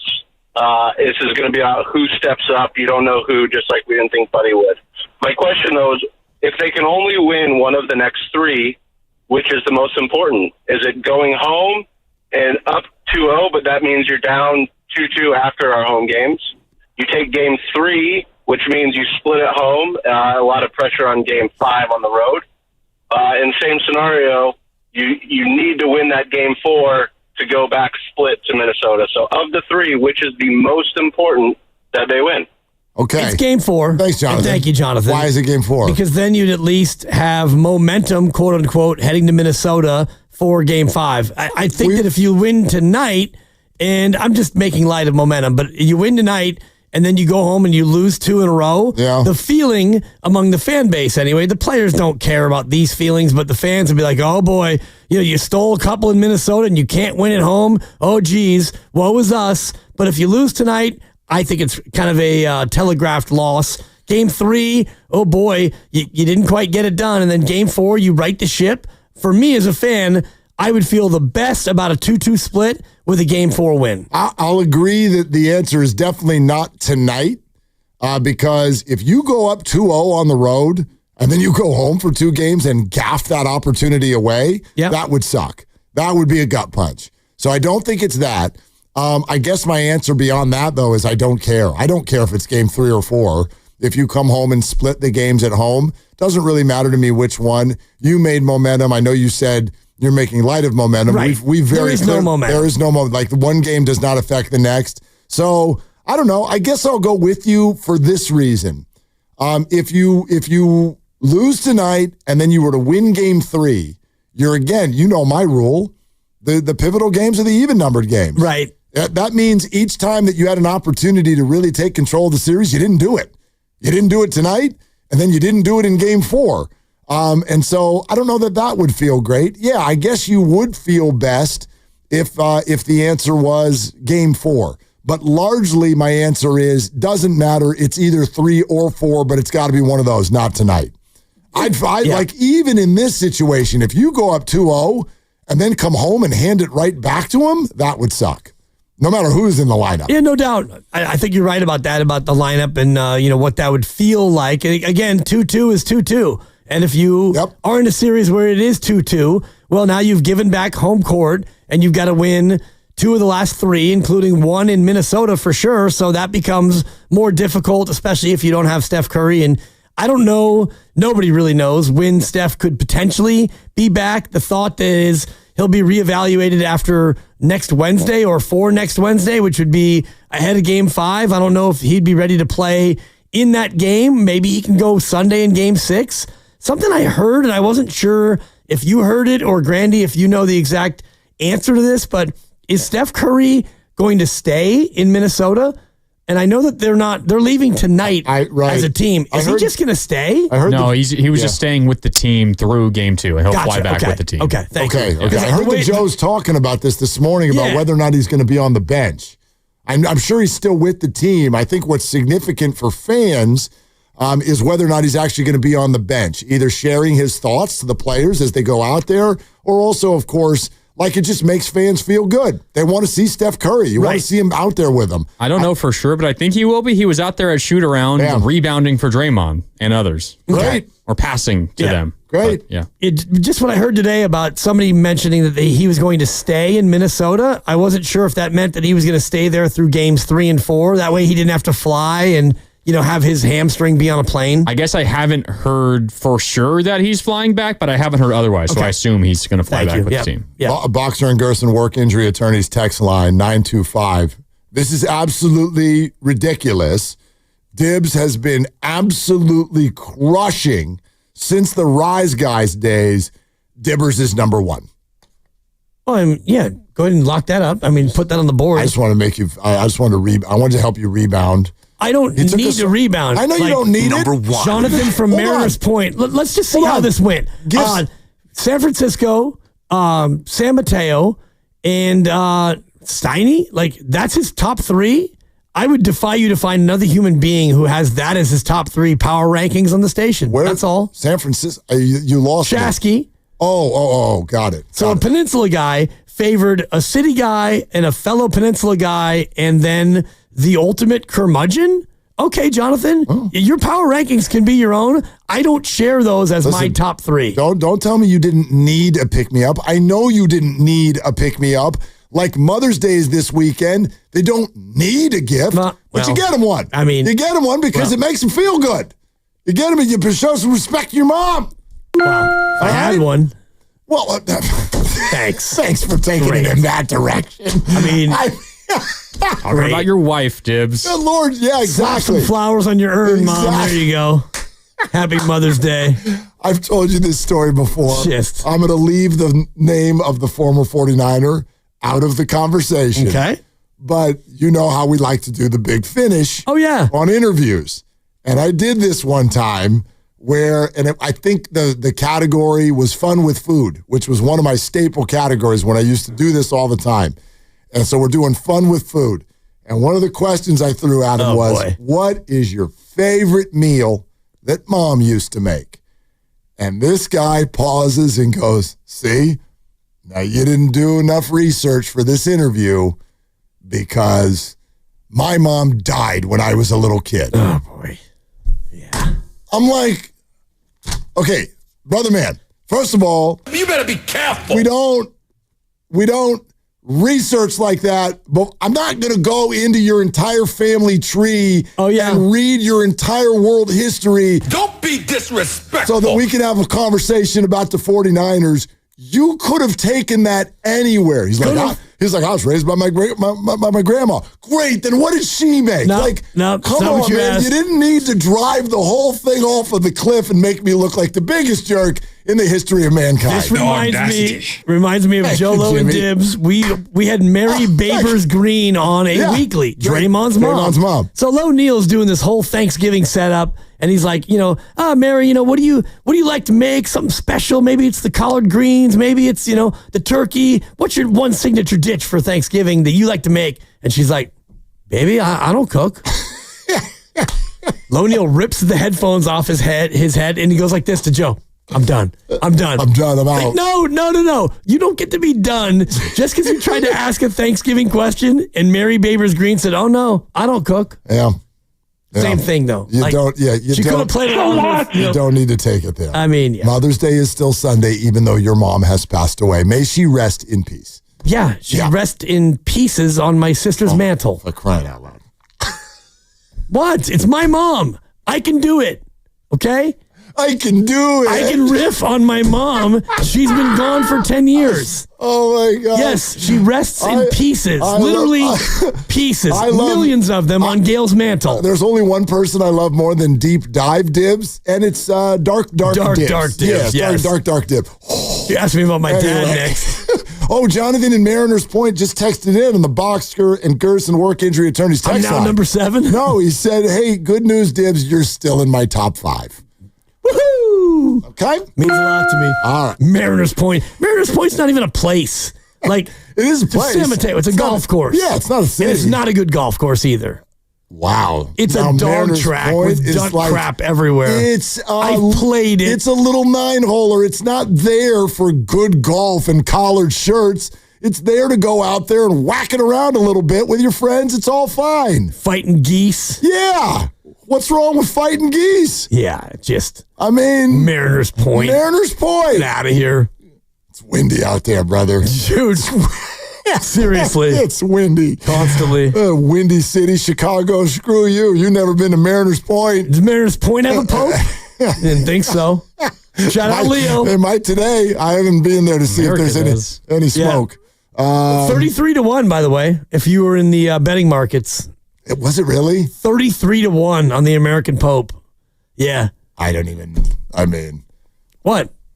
I mean, that's a win. If you thought that there was going to be an American Pope and you wanted to bet it, 33-1's a nice price. The same thing happens when you talk Pope as when you talk horse racing.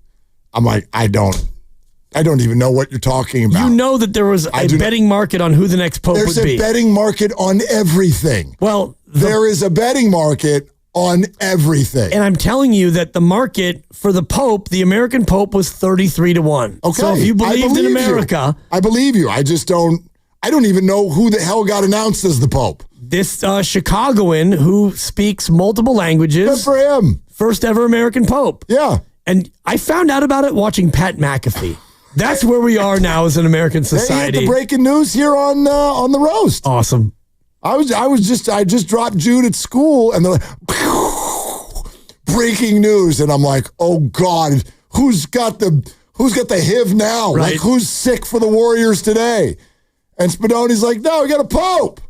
Oh my God, back to music. I might listen to this. Shout out Leo. Anyway. Do we have time? Yep.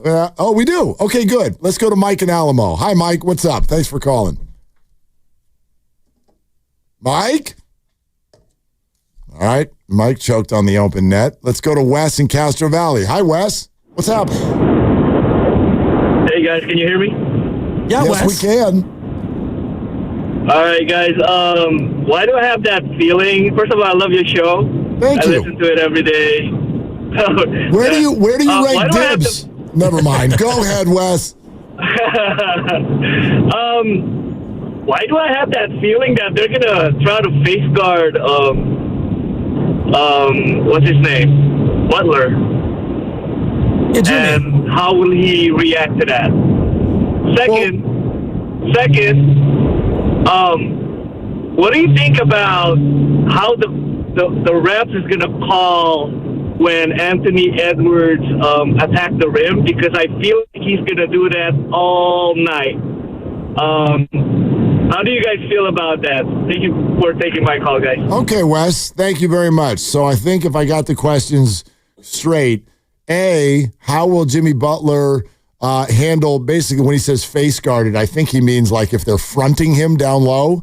And then how will the referees handle Anthony Edwards, who is going to attack the basket with reckless abandon? I like, do you have some refalytics for tonight? Yeah, we're starting to do the deep dive on it. You do have Tony Brothers, who is the crew chief, and he's a guy who's been doing it for... He's good.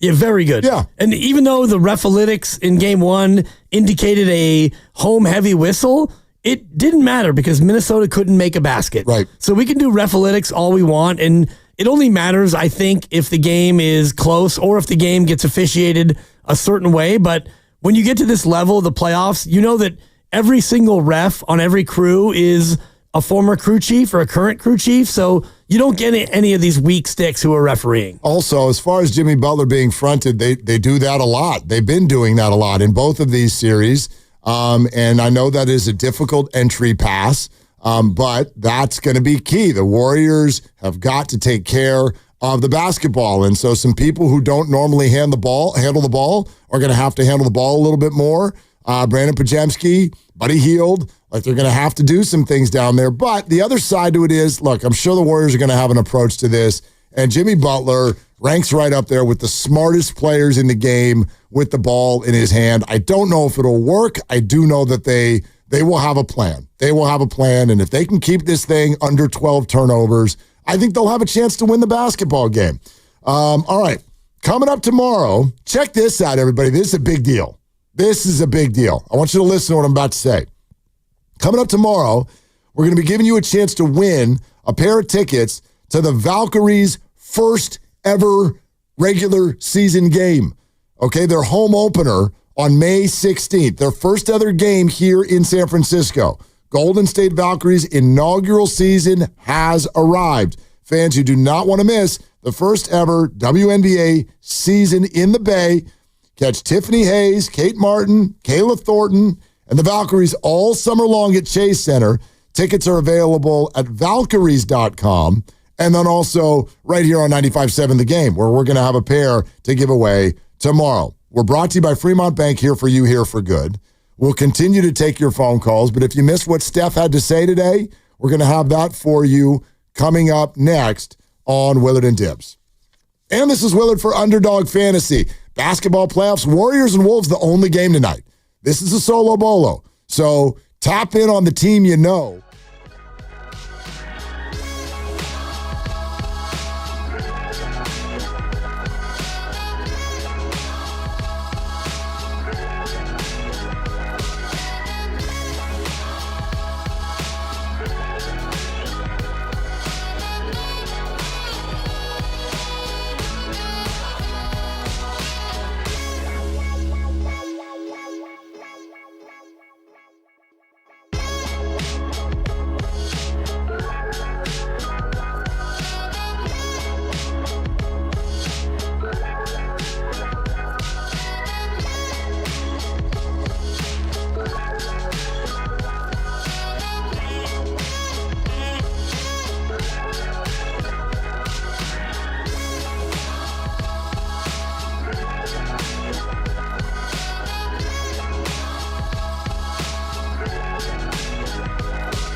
Dub Nation, it's Steve Kerr. You're listening to Willard and Dibbs on 95.7 The Game.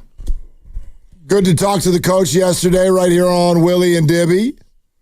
If you missed any of it, Odyssey app, YouTube, your options to go hear the thing in full. Steve was strong, as always. We're live in the Laughing Monk Studios. Laughing Monk, righteously brewed here in San Francisco. Also straight out to the Boxer and Gerson Work Injury Attorneys text line, where Shane in the 707 texted in. Hi, Shane. Good meeting you a couple of weeks ago. This is one of the two guys that came up and bought those shots. Oh. Shots. Shots. It is one of, great, let's drink, the first and last shots that I have ever taken on a Monday night in recent memory. But at work, this was the Warriors' Game 4 victory, the one you attended. Yeah. Game 4 against the Rockets. The Şengün miss. You were at Splash, right? We were at Splash. Okay. Yes, and Shane and his friend came up and bought me and the lovely Christy shots, and we took care of those shots, and it was still an hour before tip, and then it started to wear off in the third quarter, and that's why Christy looked at me and went, I'm bored. I'm bored because they keep going to the stupid review, and the alcohol's wearing off. So anyway, long game. Shane said, so Willard, I'm hearing no pregame rally tequila round. I never said that. You just need to find us. You need to find us. And Shane, you were supposed to message me and you didn't. So, and you don't know where you're going to be. We have no idea where we're going to be. Yeah. It'll be North Bay, most likely. Let's be real. I'm going to be wherever the hell she wants me to be. I've told her, we're working right now. I said, find a place. We'll go. So that's what we'll do. I have a feeling I know where we're going to end up. Okay. We've had some good vibes at a new place in San Rafael called the Burn House. Okay. The Burn House. Kind of an Irish bar, restaurant, pretty good food, good vibe. And what I'm looking for is people who are paying attention to the game. Right. Sometimes you go to a place like they got a TV, but if you're yelling and screaming, other people are like, excuse me, we're on a date. I'd like to not be disturbed right now. It's like there's a Warrior playoff game. Lock in. All right? Now, speaking of that, lock in Dub Nation. Steph Curry's favorite tweet. We're going to go back to the phones. Then Bob Fitzgerald's going to join us in 23 minutes.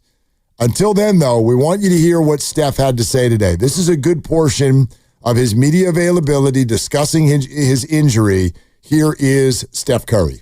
How are you feeling, Steph? Feeling great. Sarcasm. How did it happen? I mean, it looked like we just sort of looked up at one point and you were reaching for it, but was it on defense? That defense possession, it's hard to really predict this stuff is what I'm learning.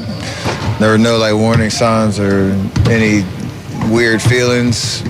I felt great the whole game up until that point. And then I made a little pivot move on defense and felt something. Didn't think it was nothing or anything. I felt like I could just go get it released and we'd be able to come back out.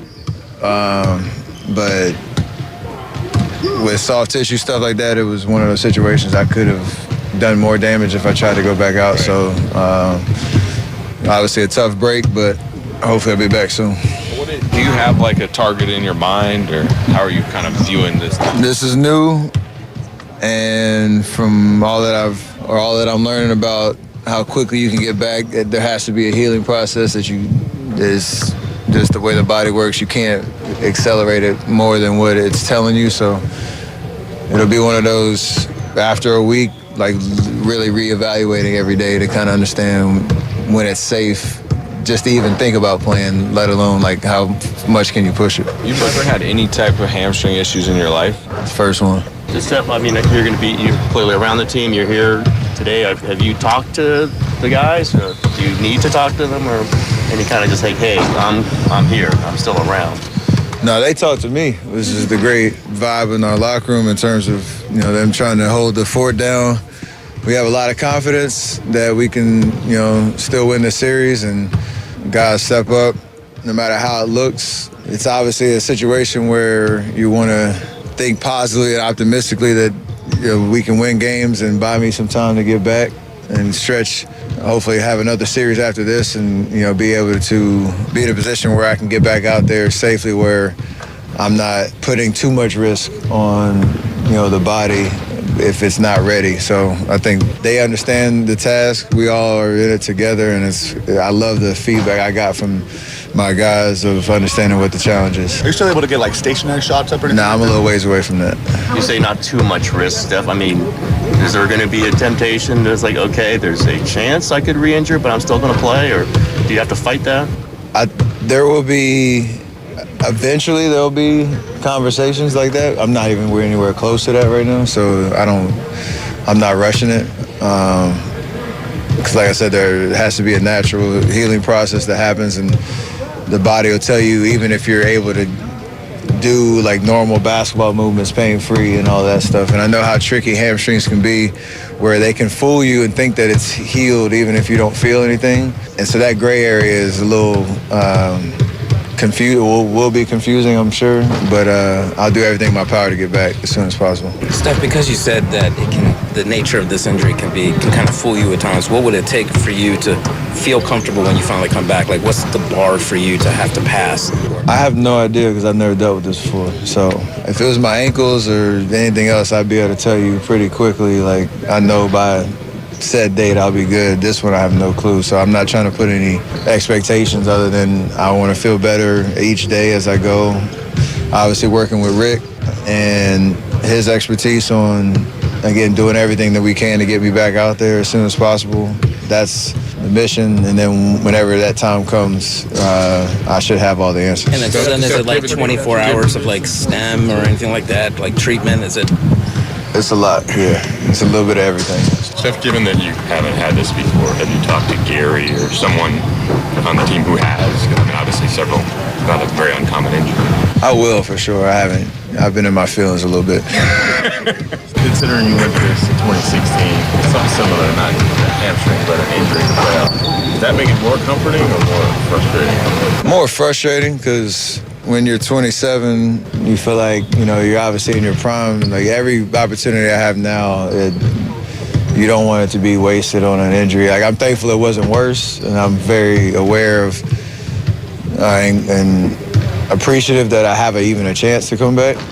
There's been injuries around the league that you've seen guys don't have that option. So I'm just trying to stay in that mind frame, and hopefully things work out where I can come back and we have a chance to keep doing something special. But injuries are always hard emotionally, just because none of this is guaranteed to be back, in this environment or in the playoff experience and have an opportunity like that. So when you get hurt, you have to be intentional about what you focus on. All right, there's Steph Curry today and his media availability, all about the injury. You said after listening to this entire thing, it made you feel like he was going to be out even longer. Yes, yeah. And it's just based on what he was explaining about how he doesn't know. And, he mentioned it twice, how, he just is kind of not afraid, but he's really concerned about being able to go back out there. And I know the nature of the hamstring, where it might feel okay, but it doesn't feel okay. And one foul move can put you right back to where you were with the hamstring. And the fact that he's said, yeah, if it was an ankle, I could tell you right now, if he sprained his ankle in that same way and it was grade 1 ankle, he'd say 8 days, 6 days, 9 days, because he's done it so many times. He would know, but he doesn't know. And the fact that he's not even able to go out there and shoot stationary shots, not a big deal, but I think that he's being really, really cautious and conservative, as they have to be. What I wonder, because someone asked me this today, is how does the flow of the series affect decision-making down the road? And I know already that the Warriors and Steph will never do anything irresponsible. But I'm also mindful of what he said about hamstrings, which is that sometimes you think you're ready to go and you're not. So I don't know really how you ever get to a definitive spot where you are. And I wonder, for example, if that Game 6 a week from Sunday rolls around. Let's say that gets here, which I think is highly likely. Because I don't think the Wolves are going to win 4 in a row. But I also don't think the Warriors are going to win 3 of the next 4. So I think it's very likely that Game 6, Sunday, a week and a half from now, gets here. And what if it does? And it feels pretty good. And you're down 3-2. But you're not 100% sure that it's okay. What do the Warriors and Steph do in that situation? I think that they make the determination based on health and health alone. And that's the one thing that they've always done. And, I think about the Kevin Durant situation where he had a calf strain and he and Rick Celebrini decided that, he could play. They knew the risk, and the risk turned out to be everyone's worst nightmare because he tore his Achilles and that was it. The Klay Thompson one, you could never predict a torn ACL, but I think about the KD one a lot because, was it a borderline call or was KD saying, nah, I'm going to play no matter what? How did that actually play out? When you have Steph Curry and you've got a hamstring, a first-time hamstring, well, he could play and he could be close to being good to go, and he can go out there and he could play through it and he could help him win or help him lose and, and be fine. Yeah. Or he can go out there and make one false step and it can get worse and the Warriors can go out there and win the game. And now Steph's going to be out 2 weeks. And so, yeah, you advance or maybe you force a game 7, but now you're going to be without Steph for 2 weeks. I just think when it comes to Steph, it's always, always, always a medical call more than it is a situational call. No doubt, no doubt. I don't think we know this about the Warriors. They're not going to be irresponsible. You hear it from Steph right there. They're not going to be irresponsible. That would be stupid. But I do wonder if you're facing elimination, you're facing the end of the year anyway. Yep. Right? So it's like, what really is the risk in that situation? It's significant because even if you do have the offseason ahead, you still don't want a significant injury, number one. And number two, there's always the possibility that even an all-time great could go out there and actually perform worse than whoever his backup is. Even if the Warriors are down 3-2, they're allowed to win the next 2 games without him. So that whole push-pull to me, I think is going to be really, really difficult, assuming that the Warriors get there. There's also this quote. This one kind of broke my heart a little bit. And I think this is what breaks Steph's heart. This is why he was in tears in the locker room. And I saw this from Kawakami's Twitter. The quote is, the way we were playing and how I was playing individually that first half, I was starting to feel really, really good about where we were at. Then you kind of get gut punched. That one broke my heart a little bit because there's such an admission in there. There's Steph Curry saying that, like, look, we think we're great. We think we're this. We think we're that. Draymond at the All-Star games, like, we're going to win a championship. Okay, but you got to get in there and do it. They win their way out of the play-in tournament. They have to do a road game 7. They do it. And then they get off to this awesome start on the road in Minnesota. And he admits that what's going through his mind is, hold the fort.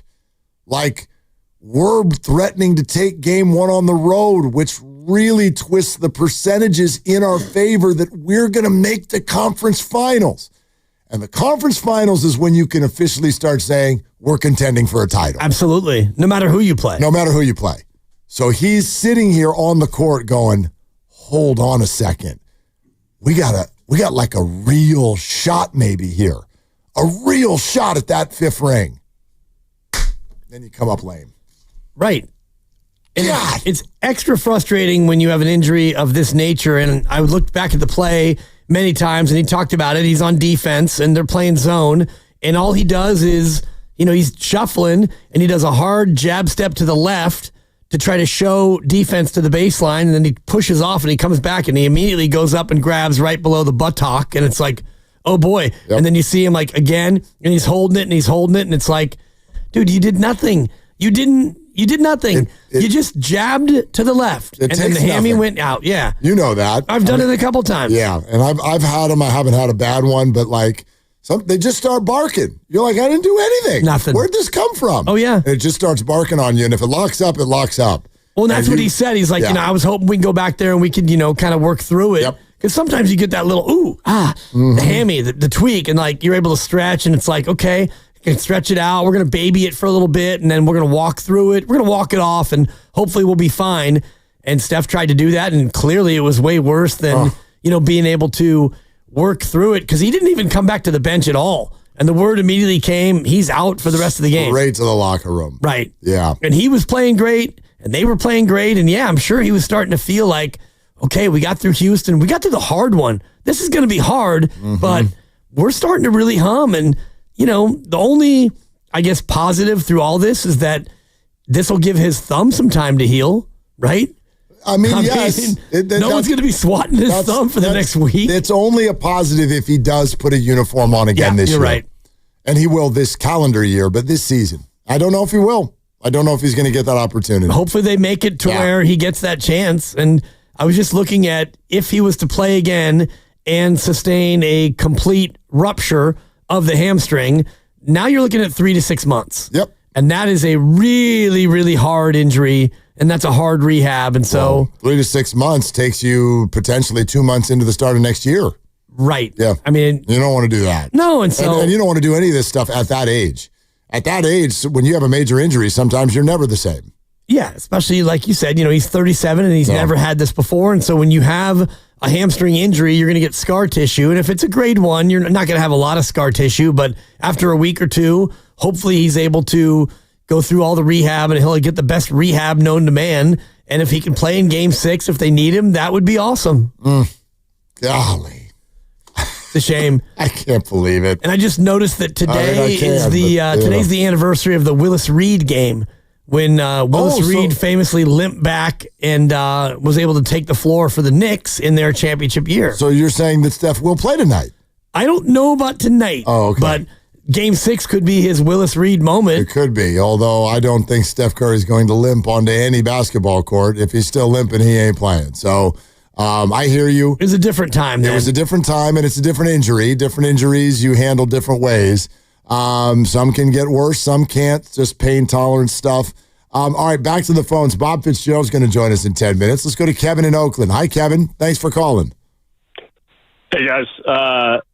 I'm feeling pretty good about tonight, feeling hopeful, as you said, but one thing that worries me is this I realize that defense has clamped down in the playoffs, but there's been a lot of shot clock violations and then possessions where they get down to 3-4 left and they throw it out to Pods or to Draymond sometimes or Moses Moody, and they fire up these terrible shots. And I'm wondering if that worries you guys as much as it worries me, and why they seem to feel the need to kind of be stagnant like that when they, and especially after Steph went out, I noticed it more. So that worries me for tonight and going forward. No doubt. And Kevin, here's why it A, is a good observation, but B, doesn't worry me. I think what happens in a lot of those situations, first of all, the Warriors are going to be a little bit offensively challenged without Steph Curry. Totally get it. But when he's not out there, what I see, and it's actually sometimes even when he is out there, you have enough players on the Warriors who can put up a shot, but what clicks in the back of their mind, and I'm making this up, but this is just my observation, what clicks in the back of their mind is, I could take this three-pointer, but maybe this isn't the best shot we could get because, Steph Curry and Jimmy Butler are both here, so let's keep moving the ball to see if we can get one of them an open look. Well, A, we may get some more shot clock violations because Minnesota is still a good defensive team, and the Warriors are going to have a harder time creating their own looks. The other side to that is, though, and this is my hope for how it gets fixed. Look, Steph Curry is gone for now, so the rest of you, shoot it. What's your expression? Shoot your shot. It is all you got. So, Pods, ladies and gentlemen. Oh, wait. Not quite yet. Yeah, man, that's the best day of the week. Get me excited. Anyway, Pods and Moody and Kuminga if you get in there, and Quentin for sure, and my goodness, Pat Spencer, Mr. Not Scared, shoot your shot. It is all you got. And Jimmy, you heard him say it. You don't have to worry about Buddy. He'll shoot. Right. But Jimmy said it in the press conference after the game. I'm going to get really ticked at these guys if the open shot comes their way and they don't take it.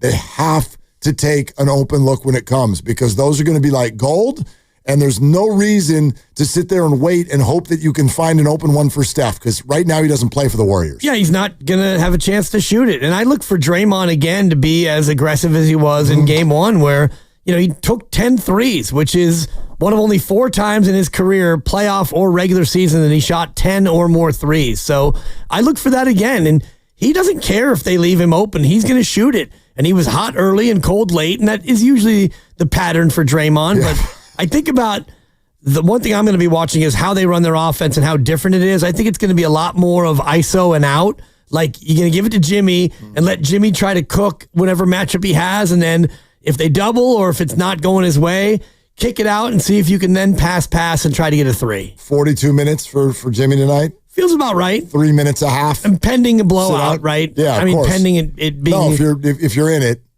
it, you keep him on the floor for all but 3 minutes a half. I would bet. Yeah, I just wonder who gets the come up minutes. Who gets the Steph minutes? Because the easy answer is Kuminga, but Kuminga doesn't play great with Draymond and Jimmy. So that's not replacing Steph. I know it's not, but you're not going to play pods much more than you have.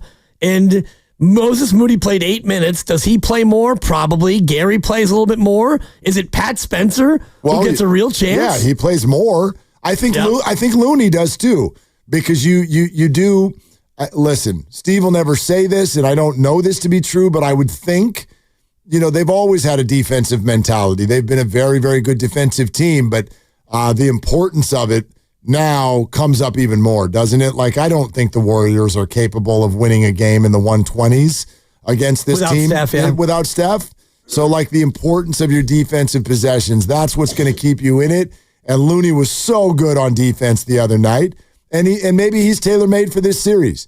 I know Houston was tall too, but they're a little bit different with how they go about it. To have Gobert and Naz Reid and Julius Randle, I think Kevon Looney is on that list as well in terms of who comes up a little bit. All right, we'll keep going with your calls, 888-957-9570 as we roll toward Warriors Live in an hour. But Bob Fitzgerald, TV voice of the Dubs, is right around the corner. We're sponsored by Cash Creek Casino Resort, and this is Willard and Dibs.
Now, back to Will and Dibby on 95.7 The Game. It's kind of like in the first half when Buddy Hield was 0 for 8. You're like, where was the miss? To the right, to the left, a little long, a little short. Yep. Same question I've got for our next guest. Where's the miss? Where were the misses today? Not the misses. Where were your misses? Where were your golf shot misses? Like, you know this, a golfer, it tends to be the same. It tends to be the same miss, right? Off to the right, off to the left. Our next guest, though, from what I know of him as a golfer, there are no misses. Maybe he didn't miss. No. Maybe he didn't miss. River Island's guest line, Bob Fitzgerald, TV voice of the Dubs. Who doesn't know Bob? Hey, Bob, how we doing? Where were they? Where were the bad shots today? You know what? There wasn't a lot of bad shots. I just started to find the driver a little bit on the back nine. That definitely helped. So that was good. Where are you coming from, if you don't mind us asking? The Olympic Club, the Lake Course today. Okay. Oh, yeah. This has been a strong first 30 seconds of this conversation. I mean, we should call him Lou Ferrigno because this man likes to flex. Oh, wow. Fantastic. I got Tehama and Ladera coming up and Burlingame Country Club. I got a good roster in the next couple weeks. Oh, man. Slumming today at the lake, Bob. It's good of you to give the little people a little bit of your time. How are you guys doing? What do you think? Anybody got a free hamstring? Well, no, actually. Minor damage. Unfortunately, we do not. But, you know, it's interesting to sort of, I think, talk to everybody about mentally where they're at, where you lose your star, but you come out of the game with a bird in hand in the series. So what are your thoughts on what the Warriors won Tuesday night versus what they lost? Well, okay, first of all, let's refrain from ever saying next man up. Because if the next man up was good, he'd already be playing. Okay, so next man up is coaches' ways of saying you're screwed because your best player is not there. And Steph Curry is a generational best player, and the orbit of which everything matters around the Warriors. So losing Steph it's incomprehensible. Like, you can't really discuss, getting past it, except you have to because you're in the postseason. And so you got to win, and there is a chance, given the way the schedule works, that maybe Steph could be back later in the series. So you got to hang in there. And you got to find a way to win one of the next 3 or 4 games to ensure this series gets to 6 or 7 games. And you have a great defense. You have a very deep team. You have a team with an unbelievable kind of compete level. And you just got to find a way. And maybe it revolves around Jimmy Butler. Maybe it revolves. I mean, every guy that you could run down the list. Pajemski's had a 26-point game. Buddy has had multiple games. GP2's had a big scoring game. Moses Moody's had a 20-something point game. Quentin Post has hit 4 threes in a game. You may need all of that, or some of that to try to find a way to beat a team in Minnesota that's very, very good. And Minnesota had a terrible shooting night. They're probably going to be ready to go tonight. But if you're the Dubs, find a way to survive until Mr. Curry can return. And I think about the 2016 run, Bob, and this team is obviously not as good as that team, but they had to survive a whole series and a half without Steph. And just remembering that, did they change the way they went about playing? And does this team need to change their approach offensively without Steph? Completely, Dibs. Like, Steph, the gravity of Steph, we talk about it all the time. Even if he comes off a screen, 2 men jump with him. If he goes the other side of the floor, all the defense tilts to him. Not having Steph changes everything. But you can run Butler posting up and Butler driving and kicking out. You can run Butler on mismatches and post him up to get him to the foul line and get into the bonus and make it a little grimier. You can do some things with Kuminga if you need to, that maybe if you got into the bonus, he could get downhill and draw some fouls. Yes, you're going to, Draymond hit 4 threes. That, if Gobert's going to stay in the lane, all right, Draymond hitting 3-4 threes. Those are warm-up threes where a 5 never comes out to him. Like, there's ways to do it, but you're not scoring 120 points. Like, that's not going to happen. This has got to be 95, 92 in the clutch, in the corners, and grimy and rebounding and second chance points and free throws. It'll look very different and far less pretty, but it doesn't mean you can't win. Bobby Fitz with us here on Willard and Dibs. Hey, Bob, safe to assume that Minnesota will never look that bad again? 100%. If you looked at the reason Minnesota was so dangerous, that they rolled the last couple weeks of the season. We kept looking at Minnesota has this easy schedule. They cleaned up and got into the playoffs, and then they looked terrific against the Lakers. They're not going to be 12 of 76 on threes. That's not going to happen. Anthony Edwards 0 for 10 on threes against the Lakers, and then couldn't throw in the ocean in the first half against the Dubs. 4 for 25 on threes, Minnesota, top 5 3-point shooting team in the league. No. You have their stumble game. They're going to play a lot better. It doesn't mean you can't win, but, Minnesota, they gave you an opportunity in game 1, and the Warriors were good enough to take it. You got to hang in that maybe Minnesota gives you another opportunity to grab win number 2 at some point. Maybe it's not tonight, but the 2 games at Chase, the crowd's been great at Chase, but the pressure's on Minnesota tonight. This is a total free swing. You already got the split. They're a double-digit favorite. Steph's not playing. The Warriors are dead in the water. Okay, great. Minnesota, if this game's tied or close in the middle of the third quarter, the T-Wolves are going to be looking around wait, I thought we were going to walk over and roll and beat them, and what happened? So, a lot of pressure on Minnesota tonight. Yeah, the pucker factor is real, and we saw it in Boston last night, Fitz, where they had the 13-point lead late in the third, and they couldn't close out New York, and now they're up against it. When you think about personnel, and I know no one can approximate or replace Steph Curry, but in terms of who's going to get the minutes and who might be able to contribute, where do you think Steve looks tonight for contributions? I think it's all about playing hard. Guy Santos is getting minutes. Pat Spencer's going to get minutes. Obviously, Buddy's going to get minutes. You got to have Kuminga or Moody.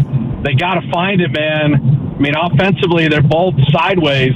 They got to find it. One of those 2 youngsters has got to be a double-figure scorer. I think Quentin Post could hit some threes. To be honest, if they're playing Naz Reid and playing Gobert, I'll play my stretch 5 out there. He shot 40% on threes on a pretty big sample size in the regular season. But this is all about loose balls and rebounds and playing hard. And I think Steve will cycle through a lot of guys to see, all right, who's got that extra energy tonight? Because the combos are going to be very weird. They're not going to be guys that played a lot together. And you're just, okay, let me just keep shuffling the deck and see if I find some cards that give me, a full house to go after these guys.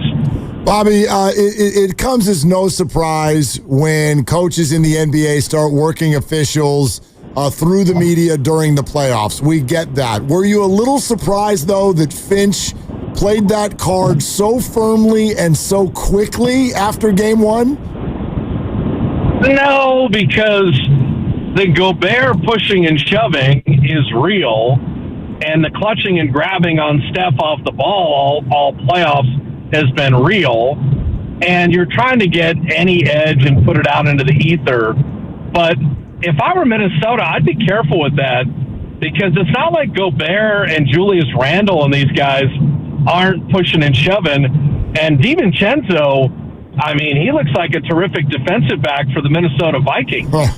Dante's banging into people on every drive. So, to me, I'd be a little careful with that. They're going to allow a lot tonight, man. Tony Brothers is the crew chief. He had no problem with the bump and grind. So, I love the way the games have been officiated the last several games. And there hasn't been a lot of shenanigans, to be honest. That stopped in games 6 and 7 against the Rockets, and it stopped in game 1. But it is getting to be wow, a rebound goes up, and I'm looking for Jimmy Fly Snuka coming off the top rope and some WWE, man. Goodness gracious, there is a lot of stuff happening for rebounds. So I always laugh when everybody says, if you lose, we got to play with force. Oh my God! I mean, could we play with any more force than what's been going on in the playoffs so far? I wish I didn't get that 40-year-old WWE reference, Bob, but your Superfly Snuka dates both of us. Unfortunately, I got it. And, yeah, I don't know about the force and the effort, but you mentioned Moody and Kuminga kind of losing their way. Do you think there's a spot for Kuminga to play alongside Jimmy Butler and Draymond? I know Steve has always said that those combos don't seem to work, but are all bets off now with Steph out?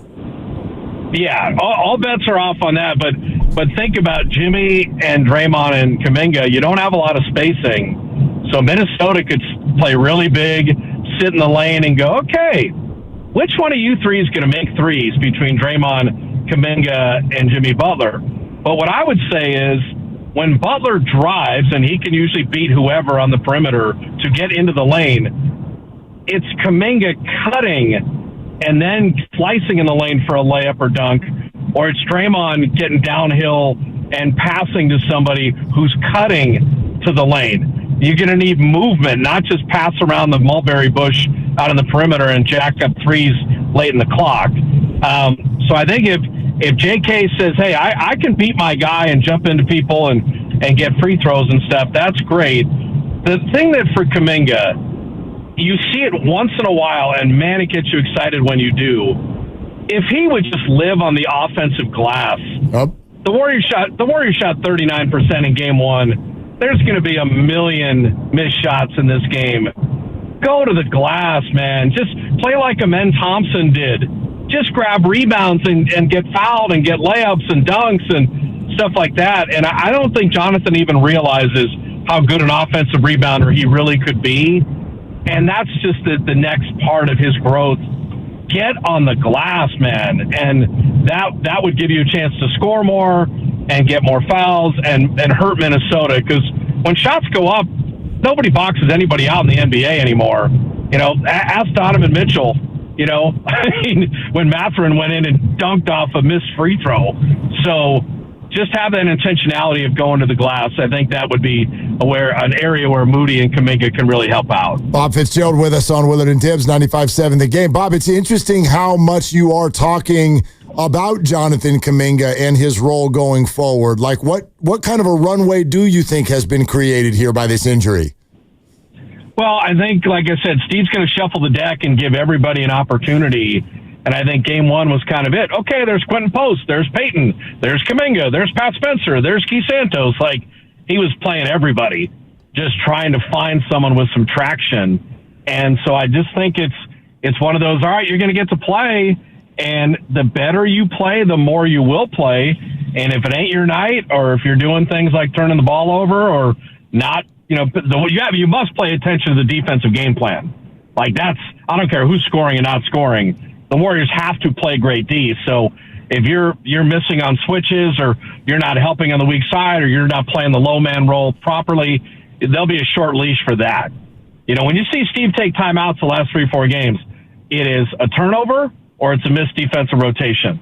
And he takes those timeouts real quick, and the guy who might have erred in that situation usually is sitting on the bench right after that. And that's because there's no margin right now. You know, now this is the beginning of a series, so a little more leeway, but game 6 and 7 against the Rockets, you saw guys in and out for making mistakes because you could be done. You could be going home if you keep screwing up. How big a role does Pat Spencer have tonight, Bob? I know he's come in and been, you know, feisty, and he's made impactful, energy, efficient plays, but do you think he has an actual impact here tonight without Steph? I love Pat Spencer, so it's hard for me to be unbiased. I just love how tough he is. I love all the lacrosse background. I love that he's playing a million miles an hour all the time. I wish everyone played as hard as Pat Spencer in every sport, because he's maxing out of his total ability. So I think, you know, like TJ McConnell does for the Pacers, I just think there's something about when a guy's next to you. Guy Santos is similar. When a guy next to you is playing so hard, you're like, am I really playing that hard? Am I willing to get on the deck? Am I going after every loose ball? Am I making a second and third effort defensively? I think Pat has an impact for his own play, but the play around him and what he does for his teammates. So, yes, I think he does have a role.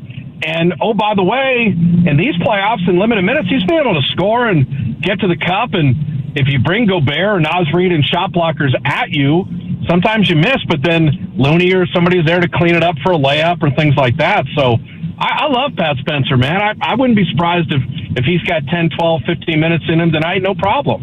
Bob, I look at this matchup, and this goes for even before the Steph injury. I've called Minnesota all year long they should be better team in the NBA. Like, I love their roster. I think they're so dangerous and so talented. But even before Jimmy Butler and now in the one game that we've seen, there's something defensively about the Warriors that gives this vibe that they've got Minnesota's number. Is there anything to that? Well, I mean, they've beaten them 4 out of 5 times. Yeah. You know, I mean, I know that the personnel's different, but yeah, I mean, I think the Warriors have a plan on a couple guys on that team that makes them uncomfortable and gets them into shots that they don't particularly like. I do think what's scary is Edwards' second half of game 1. You know, he had 1 point in the first half. Well, he had 22 in the second half and looked a lot like Anthony Edwards. And he didn't make threes, by the way, but he got downhill over and over again. So, you know, I just look at Minnesota, man. They won Game 7 at Denver a year ago.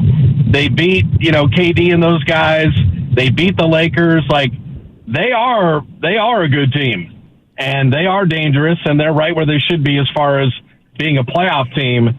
But the pressure tonight is on Edwards to have a big game, to lead his team, and to get a split.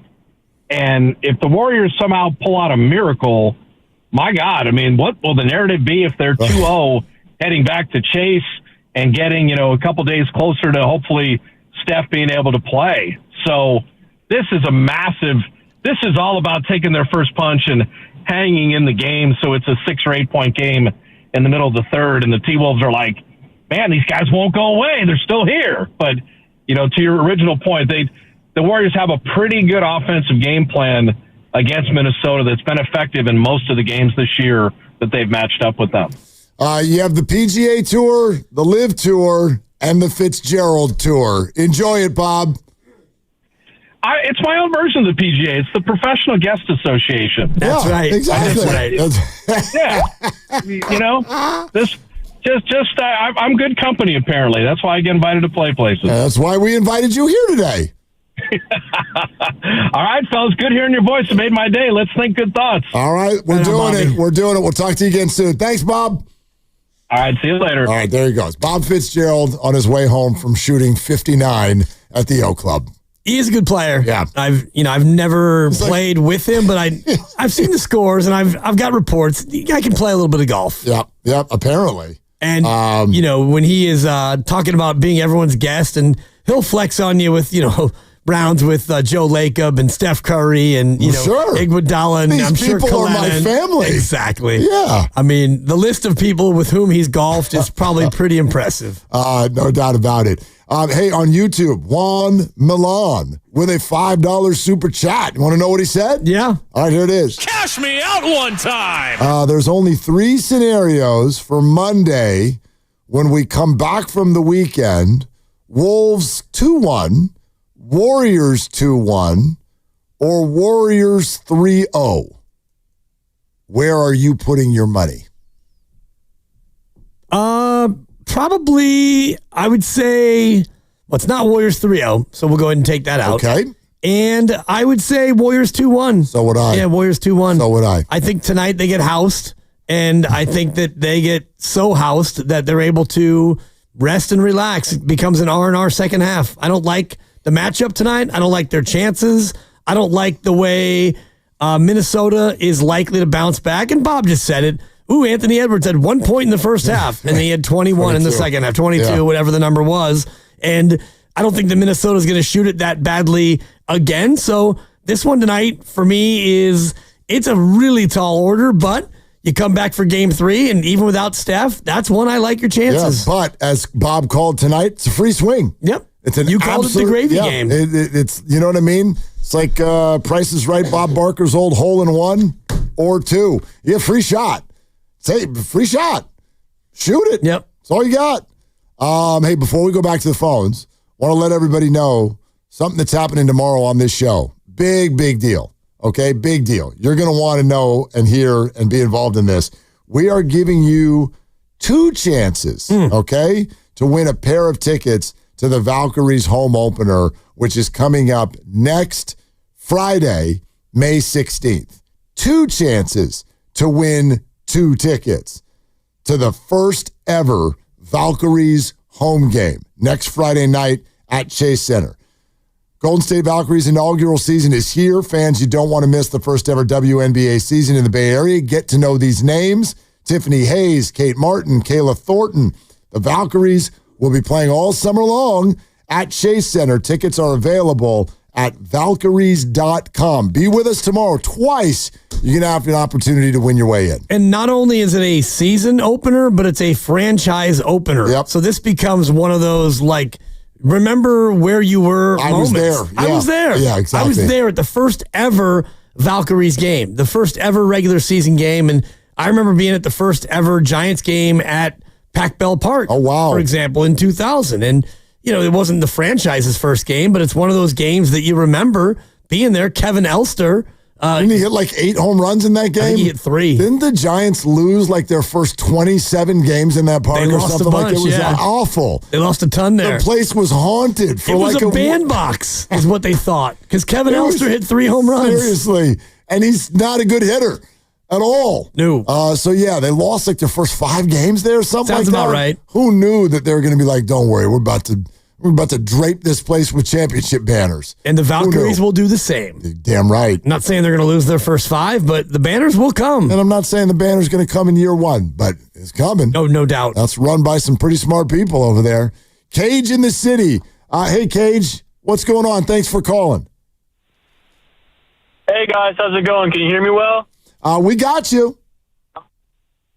All right. I was calling. I want to preface. I started listening to you guys like a couple years ago when I started to get into fantasy football and follow the 49ers really closely. At the time, I've grown up a Warriors fan, but at the time I wasn't following the Warriors as closely, especially it was always hard for me to watch, like, specifically Steph struggle, especially last year. But what I'm getting at is through the hype of this year and, like, my second drought of football, I continue to listen to you guys because I love to listen to you guys. I listen to the morning roast in the morning. I listen to you guys on my way back home from work. And I really appreciate you guys. You guys are hilarious. You guys give really good insight. And you guys kind of got me back into basketball along with everything that is going on. And I wanted to thank you guys for that, first off. Thanks, Cage. Thank you. Yeah. Awesome. Yeah, but I'm really hyped about the Warriors. I think for me, one of the biggest things with them recently post Durant is they lacked. They had a secondary leader in Draymond, but I don't think Draymond, and I think you guys might agree, is necessarily like an offensive leader. Like, he's not really somebody who commands the offense. So with having another, I say, offensive officiator with Jimmy Butler, I think we have a whole new team dynamic to look at. Tonight, I think the Wolves are going to come with a vengeance, and I think that, yeah, the Warriors might get smacked around a little bit, but they're going to be finding their footing because they got off to a good start last game with Curry. And I'm really excited to see, maybe not tonight, maybe the next game, how it's going to work with Jimmy, because I feel like what he really does for them, even if he's not like a prolific scorer, is he like helps slow down the offense, and he's somebody that like all the other guys can turn to for advice, for confidence. That's something that they haven't really had in a while since Durant left. And I'm just really looking forward to see how they do, because the biggest thing with them is I think they got to make smart decisions. If I'm to make an example, I really hated the other night. I think it was Game 7 against the Rockets, where like Moody was dribbling around, and I think he missed like 2 or 3 shots in a row. And then he had that 3rd or 4th one where he's just dribbling, and he gets the shot clock violation. Yep, Cage, I'm sorry to cut you off. We're right up against it, but absolutely, there's no doubt. Bob Fitzgerald even said it. You're going to need those guys to find it. They've got to find it. They've got to, and it's hard to manufacture confidence. but they've got to find it. We're brought to you by Fremont Bank, here for you, here for good. Warriors Live's a half hour away. We're taking your calls until then on Willard and Dibs.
My name is Buddy. I'm Batman. I saved the day.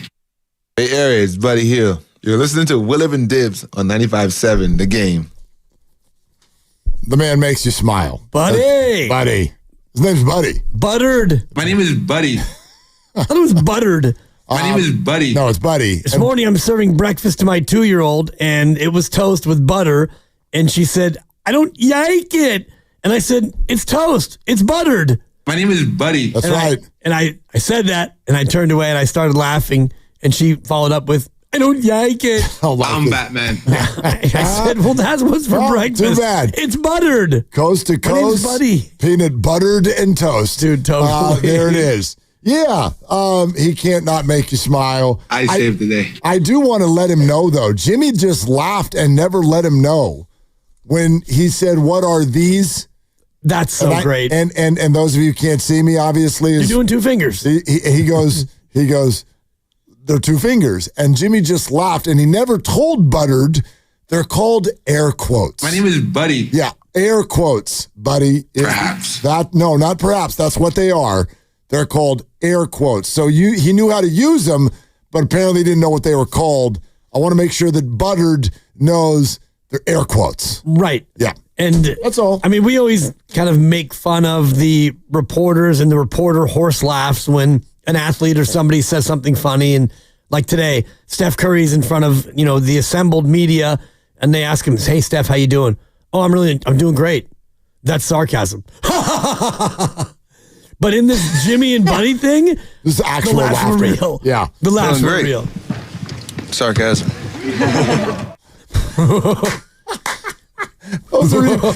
Nick Friedel? Those are even faker laughs than the laugh you did, which was fake of a fake laugh. Fake on fake. Those were terrible. Yeah, and then there was that. That's real. Yeah. But I mean, the media, I'm doing fine. That's sarcasm. Feeling great. Sarcasm. Yeah. Yeah. I want to know who the was. Feeling great. Sarcasm. Because I can't tell the difference. They sound like they all went to the same fake laugh school. Well, and we know that among the assembled were Ron Kroichik. Tim Kawakami was there. Sounds I believe like Ann Killian, I is believe, was there. Yep. Young Masuk, I believe, was there. Whitley's there, isn't she?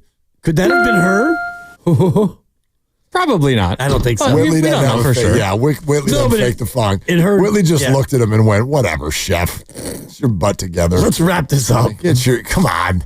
Like, why am I I've been in my feelings a little bit. Yeah. Fly Shout all the out way. Drake. Did not fly to Minnesota to watch Pat Spencer play basketball. Like, get your act together. I'm just waiting for Pat to go to the hoop one time, take a charge, and then check my Twitter, Dr. Nirav Pandya, jersey in the cart. Unless he has already gotten the jersey in the cart. I don't think the jersey can be in the cart. Someone could put it in the cart. Yeah, there has to be a cart for you to put. Like, you can't. Like, the team store does not have Pat Spencer jerseys. I hope someone's making them fast. I mean, here it is. You can get it on Fanatics. 61. Can you really? Yeah. Does it just say 61 or does it say Spencer? Spencer. Really?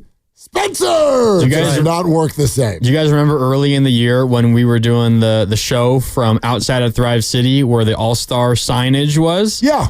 And it was right after Lindy Waters introduced himself, and I ran over to the team store to find out if the team store was selling Lindy Waters jerseys, and of course they were not. They were not. They were not. And he's since been traded. But Shop.warriors.com, Pat Spencer, available. Thank you. Okay. Jersey in the cart. Jersey in the cart. Yep.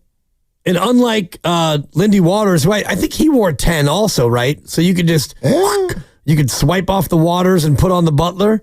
I thought Lindy wore 10. Maybe. I don't know. I remember when Josh Dobbs, most recent 49er legend, was actually the starting quarterback for the Arizona Cardinals. Great story. And went to the team store and could not find a jersey, and then went over to the little kiosk where you make the jersey, and even there, you could not get a Josh Dobbs jersey, and he was the starting quarterback for the team. Yeah. By the way, Dibs, you were close with Lindy Waters' jersey number. He wore number 43. Yeah. That's like a 10. Well, they're both two digits. But with different numbers. Yeah. Instead of like your fake mockery, just hit the buzzer like you always do, and we can move on. Okay. I mean, there you go. I felt louder than For normal. the first time ever, One for each digit. Numbers are not numbers. So that's the end of that quote. Right. Yeah. 10, 43. Oh, David Lee wore 10. That's what I was thinking of. Oh, yeah. Is that true? It is true, yeah. Are you sure? Well, Grandy, go ahead and look it up. And That is true, but confusing Lindy Waters for David Lee is crazy. That's the bit. They both have an L. Yeah. And they both took an Kind of L. like the one Dibs just took. Thanks, Kroichik. Good Lord. Anyway. All right. Yeah. Don't get mad at him. He signed Jung Hoo Lee. Yeah. He signed Jung Hoo Lee. I'm not mad at him. All you hooligans. Right. That was a Farhan sign. Yep. I just thought I'd say it. No, yeah. That's Farhan's sign. Sure. Yeah. As were about 93 other guys. What is going on here? We're talking Little Giants baseball. They're hot. Bob, okay? your time on the air is done here. We'll call you again soon. Right. All right. I mean, can we spend 10 seconds and talk about the Giants and how they're playing great? They're playing great. Okay. That's a huge series in Chicago. That's a first place club who had lost almost no games at home. They just win every series. They walked in and just took 2 out of 3 at Wrigley. Right. That was beautiful. That was beautiful. Hey, Kyle Harrison's back and he's hitting high 90s again. Okay. I got some insight on Kyle. We can I might save it. No, Kyle. Save it. I said 10 seconds and you're going to do 3 minutes. But I don't it's okay. do I'm anything into for it. 10 seconds. Kyle, anything. Kyle was hurt. Kyle was hurt last year. Yeah. Kyle was trying to pitch through injury. Well, and also he pitched more innings than he had ever in his career. No, but he was very hurt. It was overcompensation sensation. Okay. And they've got it figured out. He's got his mechanics back. Man is hitting 98 on the gun. And he's back and he's on the big league roster. And ... How long does it take until Hayden Birdsong and Kyle Harrison aren't coming out of the bullpen? They got 2 young studs down there who may end up in this rotation. Yep. Very well may be. Yeah, pretty fun. Yeah, All super fun. Warriors and T-Wolves game 2 is a little bit over an hour away. 5:30 tip. It is the Solo Bolo only game of the night in the NBA. Warriors Live with us starts in 18 minutes at 4:30. It's presented by Xfinity. Stream sports from the best seat in the house with Xfinity. And don't forget, be with us tomorrow because A, that's what you do between 2 and 6. B, we'll be reacting to game 2. And C, we've got multiple pairs of Valkyrie's opening night inaugural home game tickets to give away during the show. So make sure that you don't miss Willie and Dibby tomorrow. Okay? Looking forward to that. All right. Also, with Warriors Live now 17 minutes away, that means if you'd like to get off a hot Warriors game 2 take, now would be the time to do it. Yeah. Now. 888-957-9570. Only one line available, so get in early or you're out. Okay. All right. That's right. Let's go. Watch it work. Let's go to Junior in Pacifico, which now means there's a new line open. Junior. Not yet, but yeah. Well, soon. Hi, Junior. What's going on? Well, I am stunned and excited. So I am stunned because one of your callers said he got into the 49ers because of fantasy. And I'm like, how can you ignore the opportunity to play sports and ignore that you know people who play sports and finally get into sports because of fantasy betting? Like, I just don't understand, right? I'm not criticizing. Different. It's generational. Yeah. It's the way it kind of is, man. I mean, I for years was like, I'm not doing fantasy.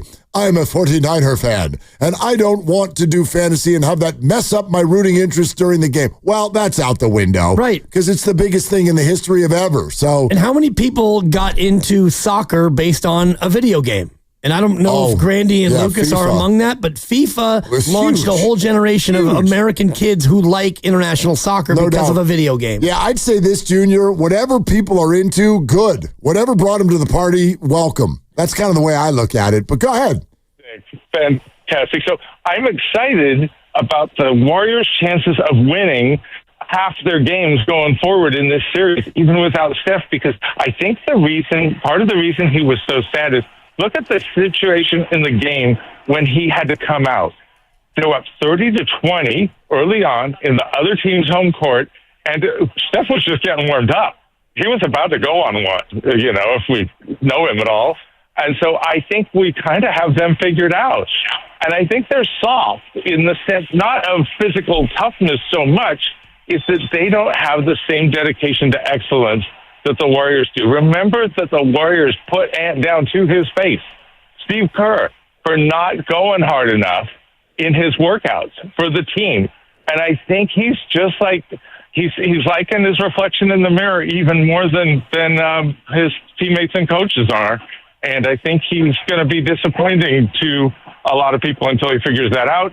So I'm guardedly optimistic that we can do our thing even and give Steph the chance to fully rest and recover as best one can without an off season in between.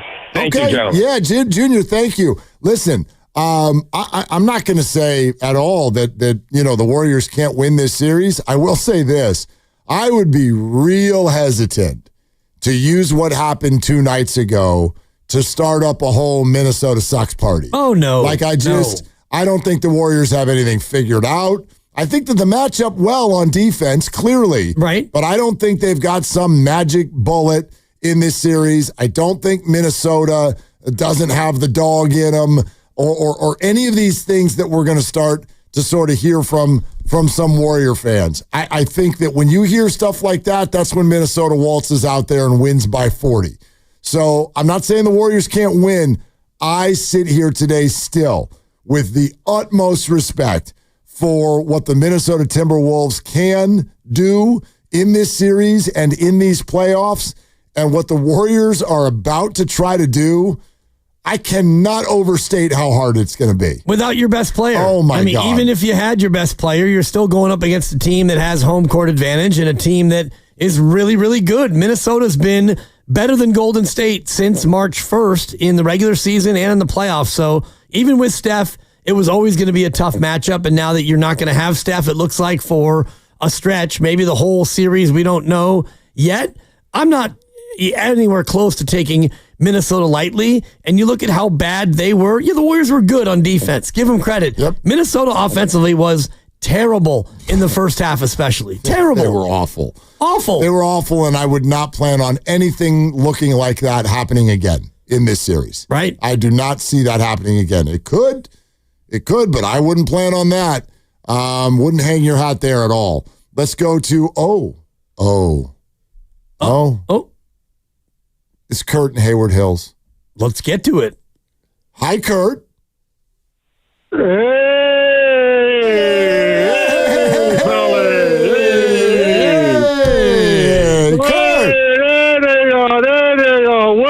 Dave's the best sports boys in the Bay Area. That's for sure. Kurt, okay, how we feeling tonight? Yeah, I'm feeling pretty good. We knocked off Houston Game 7. We won that game off defense and the veterans. That's who won that game, defense and the veterans. So we win Game 1 against Minnesota, and we lose Curry. Let me tell you, we're not going to win a championship without Curry, that's for sure. But we can win this series because we got Jimmy right now, who's the best player in the league right now. He is. And you got Green. We know about him being the best defensive player. He should have won it this year. They cheated him out of that. He's awesome. And guess who he's got who's lighting it up? Hey, there you go. You got Buddy lighting it up. Finally, Buddy's lighting it up. Kurt, we've been waiting to ask you about Buddy Hield because we know you wanted him off this team. That's right. I did want him off this team a while back ago because he looked clumsy. He was out of sync. He couldn't dribble the ball, even though he's lighting it up, but he's still missing layups. He's playing a hell of a game now, and you know what's good about him? He's a veteran, and that's what we got, veterans on this team. And we have the number 1 defense in the league in the last 30 days. That's a stat. Look it up. Nobody has a better defense than us. That's Let true. me tell you something. Thunder doesn't have a better defense. Minnesota doesn't. Nobody that's left in the playoffs has a better defense than the Warriors. So, with that saying, tonight, very possible we could win the game, even though the Minnesota's going to come out and Evans is going to try to ram the ball down, what's not happening. But the veterans are going to take over, and I want them to use Kuminga. Get Kuminga back in the game. We need him. Okay. I love it. Calling for The hot Jonathan take, Kuminga. yeah. All right, Kurt. What if one of the people who's kind of like been done with Jonathan Kuminga for the last 6 weeks or so came to you tonight, Kurt, and said, nah, he doesn't fit, Kurt. We got to keep him. We got to keep him on the bench.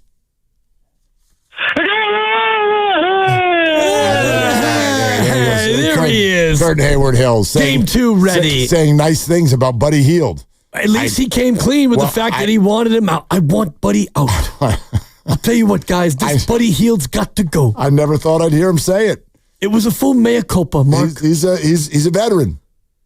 Both Buddy and Kurt. And he kept it real. Yeah. He didn't hide from the fact that he wanted Buddy off this team. And his name is Buddy. Yep. And his name is Kurt. That's right. So there you have it. They may not be buddies, but it sure is easier to admit your mea culpa when Buddy does what he did in Game 7 and again in Game 1. Well, that's a stat. Look it up. Yeah. I love that. That's a stat. That's probably going to Look stick. it up. It's going to stick. All right. Hey, before we keep going with the phones, which we will, want to remind you about our engaging Dub Nation poll, 95.7 The Game Twitter page. We do it before every game, including today. It's presented by Shane Co., your friend and jeweler. Today we asked Steph Curry, going to miss at least 3 games. Certainly sounds like possibly more, but no guarantee at all he's going to play at all in the rest of the series. So, if he misses the rest of the series, can the Warriors win it? And what was your vote, Tibbs? Yes. You said yes. Yep. You are with the correct side at 56%. Wow. Okay. 56% of you believe that the Warriors can still win this series with no Steph Curry at all. I do not want to be a naysayer. No, you can vote. Vote your conscience. I did, and I voted no. Right. I voted no. And I'm surprised that there's that many yeses because honestly, when you look at the odds are telling you no, Minnesota's still heavily favored. They're minus 200 to win the series, even though they're down 1-0. So the odds makers are telling you that Minnesota has I think it's an implied 65% chance. And yet the fans, who are always going to fan in these things, they're still leaning toward the yes. Well, if you polled this thing nationally, I think it would be down closer to 15% who say Agreed, yes. yeah. You know what I mean? Like, I don't... This is not any naysaying. This isn't any lack of belief. This is honestly coming from a place of the utmost respect for Steph Curry and what he has meant to this organization, who he is, what he is, all of those things. I love that Bob Fitzgerald started out our conversation by saying what he said. Don't say next man up. There are no more. Yeah. There's no people that can do this. Nobody in the history of ever can do this. So can they win the series? Sure. But I'm going to stop short of predicting it. I'm not going to predict it by any stretch. And again, I think the premise for a lot of us when we were like, hey, they could still win the series, even what you tweeted out right away. You tweeted out, can the Warriors win one of the next 4? So that if Steph gets back for Game 6, you're only trailing 3-2, and you send him out there and you've got a shot. Well, now, this premise that we're throwing out is, no, there's no Steph then either. May not be, yeah. No 6, no 7. Can they win it? I'd like... If Steph's not coming back, they're allowed to. If Steph's not coming back, for me, you need to win 2 of the next 4. You need to be up 3-2. Oh, agreed. If you're up 3-2 and Steph has been ruled out for, the reevaluation comes before Game 5, and if that reevaluation is, geez, he's not ready, it's going to be another week, which means he's going to miss Game 6 and Game 7 if there is those. Well, if you're 2-2 in that series, then, yeah, I like your chances. And you go out, you win Game 5, and you're up 3-2. Okay, I still believe you can get it done.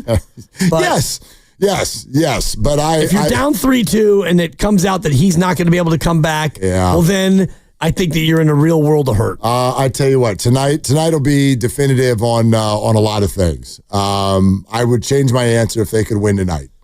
Well, then it becomes, Yeah, then it just becomes a math game. Now you've got to win 4 out of 5 if you're Minnesota, and 2 of them have to be on the Chase Center floor and all of those things. But this is a Herculean task that they've got tonight.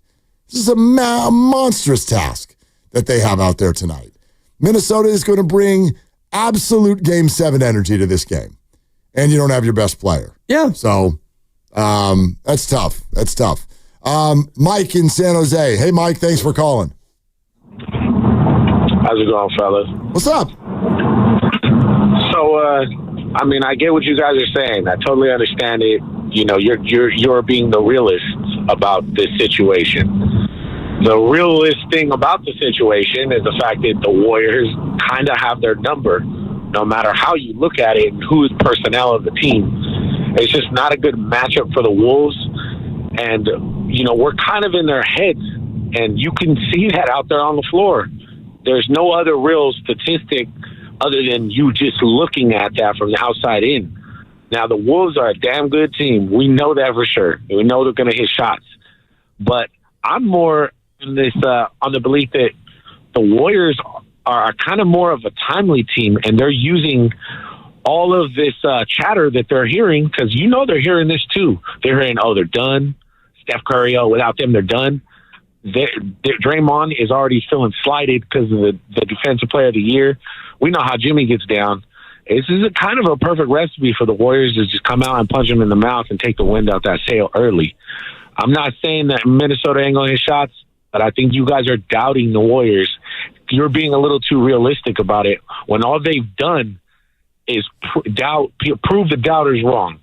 So I'm in the belief that they win a couple games. Steph comes back in game 5 or 6. If he don't, I think we still close them out, man. I think it's just the way it's broke down for Minnesota, not so much as the statistics of what you guys are thinking. I hear you, Mike. And again, you may well be right. All I'm pointing to is not the impossibility of it, but the size of the task. The Warriors are going to have to be so incredible on defense the rest of this series. Can they do that? Sure they could. It's just a lot to ask. It's a lot to ask. And so that's all I'm coming from. This is a hell of a gut punch. But let's see. It's time for Warriors Live. Memorial Day weekend is almost here. Before you hit the road for that well-earned getaway, swing by Valvoline Instant Oil Change. No appointment. Stay in your car. Done in about 15 minutes. Visit Bay Area Oil Change for locations and coupons. Okay, let's count you down to the game. Warriors Live is next on Willard and Dibbs. And Dan Dibley here to talk about a life.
And life without Steph Curry, at least temporarily, starts tonight. The Warriors, with a 1-0 lead in the series, try to double up and do it again in Minnesota. Game 2 is tonight and only an hour away right here on 95.7 The Game. Willard and Dibbs welcome you in to Warriors Live, presented by Xfinity Stream Sports from the best seat in the house with Xfinity. Steph Curry spoke at length today, and it was hard not to come away from that conversation feeling like, okay, yeah, we know you're going to miss a week.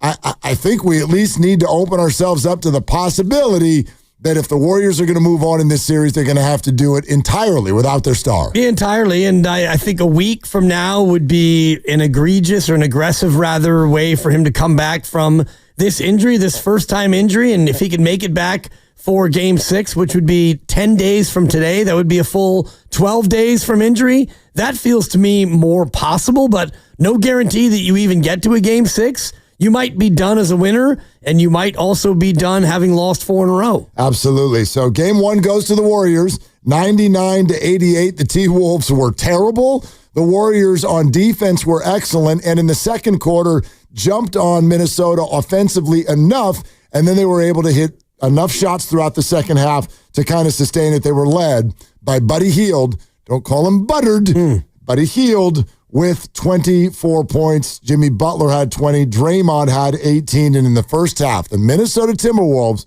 were 0 for 15 from three-point range. You cannot count on them doing that again tonight. The defense helped to cause some of that, but in back-to-back games, the T-Wolves have missed, I think, 63 pointers in the game against LA and the game against the Warriors. So you can't count on, air quotes, 2 fingers. You can't count on a team being that bad that consistently, but you can play defense to make it tougher on Minnesota, and I expect that to be the big calling card tonight for the Warriors. 12 of their last 76. So they've missed 64 over the last 2 games. 12 of it. Well, and I think that might even bleed into Game 4 against LA a little bit, but of their last 76 three-point attempts, my goodness, they have made 12, counted up, that is 15% from beyond the arc. Tough to win when you shoot 15% from beyond the arc. Crazy. I mean, we might as well do this right out of the gate, and then we'll let you hear some of what's been going on from the key players here in this series. But let's do today's injury report, which is brought to you by Boxer & Gerson, Northern California's premier workers' compensation law firm, helping injured workers get their lives back for over 40 years. For more info, visit boxerlaw.com. The Timberwolves have Rob Dillingham still on their report with an ankle injury. He is out, but other than that, they are at full strength. Are the Timberwolves? The Warriors very much are not. They have one name and one name only on the report. That is Steph Curry with a strained left hamstring. He is out of this game. So obviously, we are all curious to see, not so much on the defensive end, where we know the Warriors are both effective and probably unaffected to a certain degree. I know some will debate that a little bit. Steph's not a terrible defender, not a great one either. Do they get better? Do they get worse? Do they kind of stay the same? But for me, all eyes are on the offense to sort of see the way Steve Kerr approaches this. What are the rotations they can use? Who are the role players that are able to step up? This whole game is going to be about how do the Warriors find enough buckets to win. Yes, and also I think that this game comes down to the Warriors wanting it to be much more of a slower paced, much more of a rock fight kind of game. Bob Fitzgerald, who joined us earlier in the program, he, of course, is the television play-by-play announcer for the Warriors. He even said, you're not going to win a game where you need to score 120 points. And I agree with him. It can be hard to make this a 90 to 89 game, but can you get a ball game that doesn't have anybody get to 100, or maybe the winning team is barely at 100? So I think you can look at the Warriors and you can find 100 points without Steph Curry. Can you make that be enough, though, to get the win? Yep, that's where the defense is going to have to be elite as much as possible throughout this series. You're going to have to just be maniacal with the way you go after rebounds. and that's on both ends of the floor. The Warriors are going to need to do what's been done to them, which is maybe get some actual rebounds on the offensive end, some putbacks, some easier buckets. The guy that makes all the hard buckets is out, so you're going to have to do it in a little bit more of a traditional way. Steve Kerr was on with us yesterday here on 95.7 The Game, and here's what he said about the Steph injury. I just felt terrible for him. I went in at halftime. He already had some ice on his hamstring, and he was sitting on the floor in the locker room in the middle of, the whole team. And I didn't say much of anything. I just went and gave him a hug, and I don't know. It's just so devastating to see someone who cares so much and who puts so much into it. To see him go down and to know how disappointed he was, it's tough. But again, injuries are part of things in this business, and you have to respond. You have to move forward. All right, so that's from Steve Kerr yesterday. We'll hear more from him in just a sec, but we do want to let you hear what the chef himself said today as he met with the media, which, by the way, is not something that injured players normally do. They normally fall off the face of the earth and disappear, but this is different. This is the face of a franchise. This might even be the face of the league, and it was clear that Steph felt the need and the desire to get out and kind of let people know what's going on. So here's the start, and this is from Shoot Around Today. This is Steph on any potential timetable. This is new, and from all that I'm learning about how quickly you can get back, there has to be a healing process is just the way the body works. You can't accelerate it more than what it's telling you. So it'll be one of those after a week, like really reevaluating every day to kind of understand when it's safe just to even think about playing, let alone like how much can you push it. Dibs, I think that's the one that has people's pessimism kind of flying through the roof. Yeah. Because if you listen closely to what he just said is, all right, so we're going to take a week, and then at that point, that's when we evaluate whether we can even think about sort of ramping up to a return. Right. Whether or not it's safe to even think about it. There you go. And that is on apparently the day of Game 5. So, because when he's talking about a week, you backdate it to when they put the statement out, which was yesterday. So next Wednesday is the reevaluation. Game 5 is that night, and Steph's words are, it's going to be that long before we even think about whether or not it's safe to plan a recovery. So this idea that he would play that night, I find to be beyond far-fetched. Yeah. And then to head even to where he might play Sunday or Tuesday, which is when Game 6 and Game 7, if necessary, are scheduled. I mean, even those do sound daunting for him to be back that quickly. Yeah, I agree. And I think if you reevaluate it on Wednesday, Game 5, and you think, okay, he's getting closer, but he's not going to play tonight. Warriors win. They go up 3-2 in the series. Well, now you've got a little bit of wiggle room on the Sunday game to play with because you don't feel as desperate up 3-2. Maybe you think, okay, we're not going to play him Sunday, but if we need him in a Game 7 and Tuesday, that'd be a full week later.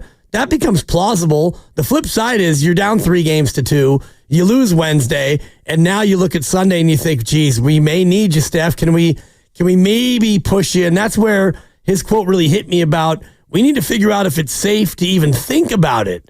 And never having had that injury, he doesn't know how it's going to respond. Right. Nobody does. Nobody does. Warriors Live is presented by Xfinity. Stream sports from the best seat in the house with Xfinity. I know a lot of you might be thinking, come on, this is the chef.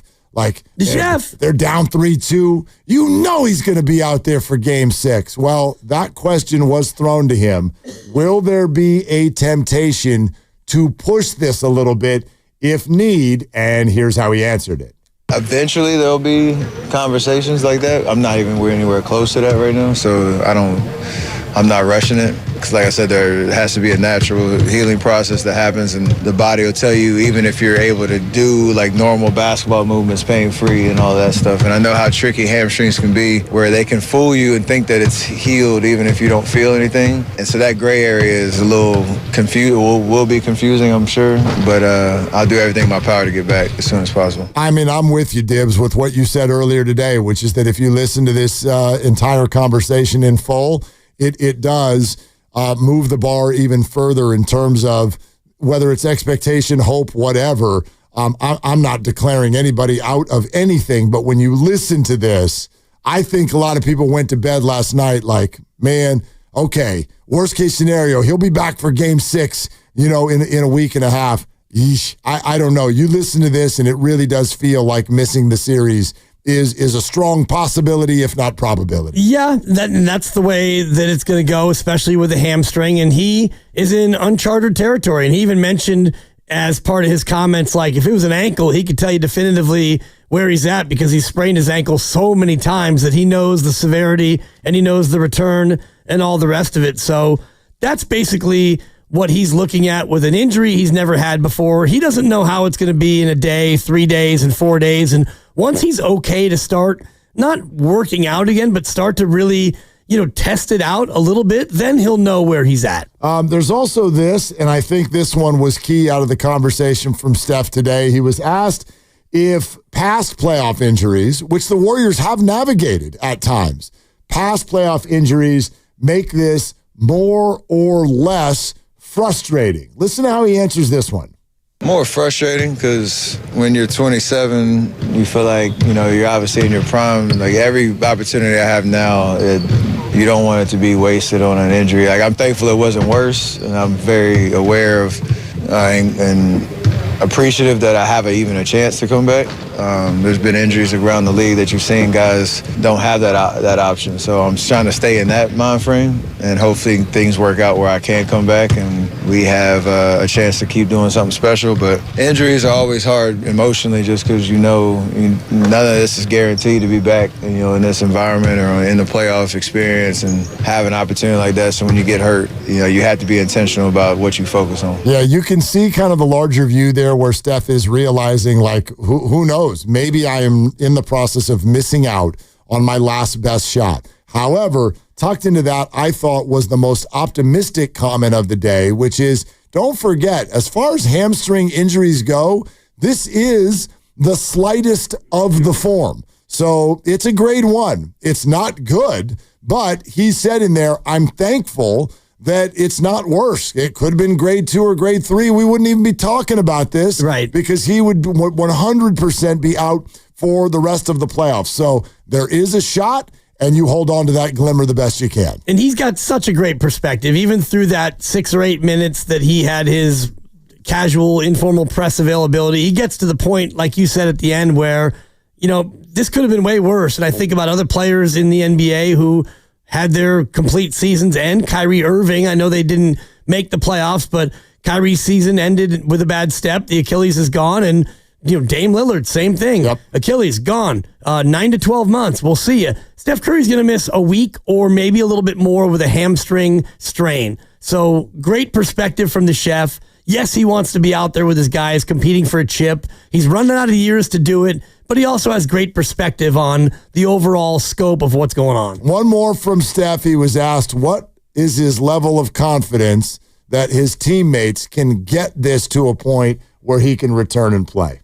We have a lot of confidence that we can, still win the series, and guys step up no matter how it looks. It's obviously a situation where you want to think positively and optimistically that we can win games and buy me some time to get back and stretch, hopefully have another series after this and, be able to be in a position where I can get back out there safely where I'm not putting too much risk on, the body if it's not ready. So I think they understand the task. We all are in it together, and I love the feedback I got from my guys of understanding what the challenge is. Okay, there it is. And Jimmy Butler is now in town, so you do still have a playoff-tested NBA 1 to go out there and run the show. And for now, I think if you're a Warrior fan, you got to. That's the only place that you can hang your hat. So That's right. You might as well do it. You have to do that, and this one that you still have does things very differently than Steph does, which is going to be interesting for me to watch how the offense is now run, not exclusively through Jimmy, but you're going to run it through Jimmy, and it's not going to be as much, setting all these screens for Steph to try to get him free. It's going to be get the ball to Jimmy and let him instigate and let him make the decisions and try to run your offense off of Jimmy Butler. It is time for the Take It to the Bank prediction, brought to you by Fremont Bank, full service banking, no compromises. I was just fishing around on Underdog to check the lines on individual players. And there was one that did pop out to me that I thought was really a great place to put your pick, if you will, coming up tonight. The higher or lower number on points for Draymond Green is only 9.5. Draymond Green is way too experienced. He's way too savvy of a veteran and so aware of what's going on around there. I think he is just abundantly aware of what is going to be needed from him. And at times that is going to be that sort of fake pass and drive to the hoop for a dunk kind of a thing that you see. And yeah, will he be a volume 3-point shooter for 10 attempts? I'd argue against that, but I'd certainly bet there'll be 5 and at least a couple of them to go in. I like Draymond Green higher than 9.5 points tonight. You're going to need it, and you're going to need a second and a third score, assuming that Jimmy Butler can carry the load like he has in so many of these games. I'm looking a little deeper down the roster, Mark, for a guy who I think absolutely needs to find it. Bob Fitzgerald mentioned him earlier, Moses Moody. Yep. His over-under, according to FanDuel, is 5.5 in points, and that seems like easy pickings, but he's coming off of back-to-back games where he did not score. Exactly. Back-to-back gooses. So does Moses Moody get a chance tonight? I think he does. He only got 8 minutes in game 1. I don't think they have much of a choice other than to help Moses find it. And, if it does get into a lopsided situation, much like against Houston where they let Moses go out there and he found it, right, in garbage time. Yeah. So even if Moses doesn't do it in the regular flow, if the game does get away from the Warriors, I think he's a guy who will still play late. I'm going over 5.5 points. Okay, I don't disagree. The only thing I worry about with all the Warrior role players is kind of what you were insinuating. I'm not 100% sure who's getting minutes tonight. Yeah, true. I went to Draymond because I know Draymond's getting minutes tonight. But I think there's going to be so much exploration going on with regard to rotations. And many of the guys are going to earn more minutes based on how they play.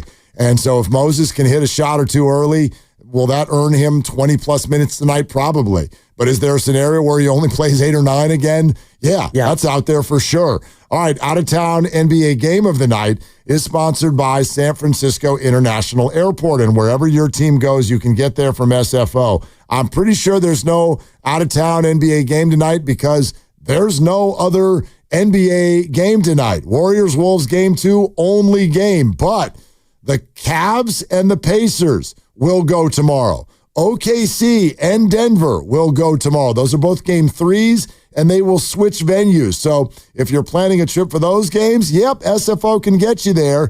And no matter what happens the rest of this Warriors series, the Warriors are guaranteed at least one more road game, although tonight is that guarantee. Technically, the Warriors could sweep and not end up back in Minnesota. I'd bet against it, but you get what we're saying. So if you want to plan a trip to Minnesota for Game 5, if it happens next Wednesday, or a potential Western Conference Finals road game if the Warriors are able to get there, SFO is your place. They can help you out. SFO can get you anywhere for the postseason throughout the NBA, no questions asked. That is the out-of-town NBA game of the night, sponsored by San Francisco International Airport. Wherever your team goes, you can get there from SFO. All right, all eyes on the role players as well to see who can kind of step in to this moment. Everybody's popular target right now is Buddy Hield because of what he's done the last 2 games. But Dibs, it really could be anybody. It could be your Moses Moody. I think we're probably due for a Pods game. And then I listen to Bob Fitzgerald, and I really do wonder how they're going to deploy Jonathan Kuminga. Does he get some minutes? And can he just find it?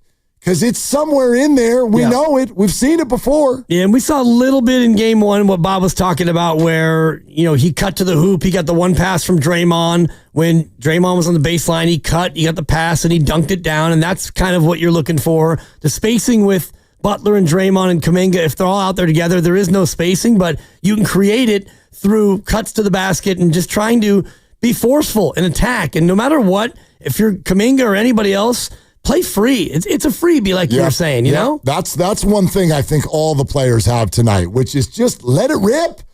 Let this sucker, what do you got to lose? What do you got to lose tonight? Yep. Warriors Live is presented by Xfinity. Stream sports from the best seat in the house with Xfinity. Have a blast wherever you're taking this one in. We really appreciate all of your interaction today, whether it be calls or texts on the Boxer and Gerson Work Injury Attorneys text line, whether it was on YouTube. We got a big one tomorrow to finish off the week. Would you like to be here? Do you want to do it again tomorrow? I cannot wait till tomorrow. Okay. We're going to be reacting to Game 2 coming up tomorrow. So for Dibs, for Grandy, for Lucas, I'm Mark. We remind you to shoot your shot. It is all you got. Here comes Game 2 in Minnesota. We're going to send it out to Tim Roy at the arena next.